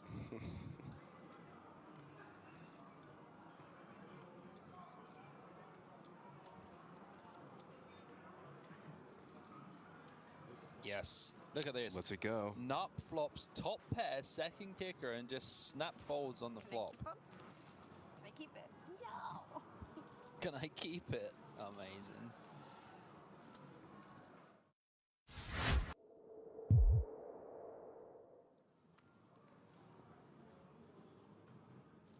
And 60. Banich, 7 deuce offsuit, gonna let it go. Pocket queens for Diane, +1. Does he limp? Now he wants to raise, you see. Gonna Limps raise it all the up. trashy cards, wants to raise the good cards. 2.1K is the size. Some folds around to the cutoff. King 6 of diamonds for Macatrozo.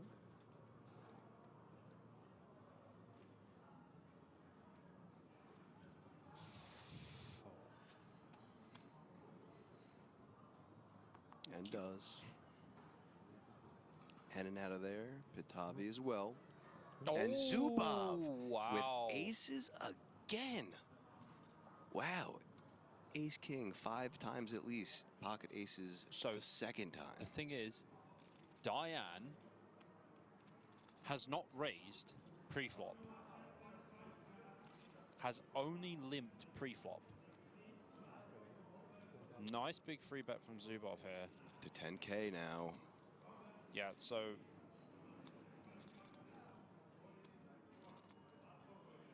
here comes the call. Just a call. Going to a flop. Aces versus queens. King 3 king. Might slow things down a little bit here for Zubov.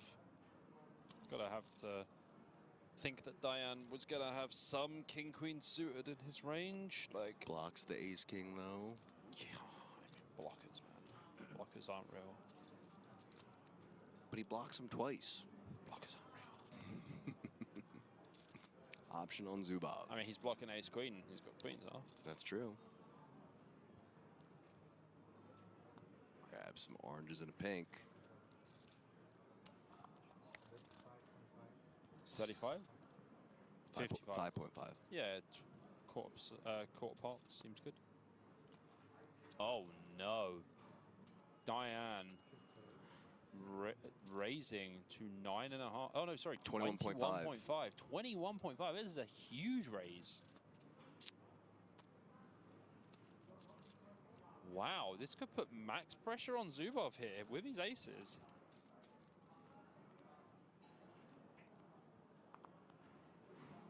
It's kind of tough because Diane has shown absolutely zero aggression post-flop in any street.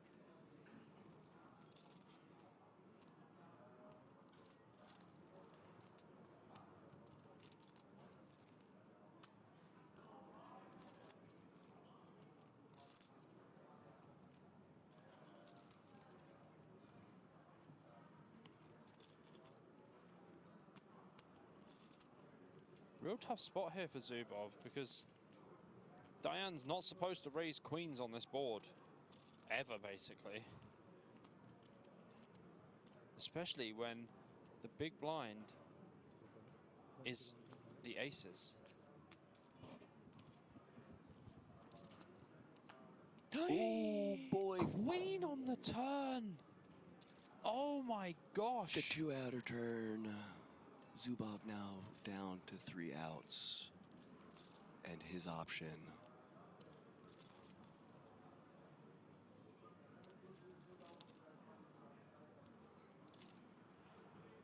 What a wild hand this is. 30K from Diane now, a half pot sizing.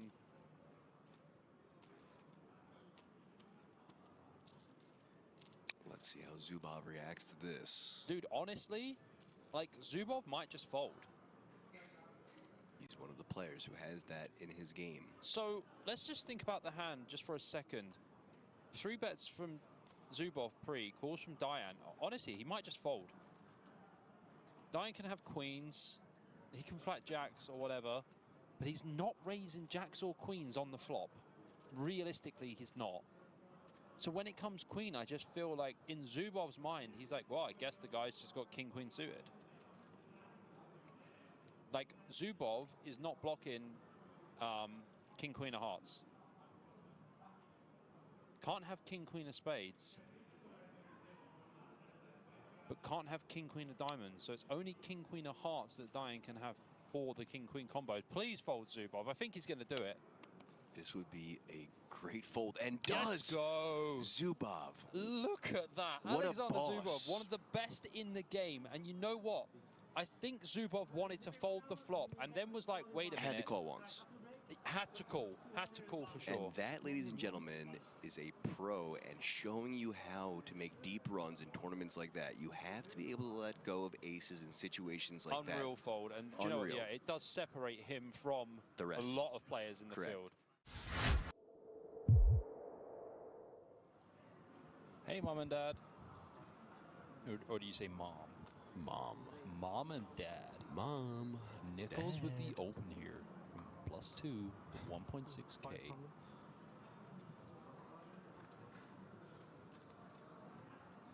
I thought you were going to keep going. Okay, I'll take over. Nop. Queen 8 offsuit in the cutoff. What do we think? I think Nop did fold, and Mendez. It seemed like a pretty good hand. She thought about raising, went for the flat. Ace Jack of hearts for her on the button. Vidic going to come along. There's a jack and a 9 for Scalia.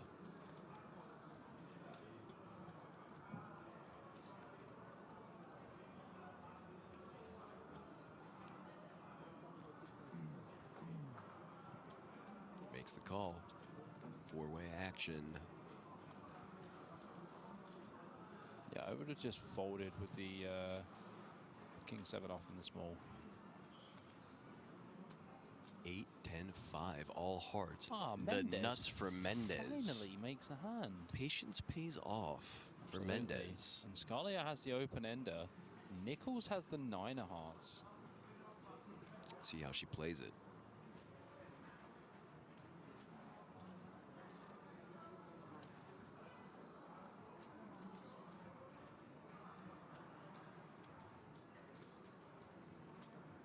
$3,500. Well, it's a very big bet into everyone else. 3.5K. Half pot too big. Gotta let someone else catch up. Honestly, I would have just checked.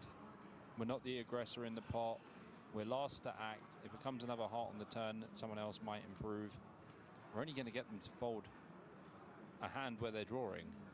And you have the nuts. That also to mention, you have the nuts. You're right. It's hard to see the cards.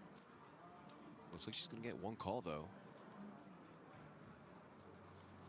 I think Nichols should be more aware. Like, Mendez hasn't really played many hands, and she just bet into 4 people. There's another heart, though. Bro, he has 1 out. He does have 1 out now. He is just like, this is the greatest turn I've ever seen. And Mendez is like, oh my God, I got a straight flush draw to go with my flush.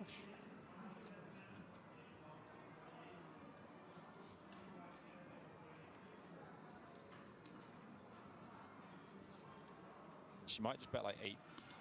Sorry, did she bet 3K? Does look like that. 3.5K. Well, he's going to come along for that price. So here's her 20K pot she was hoping for. Oh my Ooh. God, I thought that was the 6 of hearts APK. Wrong one. Oh my gosh, look, even right color, wrong even suit. Nichols was just like... Right color, wrong suit. I am not a real fish, says 6 of hearts river. Nichols with the straight and the flush, but not the straight flush.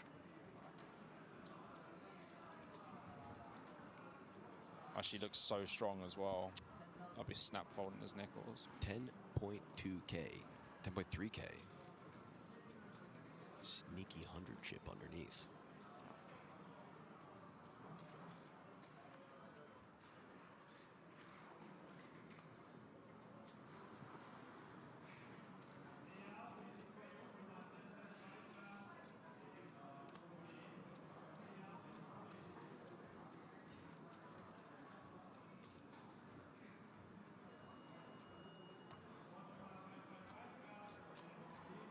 can't ever think you're good here, Nichols.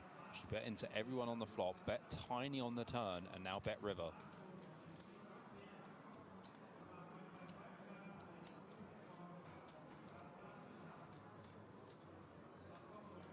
Oh my goodness he's gonna me, pay he's her gonna pay off. her off. And does.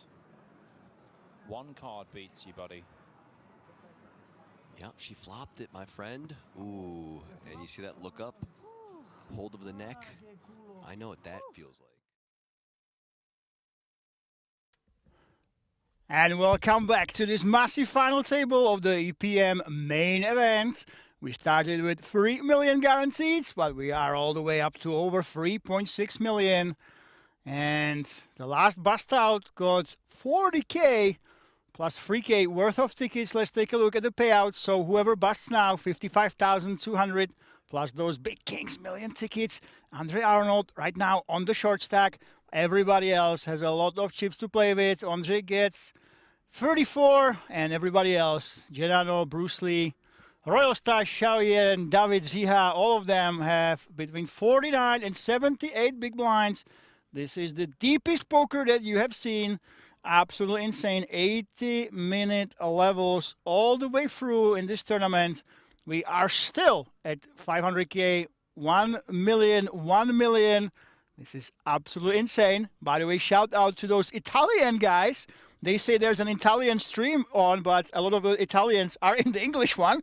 I have no clue what you're doing here, guys, but I love every single one of you. Allora, allora. Piano, piano. Those are the words that I know in Italian. So we appreciate you, of course. No need to make fun of all the Italians being here in the English stream. And let's resume the action. In the meantime, I managed to actually speak to the rail of David Ziha. And they want to deny, by the way, I confirmed with them. So the rail of David Ziha, they denied that they are unemployed, okay? I know David called them unemployed, but when I asked them, they said, no, we actually have jobs. We actually have jobs. We came over here to, you know, support our friend. We're not sure why he said about us that we are just unemployed, but there we go. Absolutely great rail. And we will see a lot from them if David manages to win this tournament, of course. And Bruce Lee, look at this in the small blind. He likes to put in those calls. We have not really seen a free bet from Bruce Lee yet. He's up against the dangerous big stack. Xiaoye, Yi. Well, it says China, but he is basically half Italian. There's that free bet, though. Bruce Lee is not messing about. It's very difficult to get this deep into the tournament if you are not fast playing your strong hands. He even bumps it up to 10 million, 8.3 big blinds. Doesn't want to tempt fate, and he just takes it down. For Samilan in the chat, Elephant is asking, wasn't the 5 a scare card for Andre as well? Potential straight comes in. Yeah, possibly.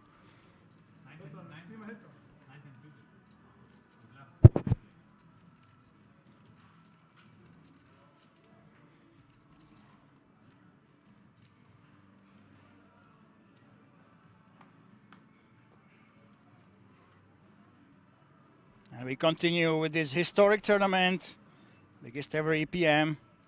We were so close to breaking the biggest single day in King's history. We came short, only 30 entries, believe it or not. I'm not sure where we would put all the people, honestly.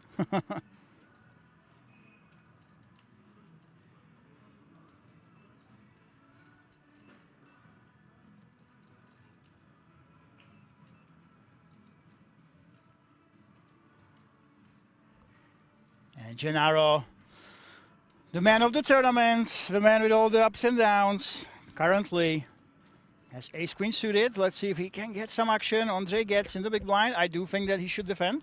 Wow, Andre actually folds. King deuce suited straight up. He doesn't want to deal with Gennaro. That's the thing. Gennaro, when he's running well, he's running really well. He's very aggressive. He likes to actually mix it up on the flop. He likes those flop checks that throw you off very frequently. And even though the king deuce should be a defense, we say, I don't want to have any piece of this. I'm going to just fold.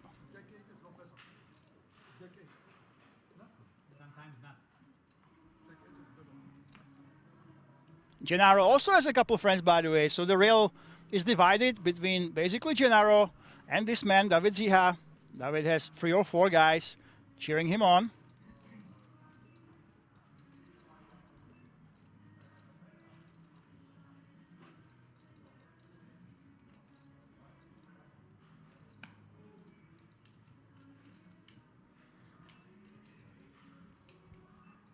Andre Arnold on the button. Let's it go. Well, David Ziha, the man we just mentioned, is now face to face with this dangerous man who knows how to bluff, he knows how to float. He's definitely not playing for the pay jumps. The friend of Lule Hu, the previous champion. Lule ended up in 12th place. He is now fighting for his friend. They both speak Italian, live in Italy. Calls the Jack 10. He is dominated, however. David Ziha has Ace Jack, and unfortunately for Yi, he has Jack 10. Both of them with top pair, but David Ziha has that top pair, top kicker, premium edition. And this will spell trouble for Yi, for sure.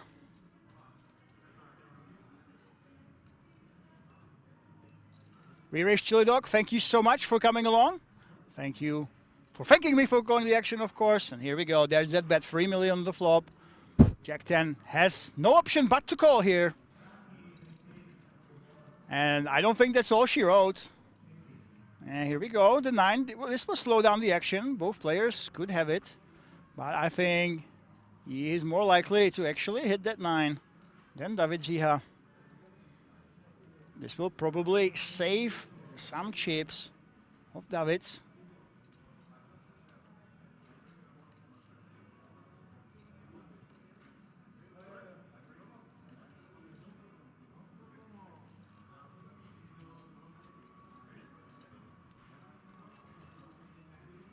$7 million, wow. He is undeterred. This is a big size. Almost a polarizing sizing. He's saying, oh, I have an overpair of 9, but we know that he's got the Ace Jack, and if the river is a blank, I'm really curious, will he fire again here? Well, it's an ace. It might look like it's a good card for David, but this is a really bad card for him, actually. This will slow down the action. This is less likely that he will get paid. It's obvious that he will value bet right now, but the probability that he will get paid off has went slightly down. With that somewhat of a scare card. You could easily barrel with clubs twice, for example, with the ace. How much is the bet going to be, David? Who's very likely to retain the chip lead and get some extra advantage here.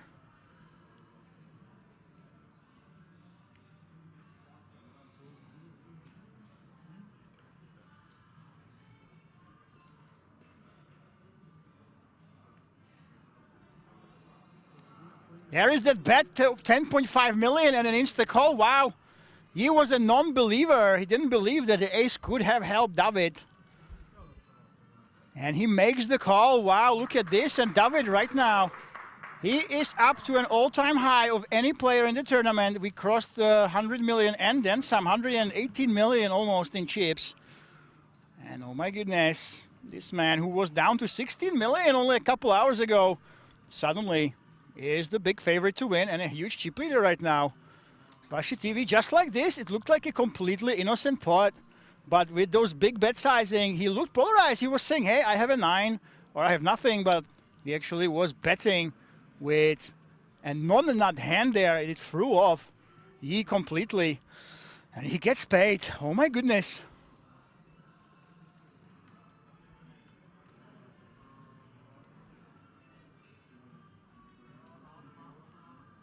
Oi, and David Ziha, look at this.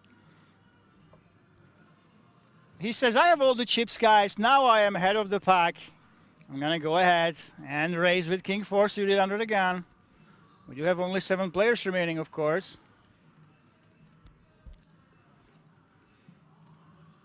Bruce Lee calling in the hijack with the 6s. Well, Gennaro, Not the one to mess around. Gennaro, of course, he was the big story before the break.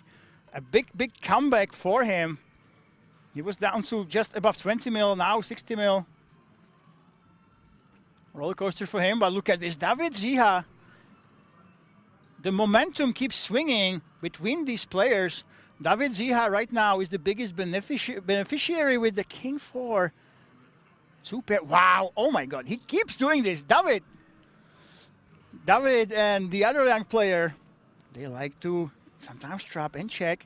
Let's see if Bruce Lee will try to jump on that bait. No, it's a check. Didn't try to protect his hand. And it's a full house on the turn for the Czech chip leader. Are we going to continue to slow play? Or you want to put some chips in the middle? Bruce Lee, I don't think Bruce Lee is a player that would be overly aggressive. We probably want to put some chips in the middle. Here we go, reaching for those chips. That was one brown, so this should be a big sizing. 7.5 million. We have a full house. We bet really polarizing. Basically, David is saying, I either have a 4, I was slow playing something on the flop, or I have a draw, I have nothing, I'm trying to get you off it.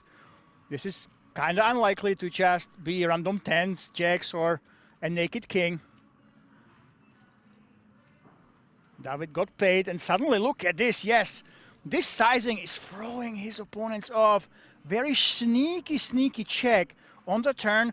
He basically made it look exactly like he turned the clubs or something like 6-7 that he checked on the flop. He's trying to buy the pot right now. It looks really bluffy, but we all know now, we can see the cards that David has pretty much the nuts right now. Call? Yes, it's a call. David completely bamboozled his opponent. He threw him off with those big bet sizes. I have the nuts or nothing. He happens to have the nuts right now. And it's a 6 on the river. Oh my God. This is absolutely brutal. David Zia, he had Bruce Lee right where he wanted him.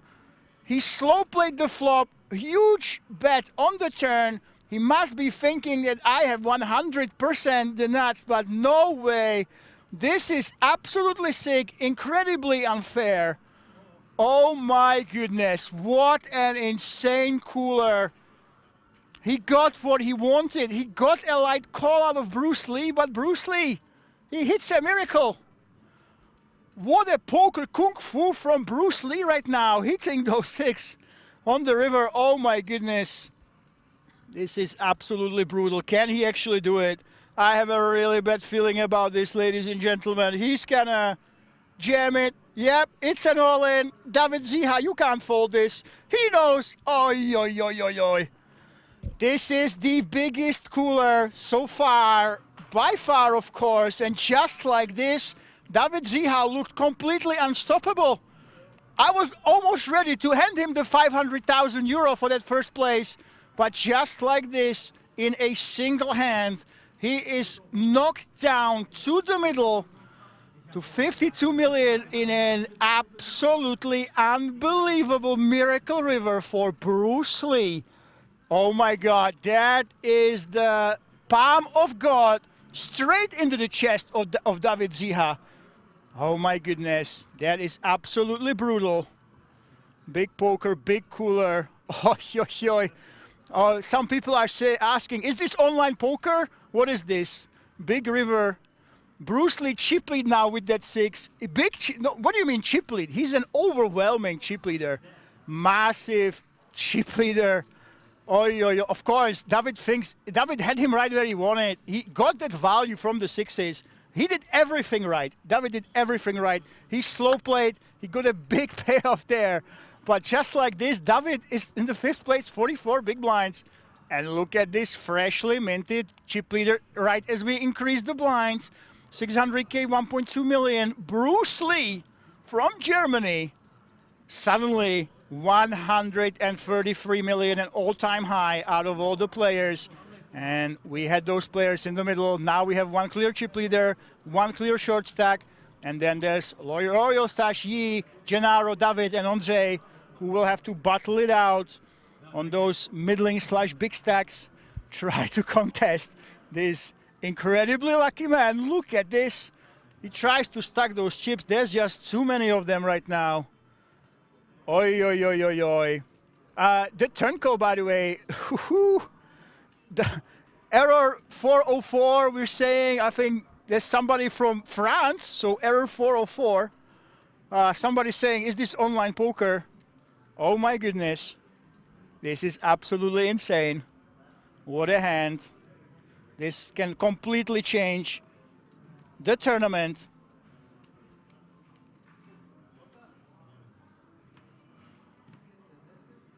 Wow, absolutely unbelievable. Skill game. And Bozot, you're saying, by the way, hold on, Arne Arnold is all in. Can he get a call? Nope, Arne gets it through. 12 big blinds, still surviving.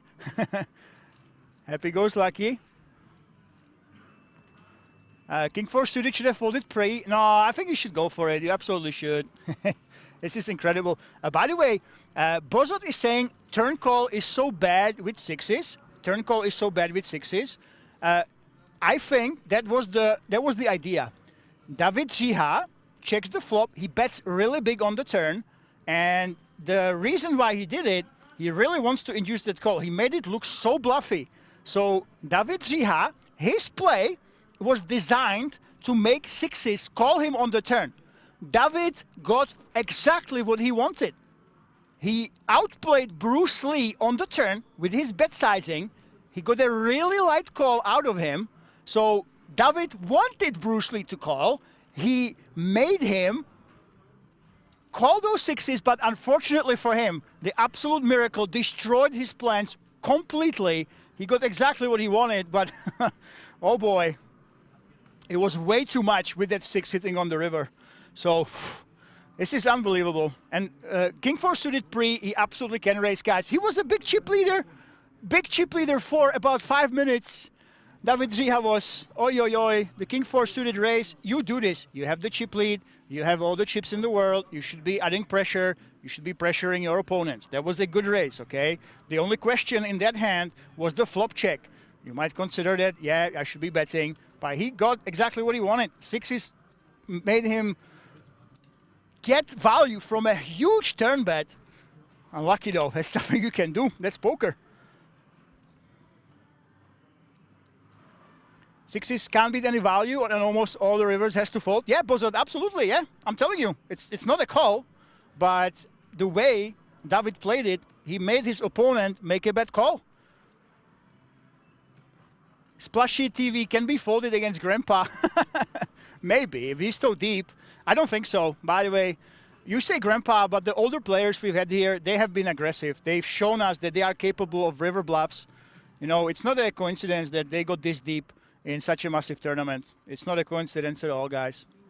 So, yeah, against random Grandpas maybe, but yeah, I think Rolostash, I haven't seen any big bluffs from him, but yeah, from the other players. And that's the thing, what actually beats you when you slow play this way? It's absolutely crazy. Yeah, we are seven-handed, guys. Seven-handed, King 4 suited. It's absolutely fine with the ICM pressure. You should be applying it. Absolutely should be applying pressure. The race was absolutely fine. Yeah, I don't think it's possible to fold there. The way he played it, the way he has a full house. Yeah, it was really, really tough.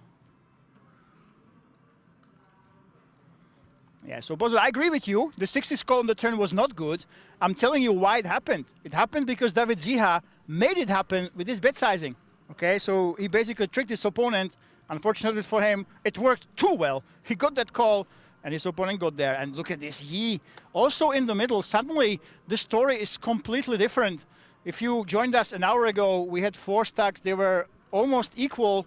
We had no big chip leader. It's all different right now. And all these guys, they have around 32, 60 bigs. A lot of poker to be played right now. It's queens. Oh my God, Gennaro wakes up with the queens on the hijack. What is going on? Ace-king against queens. Donna, they say in Italy. What will he do with them? I have no clue what's the right way to play them. Are you supposed to be just calling here? You are in position. You can see what happens here. Nope. That is a re-raise, I believe. There you go. There's that 4-bet. Queens are 4-betting. This is such a deep spot, guys. We are 40, 53 big blinds deep right now. This is an incredibly important hand. It very rarely happens this deep in the tournament. So many chips in the middle, so many big blinds with these 80-minute levels. What's going to happen? Xiao Yi, he's very aggressive. We have seen him be almost reckless with a lot of hands. I would not be shocked if he just sends it right now. Any other player would be very cautious when he faces a cold 4-bet. But this man, I don't think he might actually just ship it in. Oh my goodness. What would you do, guys? I should calm down a little bit. Yeah, thank you, 86 Jano. We will calm down. Let's see what happens. We have all these time banks in the middle.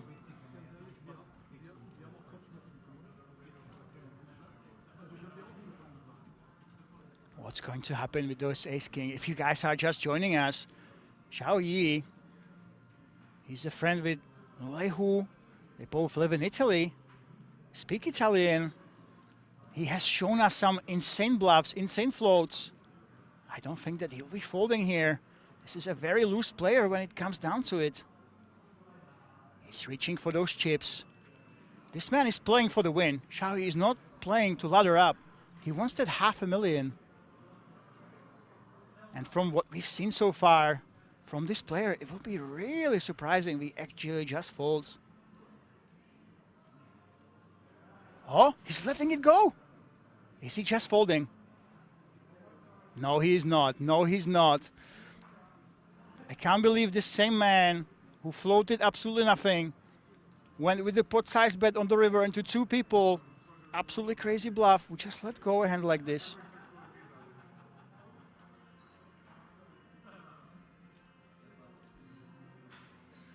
This is such a big deal for the remainder of the tournament.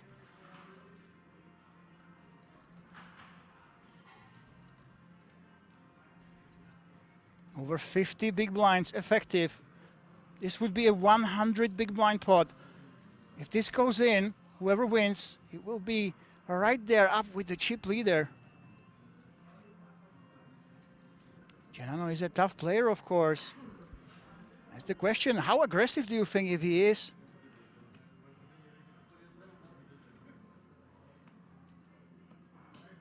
This is so close. Any other player, I don't think that it's a cold 4-bet in early positions. We are 7-handed. Wow, he folds the ace-king. Oh my goodness. Is Gennaro gonna show him? I did not see this coming. It's the Donna Donna, the ladies. And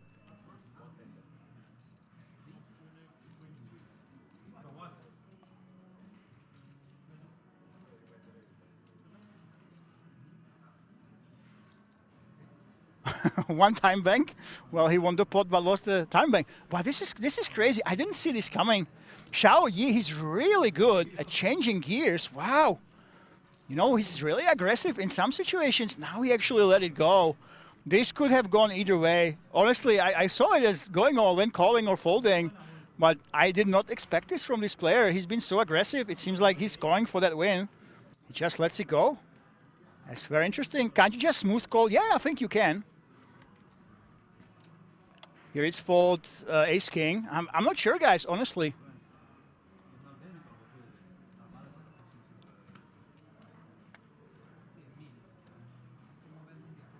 Yeah, this is such a bizarre situation. Guys, I would love to tell you. I would love to tell you what's the correct play, but this is such a strange spot. You are never 50 big blinds deep with 7 left. It almost never happens. Not when the other stacks are also big.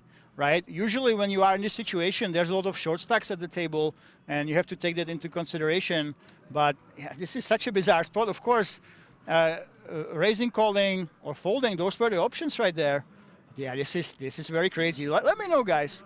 So some players are saying just call. 4-bet was way too small. On average, call. Yep, so the chat agrees that we should be calling, maybe.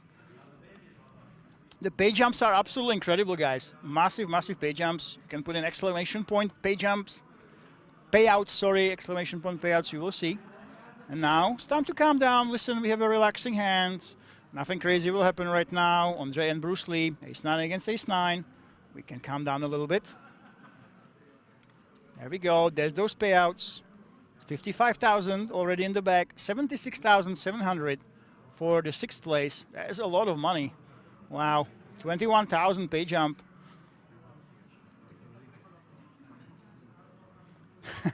I express, it's the Nightbot, okay? It's the computers. They are taking over. They're saying you are spamming.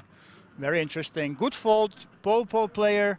And the thing is, fold worst options. Fabio, you can see, we seem to disagree. A lot of players are saying you shouldn't fold. A lot of calls here. Yeah, it's always a close spot, of course. Never show that ace-king there. Well, yeah, I don't think you should. I absolutely agree. I absolutely agree. The thing is, they will see it in half an hour. I think they have the friends that might be telling them the info from the stream. When you play for so much money, you better have someone on the phone when it comes to a break, that you have someone telling you what actually happened on stream.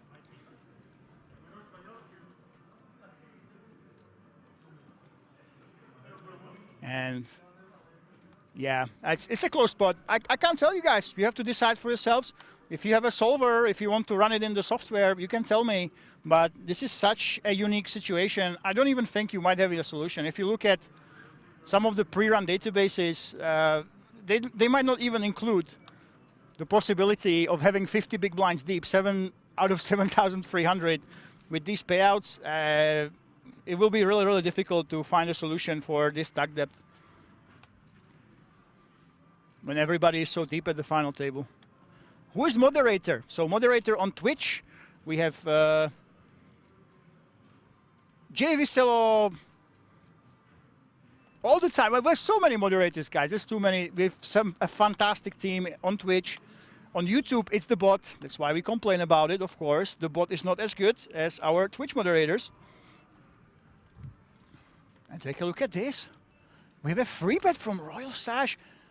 The chip leader coming into the final table. We haven't really seen much from him. I don't think David Ziha can continue here. Not out of position, not with the fours.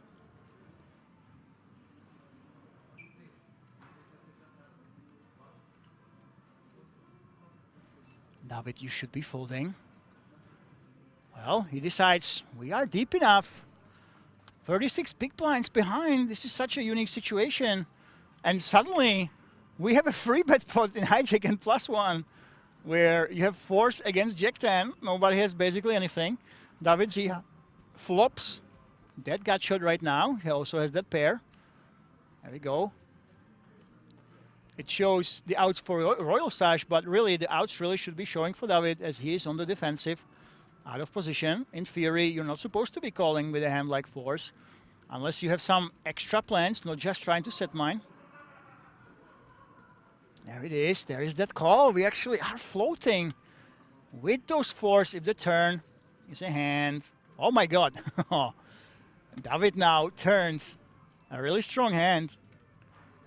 This is a double gutter if I read it right. This is such a rare hand to have. Double gutter, and you still have those outs to the 4. Free bet was too small. Okay, Fabio says free bet was too small. We have to call. That makes sense.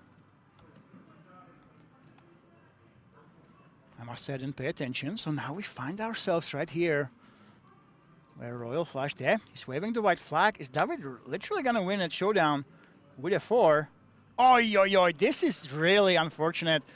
David, he went from an unstoppable force, the man with all the momentum, the big chip leader within 2 hands.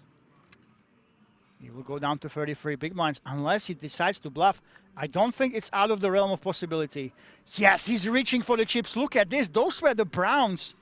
So 24 million in the middle. David Ziha, he doesn't care he lost those chips. He's playing for that 500,000. He says that, hey, I'm not here to preserve my chip stack. I'm here to go big or go home. I want to be the national hero in the Czech Republic. And he puts in that bluff, turns it into a bluff. And Royal Sash, I mean, what the hell are you doing here with the Jack 10 offsuit, right?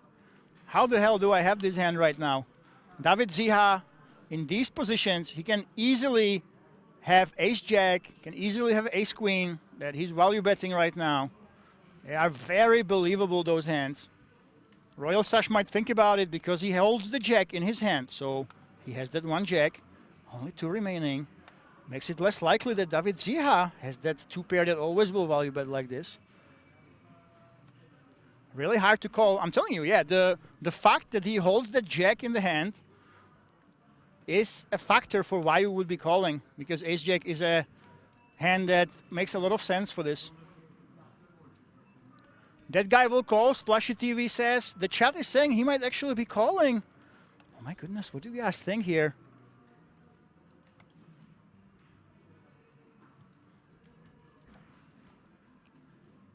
This would be a hero call.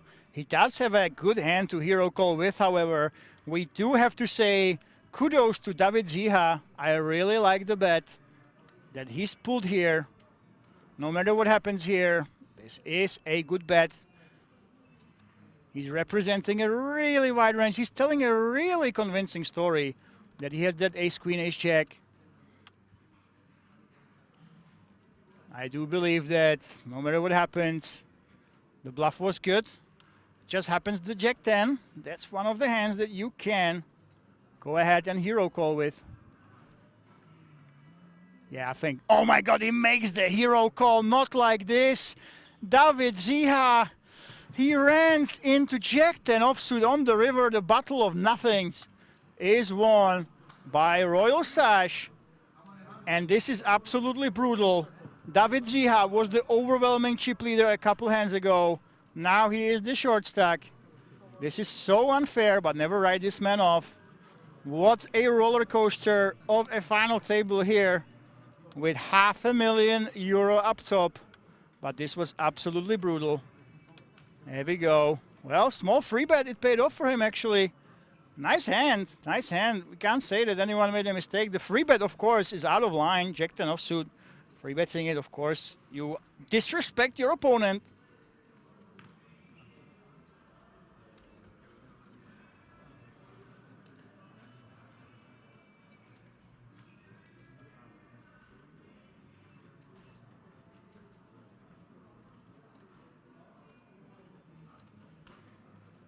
And goddammit, I interviewed the rail of David Ziha. He has a bunch of Czech guys cheering on him. I don't think they will be too happy with the recent developments. A lot of ace-x hands could lead the turn. Yeah, I think he would split it. He can bet or check. That's why I think ace-jack is one of those middling hands that you can check the turn with. That's why he made the hero call. Because with the jack 10, you are blocking the one hand that always bets like this, ace-jack. So when he had the jack in his hand, this is a very good point, 86 Jano. Maybe ace-queen would be inclined to bet. No, actually no, jack 10 bet on the flop, right? Jack 10 bet, we had a call. It was a bet, it was a call. But yeah, either way the point is that the jack there, it was just holding it meant that some of those 2 pairs, they're less likely.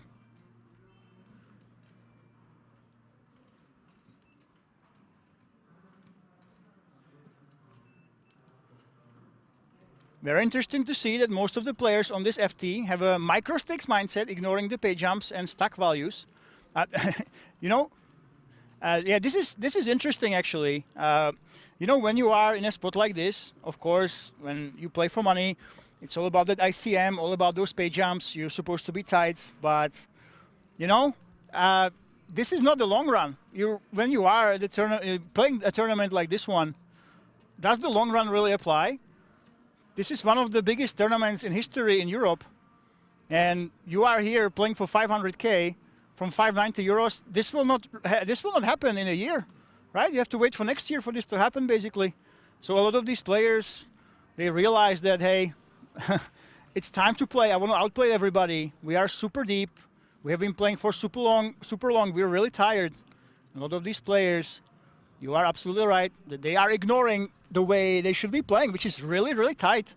We've seen them going into battle with those deep stacks. The way that the final table has developed, it kind of reminds me of a cash game. Of course, in cash games, you ignore the pay jumps. You basically have just the chip value. You try to do whatever you think is profitable. Ignore the pay jumps. That's the same thing when you only play for that first place.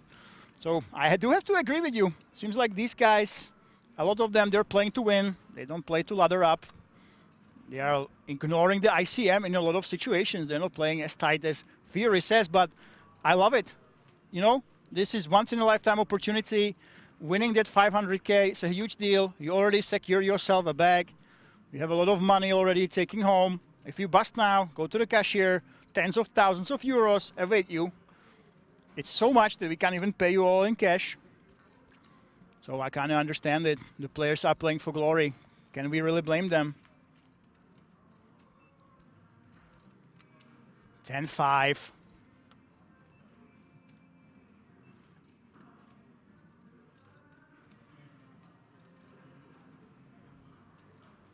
Well, and that's the philosophy of all of the players. They are not afraid of playing. You know, when you are in position, someone calls you, you get to play poker, and we are super deep. This is extremely rare. And David Ziha, yet again, Royal Sash takes a big pot away from him. And what a swingy day for David this is.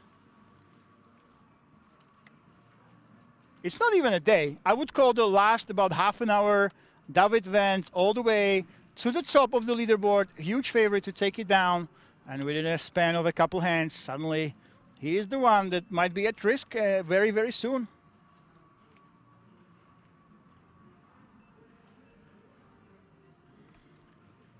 Fabio, if he free bets to 7.5, David hands is more defined, so the river options are clear.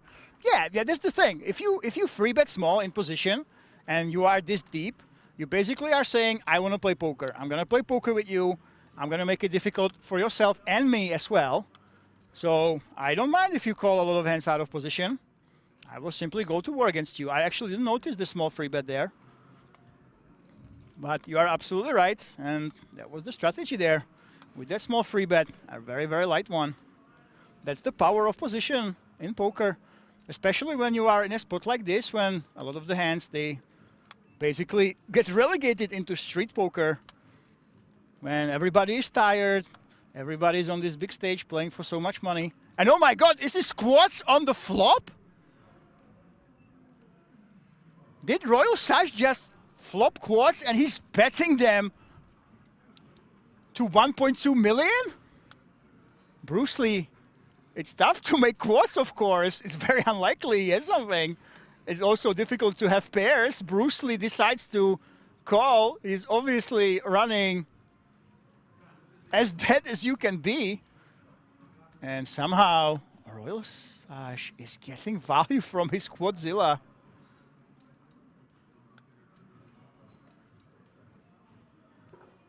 There we go. There's another bet. Bruce Lee, are you going to be a non-believer? 3 million is the price to pay. Well, Royal Sash is unlikely to be betting the aces, and casual quads out of nowhere.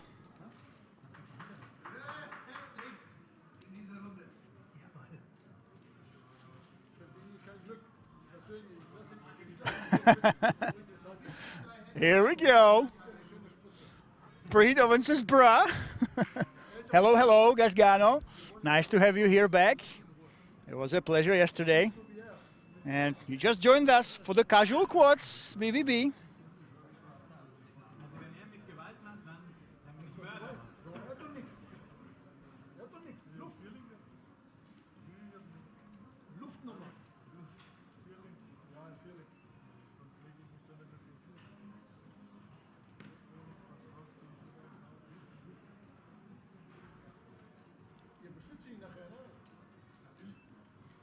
And now we have the rails.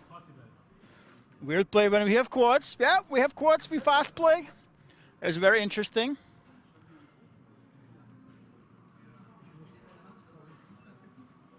Lazar Kostic is back. Bad news for you, my friend. And look at this, Bruce Lee. All in. With 7-6, Andre Arnold just calls it off. Well, he was trying to apply pressure, of course. That's your right. Against the short stack. It's not as crazy as it actually looks, this hand. And Andre Arnold wakes up with a monster when it comes to blind against blind. And will Bruce Lee claim a victim in Andre Arnold? Oh, it's an open-ender. Look at this. Bruce Lee suddenly has 46% equity. 10 outs. 4 of them were folded. Too many outs, Andre Arnold says. Can he get there on the turn? So far, so good. Good for Andre. Well, if Bruce Lee wins this one, it's going to add to his big chip lead. Can Andre dodge all those outs on the river and survive? Yes, he can. There we go. Bruce Lee is not invincible. We've seen only one big hand from him. That was an insane sack out on the river. And this time, he allows Andre to double through him.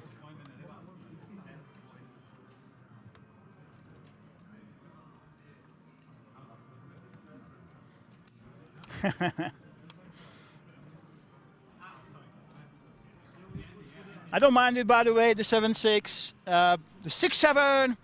You're supposed to go ahead and apply pressure against the short stacks. When you watch King Jizzor's stream, almost every single time you see somebody get a big chip lead and they don't use it. When it comes to projected value of those chips, basically the more you have, the less they are worth. And Bruce Lee right now has all the chips in the world, 103 big blinds, but it's very, very close. Look at this. Royal Sash from Serbia, 87 big blinds. Gennaro, he's the dark horse, the story of yesterday. 63 big blinds, Xiao 25. Andre, David, and Andre are the short stacks. But really with Andre, he can still play full lot. David and Andre, they don't have to go all in. They still have a lot of play ahead of them. 55,000 already in the bag for all these players. Plus that 3K worth of tickets. This is absolutely incredible.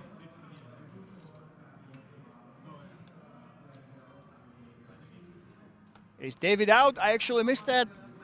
We can do a recap soon. Let's wait for this hand. Xiao Yi, he made that fold with the ace-king. The really clutch one against the queens. The Royal Slash now with the king-10 in the cutoff. Pretty standard play would be to just call. Looks like he wants to free bet though. There we go, 6 million again with that small free bet. Royal Sash says, hey, I want to play in position. I don't really care if you guys will call me. I will outplay you. So those small, relatively small free bets in position. And look at this, Bruce Lee. That a little bit smaller size than you would expect. This deep, they have a lot of big blinds. If they were at 20 bigs, it's kind of a standard sizing, but now Bruce Lee comes along and Xiao Yi all in. Oh my God, this is a different situation, of course. He knows that Bruce Lee is very likely to come along with some weaker hands, and I love Xiao Yi's play. He can really mix it up in really early positions against a strong player. He folded with ace-king. Now he, without blinking, goes all in. Bruce Lee has to let it go, and 15 million, just like that. No flop, no free cards, no effort. He simply jams it in and takes down extra 15 million. That's a big deal, of course, and I love it. I love it. The same player that folds in a seemingly similar situation. He folds the ace-king, and now he simply easily goes all in without really even thinking about it. That really shows that he's thinking about a lot of spots, thinking about a lot of spots. He really wants to do the right thing, no matter what happens. So looks like he asked ChatGPT how to play ace-king during the break. Yeah, it's possible. 86 Jano, what time do they start today? We started at 1 p.m. The stream has a 30-minute delay, so 1:30. And we started it with 24 players. This is why you see such a gigantic average stack, over 50 bigs right now. We have the average stack because a lot of the short stacks, they busted really, really, really fast. And unless a deal happens, we could be here until 5, 6, 7 a.m. here rather easily.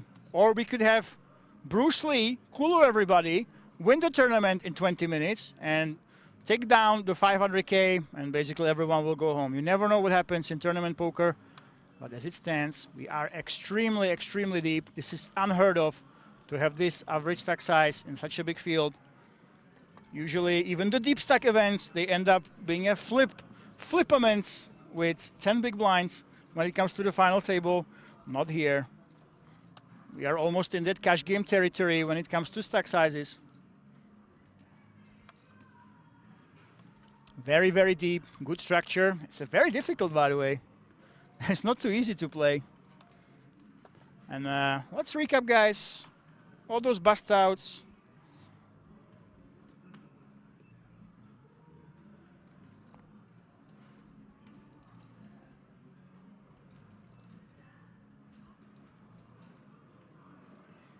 So the notable players, Lule Hu in 12th place.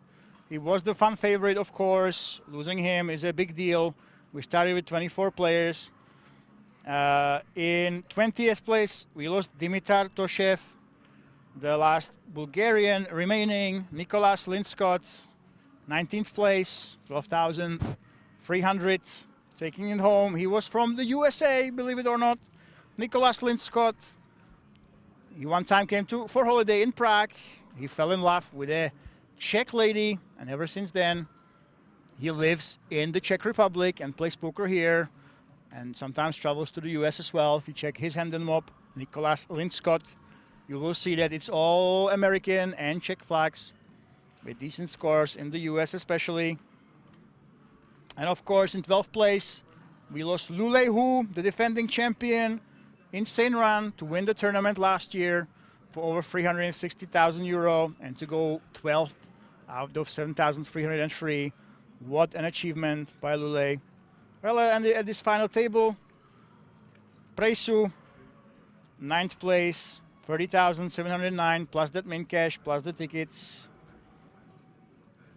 Questze from Switzerland, 43,200 plus the tickets. And now we're waiting for whoever takes home 58K 200 plus the 3K worth of tickets. Whoever busts now, I mean,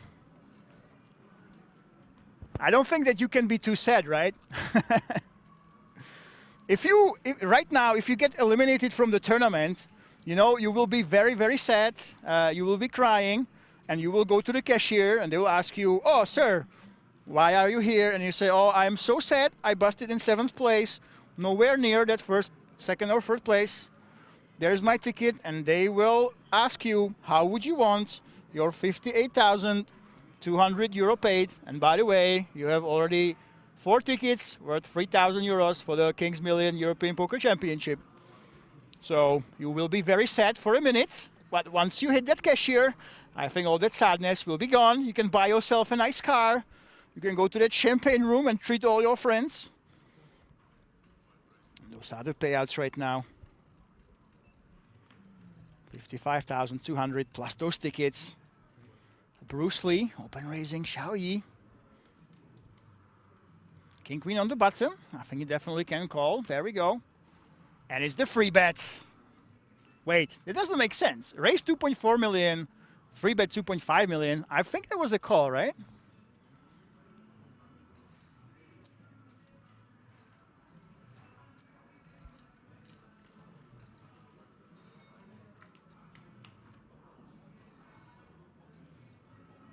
No, it was a raise and a call. I'm pretty sure it was. And Bruce Lee with that mid pair. He also has a backdoor. Not flush draw here. The standard play probably would be to check, but I wouldn't blame him. I do believe it was a raise and a call. The graphics were not correct. And yeah, there we go. We go for that C-bet. 3.5 mil. Well, worst eights can call us. We protect our hand against those 2 overs like 10-jack. That can call as well. We get value out of them. Obviously, Xiao Yi is going to be calling here. So the action was a raise and a call. And a bet and a call on the flop. And Bruce Lee, wow, he actually outturns Yi. He's got a 2 pair with the ace-8. This is really unfair. This man just cannot miss. Last hand he lost that small all-in, but looks like he's back on the horse. And how much will be that value bet? We know that Xiao Yi, he likes to call in these situations. He's not the one to just fold just because a scared card comes along. We've seen him call down all the way to the river, by the way.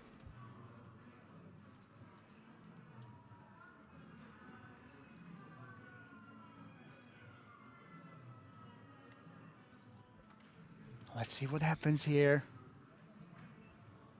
11 million. Bruce Lee Nice fold, nice fold. He recognizes that Bruce Lee, despite the name, despite the nickname, he's not the one to be aggressive. If he was playing against one of the young guys, I'm pretty sure that we would see at least a call now. At least on the turn. He would even consider it on the river. But against this gentleman, the chip leader, you have to give him credit for being pretty strong. Neutral 22, how not to play on the turn when you hit two pair. I kind of have to agree, but you know what? Bruce Lee doesn't strike me like one of the young nerds that sits in the basement and he studies turn sizings for hours and hours every single day. You know, this man, he came to play poker, he plays with his instincts, and right now, because of the deck hitting him so far, it's working out pretty well. By the way, commentator is Lemon Poker. You can look me up on Instagram, for example, or Facebook. I recently found out that I've been actually playing poker almost full time since 2009, with several breaks when life interfered. But now it looks like my life is basically tied with gambling. It's poker, and long nothing, then everything else. David's behind the small blind. Is this a call? Wow, Andre Arnold, we have never seen this before. Andre Arnold decides to just call, and David Ziha doesn't decide to attack that limp. Royal Sashto with the ace-king. I think he can simply go all in here. You have two limpers, you have ace-king. Going all in, trying to pick up all the dead money. Worst case, it's a flip. I think that's a reasonable option. Small raise, of course, makes a lot of sense too. Let's see what happens here.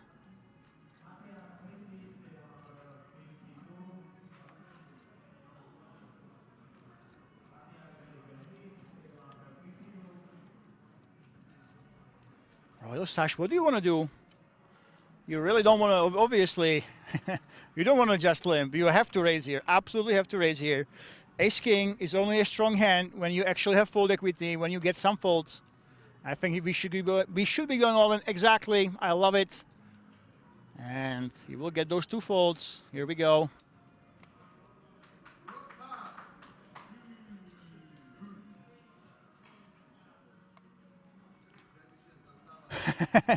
I'm local inland revenue.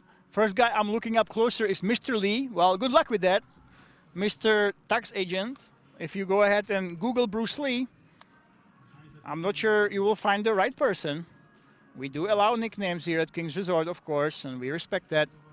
I'm actually wondering, you are looking at the Feld, the King's Million European Poker Championship. That's basically the championship of poker. It's going to be one of the top two events, the biggest events when it comes to entries. In the world, actually, I think this is the biggest guarantee when it comes to about the 1K buy-in, right? 150. The WPT Prime is $1,100 buy-in, and those guys have $5 million guarantee. But obviously now with the exchange rates, euros are quite a bit more than dollars. So I'm pretty sure that we will break the world record when it comes to a guarantee for around the 1K tournament.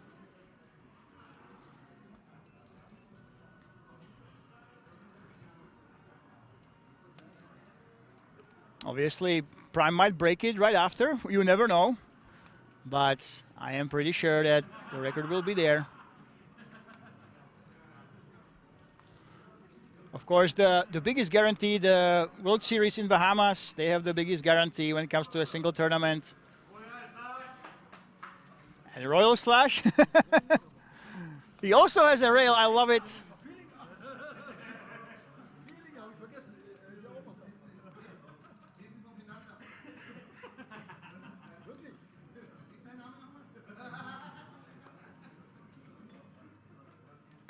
The rail is in. I'm in love with these guys. Absolutely wonderful.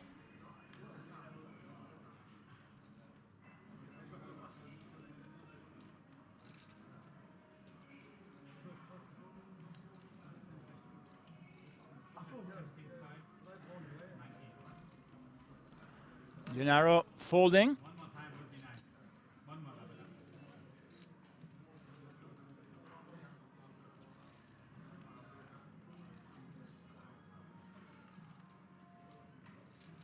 Royal Sash with the ace-jack, of course, open raising. 3 million, 2.5 bigs. He actually pumps it up a little bit. It should give pause, but look at this. Both of these guys have over 100 million. 83 bigs against 105 big blinds. This is incredibly deep. So much poker still to be played.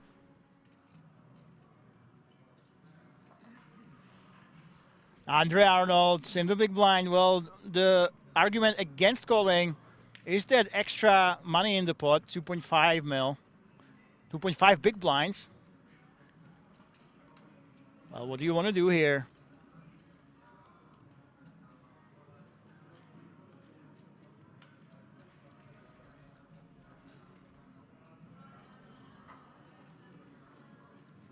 There is that call. I'm deterred by the slightly bigger sizing, and we are used to seeing. You don't have to go 2.5 big blinds when you have those shorties in the big. So Royal Sash, he bumped it up, out of choice. Let's see what happens now. Backdoor flush draw for Royal Sash. Backdoor not flush draw. And a diamond will allow him to apply more pressure, but he does have ace-jack high. And the board is actually good for Arnold. Arnold could decide that he wants to bluff. That's the problem. You are on the short stack right now. You really want to give the chance to the other players to bust, and you get to ladder up. Yeah, here we go. So if this was a cash game, we didn't have those huge pay jumps, I would say go ahead, Arnold, bet the turn, shove the river. But in this situation, I think just waving the white flag, hoping to hit, is absolutely fine. And betting the river still is not mandatory for Arnold. I don't think you have to do it. You do have the option. It's a really good board for you. He decides to go for it anyway. Nice one, Arne Arnold. Poker is poker, he says. I have a lot of good hands that you can't have. And now the big question is, do we really expect the short stack to risk 3.3 big blinds on absolutely nothing? 4 million is extremely important for Andre. Basically, it means a difference between having fold equity and not having it post-flop. Is he crazy enough to risk all those chips on a stone-cold bluff against us? Can we call the ace high right now? I agree. You know, if you think about ICM, you probably wait for a better spot, but it does make a lot of sense now. The board does hit Andre a lot. This would be, it might not look like it, but this would be a very clutch call here. It's going through his head, you know. We did slow play, basically, the ace-jack. We didn't see bet. We played really passively. Check, check, check, check. What is my opponent betting now? He's basically representing the 10. And very nice bet, Andre. A big sigh of relief. Those 10 big blinds that were at stake, that's a really big deal for him. Wow. Ace is automatic. We would actually call here, we say.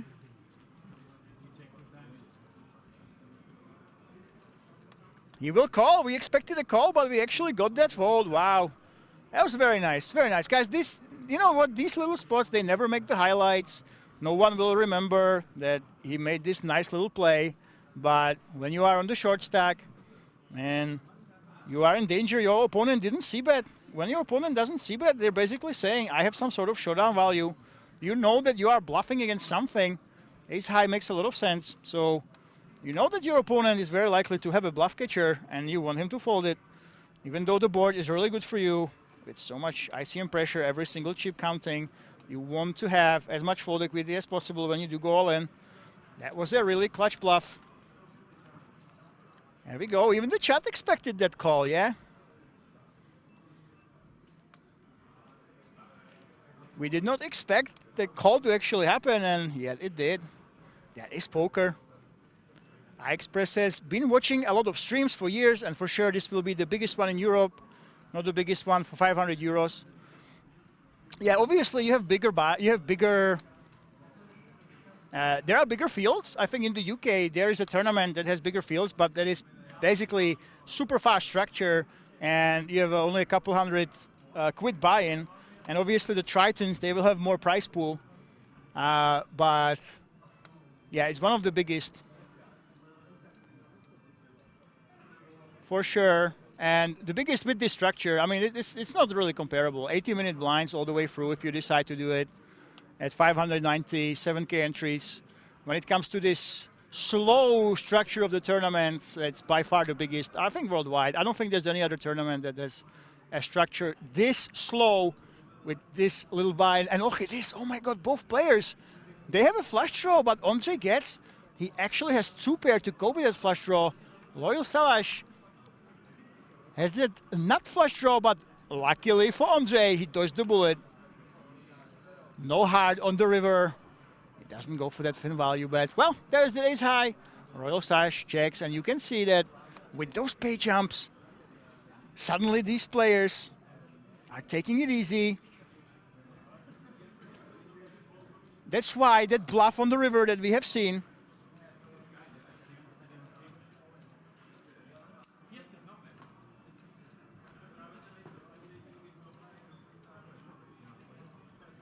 is all the more important, you know, when you pull a bluff as the short stack.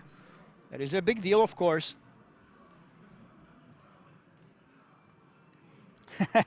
Vinny Boy says, Lemon, your accent seems Czech, but I think you are Dutch. I actually lived in Scotland for 8 years, and obviously I travel the world. I actually work, one of my best friends in poker, Melvin, is Dutch. Maybe I got some of the accents from him. Hello, welcome to the chat on Twitch. Yes, €500,000 to be exact, 500,000, 504,200 if you take the value of the min cash and the package into consideration. That is the price of poker for the first place. Right now, 7th place, 55,200, and the free K package already guaranteed. No matter what happens, no matter who busts, you are in the top 7 out of over 7,000 entries. This is a massive payday for all these players. I'm pretty sure this will be the biggest score for all of them, even if they bust right now.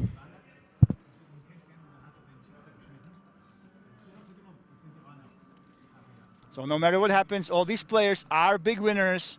Now it's only a question, can we improve our all-time high? Can we fight and try to get to that €500,000 and the glory of being the champion of the 80-minute level event? And Xiao calls, look at this, Ondřej. Blind against blind, I say it time and time again, it's very difficult to make pairs. Usually who wants to pot more wins. Ondřej does not have a natural bluffing hand, but he's going for it anyway. And it is a fold. Nice one. Nice little pot going to Ondřej. Very well done, sir. And Stone Dresto says, now most low buy-in turn is at 15 to 25 levels. Yeah, I know, I know. This is why it's so difficult, guys. But you have to realize, you can't blame the other events, okay? You cannot blame the venues, you know, in the US, because people have more money in the US. So if you want to run a long blind event, you would bump it up to buy-in. You bump it up to 5K, for example, 5,000. It seems to be the buy-in, 10,000 or 3,000 at least, you know.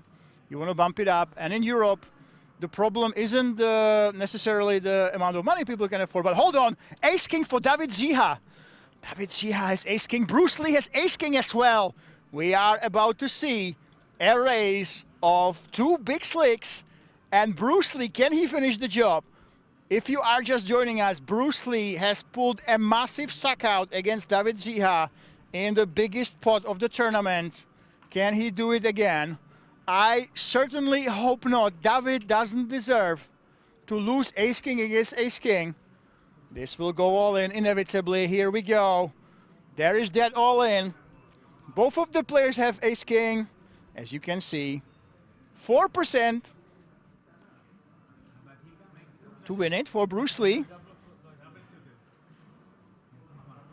And just like this, David, the big chip leader only an hour ago, is at risk of being eliminated. Both of the players have exactly the same hand, except Bruce Lee has the clubs here. So far, so good. Oh, no! This is unbelievable. Bruce Lee has the clubs on the flop. They had the same hand pre-flop. This is the man who two-outed David Ziha in a massive pot. It's a club on the turn. This is so unfair. David Ziha was the overwhelming favorite to win this tournament. Only an hour ago, if you would bet, you would say David Ziha is taking home €500,000, but he is eliminated after an absolute clinic. I loved every single play of this man. He rarely made mistakes. He was aggressive. He made his opponents make mistakes with his plays, and this is so unfair. Not like this. He is eliminated from the tournament with ace-king against ace-king. Oh my God. This was his tournament to win. Really. It felt like David Ziha. I told you guys, I thought he was going to win it. But no matter how much skill you have in the short run, if the deck is against you, there's nothing you can do. On the river as well. Oh my God, this is brutal. Guys, come on, some appreciation for David Ziha in the chat. I'm pretty sure that his friends are watching the stream. He has the best rail in this tournament. His friends are watching for sure. Kudos to David. Well done. Nice performance. He played really, really well, I feel. But it was just not meant to be. Bruce Lee, he had his number. He got so lucky. Force was a mistake. Yes, Plushy TV, maybe the force might have been a mistake. I don't mind that play, honestly. It wasn't a big mistake either, but what a brutal way to lose €500,000 that seemed like was destined to go into your hands. It's not just the 500K, he would be the Czech hero. What an incredible way to go out. Nessa PKR, his rail can go look for a job now. Guys, I wanted to fact check, okay? Hold on. Blind against blind now. 2-pair for Royal Sash. Gennaro, the man with 72 million. He's very close to his all-time high, by the way. He had about 86 mil. As the big chip leader at the start of the day. Does he want to play this? Well, it's very tough to make pairs. You have the backdoor. You have the best high card hand. Yeah, he wants to call here.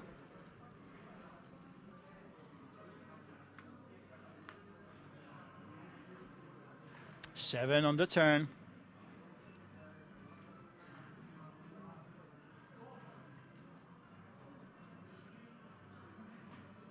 Now Royal Sash, he will definitely bet. Gennaro, he tends to contain his ego. Sometimes we saw it seeping through and he was a little bit too aggressive, but I would kind of bet that he will let go here. It's the same problem as before. If you call his hand and the diamond rolls off, he might go ahead and donk. We've seen him use this line before. Call with the diamond blocker and then bluff once the flush hits. I do think that he would get called. There we go. That's the correct option. Folding right now makes a lot of sense.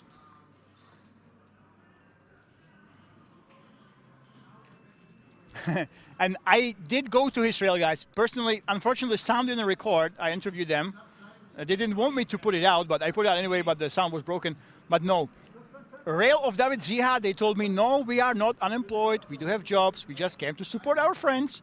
So David Ziha was making fun of them.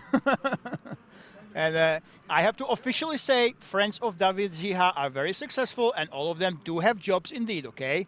David was joking. And I'm sure that he has to really reward them right now. And Stoned Resto says losing against a lucky player hurts more than burning through multiple bullets. Yeah, I know. There's nothing you can do, right? You played pretty well. I know you guys say force was a mistake. Munsti says King 4 race was the reason for his downfall. But yeah. Still, I don't think none of them were really big mistakes. I definitely think that if you look at pure theory, he is a better player than Bruce Lee, you know, that young gun. But the cards were on Bruce Lee's side. And Poo player says, run like a god. Absolutely, Bruce Lee. You know what? He doesn't strike me like a professional. He seems like to be the main amateur player that came here for fun in the game. And right now you can see he's the massive chip leader, 122 big blinds. 1,046,900. Wow, this is a lot of chips. Royal Sash is the man who can challenge him. 98 million. Gennaro, 71 mil. Wow. This man started as the chip leader, and now he's up against it. One double up through. If he doubles through Bruce Lee, he will be the chip leader, and a big one at that. Donaro, his story continues. Definitely the man of the tournament. Down to 8 big blinds yesterday from over 100 after day one.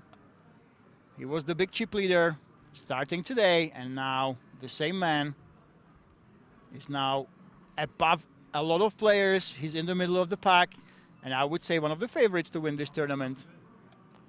Forza Italia, we have some Italian players in the chat, even though we have actually an Italian stream running. Kudos, we love to have you here. iExpress says this will silence some of them. Yep, of course. But guys, let's not forget, for David Ziha, this is the biggest score of his life career. This is a massive accomplishment to come in the top 7 of over 7,000 entries. And every single one of these players, no matter what happens, no matter what his mistake comes, there's nothing they can do to take away from the fact that all these guys, they made history. They have their biggest scores to date. They made a lot of money already. And of course, they can say, hey, I was here when it happened, one of the biggest tournaments in Europe. I was there. I was in the top 6, top 7, 8, and 9.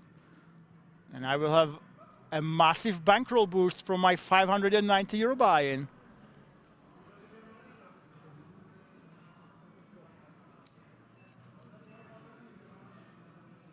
So right now the payouts, oh my God, 76,700 plus that 3K worth of packages is there. And Bruce Lee has a wheel now. Look at this, he's betting Andre Arnold. I'm gonna actually try to look him up. Bruce Lee runs like Bruce Lee, he gets paid off again? What is happening? Bruce Lee with that miracle yet again on the river, and he gets paid once more. What kind of German kung fu is this? Andre Arnold pays him with that third pair or fourth pair. Oh my goodness.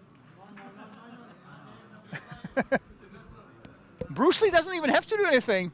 He just hits and people pay him, and he's the big chip leader. I mean, what the hell happened? I think Soilets, you are summing up the feelings that we have about Bruce Lee right now. LOL. LOL is exactly the run. It's the exact feeling I have about Bruce Lee's run over the last hour. Yeah, sure, he was one of the bigger stacks, but he just seems to be completely invincible. Yes, you can use nicknames. By the way, I have a suspicion, just like yesterday in the high roller, we had Cristiano Ronaldo, who was German. I'm pretty sure that Bruce Lee is not his real name, guys. That is a nickname. You have the option to use nicknames when you come to King's Resort. The reason why we allow this is because we have really low buy-ins and big prize pools, and a lot of recreational players come here. Vast majority of players coming to King's Resort, they are not professionals. They are players with jobs, people with families, and some of them, they don't necessarily want their name out there. So I have a suspicion that Bruce Lee might not be his real name. Poo-poo player, always amateur, running good. Poker players are afraid. See, I was telling you all day free that it's very unlikely that an amateur will win this event, okay? And it's unlikely because we have those 80-minute levels. I would absolutely assume that a lot of the amateurs, and we have seen that today, we have seen that yesterday. A lot of the amateur players who are not pros, who are not grinding, it will be too much for them. So much poker to be played, so much fatigue after playing until 5 a.m. If you are not a professional player, it's really a lot to deal with. That's why Bruce Lee being here and dominating right now, I think it's very, very surprising. But we see that sometimes when the deck helps you, you can do nothing but keep winning.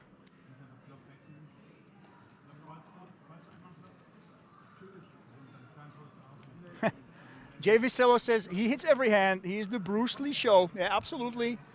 Well, this time we have other heroes. Andre gets blind against blind with that strong top pair.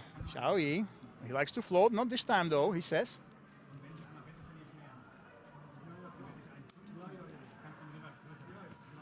Vinny Boy says Arnold next to go out, Gennaro in third. I think Gennaro, I would still put Gennaro as one of the favorites here, honestly.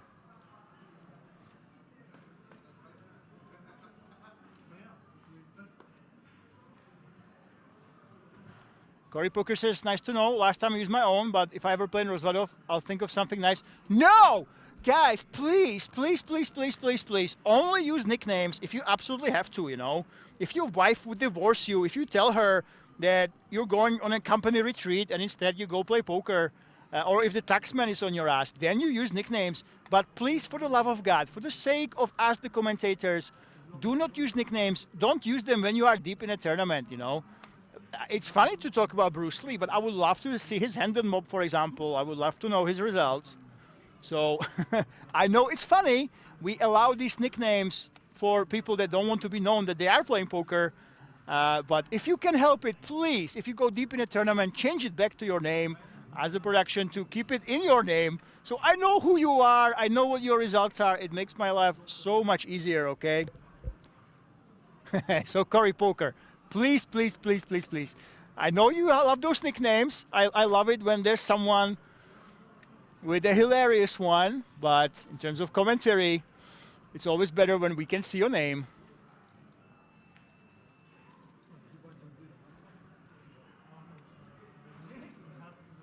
Can you greet my friend? Oh, we have some Swiss fans.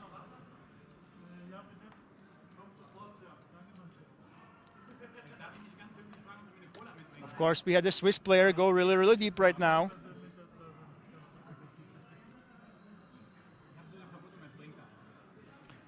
Quests from Switzerland. He went out in 8th place, took home 43,200 euro plus those 3K worth of tickets. He will be back in September, guys. The beautiful blue felt with that 5 million guaranteed. That is the big tournament. That is super close, actually. I can't believe it.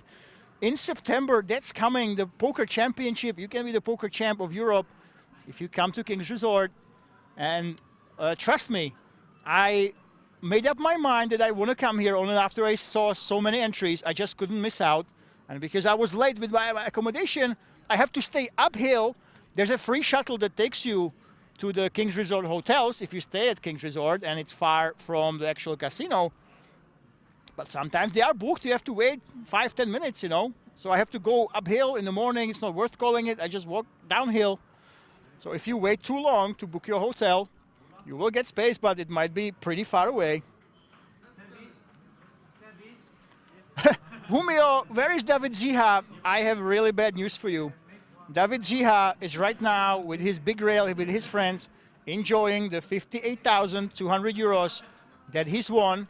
But unfortunately for him, 58,000 is a massive payday. He can be really sad in his new car. He can be really sad in the champagne room, eating in those Michelin star restaurants with his friends. He can be really sad there.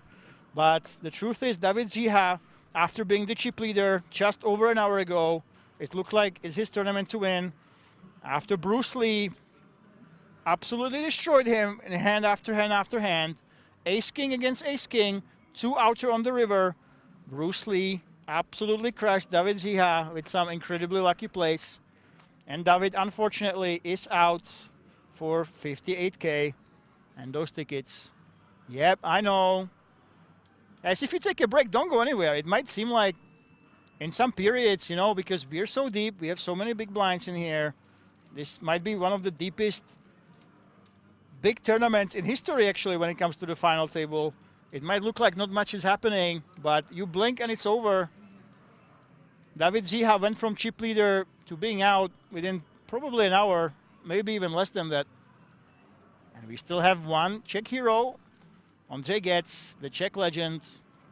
He's been cashing big international tournaments since before over 10 years ago. A Royal Sash now, blind against blind, checking into Bruce Lee.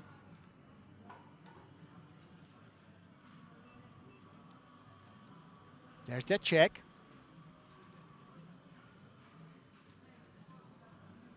Nine on the river.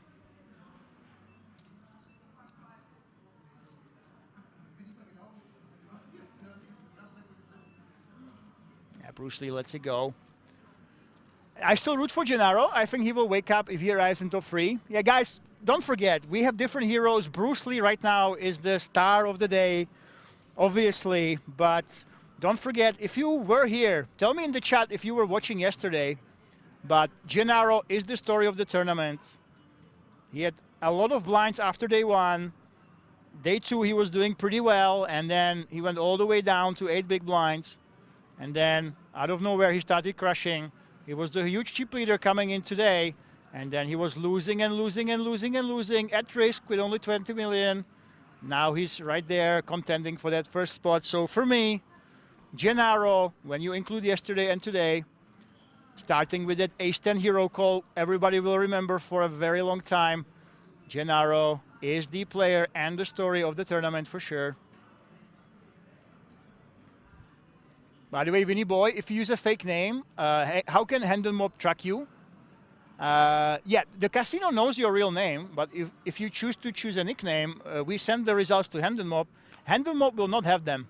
But this is what happens. A lot of the times you can change the nickname, I believe, during the tournament. Or you can ask the staff how to change it if you make a final table, for example. And hold that thought. Is that an all-in? Yes, it is. Andre Arnold, 13 big blinds. I don't think Bruce Lee can call him. It is Bruce Lee after all. He's the man on a heater. No, he actually folds. So, no, you don't actually get your results tracked. What you can do, you can contact HandleMob. You can contact them and tell them, hey, this is me. Can you update it? HandleMob, they usually tend to help you out. I know the players, not the players, I know the staff from HandleMob. They are my friends. And if you make requests like this, they are very ready to accommodate you. And what I would recommend, this is what the top players do. A lot of the guys at King's Resort do it. They use a nickname, for example, in the small tournaments, but when they play the main event, that if you win it, you really wanted to hand them up. You want people to know that you won the huge event here at King's Resort. For that one, they change the nickname back, or they ask the production what they can do to have their real name on when they come to the final table, for example.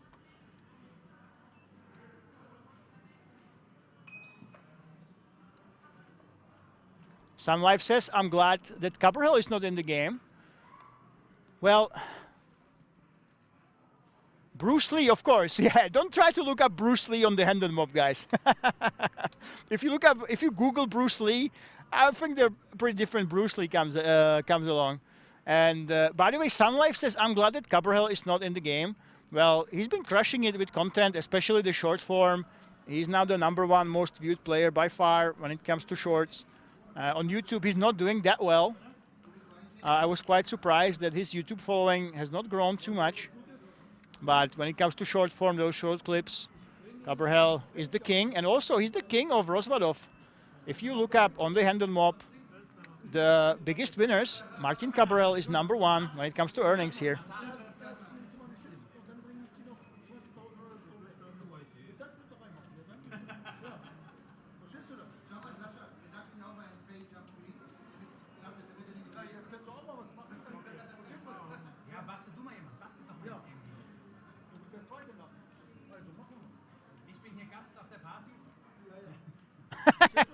What is going on, guys?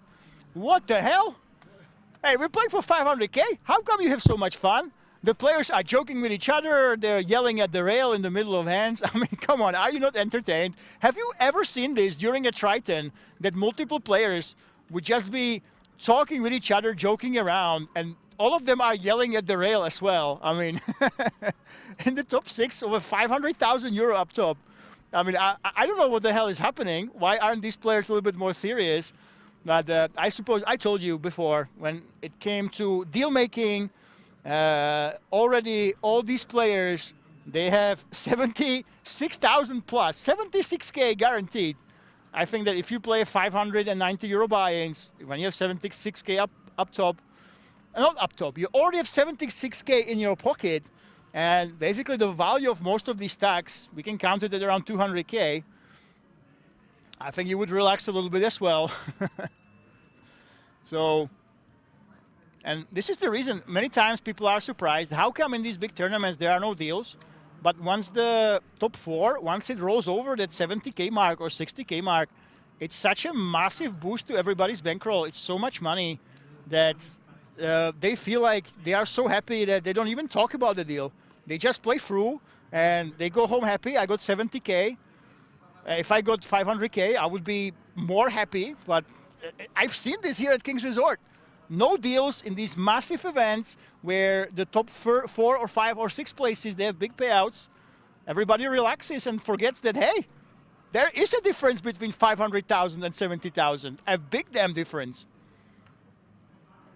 But we're starting to see it here. The players are joking in between hands, yelling at the rail. They have been showing their hands all tournament long. And look at this. There was queens. I saw those queens. They try to hide from us in the small blind, but I don't think they're going anywhere. There we go, 51 million. That will definitely be a free bet right now.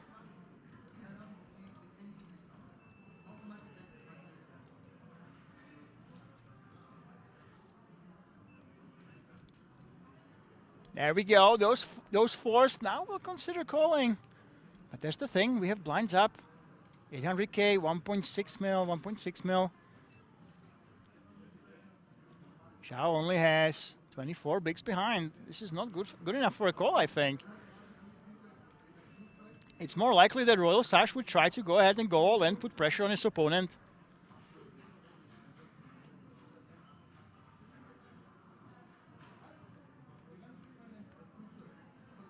Copperhell is goated. Yeah, he's the king of poker content right now, undisputed.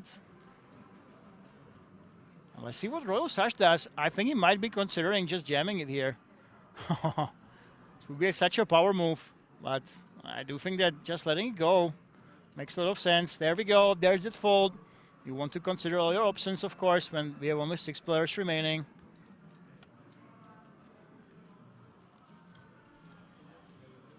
And you can use exclamation point payouts, guys, if you want to see how much money have these players locked up already, how much is at stake.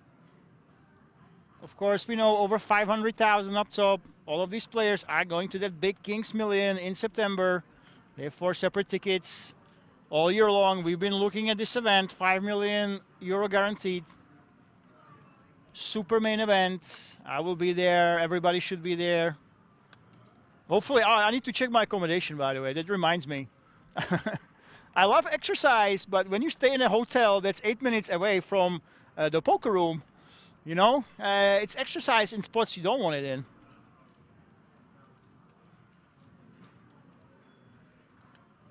Yeah, so speaking of Copperhell, he is the #1 earner at King's Resort. You can check out the Hendon Mob. They keep track of all these stats. And he is the king of the King's Resort, still undefeated, undisputed. Andre gets 3.2 million. Is that min race?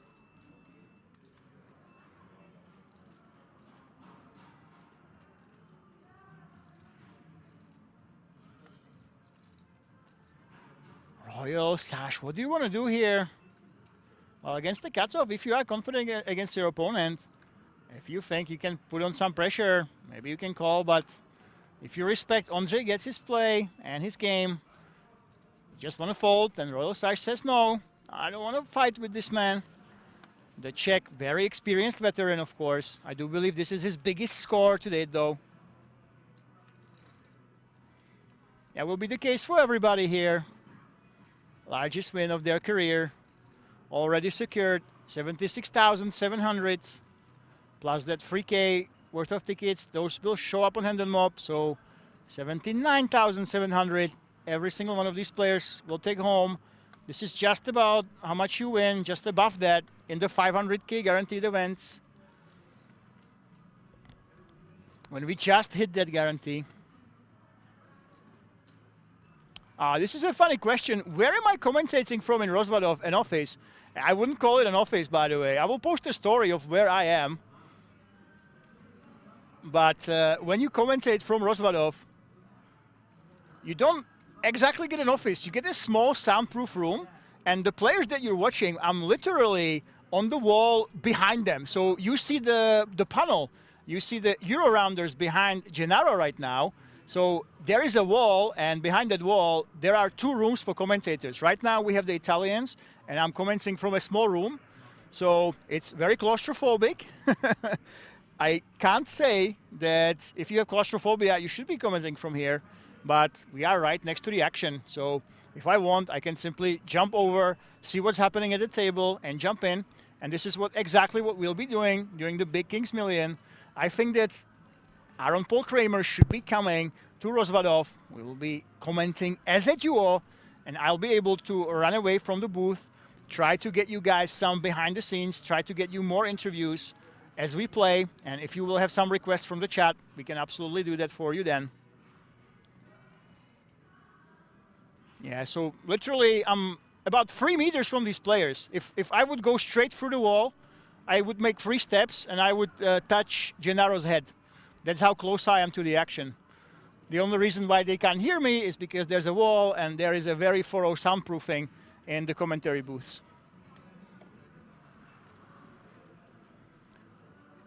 Yeah, behind the panel. Yeah, literally behind the panel there's a wall and there's me. So you can imagine me talking behind the Euro-Rounder sign that you can see right now. And look at this, Gennaro has the check mark. This is a straight for the man who was down in the dumps. Now he's on the horse again, and Bruce Lee looks like he's not invincible. He has to wave the white flag, and Gennaro takes 5.6 million down. Every little helps, of course.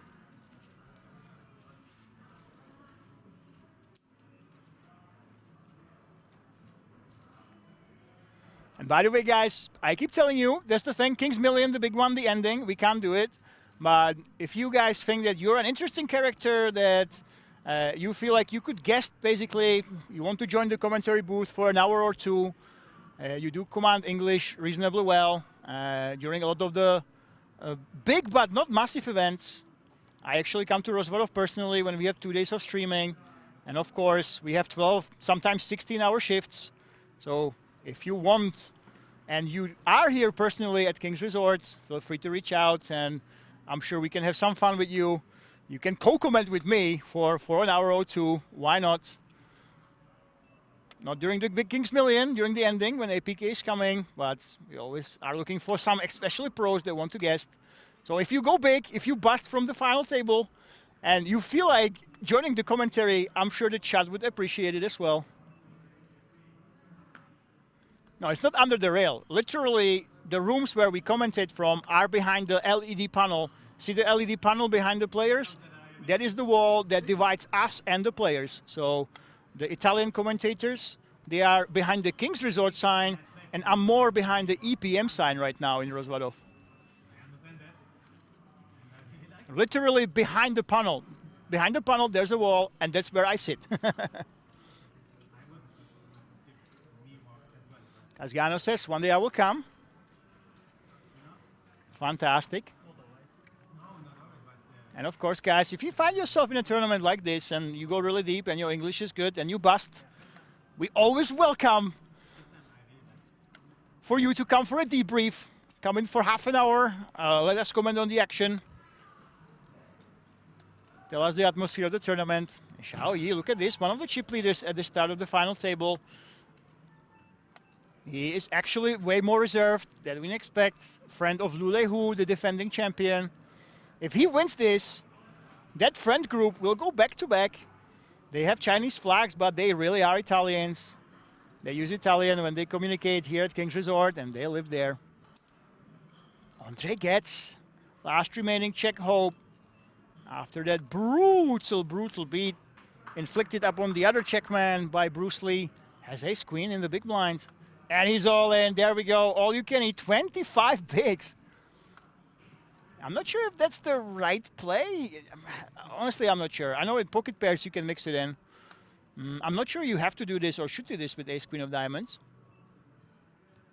And hello Lee, I can see the live action, yeah. I told you guys I'm a couple meters away from the action, so during breaks, I literally go to the rail, I talk to the rail. If there's a break, I talk to the players. I talk to the floors and give you information. That's why it's a huge advantage to actually be on site. I am very close to the players. I saw all of them, I spoke to them. And it's much better than when you commentate remotely.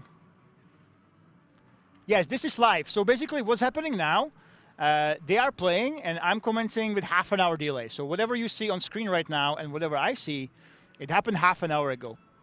So if I want some action to see, I have to basically run over. And hopefully the players are still there, you know, and there is that delay. Yeah, so 30-minute delay. I'm right next to the action. So if I want to see something. And there we go, Andre Arnold. There's that all-in. I know you guys in the chat were saying he's the next to bust. Obviously, he's the favorite to go out right now and take that 76K 700. And by the way, I want to point out the next pay jump is for 105,200 euros. We are one player busting away from everybody in the top 5 having over 100K from a 590 euro buy-in. Wow, this is insane.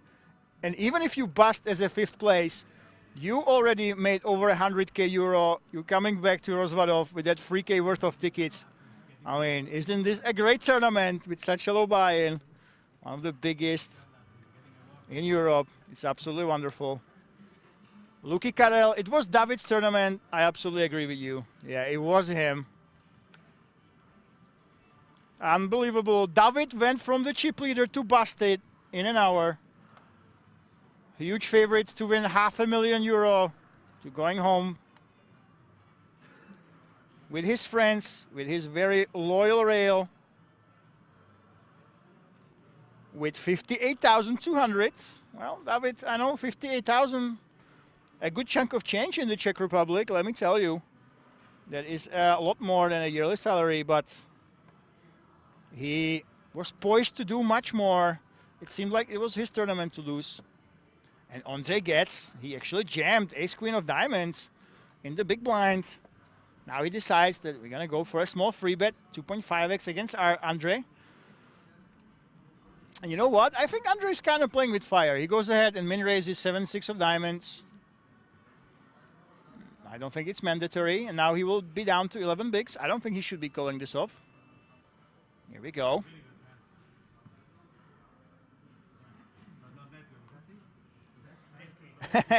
I walked a lot. One of the players, one of the chatters right now, YouTube saying, I walked a lot of times behind that screen. Never knew the commentary is there. Yep. If you notice, if you walk behind the big screen, you can see there's 2 doors. And behind those 2 doors, there are those commentary booths. They are obviously tiny, guys. You can't really cram too many people in there. I'm a pretty large guy, okay. I lost some weight, but I'm still up to about 106 kilos. And I am really lucky that I can actually fit in here in the smaller one. The Italian commentators, they have the big booth right now because there's 2 of them. But yeah, it's very well hidden. But if you notice those doors, rest assured, if you are at King's Resort and a big event like this is happening, I will be behind them.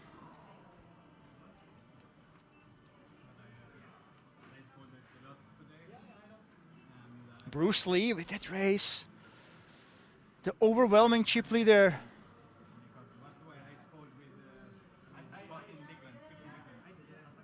Open raising.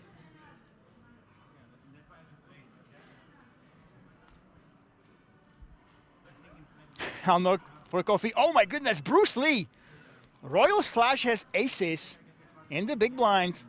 I don't think he was folding. It looked like he was trying to fold the hand. If I could guess, the Serbian is now giving away false tells. Almost looked like he wanted to fold, but no, there's that free bet.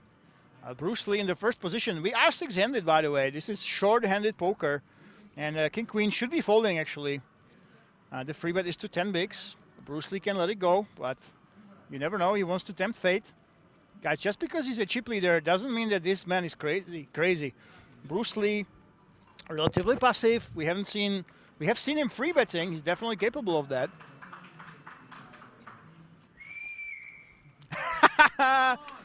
Vamos. And we have a rail. What the hell is going on? So our Serbian hero, who entered the final table as a chip leader, he is the one with the best rail right now. And we're asking, are there any satellites for the 1100 is 115, I think, 5 million guaranteed. Guys, the schedule is out, okay? The schedule is out. Go ahead for Kings Resort app or take out the website, go to the website, and you have the full schedule. It's already published, and you can see all those tournaments. There's so many. There's the Monster Stack, there's the Mini Main Event, you have the PLO, you have the Mystery Bounty. There's so many tournaments that you can enter. So go ahead, check out Kings Resort. The schedule is out. It's been out for about 5 months now, I think. We are ready for you, okay? And I'm pretty sure there are some tournaments. So Monster Stack, Mystery. We have Scepter events, guys. If you don't know what a Scepter event is, you know how you get some rings, some tournaments do trophies, someone does bracelets. We have come up with, and by we I mean Federico Brunato, he has come up with brand new, freshly minted trophies. And hold that thought, I will finish about the trophies in a minute. Andre Arnold, 11 big blinds. He already has 76,700 plus those 4 tickets in the bag. But he will obviously try to double through. Andre Arnold, nothing to lose. Big payday for him. Bruce Lee, big chip leader. I would say that the other guys, they're very aggressive. They can easily catch up to him. Royal Sash, Gennaro, Xiao Yi, and Andre Getz. They have 32 to about 70 bigs. I mean, it's anybody's game right now. Absolutely anybody's game. Besides the one man who's on the short stack. Royal Sash doesn't know the rules.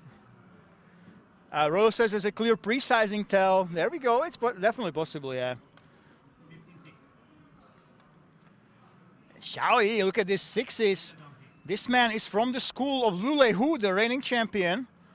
If he actually wins this one, it will be back-to-back for that group of friends that have Chinese flags, but they actually secretly are Italian.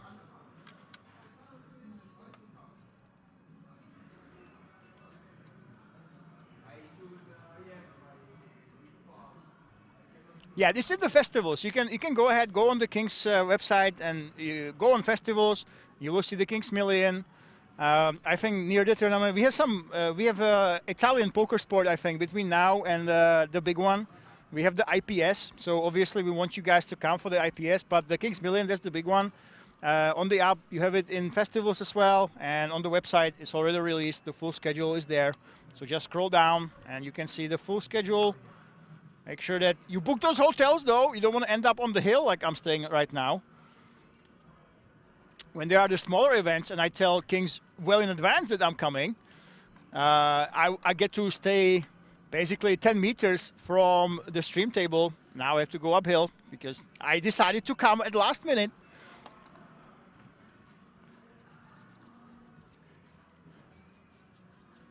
Yeah, and I do think that our Italian hero, still I would call him one of the favorites. Gennaro. Story of the tournament. Technically, I would call him for sure the most skilled player remaining in the field. We have lost multiple young wizards and some of the crushers. We keep losing those. Andre Getz, he is a Czech legend, of course. He's a very, very strong player. Andre Arnold, I do believe he's strong, but now he doesn't have too much to play with. 8.4 bigs. Oi, oi, oi. Yeah, so the Big Kings Million, we have new trophies, brand new. I don't think they're finished yet, but basically, if you win one of the bigger side events, so if you win the mini event, etc.,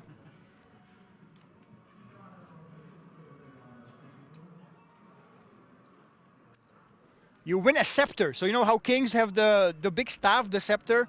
You will actually win that trophy, so you will be a king of one of the side events. And if you win the big super main, we will have an actual crown. There's a physical crown that we will put on your head if you win that 5 million euro guaranteed.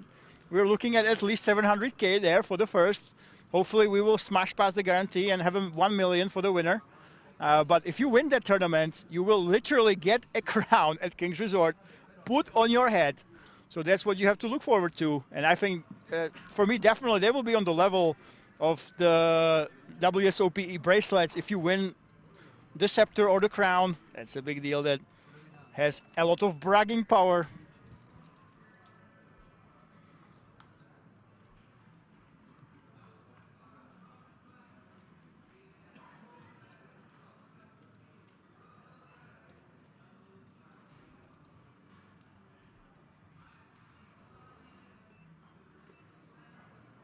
Vinny Boy doesn't believe in Gennaro. He thinks he will be out in top 3.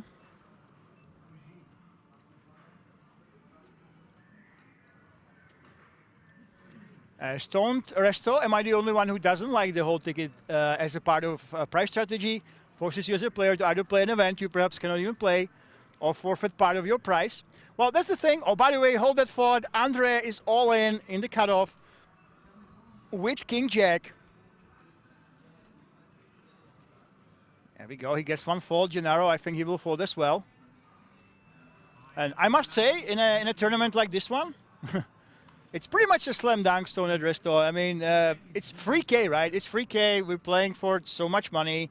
I understand when we have some of those really small events, if there's only a 300K guarantee, then I don't think so. I think it's you can't transfer, not the Superman. Superman you can't sell for sure. You have to play that.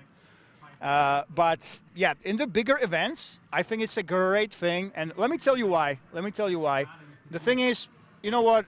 When you play this tournament in the top 10, you're gonna get 20K. You know, right now all the players, one bust out, 100,000 plus. It's such a small deal, and it's so good for us as people here watching the stream that you will come back. All of these winners, they will come back here during that big tournament. They will have 4 tickets. You can say hello, and basically we continue that story of you being in the top 10 of these big events. And we get to say hi to you. You get to be here. So it's basically for the benefit of the other players. I understand if it's a smaller event, yeah, when it makes a bigger dent into the prize pool, I understand, yeah, maybe it's annoying. But honestly, me as someone who comments, and I will be here in September, I'm super grateful that this is part of it, that we lowered it. It used to be 11K, basically, package. I'm really glad. As we see the fold, look at this, Bruce Lee, woo! Andre gets Bruce Lee to fold ace-jack. Oi, oi, oi, guys. I'm telling you, Bruce Lee having all the chips, it doesn't mean that the tournament is over. I do think that some of these more aggressive players like Andre, they would know how to apply pressure with that big stack. Yeah, but I really appreciate it. It used to be 11K, and you had only 1 ticket. You basically had to come to the World Series of Poker main event. That was a big, big dent. Now it's a lot better, and yeah, I kind of... Yeah, I don't think you can sell them. Soilet says, because he's getting all those good hands, he considers ace-jack as bad. It's possible, absolutely. Yeah, it's crazy.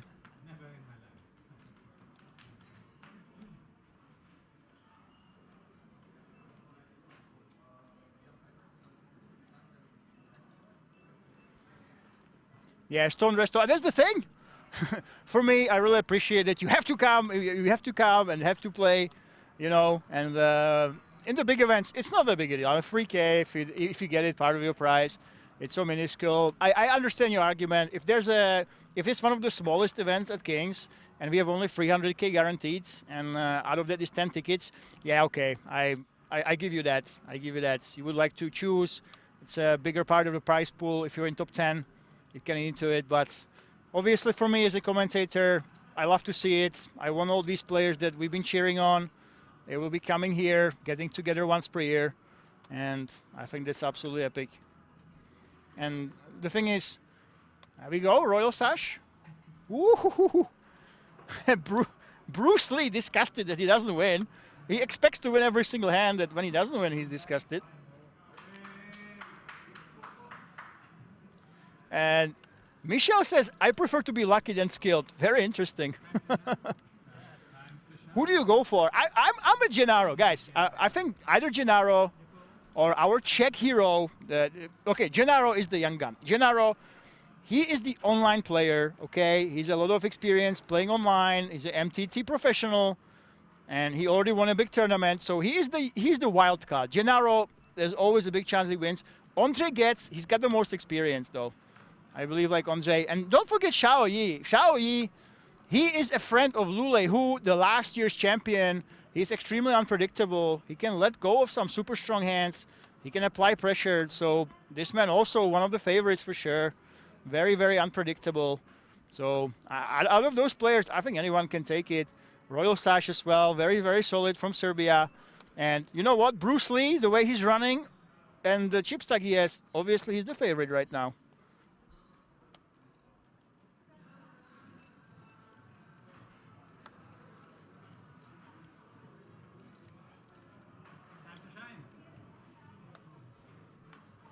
And there is that all-in. Andre Arnold, he was waiting for this. Just a reminder, if we lose one player, everybody has over 100,000 euro guaranteed. Absolutely incredible. Can Andre Arnold survive? Shall he? Can he actually dodge that ace or the jack, dodge that blackjack, and remain in the tournament? Or will we head to that 100,000 plus euro territory for everybody? Okay, clubs or ace-jack on the flop. Can they come? No, they cannot. This is as clean as it gets for Andre Arnold. He's even blocking the 9 for the gutter. Queen on the turn. So far, so good. And now he's a big favorite to double through Yi. And bridge that gap. It's the king on the river. And you can hear the message of Martin Cabral. Ever since Cabral came on the scene, you hear vamos. It doesn't matter what language it is. Everybody's saying vamos, whether they're from Germany, Serbia, China, or Czech Republic. And Andre Arnold doubles through E.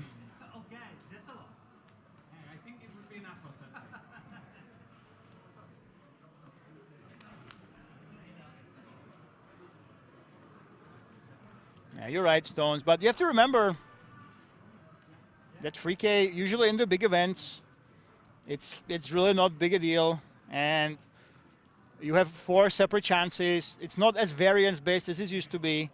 You used to have those big, huge packages, 11,000, 1 bullet as part of your price. Now it's 4 separate tickets.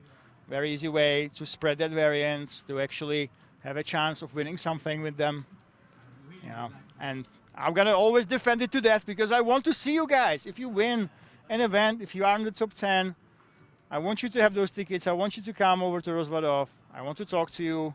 I want to see how you do in the big one of the biggest events in Europe of all time. And that is the King's Million coming in September. Andre Arnold with King 6. By the way, allora, allora, shout out to all the Italians on YouTube. I think this is absolutely hilarious. We have an Italian stream, but a lot of Italians choose to listen to the English commentary anyway. I think I should be pretty flattered. So Forza Italia, thank you for being here, guys. Don't forget, there is the Italian stream, of course, that you can go to. I appreciate you being here anyway.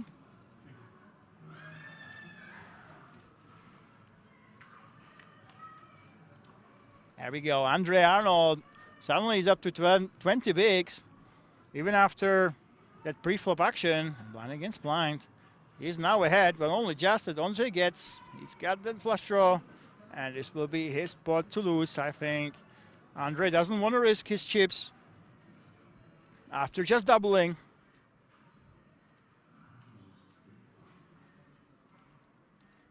Or does he? Look at this, Andre. Woohoo! Honestly, this man doesn't care, you know. Already has over 70K locked up. He's going for 100,000 and he wants to win. And look at this. Suddenly he turns an open-ender. What's going on here? Andre, what are you going to do here with the King 6? He simply checks and Andre goes there for the Queen 4 suited. Checks it down. Andre, if you miss, are you gonna bluff here? This is very, very interesting. Do you think that the King High can actually ever be good at showdown? I would have my doubts. Yep, he waves the white flag though.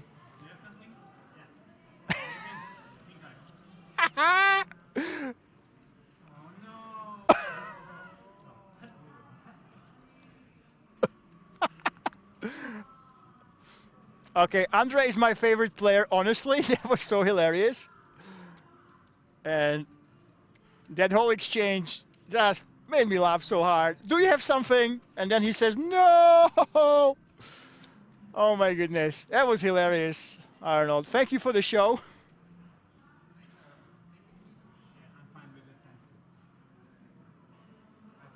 And Matau says Gennaro will win. Forever says you are better. Not a competition, of course. Glad you are here.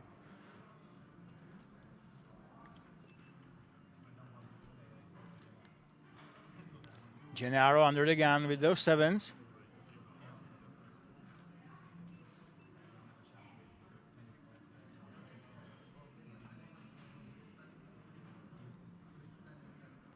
Bruce Lee, what do you want to do? He lets it go, Andre Arnold. Here we go. And Andre gets... Oh my goodness, Gennaro against Andre. Arguably, technically 2 strongest players. At least from what we know. From the players that don't have their nicknames hidden. Their actual names hidden. 10 million is the price to call this. A reasonable size here. It doesn't make it a slam dunk call for Gennaro.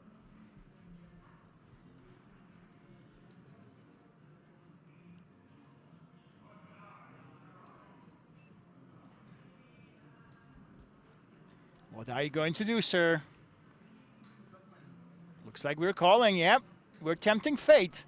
Can Gennaro crack the aces of Onze Getz and send the last remaining hope into the felt, away from the felt, into the rail? 8-5-10, so far so good for Onze. What are you going to do here, sir? 52 million behind, 23 million in the middle. There's that C-bet, 6.5 million. And Gennaro, I do think that we should be calling one bet here.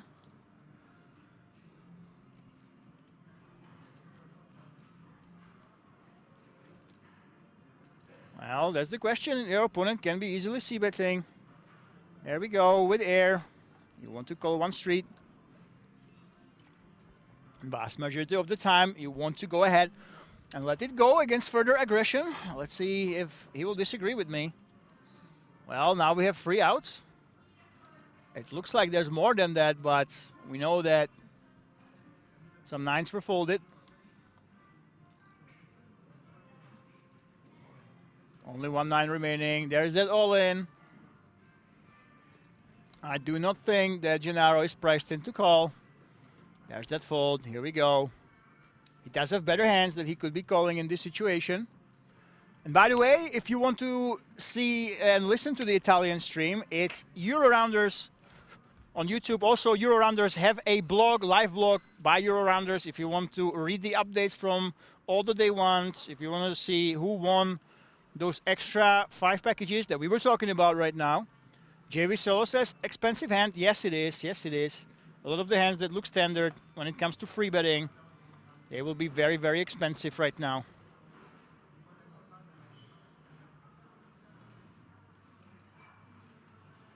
Winnie Boy says he doesn't know who will win. Gennaro will be in top 3. Well, top 3 is a lot of money, let me tell you.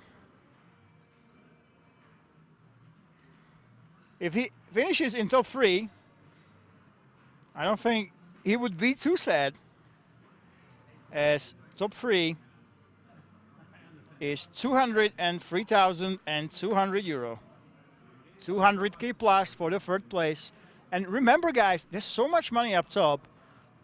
I am surprised.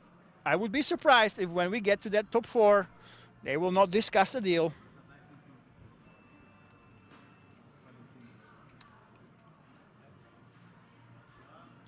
I am actually glad that the players didn't even think about it so far. I don't want to jinx it. Maybe someone's listening to the stream. But, for example, during one of the events that's comparable to what we run here, the Irish Open, there was a 6-way deal, and I was not too happy about that. When there's a multi-way deal, when it's more than 3 people, more than 4 people, I really think that it's not nice for the viewing experience. When you know that they chopped it, and there's still 6 players remaining, 5 players remaining, it sort of takes away from the competition in my eyes.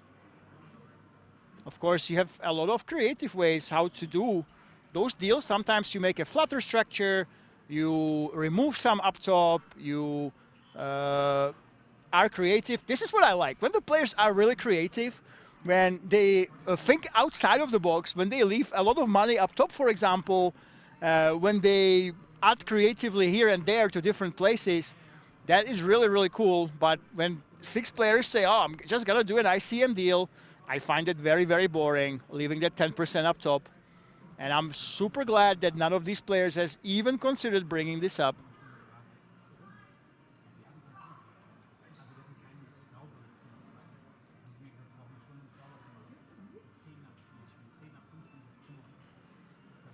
Yeah, JV, so there was no deal. We had a lot of deals this year.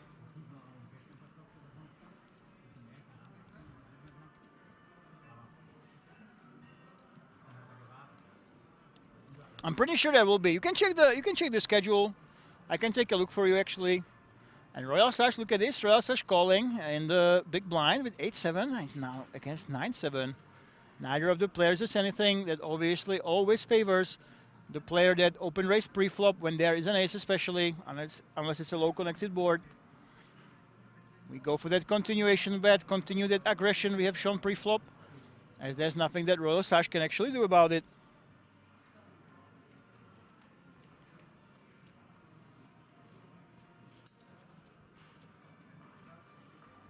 So you can go to festivals in your app, and in the festivals, we can go ahead for that Big Kings Million.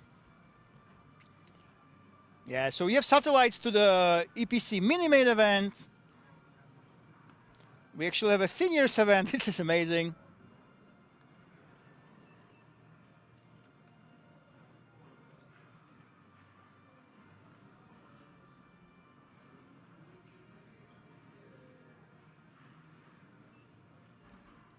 Andre Arnold, Queen Jack.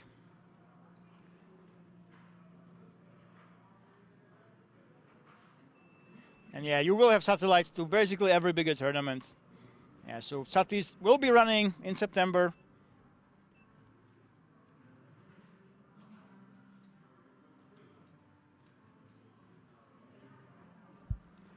Then Trey will be a fold, of course. And Gennaro, well, Gennaro, what do you want to do now? He's down to 49 bigs after calling that free bet. I don't think he had to do it.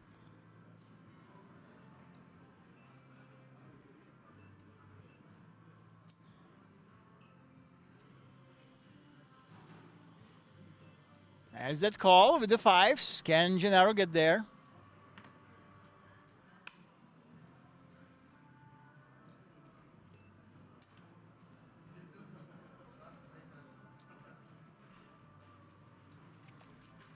There we go, a big family pot it looks like. 4-way into the flop, and we're pretty deep here. Can anybody connect? Bruce Lee right now with the 9-4. Of course it's Bruce Lee. Who else but Bruce Lee outflops everybody? Right now, 48%, but that's because we have so many players, and he decides to fin the field a little bit. Going for that 5 million. He doesn't mess around. Usually multi-way, you should be sizing down your bets, but this is Bruce Lee we're talking about.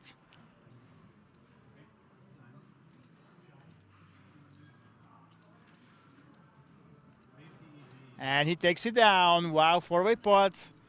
Obviously a big deal. And by the way, the Kings Million, the big one, if you want to join here, so it's 1,150 euro buy-in. Satellites are running for 150 euro. So all you need 150 euro and tempt your luck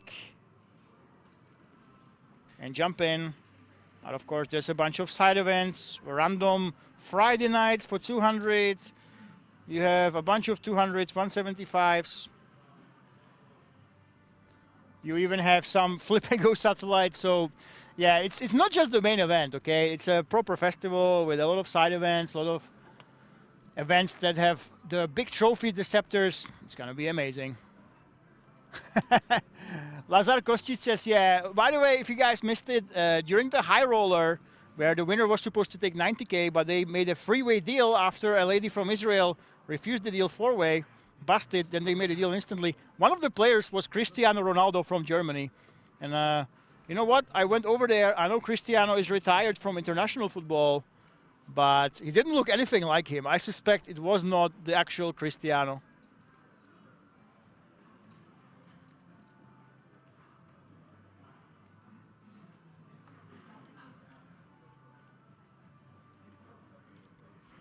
Lazar, what tournaments are here in November and December?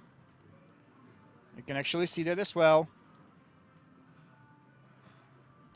So the Wolf Millionaire, €1 million guaranteed in November 11th to 16th is coming to King's Resort. Then you have a bunch of 1 million guarantees basically. German Poker Masters, German Poker Days, Pirates Poker Treasure, Czech Poker Masters. There's always something happening. So whenever you want to come to King's Resort, you can do it. I personally would recommend to go for the big events. Of course, the King's Million, that can't be missed. That's the event of the year in Europe, really. But there's always something going on. Andre Arnold in the small blind definitely has the option to enter the pot here. Looks like it will be that call. Andre gets. Will you be merciful or will we see that raise? Well, you have a king. You can play this aggressively for sure. Cristiano is retired from international football. International. I'm pretty sure he'll be playing for the club. He didn't say anything about leaving the club, but at least his girlfriend said that Ronaldo should be retired from international football. So playing for Portugal, I'm pretty sure that he has a few more years in him. Maybe this is last time, maybe more. And he will play in the Middle East.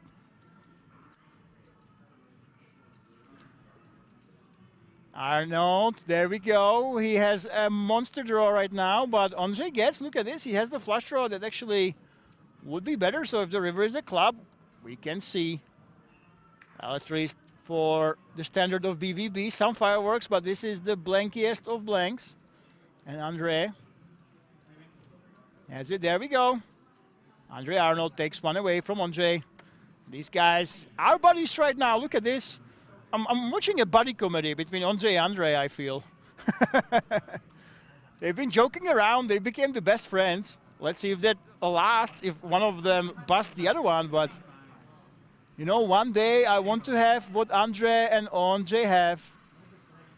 Best buddies when playing for €500,000. Every hand they're joking around, and what banter between them. Usually we see some rivalries developing, but I didn't expect a bromance to be showing up here during the final six.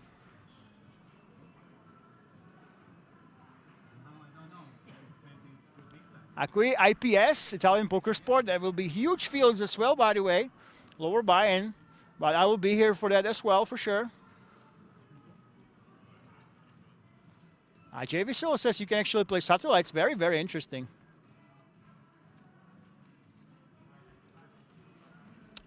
Well, I think everybody wishes they were at this table. Vinny boy, I mean, what are we talking about? I know you're talking about the skill level, but let me tell you, I would also wish to be at a table when I have over 70K already guaranteed, you know? I would even be willing to pay €590 for the chance to be at this table and take home over 70K already. And there we go, Bruce Lee against Arnold. Arnold actually outflops him, but Bruce Lee does have 23% right now. Actually, the jack is one of the outs that he's looking for. There we go, Andre Arnold, he says, hey, I'm up against Bruce Lee. This man is capable of hitting any turn, any river. I want to take it easy. And the 5 million going to the middle. Half pot, Bruce Lee is just checking in. I know it looks like just one chip. It looks like it was just convenient for Bruce Lee, but 50% of the pot on the sevens. It's an interesting size. There we go. And let's see if he can actually hit. No, he cannot this time. Check, and Arnold. Andre Arnold says, hey, I don't want to mess with Bruce Lee. I'm not going to try to value bet and somehow get raised against quads or something with quads. So Andre Arnold scooping 12 million. It's up to 29 big blinds. Wow, look at this.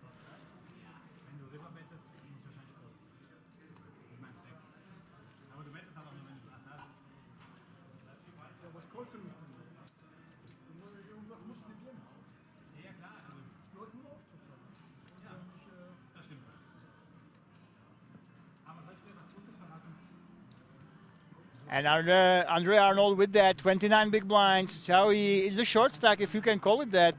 37 million is 23 big blinds. As you can see, everybody has 76,700.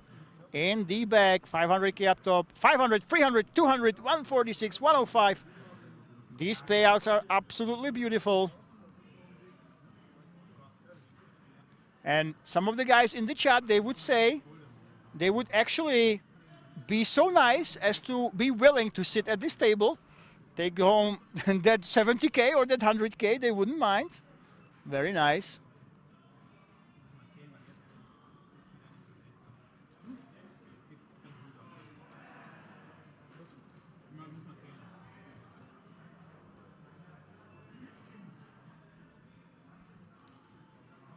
Andre gets open raising. Shao, I think that you definitely have an option to go ahead and free bet. The ace juice, of course, is the weakest of those suited aces. All in. He took the all-in button from the dealer and chucked it in himself. I mean, that was so much swagger. He didn't say all in, didn't say anything. He just took the button that the dealer has on his left and he slid it in the middle of the table. Wow, look at this. That was one of the coolest moves that I have ever seen. Did the dealer just tell him don't touch the button? I think he did. Yeah, I think he got the reprimanded for taking the all-in button. Only dealer is allowed to slide it in the middle, but you gotta appreciate the style. Official, guys, official standing, of course, is do not touch the all-in buttons. Only dealers can put them in the middle, okay? That's the official King's Resort stance. We do not allow you to put those all-in buttons in the middle yourself, okay? But between us, all right, between us, that was cool as hell. Him grabbing the all-in button, and that's how he announces the all-in. This move makes the EVE, Dimitsu says. It was so much swagger. I've never seen this before. I don't think I've even seen Caberhel attempt something like this, to just take the all-in button from the dealer and push it in the middle. That was such a boss move. Oh my God, I have to write it down actually. That was such a boss moment. You know, we have these big suckouts, but this definitely was a cool moment. That, guys, don't try this at home. I'm repeating, the official stance is that this is not allowed. You can get warnings or you can get penalized if you touch the all-in buttons. Was it illegal? Yes, it was. Was it a boss move? Absolutely, it was as well.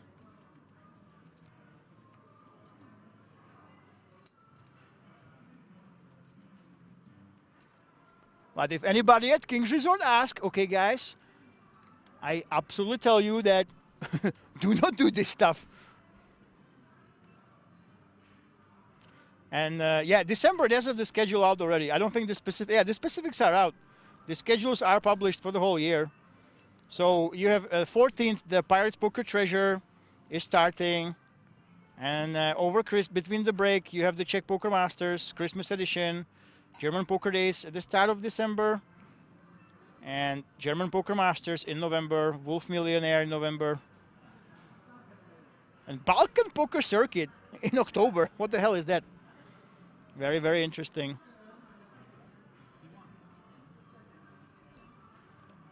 And Royal Sash in the small blind with the ace-9. Does he want to tempt fate? I don't think he wants to. Gennaro is now down to 26 bigs, still 41 million. And this man, Bruce Lee, has all the chips, of course. And folding. Gennaro will be very, very happy taking it down. You never want to lock horns with Bruce Lee. You never know how he will hit.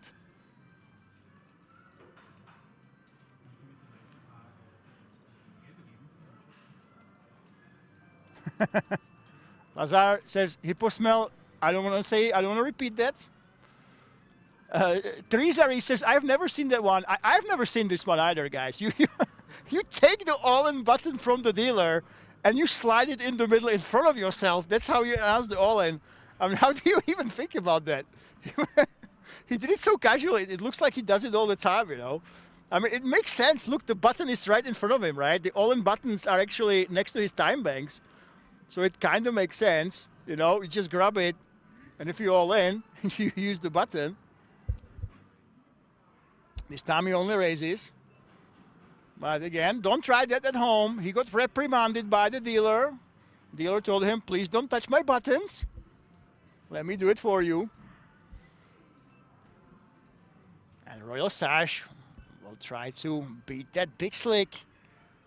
He only smooth calls.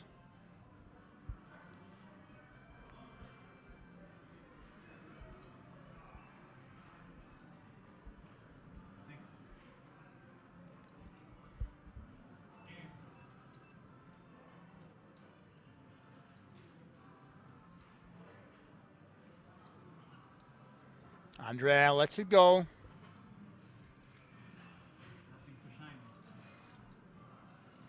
Now let's see, guys. We have that flip, but not an all-in. We will see who can take it down. Right now, the sixes are 2/3 favorite. Xiao, however, he has those overs. He has the backdoor, not flush draw. Those 10 possible diamond turns would bring him a lot of equity. He can continue betting on. I think that's why he's deciding that he wants to put on pressure. This is about 4.5 million. Royal Sash. Well, you also have the diamond. Any 8 would give you an open ender. I do think that we should consider floating, calling at least once. Seeing what happens. Here we go. And a diamond on the turn would be very, very interesting here. Well, this will probably kill the action. Xiao Yi having the ace-king basically means that it's less likely that your opponent has ace-queen, king-queen. Those hands could consider free betting before the flop, though.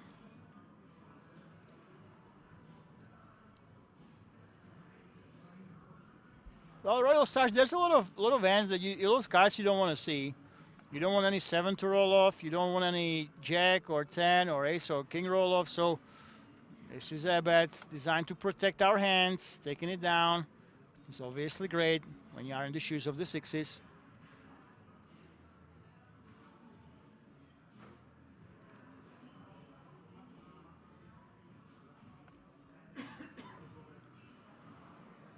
Looks like we're reaching for the chips. Are those actually raising chips? Oh my goodness, Xiao, what are we doing here? You never know what this man does. When he plays with the chips like this, I've seen him raise, I've seen him call, I've seen him fold. So even though it looks like he's a tell factory, if you are one of those live read experts, you always stare down your opponents. He's doing a lot of things with his hands, counting his chips, but I literally have no idea what he will do right now. If you guys are experts on live reads, it looks like he's really deciding between going all in, raising, calling, and folding. Now he removes the chips from the cards. It looks like he is about to fold. Now it looks like he's going to go all in. I am so confused by this man. I'm not sure if he does it on purpose or if it's a tick, but if you would believe in his body language, he's basically giving away tells that he's capable of absolutely anything with the ace-king right now.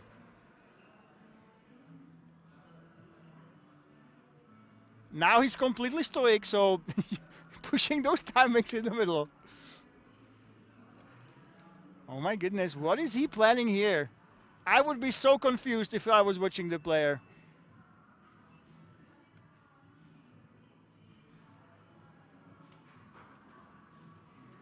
We haven't heard a single word from Yi, but there's so much body language, so much fun coming out of the player. He is folding. Winnie Boy says he is folding. Well, he uncovered those cards. It kind of looks like he might be folding. Then he moved those chips, as in he wants to go all in. Then he was preparing his calling chips.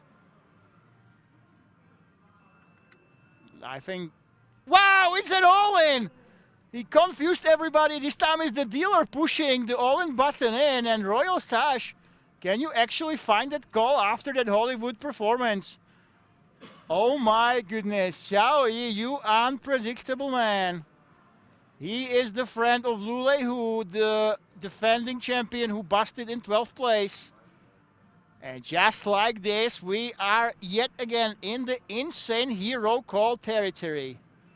Can Royal Sash figure out that this is indeed a you only live once type bluff?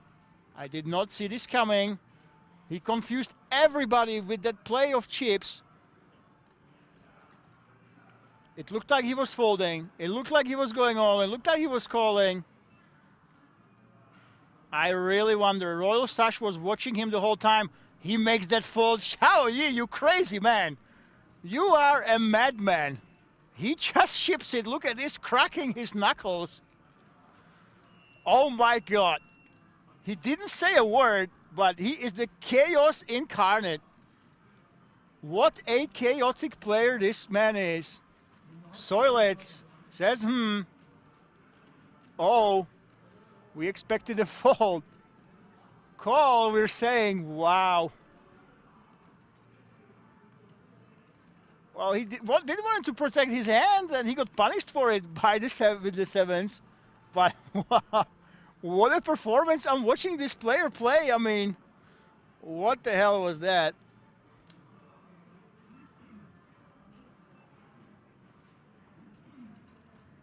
I was absolutely mesmerized and hypnotized by the play with the chips that Xiao has shown us. If you were reading, he played it like Chuck Norris Soilets, absolutely. JV Celo, a strange move to me. Well, he read his opponent. He put it all together, Royal Sash. He was just trying to protect his hand. It was a power move, let me tell you. Nice hand, nice hand. Honestly, I can't tell you if that's good or not. I was hypnotized by his chip play, by that performance, where he puts in the time banks. And you know what? It takes a psychopath. If somebody takes this long, they take so long to play with their chips, to think with what they're doing a lot of the time. You will see the players have the nuts and do this with a strong hand. It really looked like Hollywooding with the nuts there, trying to get the max value, but I was absolutely hypnotized. I was trying to look at that body language. He was giving away so many tails. He was moving non-stop through making that decision. Well, it's a very interesting play. You guys are saying nice hand. Maximum pressure? Yeah, maximum pressure, but what the hell was that body language? What the hell was the tails he was giving away? Was that on purpose? Was he basically trying to confuse his opponent? So many time banks used, so much body language, and then he puts in a stone cold bluff. There's not too many players that would actually be able to do this. Once you think for too long, the common wisdom is, hey, I can't bluff anymore. Once I took too long to act, I seem like I might be weak. So most players, after taking so long, they don't go for those big bluffs. Usually they have a hand, but this man, absolutely unpredictable. He is a friend of Lu Lei Hu, though. Lu Lei Hu, he is the chaos incarnate, very strong player, but he's out of line a lot. And these two friends are putting on a show. Lu Lei Hu out in 12th place, the defending champion. But his protege, his buddy, Xiao Yi, is here in the big blind. And now he has the ladies. So after that bluff, he could have been out of the tournament. What is going on now? He only calls in the big blind. I have no clue what this man is doing. This is such a wild card of a player, and the Royal Sash has an extremely strong draw that you should be putting on pressure with. We have that gut shot, we have 2 overs, we have that backdoor nut flush draw. And Xiao Yi somehow has queens, he's only calling. And look at this, a potential for a straight here.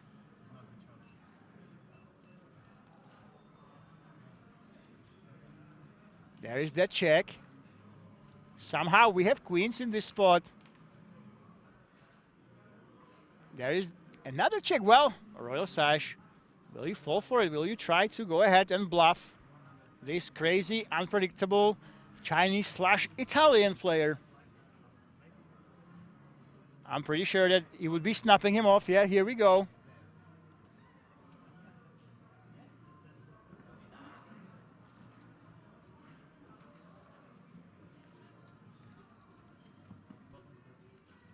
And back-to-back hands for this madman. First time, goes all in with ace-king, with ace-high. Now, with the ladies, he only slow plays pre-flop.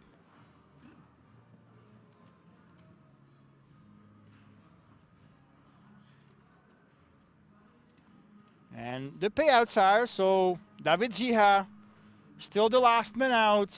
He was the big favorite, and within an hour he was out of the tournament, even though he had well over 100 big blinds, only a couple hands, led to his doom. He took home 58,200 euro, and now everybody has over 76k guaranteed, one bust out, and everyone will have 100k and 5 plus already secured. And of course we're playing for €500,000 euros. From a 590 euro buy-in, over €500,000 will be the payout for the winner today. It's absolutely insane.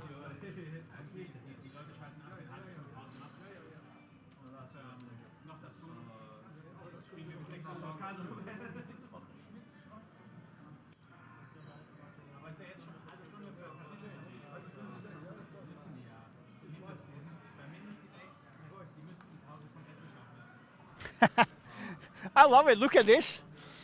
Suddenly, it feels like we're playing a home game. Honestly, if you showed me how the guys are talking and the way they're playing, the jamming, those aces, calling those queens, you know, we've seen so many crazy plays today. It really does feel like we're playing a relaxed home game at home for 50 euros or something. But I think this is what I told you. When you play for so much money, when so much money is secured already, even when you are in the top 6, 76k plus, even though you obviously have massive pay jumps, a lot of pressure is elevated, you already have the biggest payday of your life by far for every single one of these players. They will make their personal history. It's very tough to be stressed, even though you have a lot more money to play for.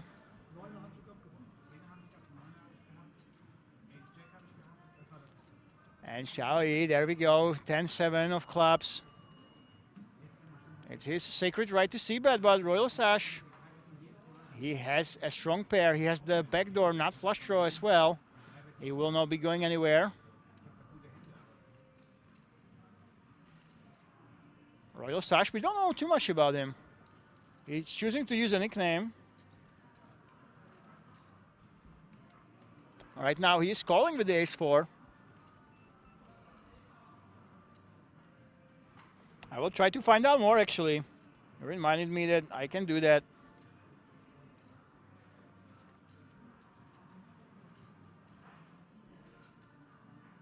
And Royal Sash, look at this. Speak of the Serbian player, we have those strips with the nutted kicker with the ace.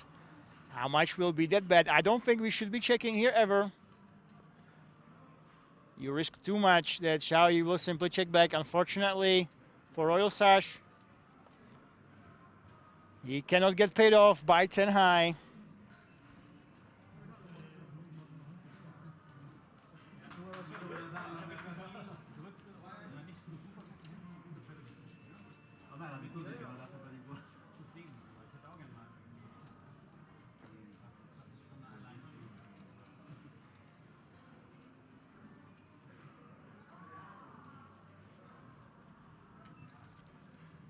I'm trying to find out a little bit more information, guys. Bear with me.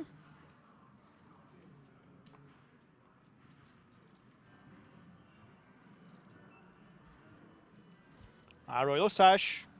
All I know right now that his name is Sasha. So we can call him that. Royal Sash, Royal Sasha. Very interesting.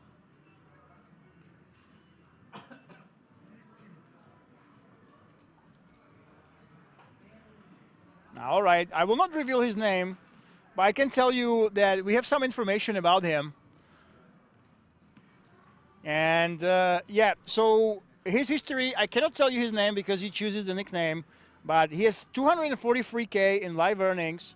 He grinds in Rozvadov quite a bit. And actually, he already made 100K in his biggest score.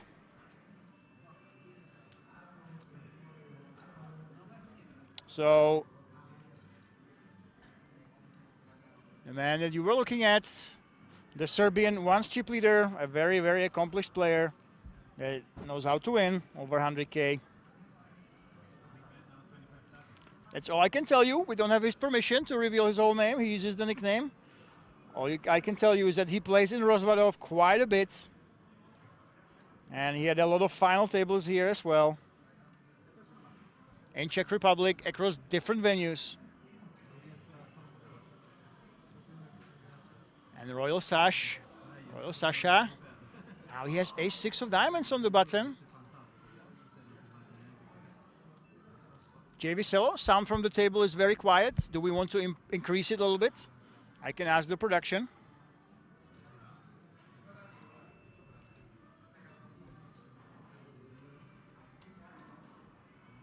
I think he grinds in Czech Republic, actually, believe it or not. Royal Sash did just free bet against Ondřej Getz. He is grinding in Czech Republic, and a lot of the Czech players will know him. It looks like he relocated here. I think the bets are that he actually lives here. And this time he's free betting against Ondřej. Well, we've seen that out of position. Not the best thing to play these pocket pairs.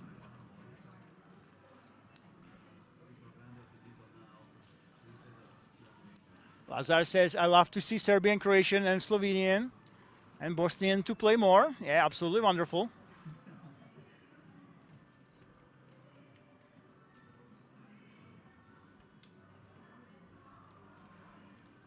And guys, mods, let me know in the chat, guys. Would you like to hear more of the table sound? We can pull it up a little bit, of course. That is in our power. We can pull it up slightly if you cannot hear it at all when I am completely quiet. So let me know in the chat. More table sound is better? Or do you like the levels as they are right now? JV Cello votes for more table sound right now. Why don't we have mics on them?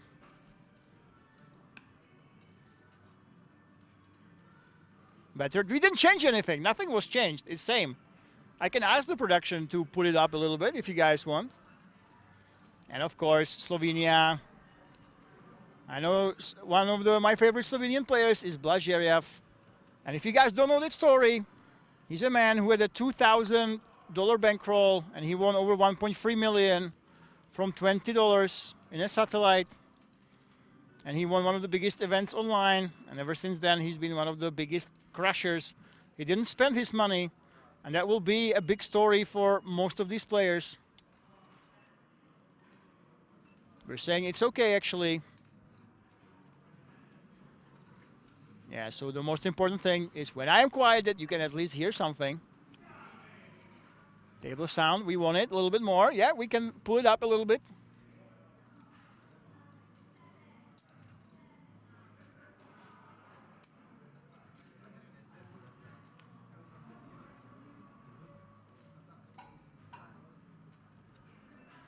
I'm not sure if the guys are still awake. It's after midnight, I can't believe it.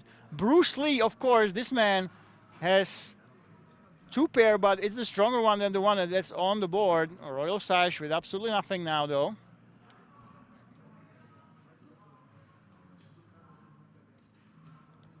Here we go. There is that bet, 9 million from Royal Sash.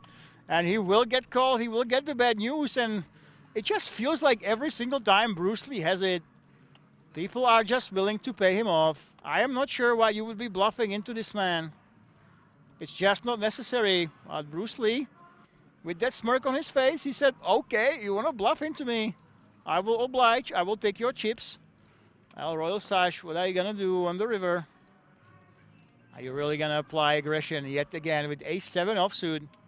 What is going on, guys? Bruce Lee, he's not aggressive. He's not getting out of line. Yet somehow he's getting paid off when he has the hands. And right now, this is a 34 million chip pot. Somehow he got all that value against ace-7. And the 15 mil is the bet. I don't think that Royal Sash is going anywhere further with his hand. The only place he's going to is the muck.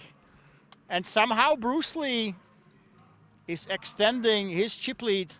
And when will people figure out that they don't have to pay him off? Bruce Lee is not the player to put pressure on you. And if he's not pressuring you, why do you feel like you have to attack him, you know? He is the chip leader. He likes to hit pretty frequently. And by the way, oh, hang on. Your favorite Serbian is Tony Ravnjak. Well, careful, okay? We have adopted Tony I love Tony, of course. He says he's half Serbian and half Czech. But right now, Czech Republic, we're stealing him from you, okay? He's a really, really strong player. And we want him for ourselves.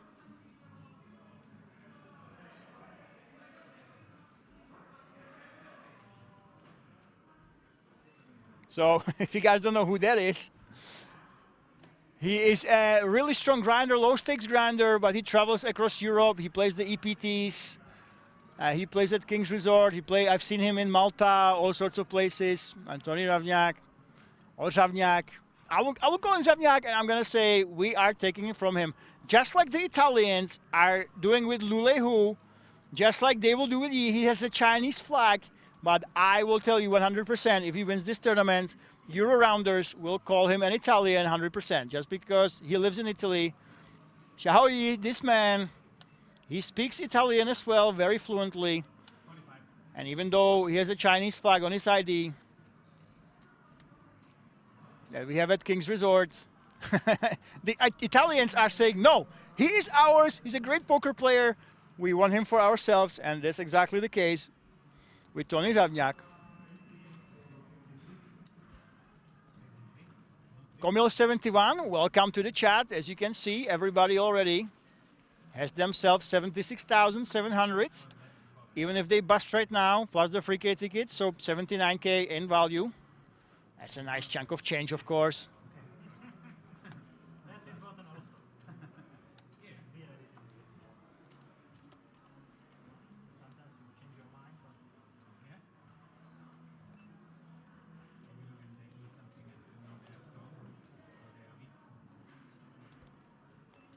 Bruce Lee.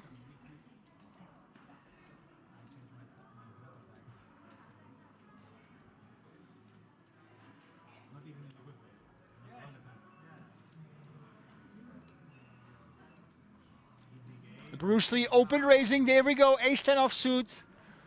This dangerous man, somehow he keeps getting paid off. He's an overwhelming chip leader right now. Everybody seems to have decided that Bruce Lee will be getting value from us. But now he is a big chip leader, guys. He's not overly aggressive.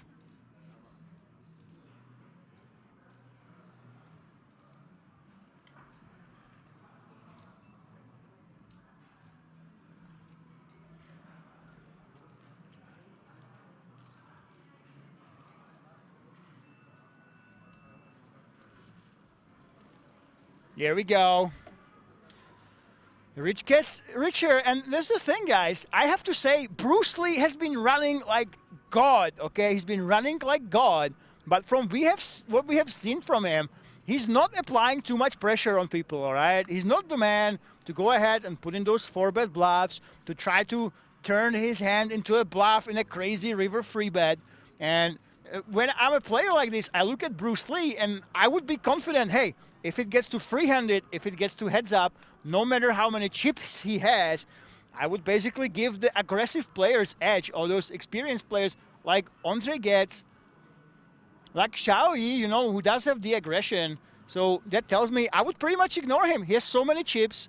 You don't have to do anything. Just play your game. Try to put pressure on the other stacks. I basically can ignore Bruce Lee right now. There's no reason to hand him chips.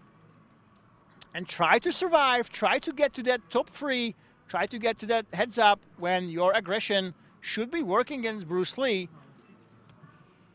Almost no matter how aggressive he should be, how well he will run. But so far, the players did not get the memo. They keep giving more and more chips to the huge chip leader.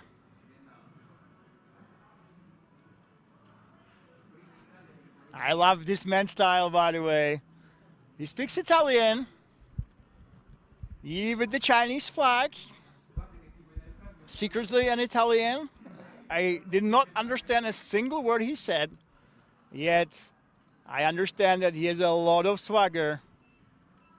He's an extremely fun player to watch. With a lot of creativity to boot. Andre, hijack. Speak of the devil, Xiao, are you going to go ahead and free bet? Suddenly, we have that big chip leader. Everybody else, they have sort of similar stack sizes. Gennaro, 28 bigs. It's almost the short stack, but that's a lot of chips that he has. A lot of playability, 44 million. And so the passive player is the big chip leader, and the 4 experienced, the 5 experienced aggressive players, they have similar stack sizes and they should go to battle. And Royal slash in the small blind. I don't think this is a hand. This is not the right weapon to take the battle, and expect to be successful. A Royal Sasha, let it go. Here we go. And Bruce Lee with that 7 deuce. As he want to do something with it.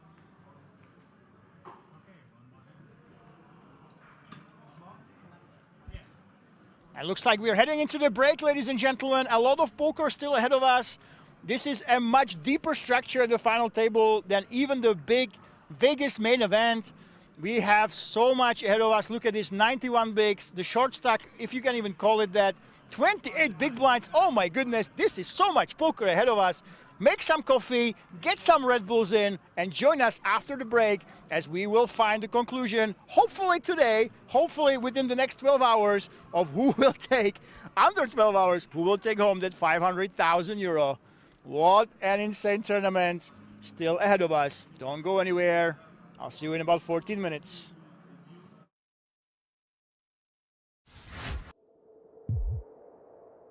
Started a fight with Martin in the first hand. That's right. King Jack suited on the big gun for Bendinelli now. Emily getting closer with her prediction about Bendinelli's hand. Ooh, Cabral. The smooth call with the ace king. Now we have potential. It was as if he was playing online and had snap call on. Yeah. Isayenko here with the ace 4 off. Not looking that good. So that will be one of Martin's aces folded. Montanero folding 2 clubs of Bendinelli's as well. Casillas in the cutoff with 4-3 off. I can never say, oh, this is just a pass, because this guy does some crazy stuff. I did tell you, though, he's going to play differently today, I promise. Pocket 8s, though, for Martinoski. So Martinoski here in the small blind, playing against Bendinelli's open and Cabral's flat. I just imagine Martinoski is just going to call here with the 8s. Seems like a really good spot to set mine. Yeah. He's got 157k. Stick 3k in. Seems reasonable. Don't raise, Martinoski.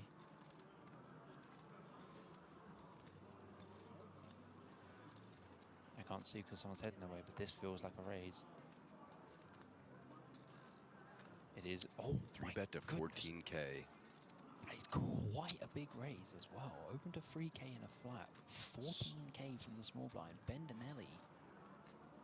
More like Blendinelli, because he is going to be in the blender here. Yeah, that's what I nicknamed him last time he was in the blender. This is a horrible spot with King Jack suited. I've got Martin Cabral behind you as well. I think he's going to make the fold, and then that is going to be very important to note because we already saw an ace fold. Oh, just going for the call. Oh dear. How much do you reckon Martin makes it?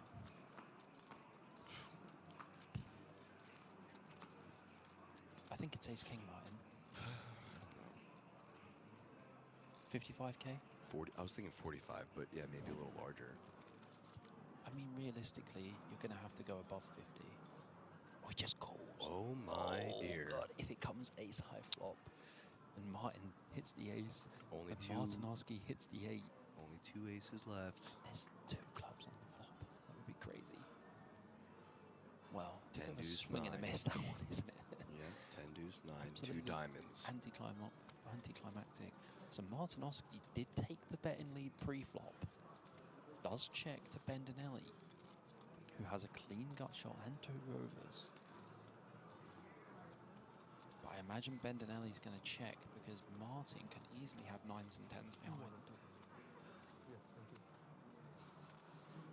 9s and 10s would play that way. Yeah, for sure. Like, you open, there's a flat. Checking the There's Martin. a 3-bet. You just like 9s is close, but 10s is a call.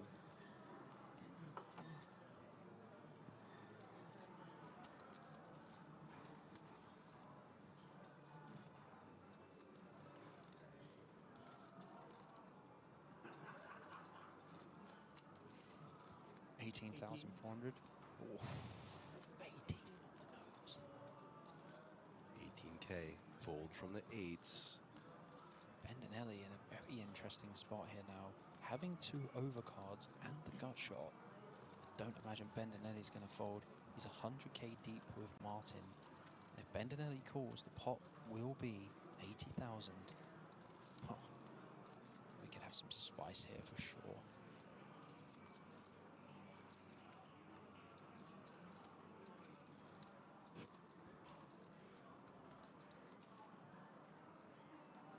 Oh, I don't like looking again. He's gone. Good fold, Take though. this down. Good fold and a takedown for Martin.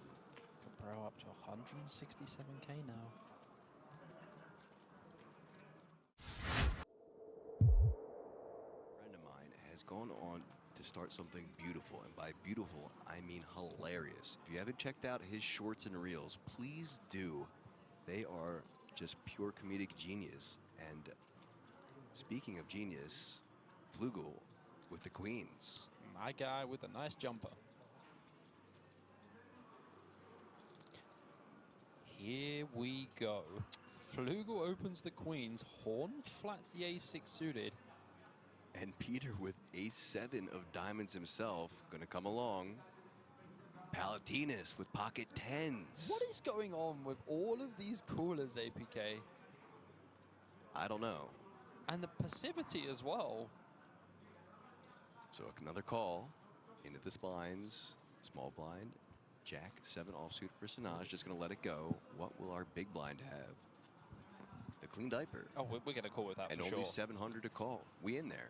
Just 3 deuce against the world. I mean, 3 deuce has got 14% equity. Third. 5-way pot. 5-way pot we've had. And a 3 right there, my followed by a gosh. 3 and a king.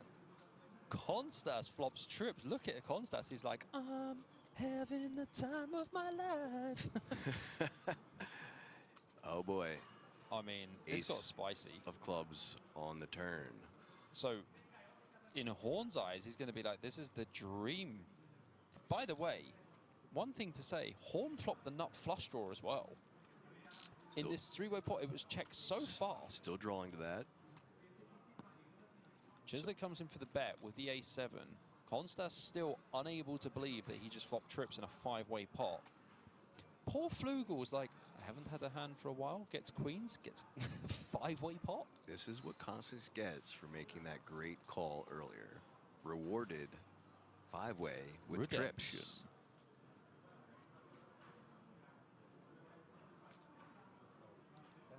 I think we are like almost always raising here. You have to against both flush draws. Sure, but I think it's more about the fact that we just have to fold. And it's still 4-way, yeah. Yeah, we just have to thin the field out a little bit here. Well, that's what I mean. 2 flush draws out there and 4-way is pretty scary, even for trips. Yes.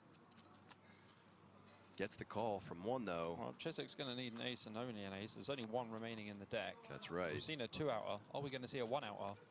We are not. We don't. Just a boat for Constas now. Just improves.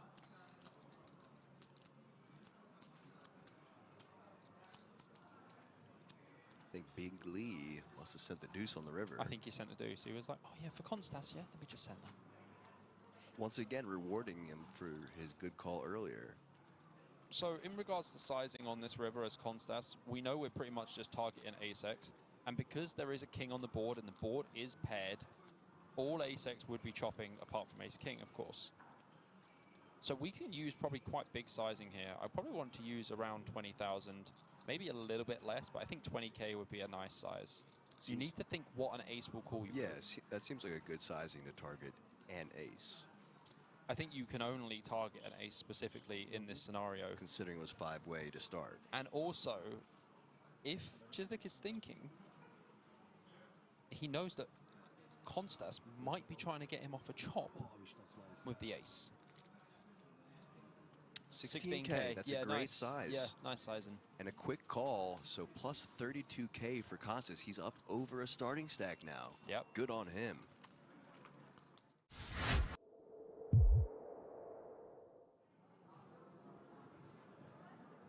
So men first to act. Ace-3 offsuit for him. Makes the fold. Little stange. Maytika also folding. The hijack. Turan. The king jack offsuit. We'll start it off. That is 2.2K. A quick fold over to Max with the ace-5 of diamonds. Yeah, blinds are up now to 501K, so 2 to 2.2 is probably a pretty standard open. Can come in for a free bet here versus hijack.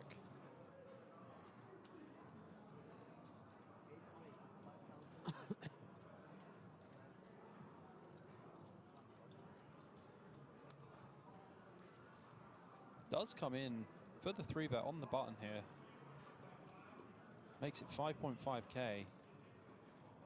Turan, undeterred, does call. We are off to a flop. 13K in the pot. Flop is Ooh. 10-5-5. Great flop. I mean, Max was happy to see the 10 of diamonds in the window, thought that was a nice card, and then saw the 2 5s hanging out behind it. Like, hey, buddy. Very nice flop indeed for Max. Really want to use some very small betting here. Like, even 3,000 seems a bit much. 4 seems a lot. I would probably bet 2K on this board. So 4K is the sizing. We have the board. Turan with just king high and 4K to call.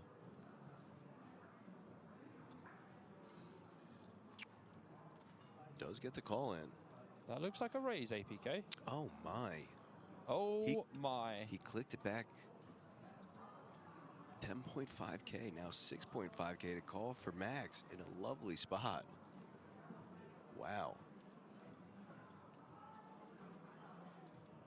I thought he was just about to throw the 1 chip in. Yeah. Wow. This is what dreams are made of. When you flop trips with a backdoor nut flush draw, and you flop top trips in a 3-bet pot, and someone raises you.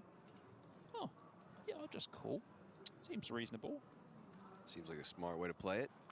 Oh, that seems like boy. a very unsmart turn card there for Turan. Dealer, how could you? That's brutal. And he's going to check over to Max.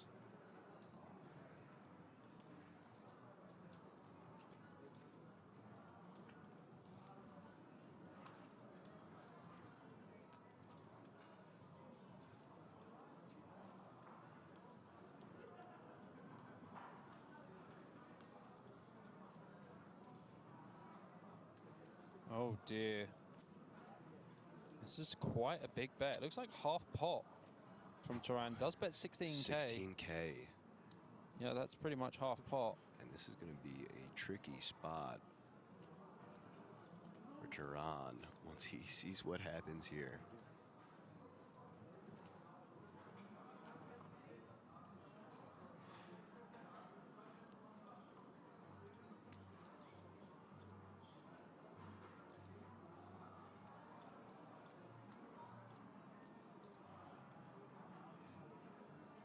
Look at this.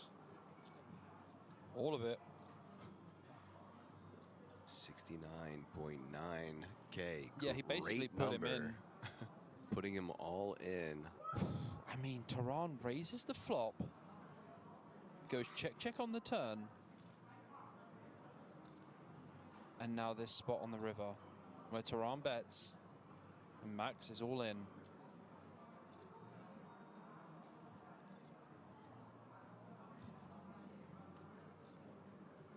Makes a call. Oh no. And Max is going to scoop this absolutely monster pot. 174K pot APK. massive pot for Max, who was just saying how that was the best hand he had He long was ago. extremely vocal about Well, it. I can tell you this was the best hand he's had. I For agree. sure. I agree. Value or bluff? We are going to show players here at King's Casino this hand, and they have to come to a conclusion. Was it a river bet for a value or for a bluff? Let's go. Oh, Martin. Martin Cabral Yeah. and Chidwick. If the players are talking, we'll do our best to lay out. Yeah. Cabral. I want to say it's been 3-bet here from Chidwick. This was my quickest decision ever. Oh, Fairly quick check by Stevie here. attack. I like this. Is the queen concerning for Cabral? You know, Stevie's got a lot of queens in there. He is going to find this lead, though. He just does not trust Cabral. Is it value or is it bluff, in your opinion? Value. It's a value bet. Correct. Yep. And can you guess the hand of Chidwick? Maybe ace king. You are close. It's stronger. Kings? Yes. Yep. Yeah. Would you have guessed it? Write in the comments, and don't forget to like and follow for more poker-related content. That's right, guys. If you are not following Kings Resort on Instagram, what are you even doing with your life? Well, let me tell you what the top 6 are doing with their life. They're playing the final table during the EPM Main Event. The 3 million is right now false advertising. Over 3.6 million was in the prize pool and over 7,000 entries. We are playing for over $500,000 up top with over 590 euro buy-in. This is insane. All the top 6 already, they know they will be going home with over 76,000 euro plus those 4 tickets for that big Kings Million. Gennaro, Andre, they're basically the short stacks, but that doesn't really matter. 22 to 36 big blinds. Everybody is right here in play for at least that second place. We have one huge chip leader, Bruce Lee. He hasn't really done anything. Bruce Lee, he wasn't aggressive. He's not showing us any insane plays, but what he does have is some masterful river skills, winning ace-king against ace-king, rivering a higher full house on 2 outs. That's what we've seen from Bruce Lee. Not a crazy man, not a madman, not one of those splashy chip leaders you expect in this 80-minute level tournament.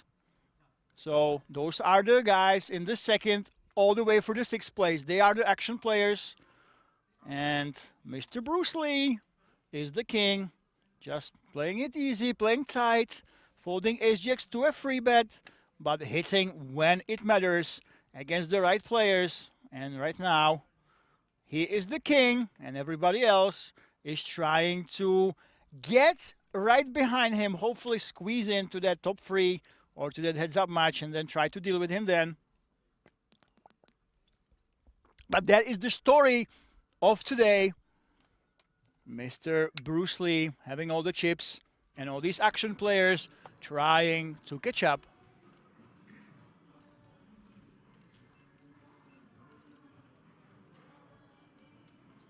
Xiao Yi, the friend of the last year's champion who was 12th in this very tournament, Lu Lei Hu. Let's it go. Bruce Lee, man of the hour. What is he going to do?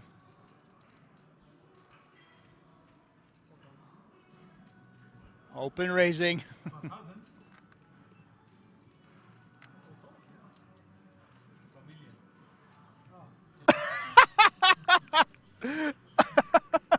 Okay, Bruce Lee stared down his opponent and he announced 4,000. Oh my goodness. He forgot that we are super deep. And right now, Bruce Lee announced a raise of 4,000. Andre corrected him. Hey, it's actually 4 million, Mr. Bruce Lee, sir, from Germany. And new blinds, as Jay Vicello correctly points out, 1 million, 2 million, 2 million big blind.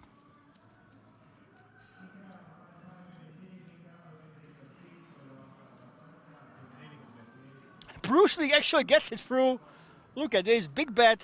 Andre Arnold says, I don't want to mess with you.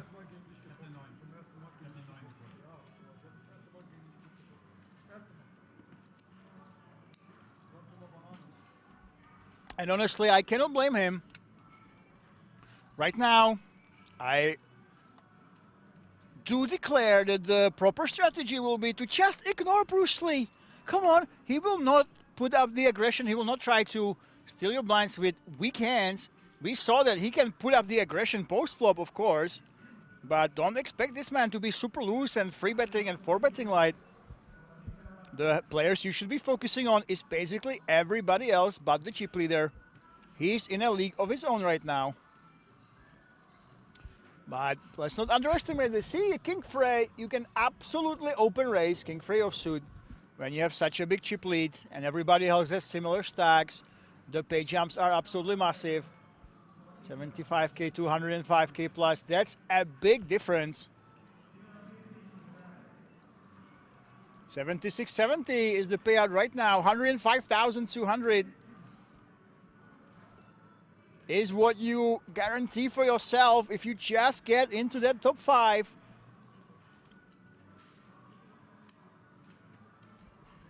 Andre, blind against blind. 2.4 bigs. Solver approved sizing, by the way. Unfortunately for him, he does not flop anything, and Andre is the short stack. Now against Andre. Gets there with a pair. Andre Arnold, absolutely nothing. He says that, hey, I have more of those strong hands. I have the right to go ahead and continuation bet right now. Continue the aggression, that aggression, and it actually works out. Look at this. Andre gets. Let's go of that pair. Andre Arnold. Now chips up. 32 bigs.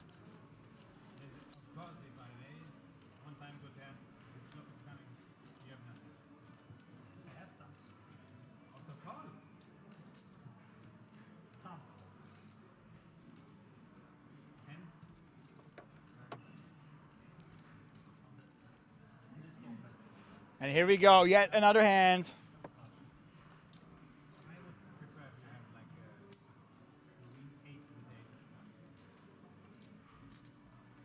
Now let me know, who is your favorite, guys? Do you think that Bruce Lee can finish the job? Can the incredibly sun-running German win the whole tournament? Or do you subscribe to my theory that once it gets to free-handed, once it gets to heads-up, these aggressive players, they will be able to start putting pressure on him? Dimitsu says Chinese-Italian guy is the best one. I wouldn't say he's technically the best one. When you look at it straight up from theory perspective, I definitely think he's the most dangerous one. He's friends with the Lulehu, the champ from last year, and he definitely is extremely unpredictable. He's super tough to read, but he's capable of coming up with some crazy folds, some crazy raises as well. And speak of the devil, now he has a flush draw in the big blind against Gennaro. Well, Gennaro, what are you going to do with that ace-king with the big slick? I think that a board like this is pretty good for the big blind. Yeah, waving the white flag might be a good idea. As Zhao Yi, there we go. The Twitch chat is saying he's the best one. Suddenly has a flush, and he checks. Wow. Instant check right now. He's trying to trap. 7 on the river. Yeah, still a flush. 11 million in the middle. It's not much. It's about 6 million, I think. Roughly around half pot. Yep, 6 million. Gennaro, what are you going to do here? Do you want a hero call? No, he does not. He realizes, hey, when he is in the pot, I have no business trying to hero call him, not at this stage. And this man, who also is my favorite, look at the body language. I mean, I love this guy, come on. You can tell that this is the school of Lulehu. Both of these players, they are chaos incarnates, they like to have fun. You never know what to expect from either of those players. And even though I probably wouldn't bet on them when it comes to laddering up slowly, when it comes to winning the tournament, they are always the wild cards. You can never write off these friends away at all.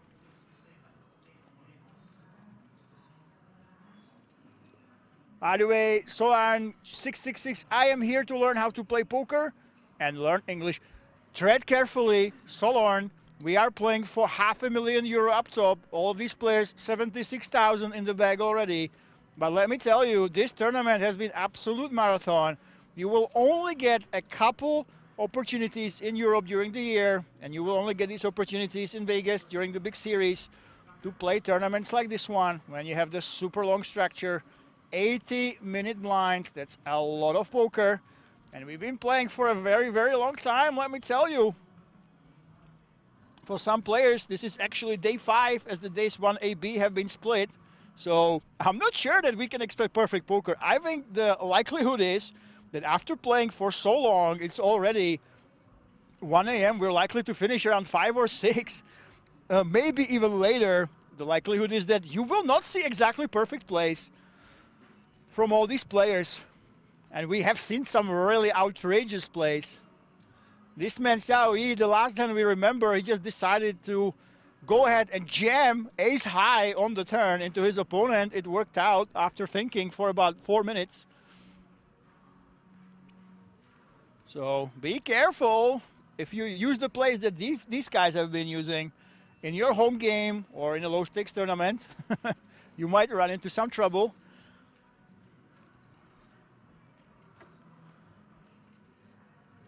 And so let's say the German is the weakest player on this table. Well, guys, this is the thing. This is the thing. Explain to me, how can Bruce Lee be the weakest player? All right, he doesn't do too many aggressive plays. Sometimes he pulls them, but he keeps getting paid off. All the other players, if they are so great, how come they keep bleeding chips to this man? It's insane. Sure, he was really lucky.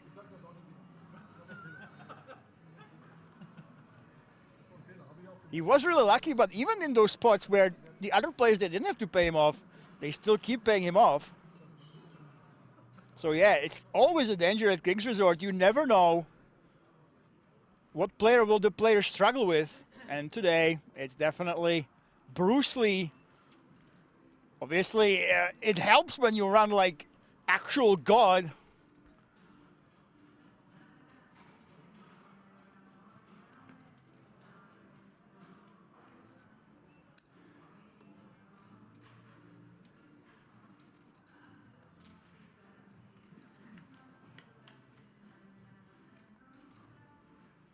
Here we go, ace 10 and king 6. Bruce Lee with that second pair.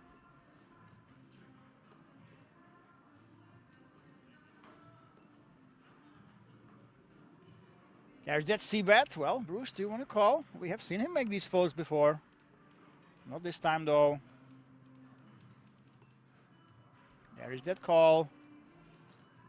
And the wild card, Xiao Yi.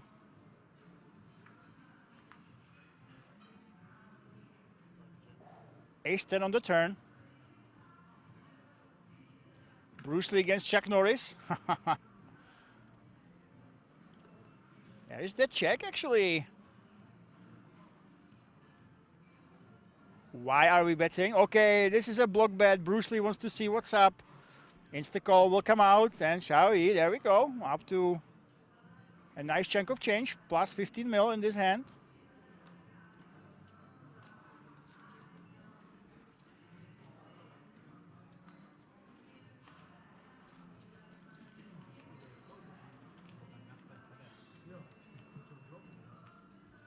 Bruce Lee against Chuck Norris. Which one is Chuck Norris, ladies and gents? Let me know.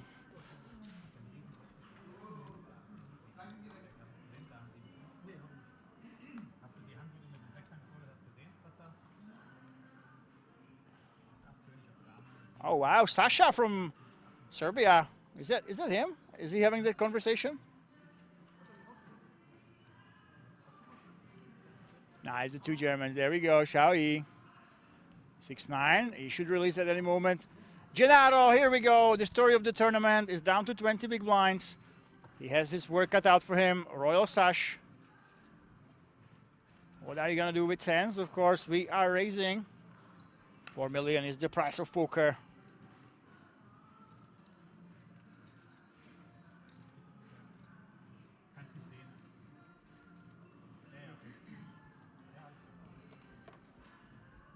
Well, Andre, I don't think you should be playing 7 deuce. Not if you like chips and you like money. It is the worst hand in poker for a reason. Well, we'll have to see it, though. One of the most legendary hands at King's Resort was a complete blow-up with 7 deuce. You're in the World Series of Poker Europe here at Rozvadov, in Rozvadov, but no, Andre says, I don't want to style. I don't want to go nuts. Creative check on the turn, Dimitri says. Yeah, very interesting. And he got the extra chip away from his opponent. And take a look at this. Bruce Lee still there. Xiao Yi now. Look at this man. The unpredictable Italian/Chinese man. 42 bigs, 84 million. But really between him, Royal Sash and Ondřej Getz, there's not much of a difference. Only 10 bigs. Andre Arnold and Gennaro. And look at this. For the first time, Gennaro is the short stack. Oh my goodness. I actually could feel the tiredness coming away from Gennaro. If you look at Gennaro, he does really look tired. And no surprise, of course, we've been playing for so long. This is such a grind, this event. So much poker played day in and day out. Now, as we move into the wee hours of the morning, it will be less about poker skill and more about endurance. Who can stay fresh, who can stay awake, who wants it more despite that sleep trying to attack you, that tiredness coming in. It's a lot to ask for. Dimitri says energy drinks are for a reason. You have to be careful. The energy drinks today, especially the ones with sugar, they can last for a few hours, but if you don't time them well, you are in a world of trouble if you get that crash in a couple hours. Or if you keep chugging those energy drinks. Trust me, I've done night shifts when I was 18. It can actually mess you up. Energy drinks, I understand that. Yeah, it might be a solution, coffees, but they can also tilt you to no end. You can get jittery, you can get impatient on energy drinks, and you can crash before the event is over. It's very dangerous.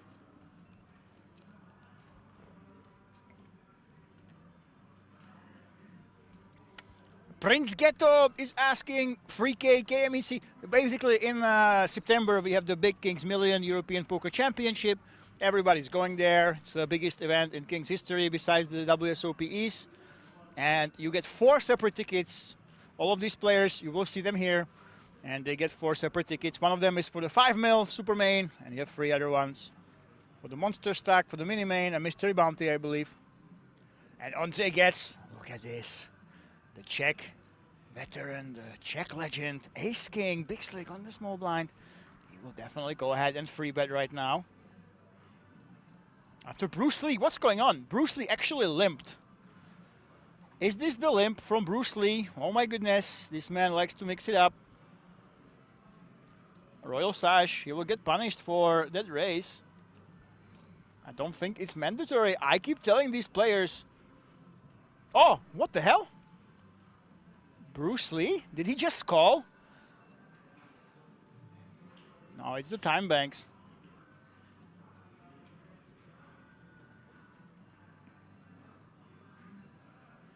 Oh, Bruce Lee is thinking about calling that free bet. It is 9.3 big blinds. We know that Bruce Lee is a master of crushing his opponents when he's behind. Will this happen yet again? And I have a bad feeling about Ondřej. Last check hope remaining.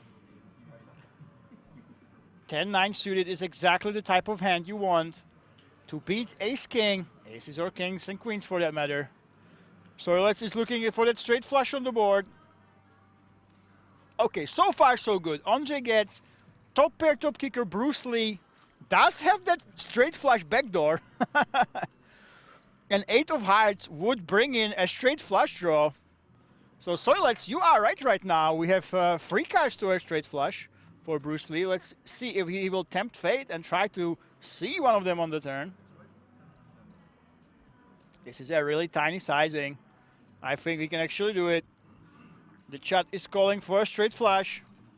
Can the 8 of hearts come on the turn to give us that straight flush draw? Well, it cannot. It is a 9. Bruce Lee has only 3 outs, as you can see. A 10 and a 9 were folded already. Ondřej, it's time to bump it up a little bit. All in. Oh, 19 big blinds to call. All the time banks are going in the middle. Ondřej Getz. You know, Ondřej, if you check out his hand and mob, you will find out that this man has had international scores since well over 10 years ago. So when he faces somebody like Bruce Lee, who plays unconventionally, who mixes it up, he will know exactly what to do, and this is the case right now. A lot of draws, pair plus draws. Ondřej puts on maximum pressure. I don't think Bruce Lee's... Well, the only hands that he's beating are basically clubs. Clubs, 10-jack. Not much else. Can Ondřej actually get value from the 10-9 here? Everyone's saying fold, Bruce, fold. Not worth it. This would be a very, very loose hero call.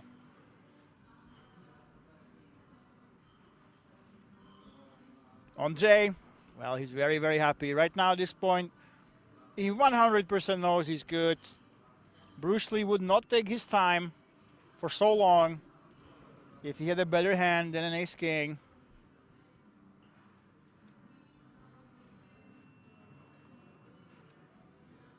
It doesn't feel like he beats any hands. Only those flush draws pretty much. Possibly 10-jack, 10-8. But we have the 10 in our hands. That definitely goes against that call. Bruce Lee sees something that I don't really see what he sees. It's not really there. And this would be a tournament-defining call. If he actually makes this hero call against Ondřej, it would propel Ondřej into that second place. I do think that Ondřej was bluffing, yes. He's a pretty straightforward player so far. Bruce don't like right God. He finds that fold. I'm not sure what he was seeing, by the way, in Ondřej. I'm not sure what that was happening. He's looking at his fellow German player for approval. And Ondřej, look at this, 98 million. Suddenly, the Czech legend, the Czech veteran, his stock has just risen after winning that pot. Jack 10 doesn't free bet out of position. It's one combination. It's literally one combo, right? If it's a flush draw, it's one combo, so it's almost insignificant. Dimitsu, I think, well, technically he can free bet out of position, but if you're talking about flush draws, it's literally one combination, so it's almost insignificant compared to the aces that he can have. Soiles didn't see a single bluff.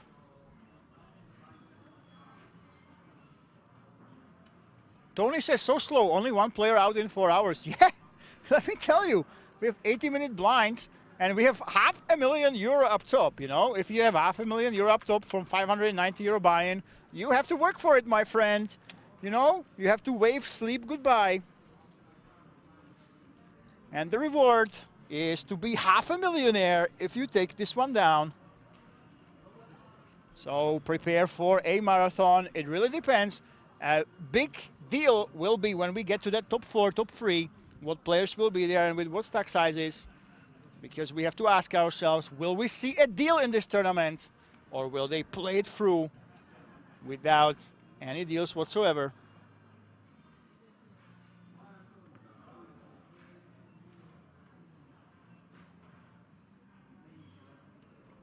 Bruce Lee, now down to 53 big blinds. With that hand, it's equalized between him and the runner-ups.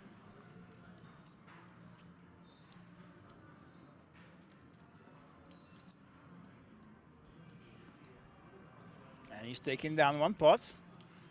Still the chip leader, but not the overwhelming one he was before he decided that he wants to cross path with Ondřej.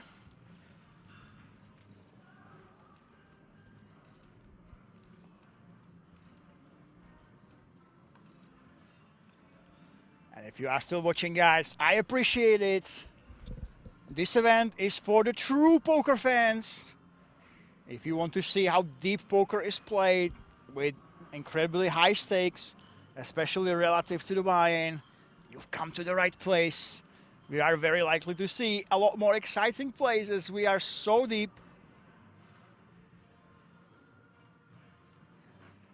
Still over 35 big blinds average this deep into the tournament. It's absolutely incredible.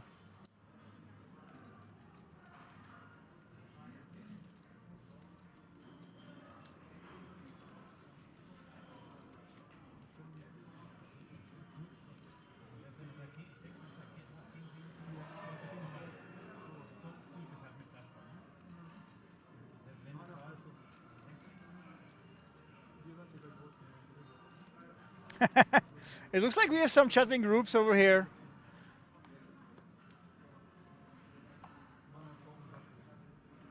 Now we have the German corner, but Andre gets, look at him, 98 million, 49 big blinds. You guys are right. The chat is saying that, hey, they've never seen Andre bluff. But you know what? This man has a lot of live poker experience. He is a sure and steady grinder. I have not seen too many flashy plays from him. He does like to free bet. We did see some light free bets from him, I believe, but no massive bluffs. Oh my goodness. Pool player, I would be very, very careful about what you just said. Okay, everybody in the chat, listen. Everyone in the YouTube chat, listen to this. If Pool player, he says if Bruce, if he wins, I quit playing poker. That is not the right thing to say, my friend. Currently, he is the chip leader, sure, even if he has a skill deficit. I do still think he has about 1 in 6, maybe 7 chance, or if you are really pessimistic, 1 in 12 chance of actually winning this, no matter how much you see his skill level is at. So, my friend, you are playing with fire. Never write off Bruce Lee. Arnold here goes for that c-bet. And Bruce Lee, speak of the devil, he decides to float. And oh, what an action card on the turn. Blind against blind. Andre Arnold actually decides to check. A club on the river would be absolutely devastating for Arnold.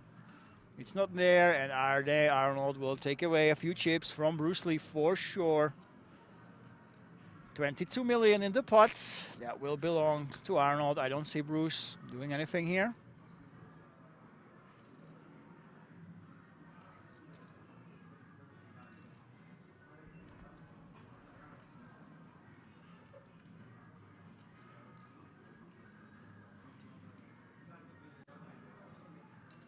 And there is that fold.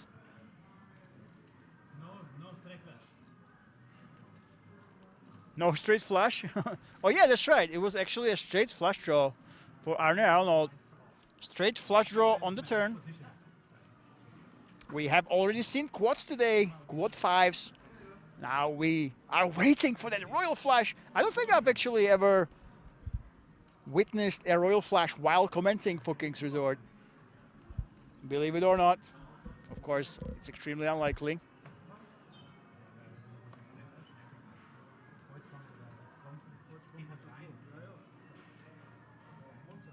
I actually want to find out what are the odds. People in the chat, let me know, what are the odds of getting dealt royal flush in poker?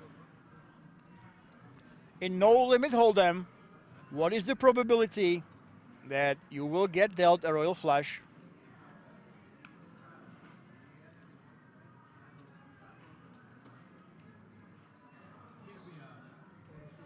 According to ChatGPT, it's 1 in 649,740. That's about 32 royal flushes per million hold'em hands. That sounds pretty high, no? Is that right?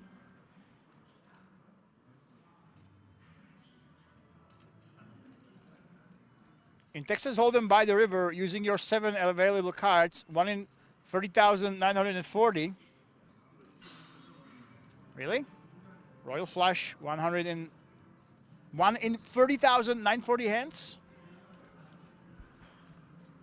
Weishi Purses, 1 in 644. 5 card hand, it says. I'm not sure why ChatGPT is telling me Texas Hold'em by the river, 1 in 30,940. As Andre gets, takes down another pot. And oh my goodness.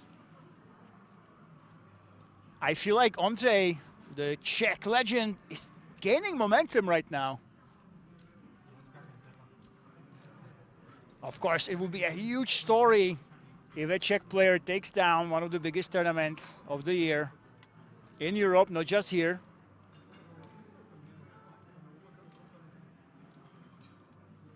And we have an opinion on the in the chat. I think the best player on this table is China and Italy. I think every single one of these players, they have their strengths and their weaknesses.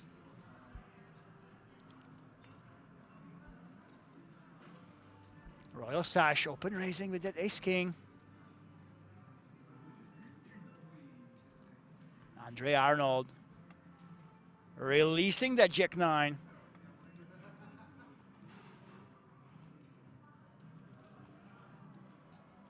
And Shipper, welcome to the chat, by the way. Royal Flush once in 649,740. Andre, free bets. With that ace-4, but I don't think this will go through. Royal Sash, who actually has ace-king. Xiaoyi, what are we doing here? Queen-9 of diamonds. It heads into the muck. Well, Royal Sash, 31 big blinds. We are very, very deep. We have shorter stacks behind us. Do we actually want to risk it all on ace-king, or will we just see that smooth call?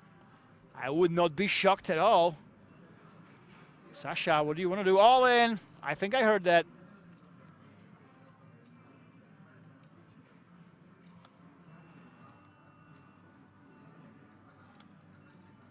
I misheard that. Was he not saying all in? I could swear I heard him say all in. Oh no.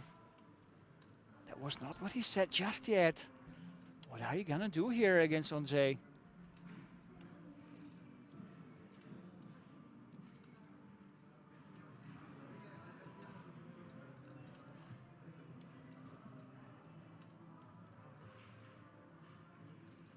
There it is. Yes, it is the all-in.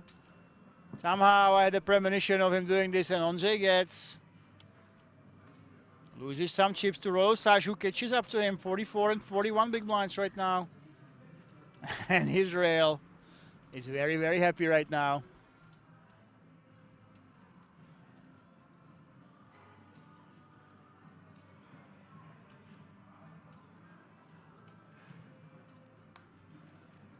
With this much ICM, just calling is suicidal.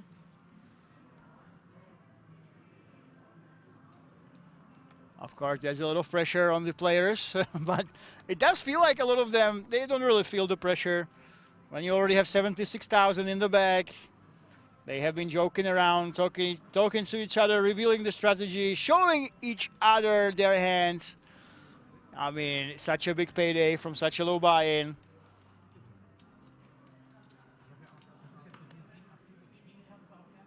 They keep having a good time talking to the chats. I'm not even sure if they think about ICM that much. The only man who seems really serious or very, very tired is Gennaro. Gennaro, I feel like he was a little bit more chipper at the start of the day. More smiles all around. It's understandable now that it's down to 20 big blinds, but it's a little bit out of character. But remember, ladies and gents, 80-minute levels. This is an absolute marathon for everybody involved. If they played the days 1 and B, this is their 5th day of 80-minute level action already. This tournament is a lot deeper than the later stages of the World Series of Poker main events. We were much deeper than that table as well when we started the final table today, and we might have a marathon ahead of us. I know you guys were surprised that we lost only one player in 4 hours.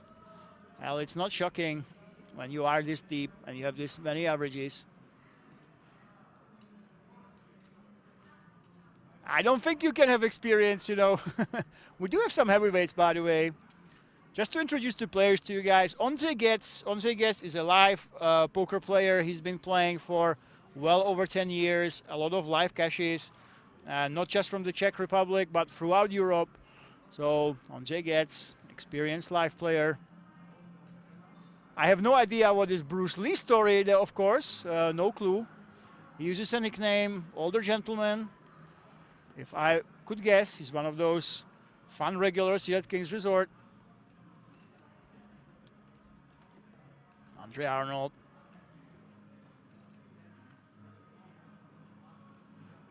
Also, not much is known about him.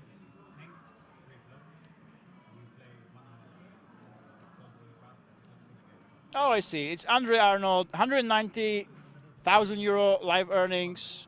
He's a regular here in Rozvadov as well. So, live regular Royal Sash, also one of those players, plays a lot in the Czech Republic across smaller venues. Now he decides to call in the small blind. Bruce Lee, the big unknown. But most of these players, they have live experience.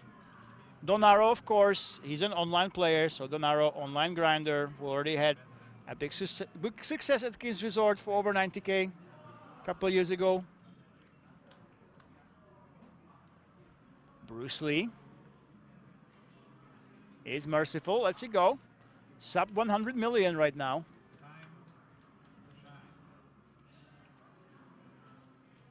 And all these players around 300K, I think. There's no massive Hendon mob.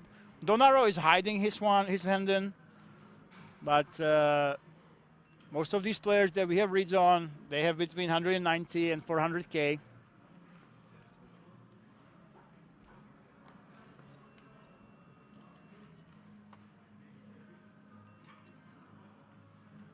Andre Arnold, his biggest success was the Circuit National de Poker, 24,000. So this is the score of his life right now already. Gennaro made over 90K during one tournament. Pirates Poker Treasure here at King's Resort, and he looks really tired. Look at this. At the start of the day, he was sitting up in his chair. Now he's all in, almost sleeping at the table. We can tell that this grind is getting to him for sure. And let's see if he can get it through. Ace-King, the big slick for Gennaro. And he will be taking it down. Of course, he is the story of the tournament. Down to 8 bigs, then a big chip leader. Then all the way down that he was up to 60, 70 million plus. And all of a sudden, he is now the short stack. Still with a really playable stack, of course. So, you know what, guys? I've been playing online for a long time. If I would be biased, I would say technically most skilled player is very likely to be Gennaro. Then we have a bunch of live regulars with hundreds of thousands in live earnings. And then you have this massive wild card, Xiao Yi, the friend of Lu Lei Hu, last year's champion, who was 12th today. I don't think anyone would be surprised if the Chinese/Italian player wins this one with the playstyle that he's been showing us. But right now, it's Gennaro's turn to chip up as he has the Cowboys here on the hijack. Can he get some action?